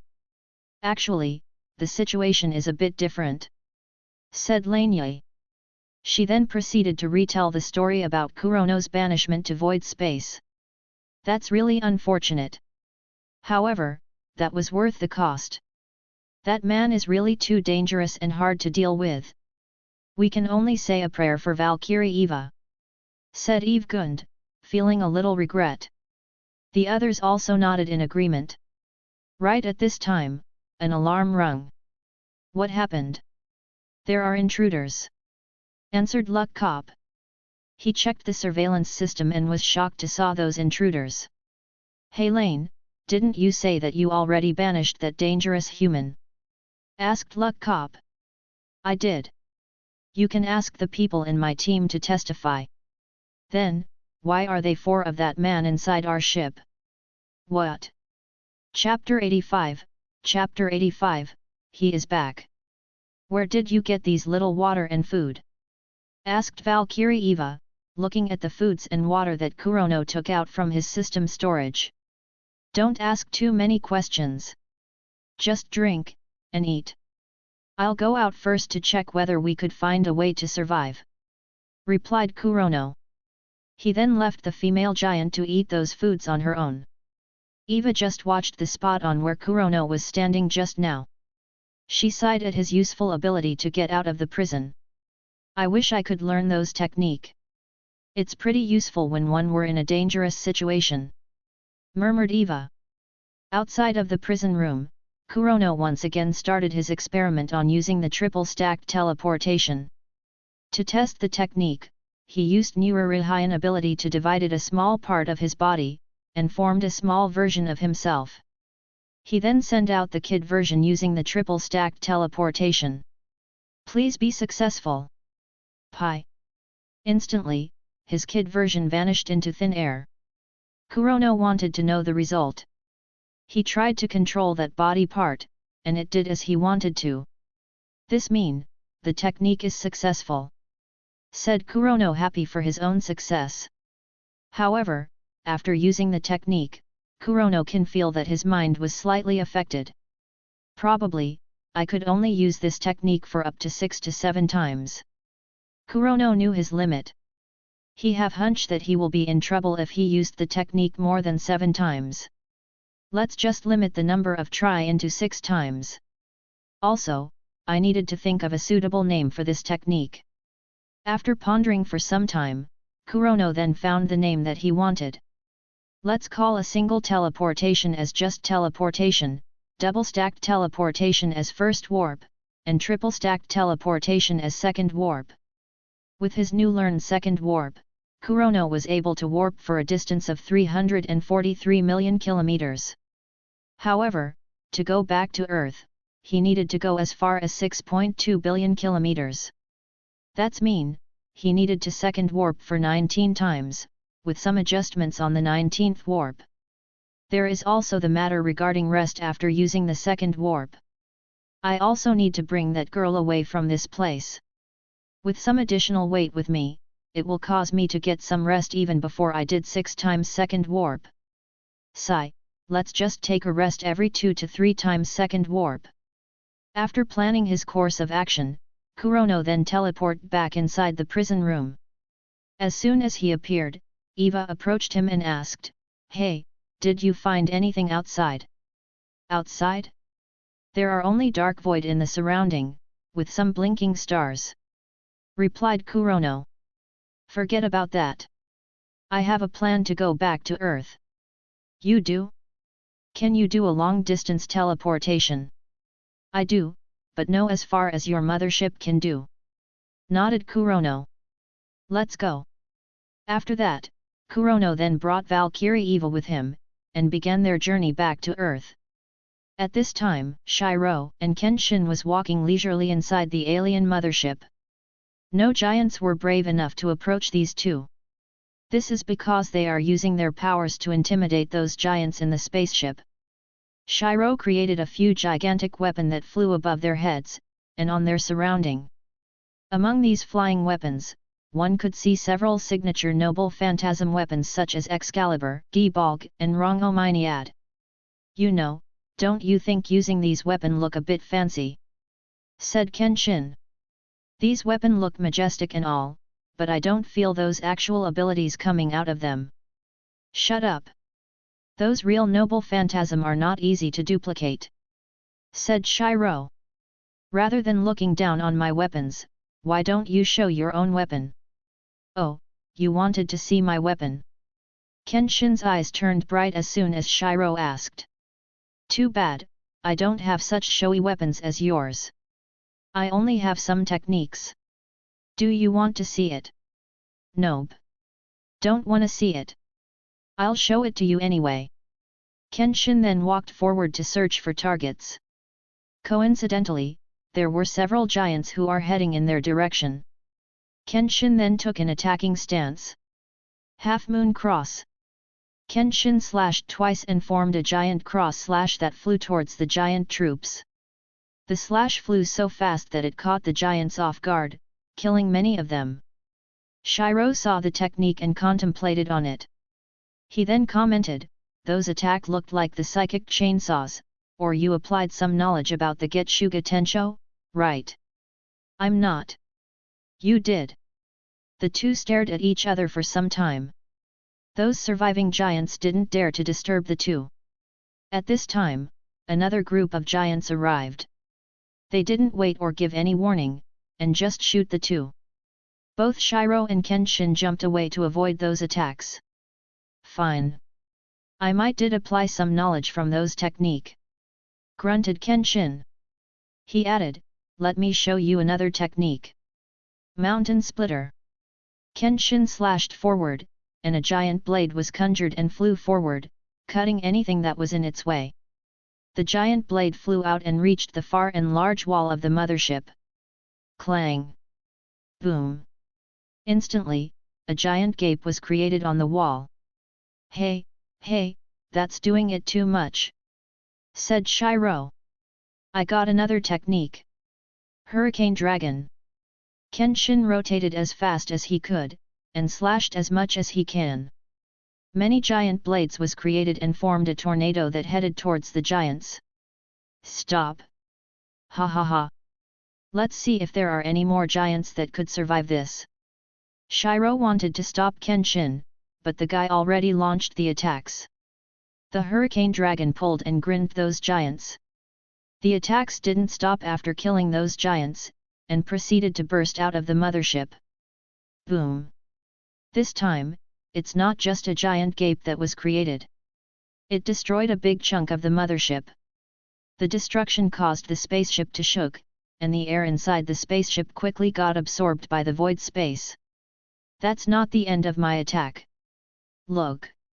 Kenshin controlled the Hurricane Dragon to turn back, and come back attacking the mothership. The dragon attack caused even more destruction, and destroyed many main facility inside the mothership.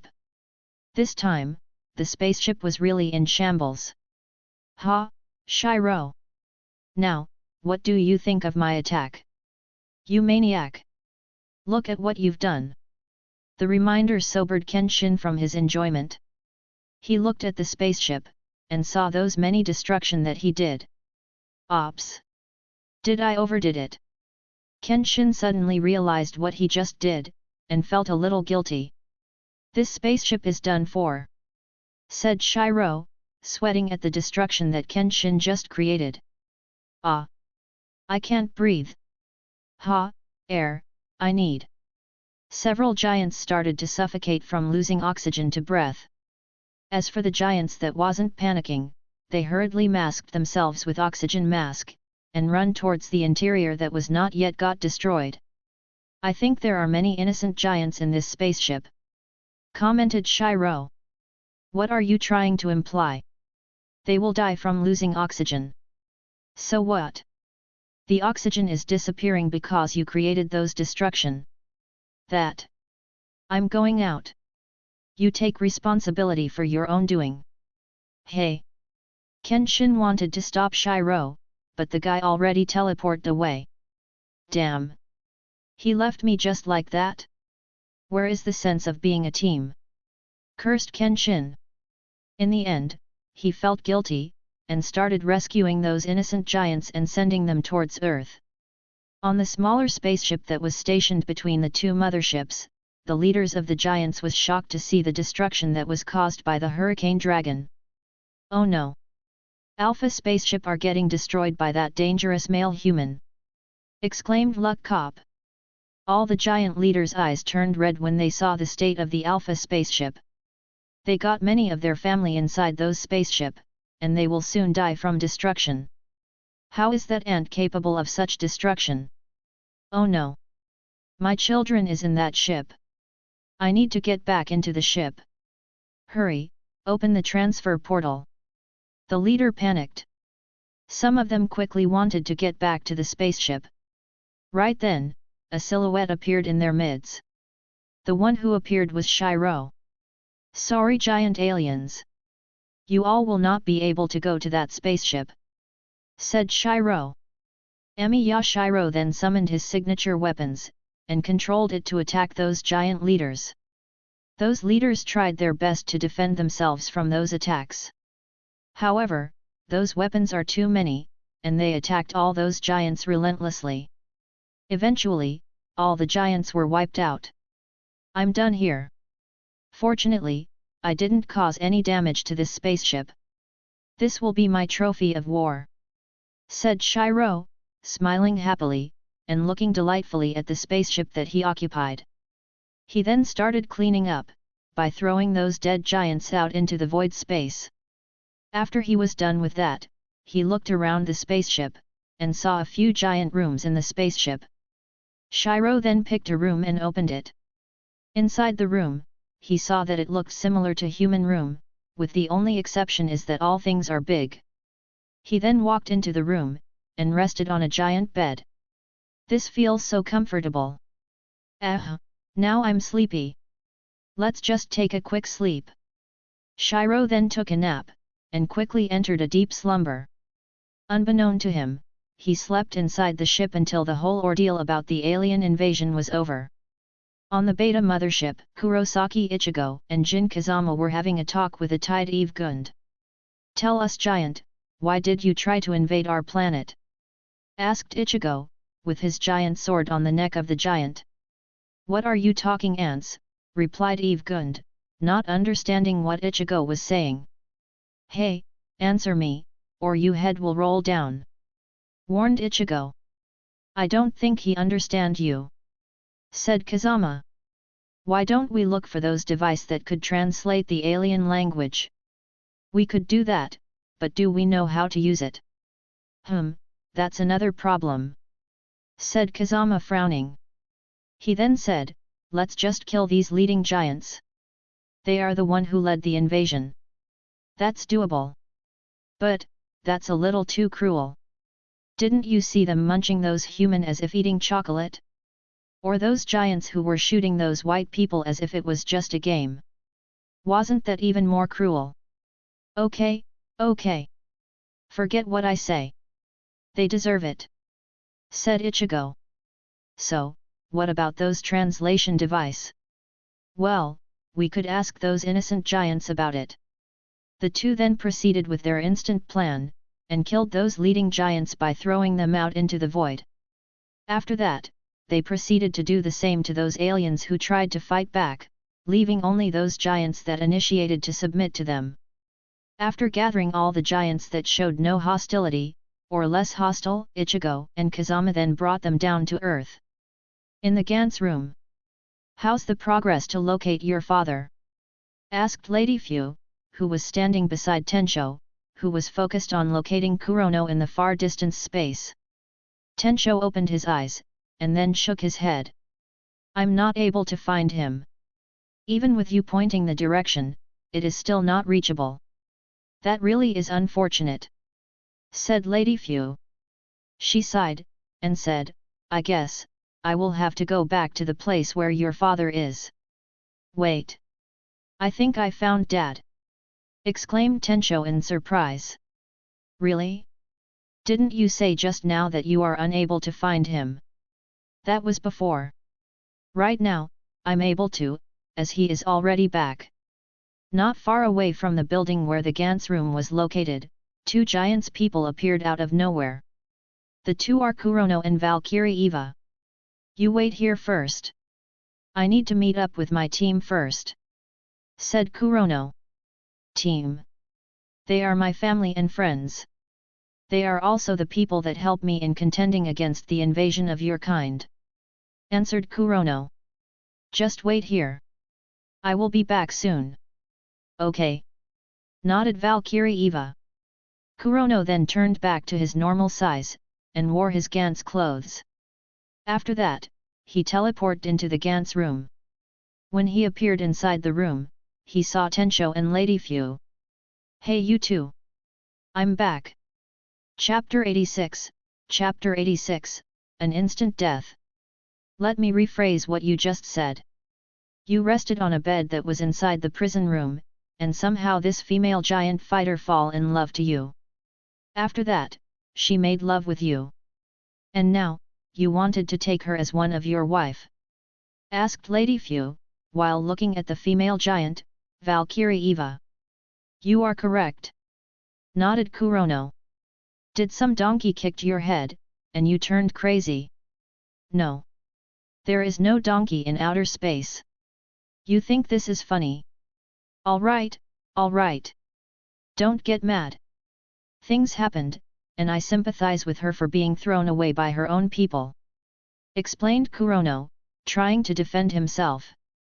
"You will get some earful scolding from your wives for this," said Lady Fu. You better remember, including this female giant, you already have 9 wives. Hold on. I don't think I got that many wives. Really? Let's see, you wives are Rei, Fei, Sei, Rika, Ryuko, Nuwa, Uriel, me, and this Eva girl. That's 9. Said Lady Fu. Kurono heard the lady, and realized that he got 9 wives. Now that I think of it, I really have 9 wives. I wonder how many children will I have after 10 years. I think you are thinking of something entirely different here. Let's forget about this for now. Said Kurono, brushing away the topic. He then looked at Tensho, and asked, Tensho, what's the current situation about the alien invasion? Don't worry, Dad. I already sent the other all 4 of them. Replied Tensho. They are almost done clearing those giants. The rest who doesn't have any desire to fight got teleported down here in Earth. I see. In the end, I didn't contribute much in this fight. Said Kurono. At first, he was supposed to be the one who was going to fight those giants on the motherships. In the end, however, his 4 duplicates were the one settled his job. Dad, actually, there is another thing that I want to inform you. What is it? The Room of Truth has appeared. Do you want to go there? It's already opened. Kurono was surprised that the god alien appeared. How long will it be opened? Not sure. Maybe a day. I see. I won't go there for the time being. Said Kurono. He added, I have something to do. Meet you guys in a few hours. Saying so, Kurono disappeared from that place. Hey, and he is gone. What is he in a hurry for? Asked Lady Fu. Don't know. Replied Tensho, shaking his head. The 2 of them then glanced at the giant Eva. The female giant just stayed silent. First of all, only 2 people could see Lady Fu, and these 2 are Kurono and Tensho. So, Eva was unable to see, nor understand, to whom Kurono and Tensho having a conversation with. Secondly, she didn't understand human speech. So, she just stayed silent. This caused both Tensho and Lady Fu to feel lost on what they should do about this female giant. For a time, the 3 of them fall into silence. I will go and dismantle some insectoid machines. I need to do some experiment on them. Said Tensho. Let me watch you then. Said Lady Fu. Tensho then controlled Gantz to teleport him back into the Gantz room, while Lady Fu just teleported there by herself. Valkyrie Eva was now left alone on the outside. However, she was not feeling sad or bad. She on the other hand felt grateful that she was in this planet. Right now, not a single giant know that Valkyrie Eva was still alive. This gave the girl a sense of freedom, and a sense of peace. It was a rare peace, away from fighting and struggle in the outer space. After a few hours, Kurono came back. As soon as he appeared, he saw many people was observing Valkyrie Eva, who was asleep while leaning on the building. What creature is this? Is she a giant human? That must be those guy that appeared in TV and in some of Japan prefectures. I heard they are aliens who wanted to invade our world. I also saw the hero and his people go around defeating this guy. Alien, hey. I wonder why they wanted to invade our world. Hey, she got 4 eyelids. That's mean, she got 4 eyes, right? Said a kid. Those people busily chatted and curiously watched the giant girl. Some brave youths are starting to approach Eva, and wanted to touch her. Before they are able to go near the girl, Kurono teleported and appeared in front of them. Holy shit! Kaie! Those youths was surprised and hurriedly backed away. However, some of the people recognized Kurono. Hey, that's the hero. It's really is him. Ah, hero, can I get your signature? Can we shook hand? Those people started to gather around Kurono, and some of them taking out pen and paper to get his signature. Hold on everyone. I'm a bit busy right now. I wanted to handle this giant girl first," said Kurono, walking towards Eva. "Is she the giant enemy?" asked an old man. "She is one of them. However, this one is not really hostile. Anyway, I will bring her out to somewhere isolated, so that she will not disturb you all." Saying so, Kurono touched Eva, and teleported away instantly. He and the giant girl then appeared on the isolated island that he has visited before. He slowly let the girl lay on the sand. After that, he teleported back inside the Gantz room. Inside the room, he saw that Tensho was busy dismantling those insectoid machines that came into his possession. "Oh Dad, you are back. Sorry, the room is a little bit messy," said Tensho. Kurono was speechless when he saw what happened. He looked at Lady Fu, and saw that the lady was enjoying her time watching Tensho do his stuff. This caused Kurono to sigh, and shook his head. He then said to Tensho, "I want to go to the Room of Truth. Can you send me there?" "Sure. By the way, did you still open the mission to collect points?" "Yes, I did. Do you wanted to know the score for current alien hunts? I can show you the top 10 holder of the scores," replied Tensho. "Not now. I only want you to always open the alien hunting mission." "Got it. Now, send me to the Room of Truth." "Okay." Tensho then transferred Kurono inside the white cubic space. Inside the space, there were 2 god aliens, who were standing and positioned back to back. One of them were colored grey, and have the shape of a giant human, but without any facial features. The other one got 2 sockets on his head and chest, where many faces were rotating and changing. As soon as Kurono looked at this god alien with many faces, his tears fall down, and it was a red tears. "Welcome human. You are the first person to enter this place," said the multi-faced god alien. Kurono looked around and saw that he was the only person who entered this space. Kurono can guess the reason for that. The giant troops this time were too many for the human to handle. Therefore, except for those that related to him, he guessed that the other countries were already in shambles. Thus, no Americans, Russian, or Germany fighters that were able to come to this Room of Truth. Kurono then looked at the god alien, and pretended to ask in curiosity, "What is this place?" "This space is called the Room of Truth. You may ask anything, and I'll give you a satisfactory answer," replied the tall being. Kurono thought for a moment, and then asked, "Who are you? Are you another race of alien that wanted to invade Earth?"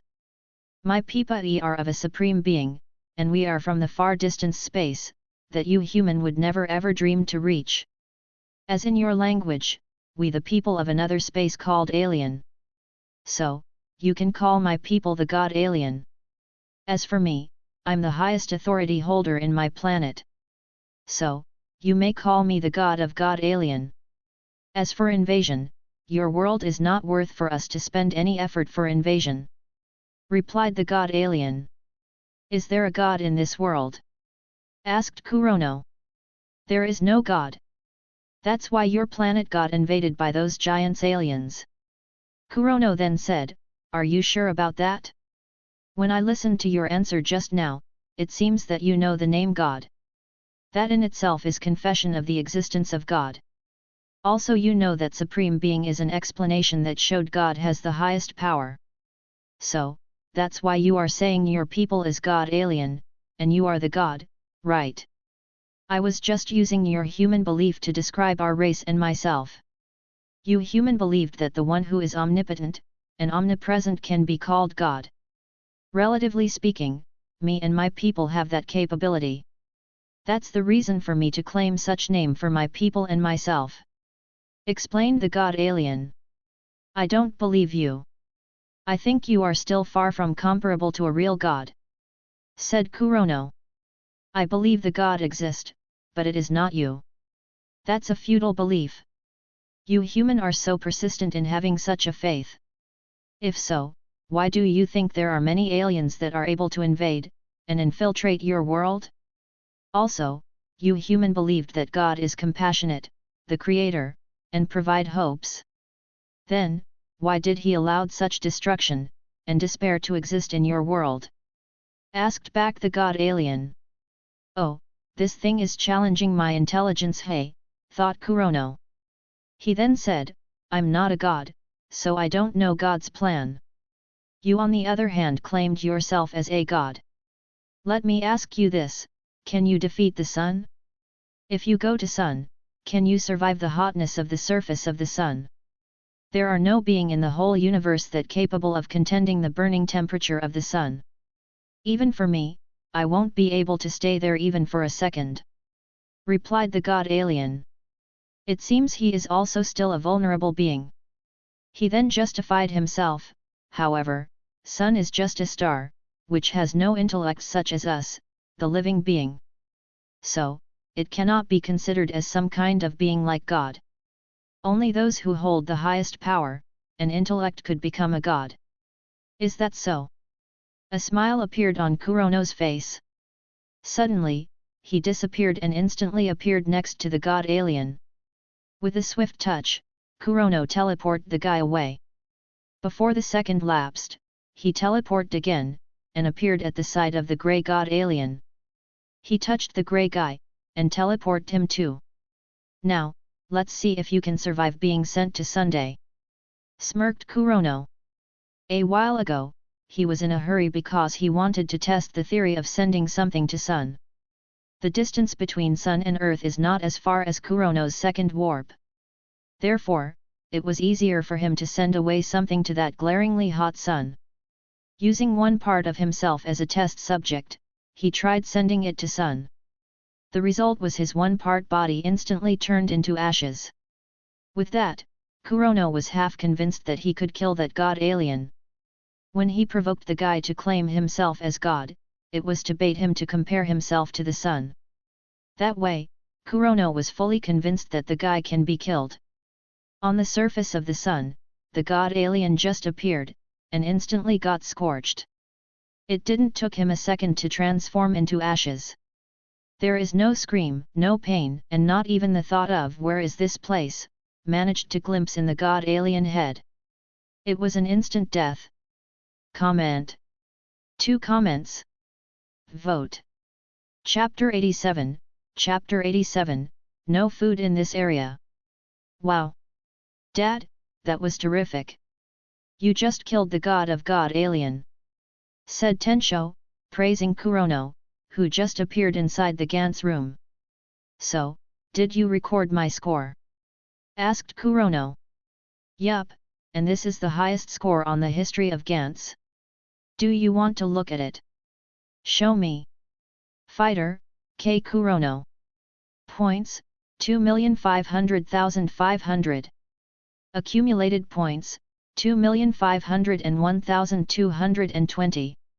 So, that god alien was worth 2 million points. Wait, are not there 2 of them? That's mean, the score is 1 million for each of them.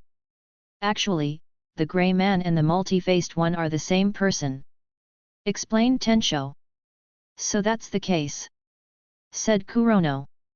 Then, what about the 1 million and something score? That's the score you get from all your clones. There are more than 15k giants that got killed by your clones in Japan. That's why you got that many points. Whoa, they killed that many? Does that mean that I'm now a mass murderer? Thinking of such number of kills made Kurono felt somewhat afraid of getting into trouble. Who knows, karma is waiting for him somewhere, sometimes.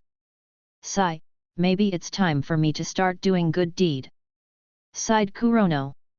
He tried not to think too much about all of that, and let the future decide things.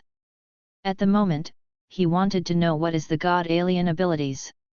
Tensho, let me have the ability of that god alien.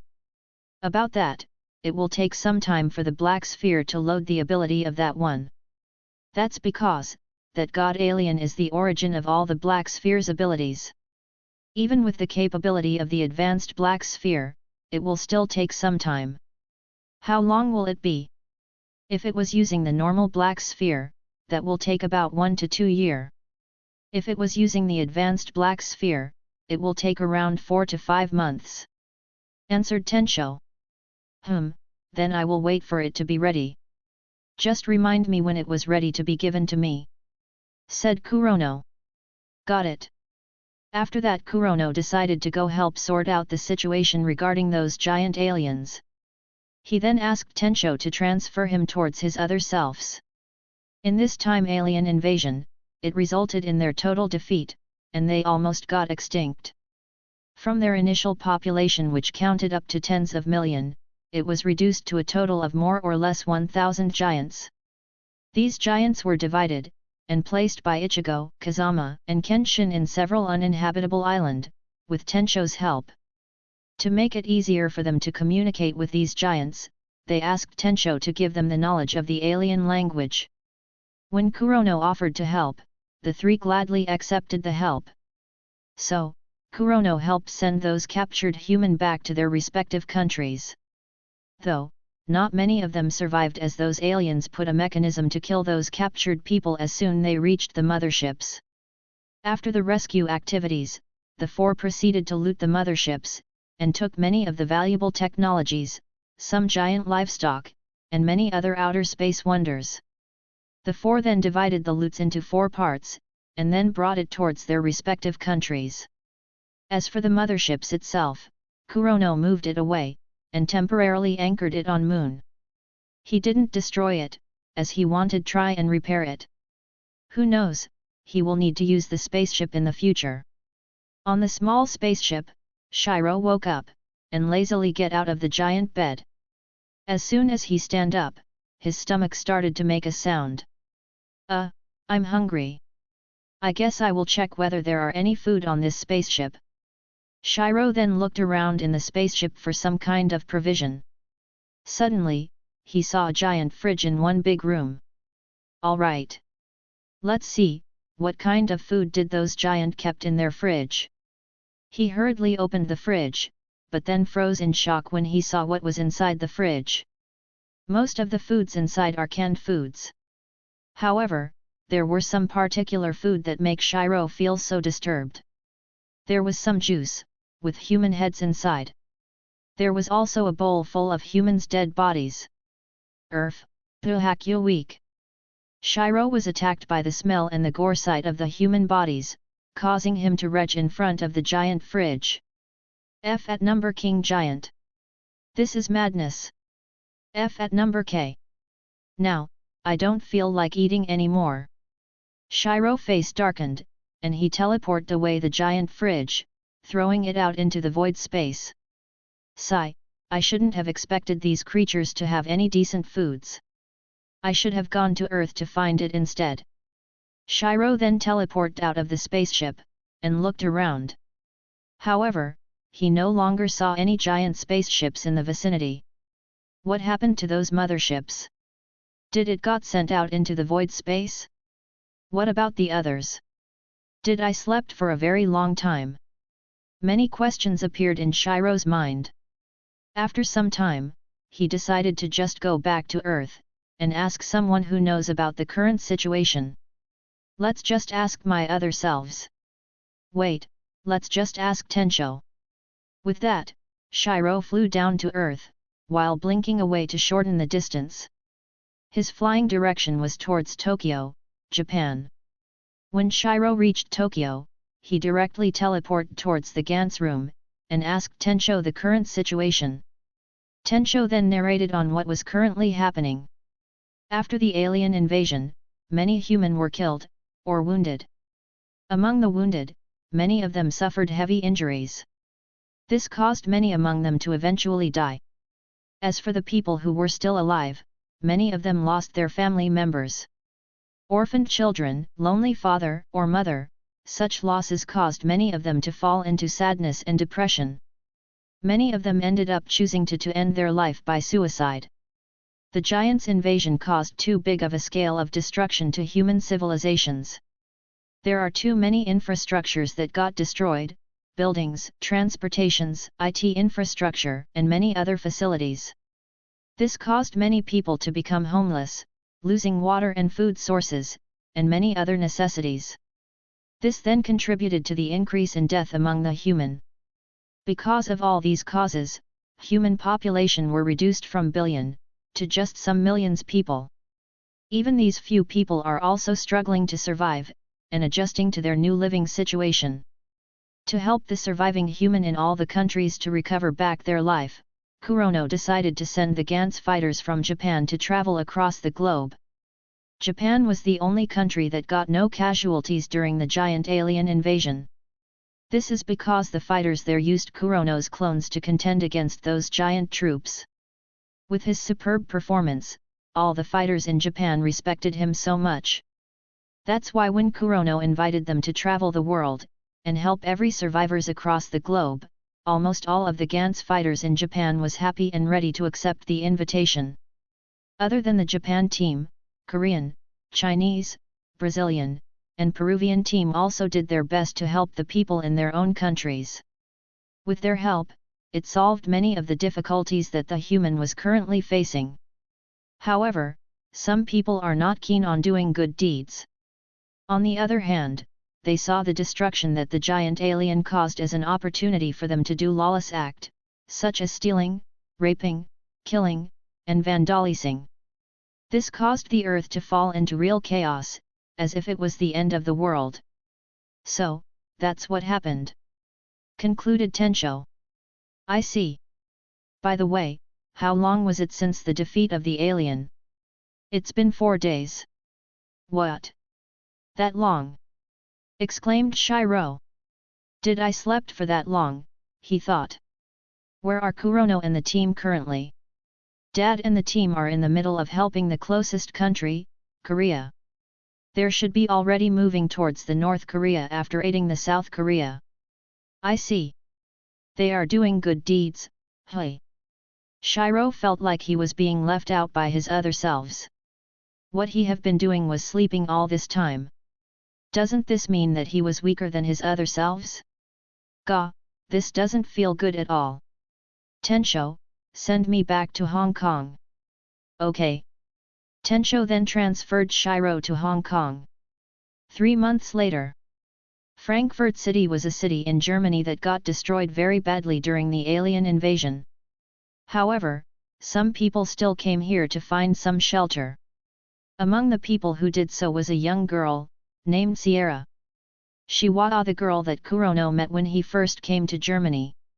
During the giant alien invasion, Sierra managed to find a safe place to hide from those giant troops, and survived the invasion. After the invasion, she didn't go back to her living place as that building got destroyed by war machines. Sierra found an abandoned house, and stayed there. She also found some survivors and brought them back to where she was staying. As for food, she would go out daily, and scraps as many foods from those abandoned stall, market, or any retail shop. With those foods, she and the kids that she rescued managed to survive until this month.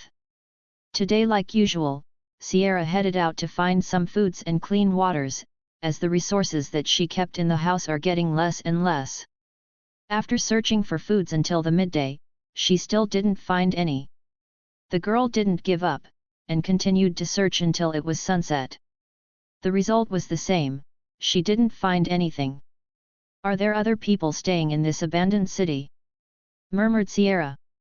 Look like, I really need to find other place to stay in order to survive. I wish I could use the internet connection. Her hope of being able to use internet was not really possible for the time being. Electrical supplies were cut, and satellites were destroyed, which disabled long-range information. It's decided then. Tomorrow, I will bring the kids to go someplace, where I can find some foods. After planning her course of action, Sierra then headed back home. Right then, she saw many light drop down from the sky. Those light dispersed to many directions. One specific light flew down some distance away from her. What is that? Sierra curiously looked at that light, and started heading towards that direction. When she reached the location on which the light fell, she saw a man was standing there, looking around. That man coincidentally looked at her direction. You are that thief at that time. The masturbating girl. Both of them was surprised to see someone familiar. On the other hand, Sierra was ticked off to hear what the man just said. Who are you calling masturbating girl, you pervert? Yelled the girl. Ah, sorry. My mistake. Said Kurono's clone, apologizing to Sierra. Sierra was surprised that the guy was so easy to apologize. A rare smile appeared on her face. She then asked, "Why are you here? Why did you come out of the light?" "Wait a second. I want to inform the main body first," said the clone. He then sent a telepathic transmission to Kurono, who was high up in the sky. "Main body? What are you talking about?" asked Sierra. "You will know soon." Just as the clone finished talking, Kurono appeared on his side. "Ah! What?" Sierra almost jumped away when she saw Kurono suddenly appeared out of thin air. "Why are there two of you here?" Kurono didn't reply to Sierra. He first asked his clone to go and check the surrounding area for any survivors. The clone nodded, headed out to do as Kurono commanded. After the clone moved away, Kurono then faced Sierra, and greeted her. "Hi there. It's been a while since the last time we met. Don't give me that crappy greeting. Just tell me what just happened? Why are there two of you?" Kurono was still smiling, and replied, "That guy is my clone. He will disappear after 12 hours. You know, like a ninja clone. They will just poof and disappear. Are you a ninja? Well, you can say so. No wonder, you just disappeared at that time." Remembering the past, Sierra can't help but become embarrassed, and her face turned a bit red. She tried to change the topic, and asked Kurono, "So, what are you doing here? Searching for foods? I'll say this to you first, there are no foods in this area. I already checked it." Chapter 88, Miracle Worker. "Nah. I'm not here to find foods," replied Kurono, shaking his head. "Are you here to steal?" Kurono was surprised to hear the girl. "Stealing?" A sly smile appeared on his face. He said, "Yes, I'm here to steal something." "What thing?" "Your virginity." As soon as Kurono said that, Sierra froze on her spot. She frowned, and looked deeply at the guy. "Tell me that you are not joking this time." "I'm joking." "Ha ha ha ha. I knew it." ****. Sierra rushed forward to beat the guy, but he was untouchable. Every time she was about to touch him, he will turn intangible. This prevented the girl to lay any beating on him. "You stop turning into smokes, and let me beat you up." "No way. I'm afraid of pain," joked Kurono, while smiling at the girl. "Fine. I don't want to bother you. I'm heading home." The girl stomped her feet, and walked away. Kurono smiled in satisfaction when he managed to play the girl. All right. Let's have a nice talk." He then appeared at Sierra's side, and walked side by side with her. He said, "Actually, I came here to help any survivors in this country." "Help? I thought you are just thieving around," rebuked Sierra. "Is that how low your opinion on me? Well, it can be even lower if you want." "Tisk. I shouldn't have asked," grunted Kurono. Sierra chuckled when she saw his sulking face. She then asked, "By the way, do you have any foods?" "I do have some." Kurono then took out some bento, and handed it to Sierra. "Here. It is still hot. You can eat it now." Once again, Sierra was surprised that Kurono can just take out something out of thin air. "Are all ninja able to do things like you?" "I'm an exception," replied Kurono, smiling at the girl. Sierra didn't hesitate, and just accepted the bento. She then started eating the food, as she felt really hungry after running around, searching for food. This is delicious. This one is also tested so good. Ah, this is, sniff asterisk, so good, sniff asterisk. The girl started tearing down as she ate the well-prepared food. Thank you. Sniff asterisk, sniff asterisk. Kurono took out some tissue and gave it to her. The girl took it, and wiped her tears. Here, drink some water. The girl nodded, and accepted the mineral water. After that, she silently ate her food, while Kurono watched her silently. As he saw her eating, his stomach croaked. Hearing the sound caused the Sierra to stop eating. She looked at Kurono, and then at the food that she almost finished eating. Some sad thought flashed past her heart, as she asked, "Did you give your meal to me? Don't worry about it, just finish your food," said Kurono. Sierra hurriedly handed the leftover bento back to Kurono, and said, "I'm already full. Although there is only a little, at least you can eat some." Kurono looked at the worried face of the girl, and smiled. He then took out a bowl of still hot miso soup, unwrapped it, and then slowly ate it. While eating, and slurping, he said to the girl, "Finish your food." Sierra froze on her spot, while still holding the bento in her hands.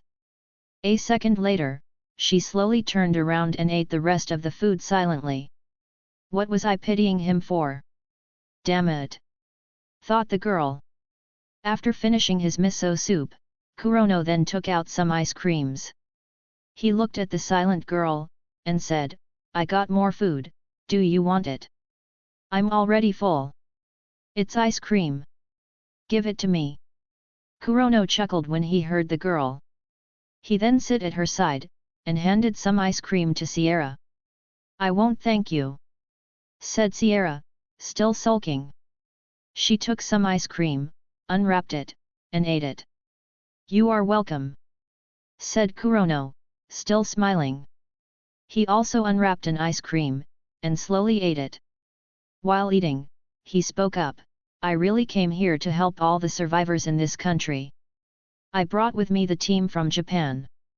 Right now, they are scattered all over the country, to help everyone. If possible, we wanted to help repair all the facilities in this country, and help everyone here regain their daily life, just like the day before the alien invasion. Well, it will still not the same, but at least, every survivors can still live." Sierra looked at Kurono, and observed him silently. The man doesn't seem to be lying to her.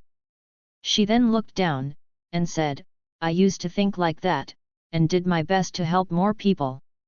I even took 7 kids, and a teen girl to stay with me. Right now, however, I'm wavering. I'm finding less and less foods to provide for them. I was thinking that when I rescued them, am I only prolonging their suffering? You did the right thing. So, you don't need to waver over your decision," comforted Kurono. "All right, let's go." "Hey? Where to?" "Your house. I'm going to steal your virginity." Sierra looked coldly at Kurono. Okay. I'm joking. My clone found those 7 kids, and that teen girl in an abandoned house. I assume that's where you are staying. You found them." To answer her, Kurono hold her shoulder, and teleport towards that abandoned house.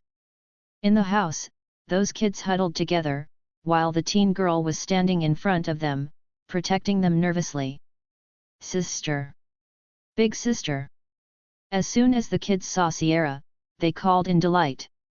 Sierra approached them, and said, "Don't be afraid. They are my friend." "Friend? So, the 2 of them are your friend? Why do they look alike?" said a kid, glancing between the 2 clone.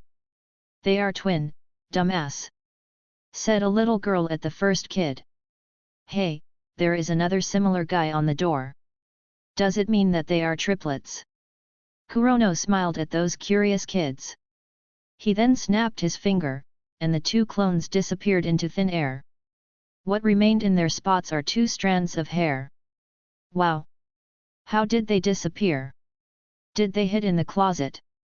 Those kids looked around curiously. Some of them even opened the closet to check whether the two hid in there or not. Kurono then started taking out some food, and passed it to Sierra, so that she could give those foods to everyone in the house. It was already turning dark, and it was supposed to be dinner time. This is delicious. It's so much better than those canned foods. A cooked sausage. A kid happily chomped on the sausage that he found inside his food.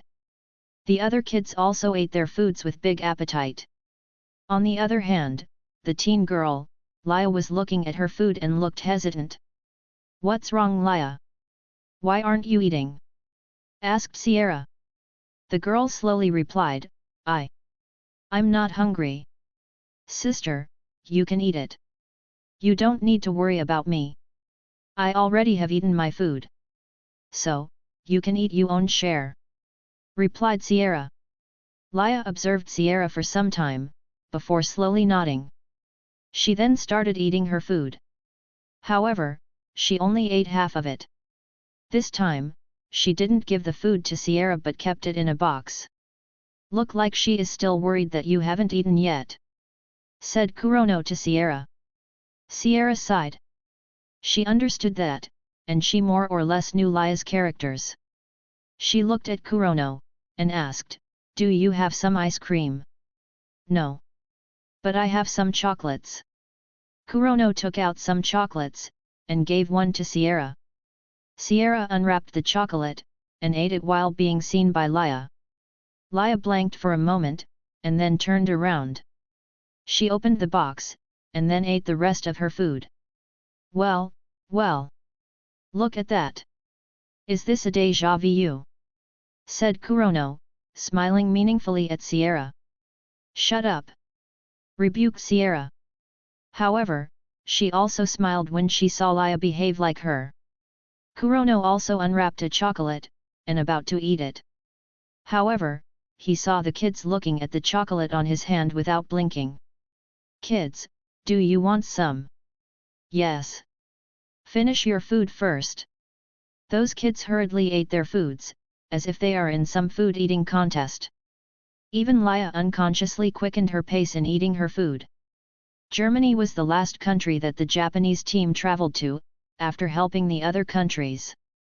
As for why they are able to help the other countries in just short period of 3 months, that was simple. The Gantz fighters in those countries where Ichigo, Kazama, Shiro, and Kenshin stayed started traveling, and helping those other countries. In these assisting mission, the fighters' goal was to locate and gather every survivors, construct houses for the survivors, or find a suitable living place for them, and gather as much foods and water supply to support their daily life. Other than that, the fighters will let some local fighters or any volunteer fighters to stay in the new constructed facility. The fighters that stayed is tasked to check on these people, and communicate their needs. A black sphere is also placed in the new constructed living place, as a mean for communication between Gantz fighters, in case there exists some emergency that needed to be settled in that place. To help those volunteer fighters to understand the local, Kurono asked Tensho to give them the knowledge on the local languages. That way, they could converse easily with the local. After helping 2 to 3 countries, Kurono and the team become even more proficient in doing the assisting mission. For the next several countries, they did the helping easily, and systematically. That's another reason for why they are able to do the helping within these 3 months. The next day, Kurono was the last one to gather together with his team on a designated location, where they will construct the new facility. He brought Sierra, and those who live with her in that new location. "Kay, you are late again. Where have you been?" asked Rei. "Sorry, I overslept," replied Kurono. "Humph. You are saying the same excuse again," pouted Fei. "All right, we don't have time for argument. Stop Sakuroka. Kay, time for you to work. After we are done with this country, we can then come back to Japan." I, Captain," joked Kurono. He then asked, by the way, how many survivors do we have here? There are less than 20k people, even with the addition of the few that you brought here. Replied Shin Ozaki. She was the one keeping tab of the total survivors of each countries. Then, I need to build 2 palaces then. Nodded Kurono. He then glanced at those kids for a moment. Sorry guys, I have work to do. But don't worry, these girls will help attend to your needs. After that, he flew up and stayed suspended on air. From his pocket, he took out an engineering plan. This engineering plan is one that he and his team worked and created together. It was the framework of a large infrastructure that can house up to 10k people. Kurono named this infrastructure as Palace, as it looked so majestic in its arrangements, and its views. According to the palace framework, there will be houses, water supply from a man-made river, farms, electricity, and many more facilities. Well, time to work the wonders. Kurono then sent out several clones to assist him in constructing the palace. Those clones dispersed towards many directions, to get the required element to build the infrastructure. After a few minutes, many element got teleported towards the cleared area to construct those palace. Soils, multi-sized stones that ranged from as small as rock and as big as hill-sized boulder, metals, and many other element were appearing here and there. Right then, people saw Kurono controlled all of those element, and start constructing the palace from its base. With his experience in constructing palaces in many countries, he was able to calmly, and steadily create the palace. The Germans people watched the man do the wonders, with a gaping mouth, and full of admiration. They were left with praises in their heart. This man is a miracle worker. Chapter 89, Chapter 89, Thank you, Savior. After 4 days, Kurono and the team finished their works in Germany. They then decided to go back to Japan. This time, they didn't need Tensho to help them come back, as Kurono was able to bring them back quicker than the Gantz teleportation. Kurono first sent back those Gantz fighters from all the places in Japan, towards their own cities, or prefectures. After that, he brought the Tokyo team back to the Gantz room. It feels so good to be back here in Tokyo, said Sakurai in relief. Do you mean that it doesn't feel good going out with B and traveling the world? Asked Tonkatsu. That's a different things. So, you really don't feel good when you are with me. In that case, I will just ignore you, said Tonkatsu. She started heading out of the room. Hey, wait for me. I didn't mean it like that. Tonkatsu, wait. Sakurai hurriedly ran after Tonkatsu. Tonkatsu stopped, smiled at Sakurai, and held out her hand. Let's go home. Yes. Sakurai lost for words for a moment, then hurriedly held out his hand, and grabbed Tonkatsu's hand. Do you guys need my help to go back? Asked Kurono. Nope. Leader, although we are not as good as you, we could still manage to do several jump, and go home in no time. Replied Sakurai. I don't know if I should say this, but see you next time. Sakurai then held on to Tonkatsu's waist, and brought her away from that place. I guess, we will be going home too, said Sakata. Goodbye everyone, and like Cherry said, see you next time. After that, Sakata and Ayaka also headed out. Everything is already settled. So, should we go home together? Asked Kurono. Actually, I already promised Kaze-san, and Takeshi-kun to buy them a house, for them to stay, said Old Man Suzuki. I also decided to stay with them in the new house. What about your house? It's already yours. So, it's up to you on however you use it, replied the old guy. He then looked at Nishi, and asked, do you want to stay in the house, or do you want to follow us into the new house? Neither. I will go back to my own house. Bye. Nishi quickly left the group by himself. We will be going too. Old man Suzuki, Kaze, and Takeshi then headed out together. The others also started moving out. Kato headed out with his brother, Hojo with his girlfriend, Sadao Suzumura, and Tomao with Kanta. As for Juzo Togo, Akitoshi Okazaki, and JJ, they headed to a separate direction. Should we go back to? Suggested Kurono, glancing at his wives. Let's go back. I feel a bit unwell after doing all those works. Replied Sakuraoka. Right now, she, Rei, Faye, Shinozaki, and Rika already got pregnant for 4 to 5 months. Traveling around with such condition is not really advisable. On the other hand, Nuwa and Uriel doesn't seems to have a visible pregnancy. Kurono was curious about this too. So, he asked Nuwa, I thought we already, you know. So, why don't you have such a visible changes like them? So, you are expecting me to have a baby too? Of course.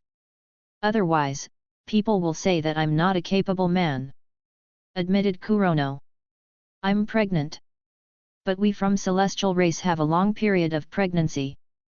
How long? 3 years. Wait.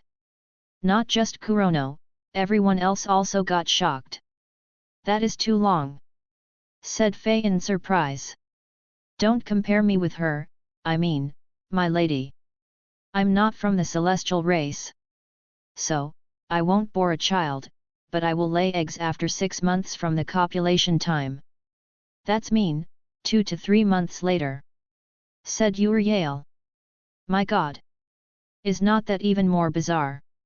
Exclaimed Shinozaki. By the way, how many eggs do you usually lay? I don't know. I never lay eggs before. I only know that usually, there would be 3 to 5 eggs. Though, I've seen some Gorgonian lay up to 20 eggs. Replied Uriel.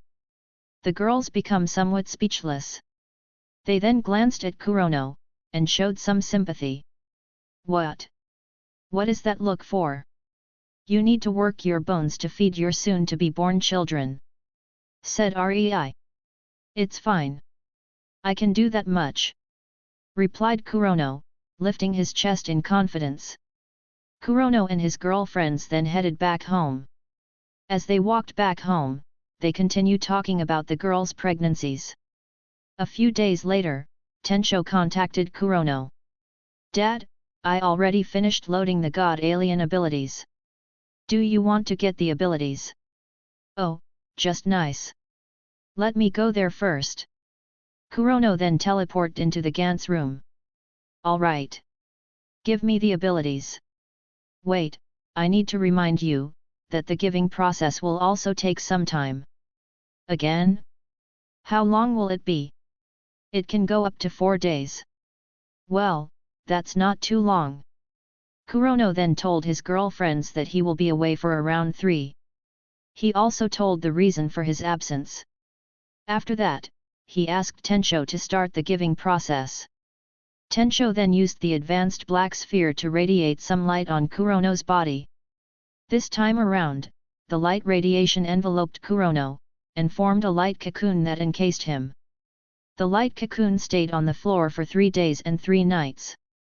On the afternoon of the 4th day, the cocoon showed sign of movement. A few minutes later, the light cocoon cracked, and started to disperse into the air. Kurono opened his eyes, and started feeling his new acquired abilities. Surprisingly, he easily able to know what abilities he has received from that god alien. The list of abilities that he has received were: 1. Universal languages. Able to understand and speak the languages of any form of intelligent beings.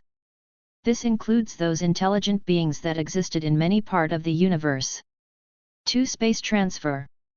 Able to send out things or living beings from one point to another with some considerably far distance in between. The transfer is not instantaneous, but will take time, ranging from 5 seconds to 2 minutes. 3. Hypnosis. Capable of influencing the mind of a target, and make them follow the user's command for some minutes. The range of hypnosis can go up to 3 km away from the users. 4. Demi-creation. creating one or more exact copies, up to 100 copies, of any living or non-living objects that existed in the universe. If the target of copying died more than 5 years, the demi-creation will not work. 5. Demi-creation nullification. Able to easily eradicate living or non-living that was created by using demi-creation. This can also be applied to those creation that was made by other demi-creation users. 6. Characteristics transfer. Copying characteristics, forms, and abilities, and then fusing it to other living being. The exception is that the user cannot fuse those characteristics, forms, and abilities to his or her own self. 7. Shape-shifting. Able to turn oneself into any form by copying the form of other beings, except for those being that has no form, or their form is intangible. 8. Memory collector. Can copy the memories of any living beings, and be absorbed to oneself. The absorbed memories can instantly be used for the user's own benefit. 9. Memory remover. Erase a particular, or all memories of a target being, though, the memories will naturally return back to the targets if the targets encountered an event that have some relation to their lose memories. 10. Demi-restoration. Able to restore those living or non-living object that was created using demi-creation. Those living or non-living object will retain back their previous state before those damages or injuries happened. Oh my god! I just hit a jackpot! Ha ha ha ha! Kurono laughed maniacally as soon as he understood the god alien's abilities. Every single one of those abilities are too bizarre, and beyond human understanding. No wonder, that guy was too arrogant. He even dared to claim himself as god. So, these abilities were the real reason. These abilities are incredibly, and absolutely powerful, said Kurono. He was smiling so big that his face almost got strained. With the thought, Kurono transferred himself towards the moon, and he started getting transferred away. A moment later, he was now standing on the surface of the moon. Coincidentally, he was looking at the direction of the Earth. Wow! This is amazing! My mind is not affected at all. Although the transfer is not instantaneous, it doesn't affect the brain as much as I'm using the teleportation, exclaimed Kurono. Kurono then returned back into the Gantz room. Next, he started experimenting every single one of his newly acquired abilities. He did that as if he got addicted, that he have forgotten the time passed hastily. Only after 4 days passed, he then stopped, and decided to head home. A few days later, Kurono once again appeared in Germany. The moment he appeared there, people came to greet him enthusiastically. Miracle worker. Supreme leader. Savior. Hero. Everyone were calling him with some name that sounded powerful, and noble. The temporary leader, whose identity was a Gantz fighter, hurriedly approached, and bowed in respect to Kurono. Supreme leader, it's a pleasure for you to visit back this country. Please, let me accompany you into the commanding hall, said the leader, Jack. Kurono nodded, and they moved towards the commanding hall. When they entered the hall, Kurono said, please bring everyone here. I have something to do that needed everyone to be here. Right away. Jack then asked few subordinates to call everyone into the hall. Not long later, everyone were gathered inside the hall. They looked curiously at Kurono, and waited for him to inform them about his purpose of gathering them. Everyone, I'm really happy that you all are still doing your best to continue striving to live. I also know that many of you still feeling sad for losing your close families, and friends. For that, I've come here to do some miracle for you guys. As the people listened to Kurono, many of them turned gloomy as they heard him mention the loss of families, and friends. However, when Kurono said about doing some miracle, all of their eyes subconsciously widened a little, and some speculation started to creep in their mind. I will revive all of your families, and friends. Instantly, everyone in there were shocked, and there started to beat fast.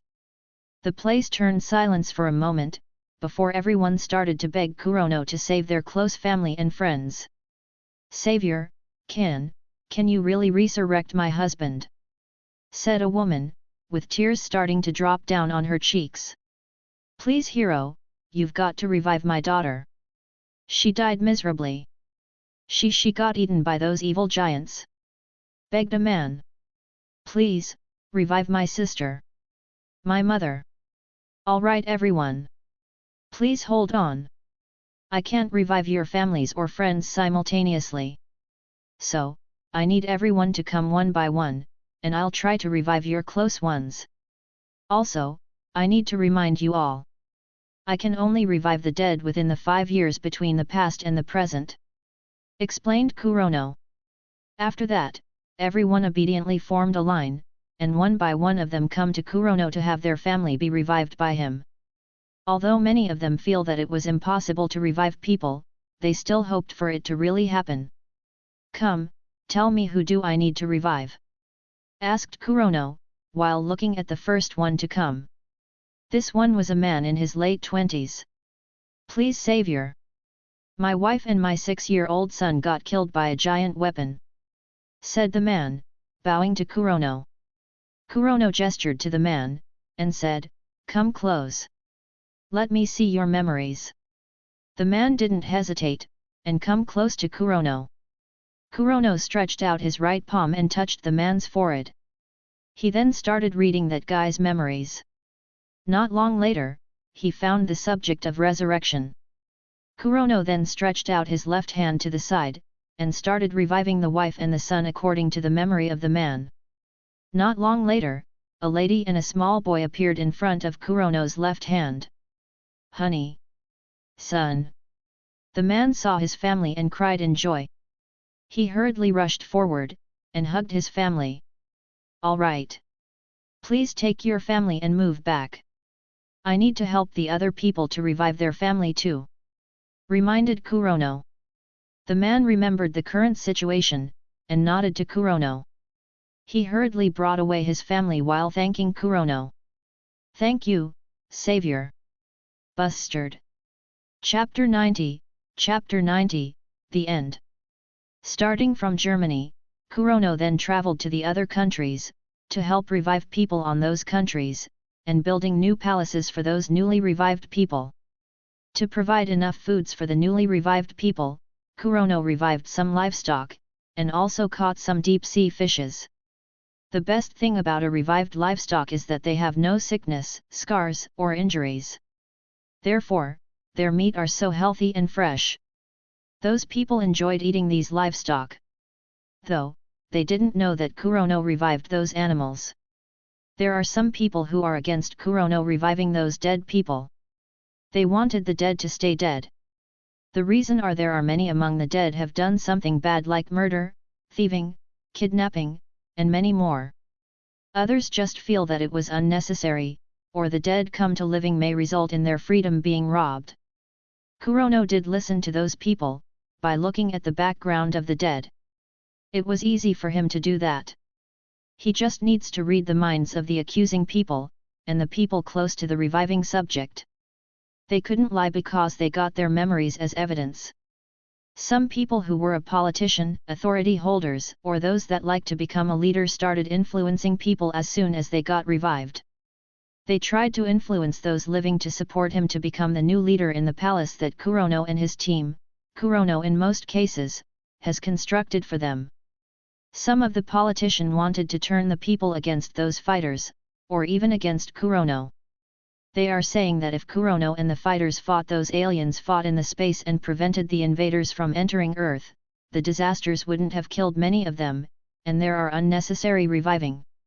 Such people were shut away by the majority, and they almost got cast away. People can see how hard Kurono and those fighters worked themselves to save people's lives. Not only that, they helped them to build almost a very monumental infrastructures.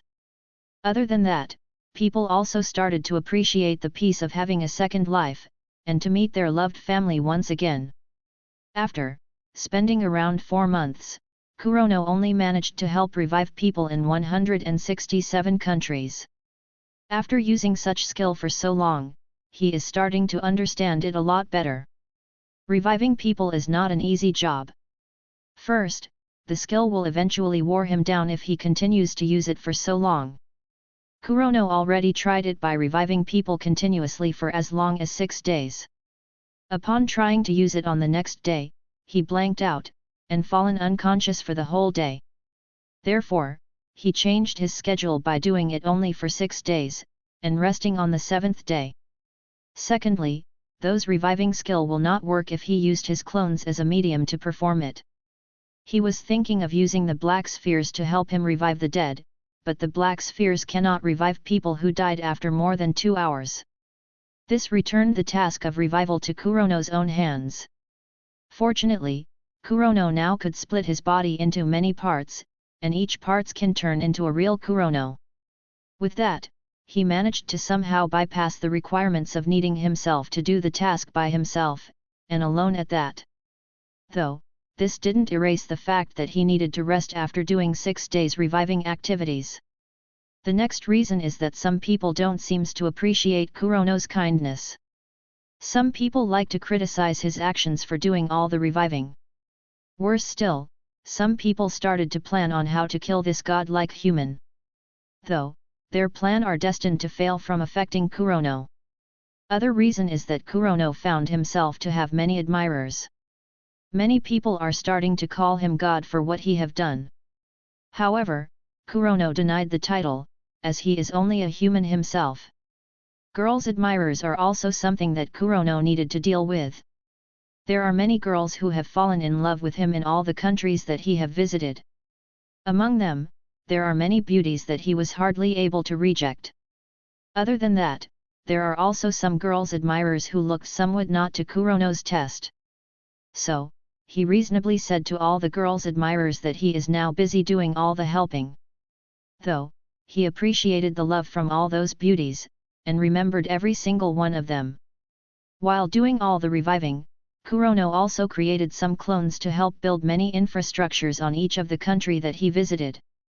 He gave those clones some free rein to build whatever infrastructures, or things that they wanted to build, as long as those things are beneficial to the people in the country. So, those clones of his started to recreate transportation network and all those vehicles, telecommunication network and all of its components, and many other building. The clones also created important facilities like hospital, and school. Some clones have a weird tendencies. They have a lot of ideas that they wanted to implement. Man-made mountains, rivers, deep lake, and even those underground and underwater infrastructures, those clones made them all. A certain clone invented a Kurono's currencies, which then supported by everyone to be used as the currencies all over the world. Today, Kurono was doing his usual reviving activity. However, he suddenly got transferred back to Japan by Tensho. Before he could ask anything, Lady Fu spoke to him first. Sakuraoka is about to birth her child. Your other wives are also some days away from giving birth to their own children. You need to visit them. All right. Kurono then headed home. Fortunately, he was able to reach home before Sakuraoka gave birth to a baby. It's a boy, said Nuwa, who helped Sakuraoka in delivering her baby. Thank you, Nuwa, said Sakuraoka, receiving the baby in her hands. Please name our first son. Kurono reached out to touch the baby, and smiled when he saw those baby face smiling at him. He thought for a bit, and then nodded. Let's name him Hijiri. Hijiri, what a nice name, nodded Sakuraoka. Come Hijiri, let your father carry you. Here. Kurono nodded and about to carry the baby. However, he was surprised to see the baby reached out his little hands first, showing some sign that he wanted to do something. The baby then started to sit down, and want to stand up. However, his little limbs were too weak for him to support his actions. Oh, you are already trying to stand up? That's pretty awesome. Come, let's daddy help you.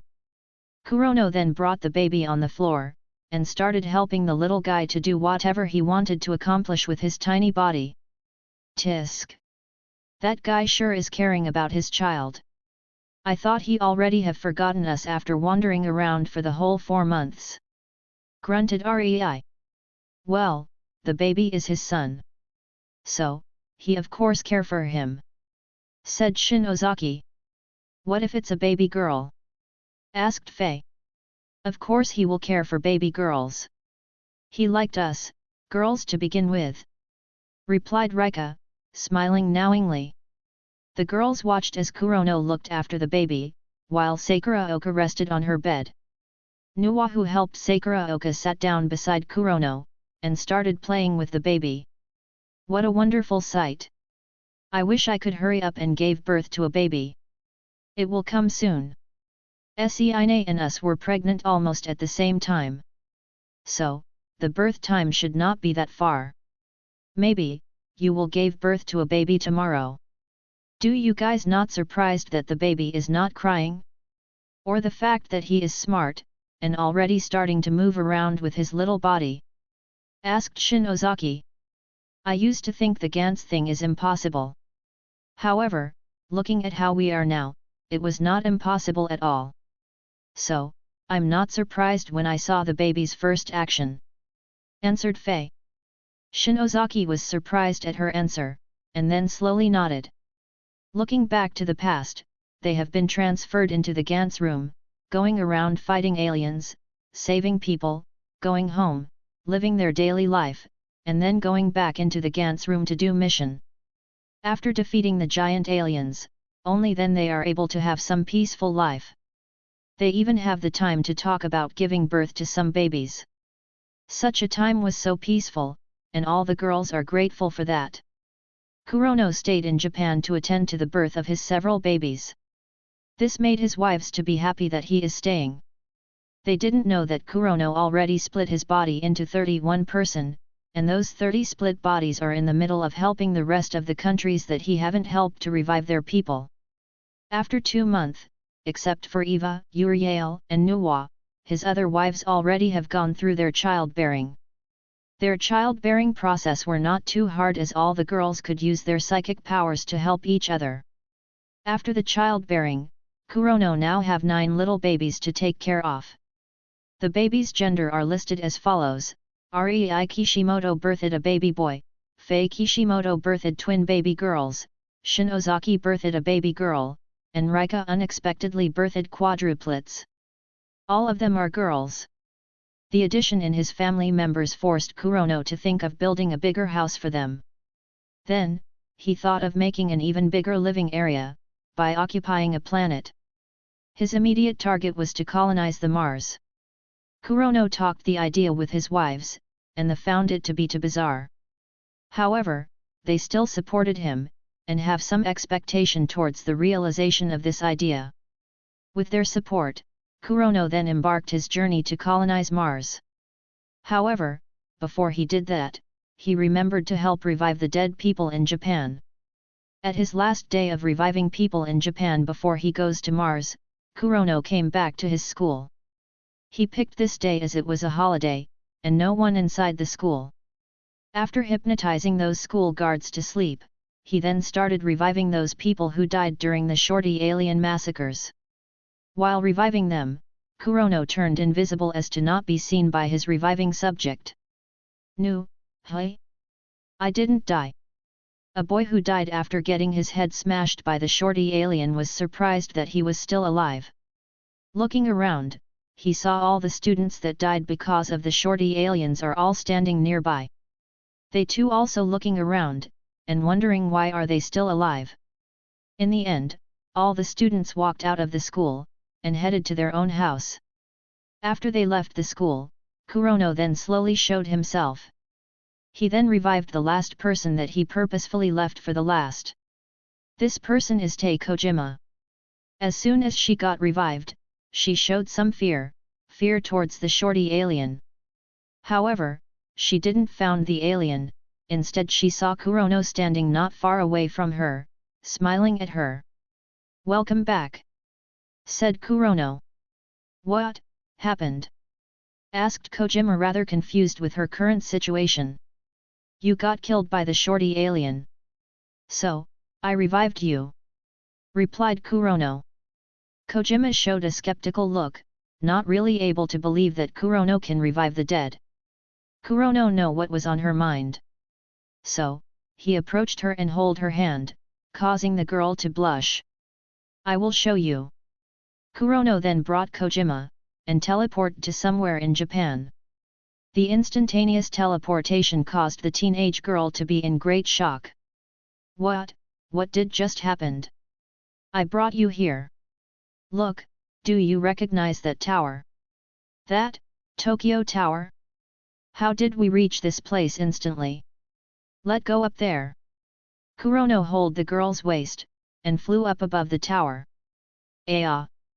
Kojima screamed in fright when she saw the ground was getting further away from her. She instinctively hugged Kurono tightly. After they reached the top of the tower, Kurono then let their bodies suspended on air. "So, what do you think of this?" asked Kurono. "Do you believe me now?" "I believe you. Please, let me down." Kurono then brought the girl down. As soon as she reached the ground, she started to walk away. "Hey, where are you going?" Kojima didn't answer, and continued walking away.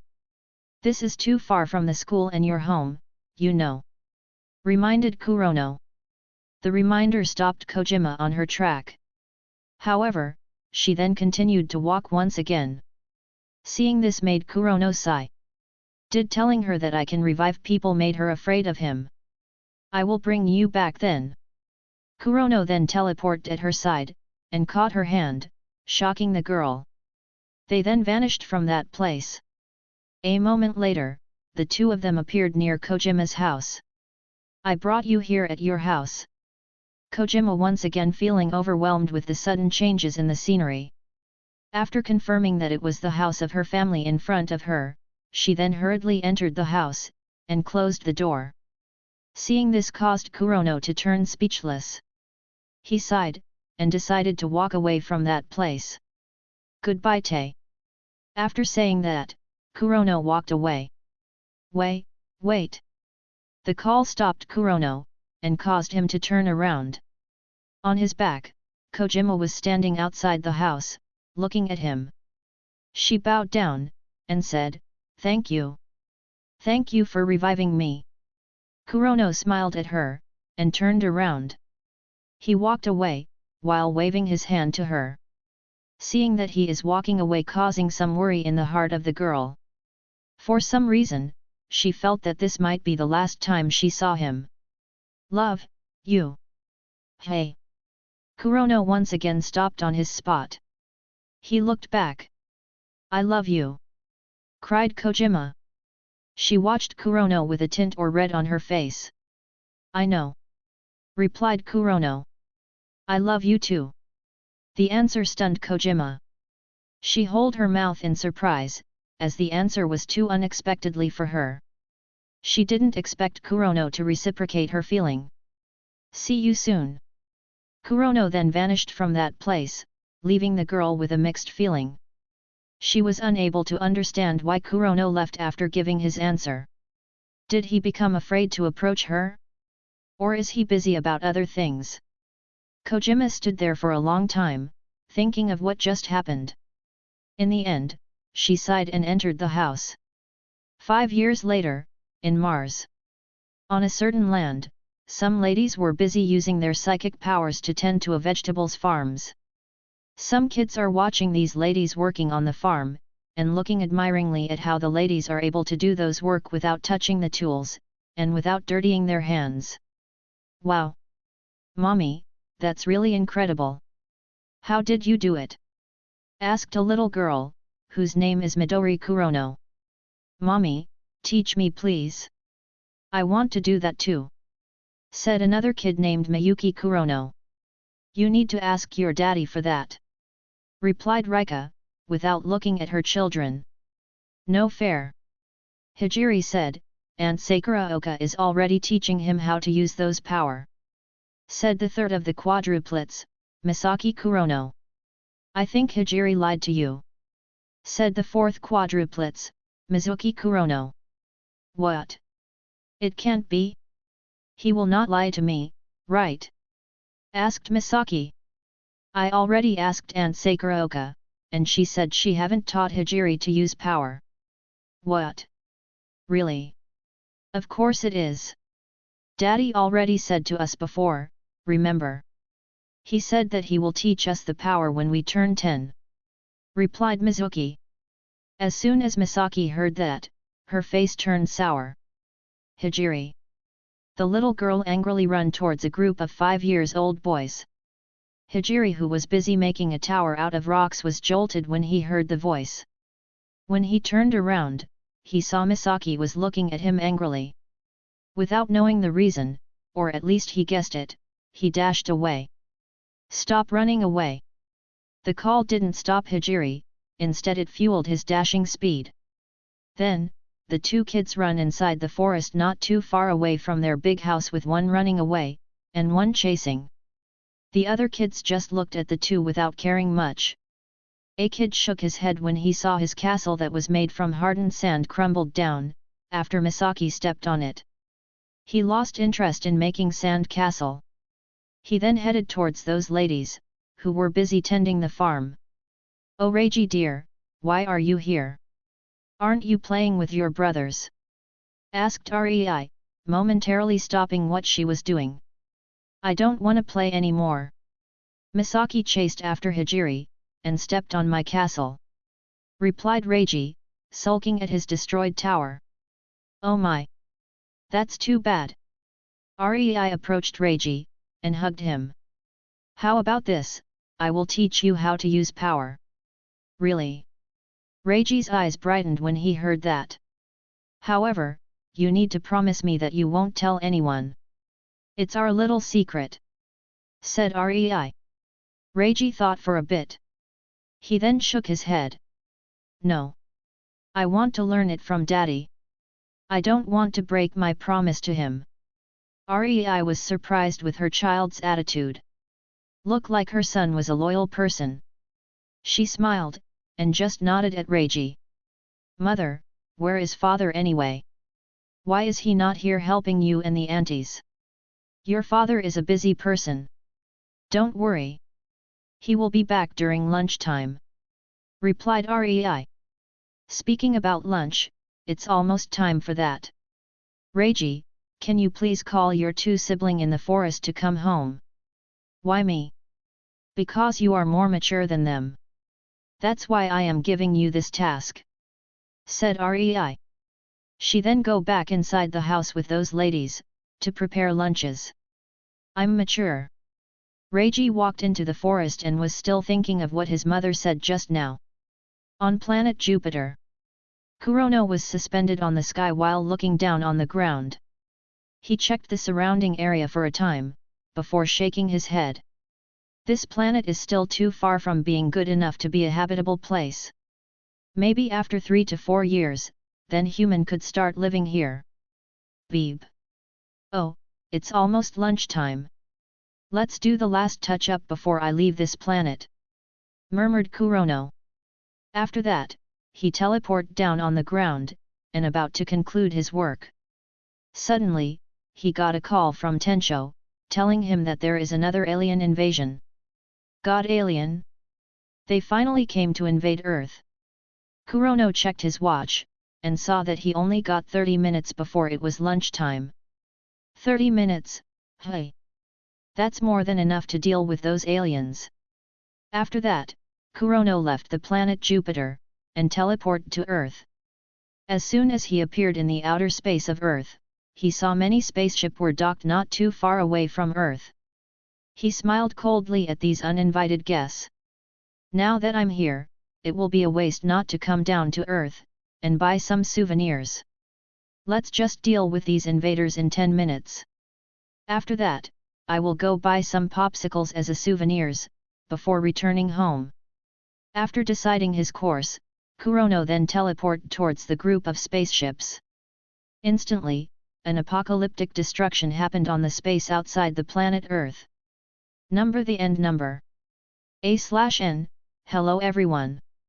Finally, I finished writing my fanfiction story. It was really a fast-paced novel, and I'm sorry for it. On another note, I wish to thank you all for being supportive, and continued reading this fan FIC novel. I really appreciate you guys for that. If you guys have any suggestions for other fan FIC novel for me to write, I'm glad to consider it. With that, adios. Thanks for listening.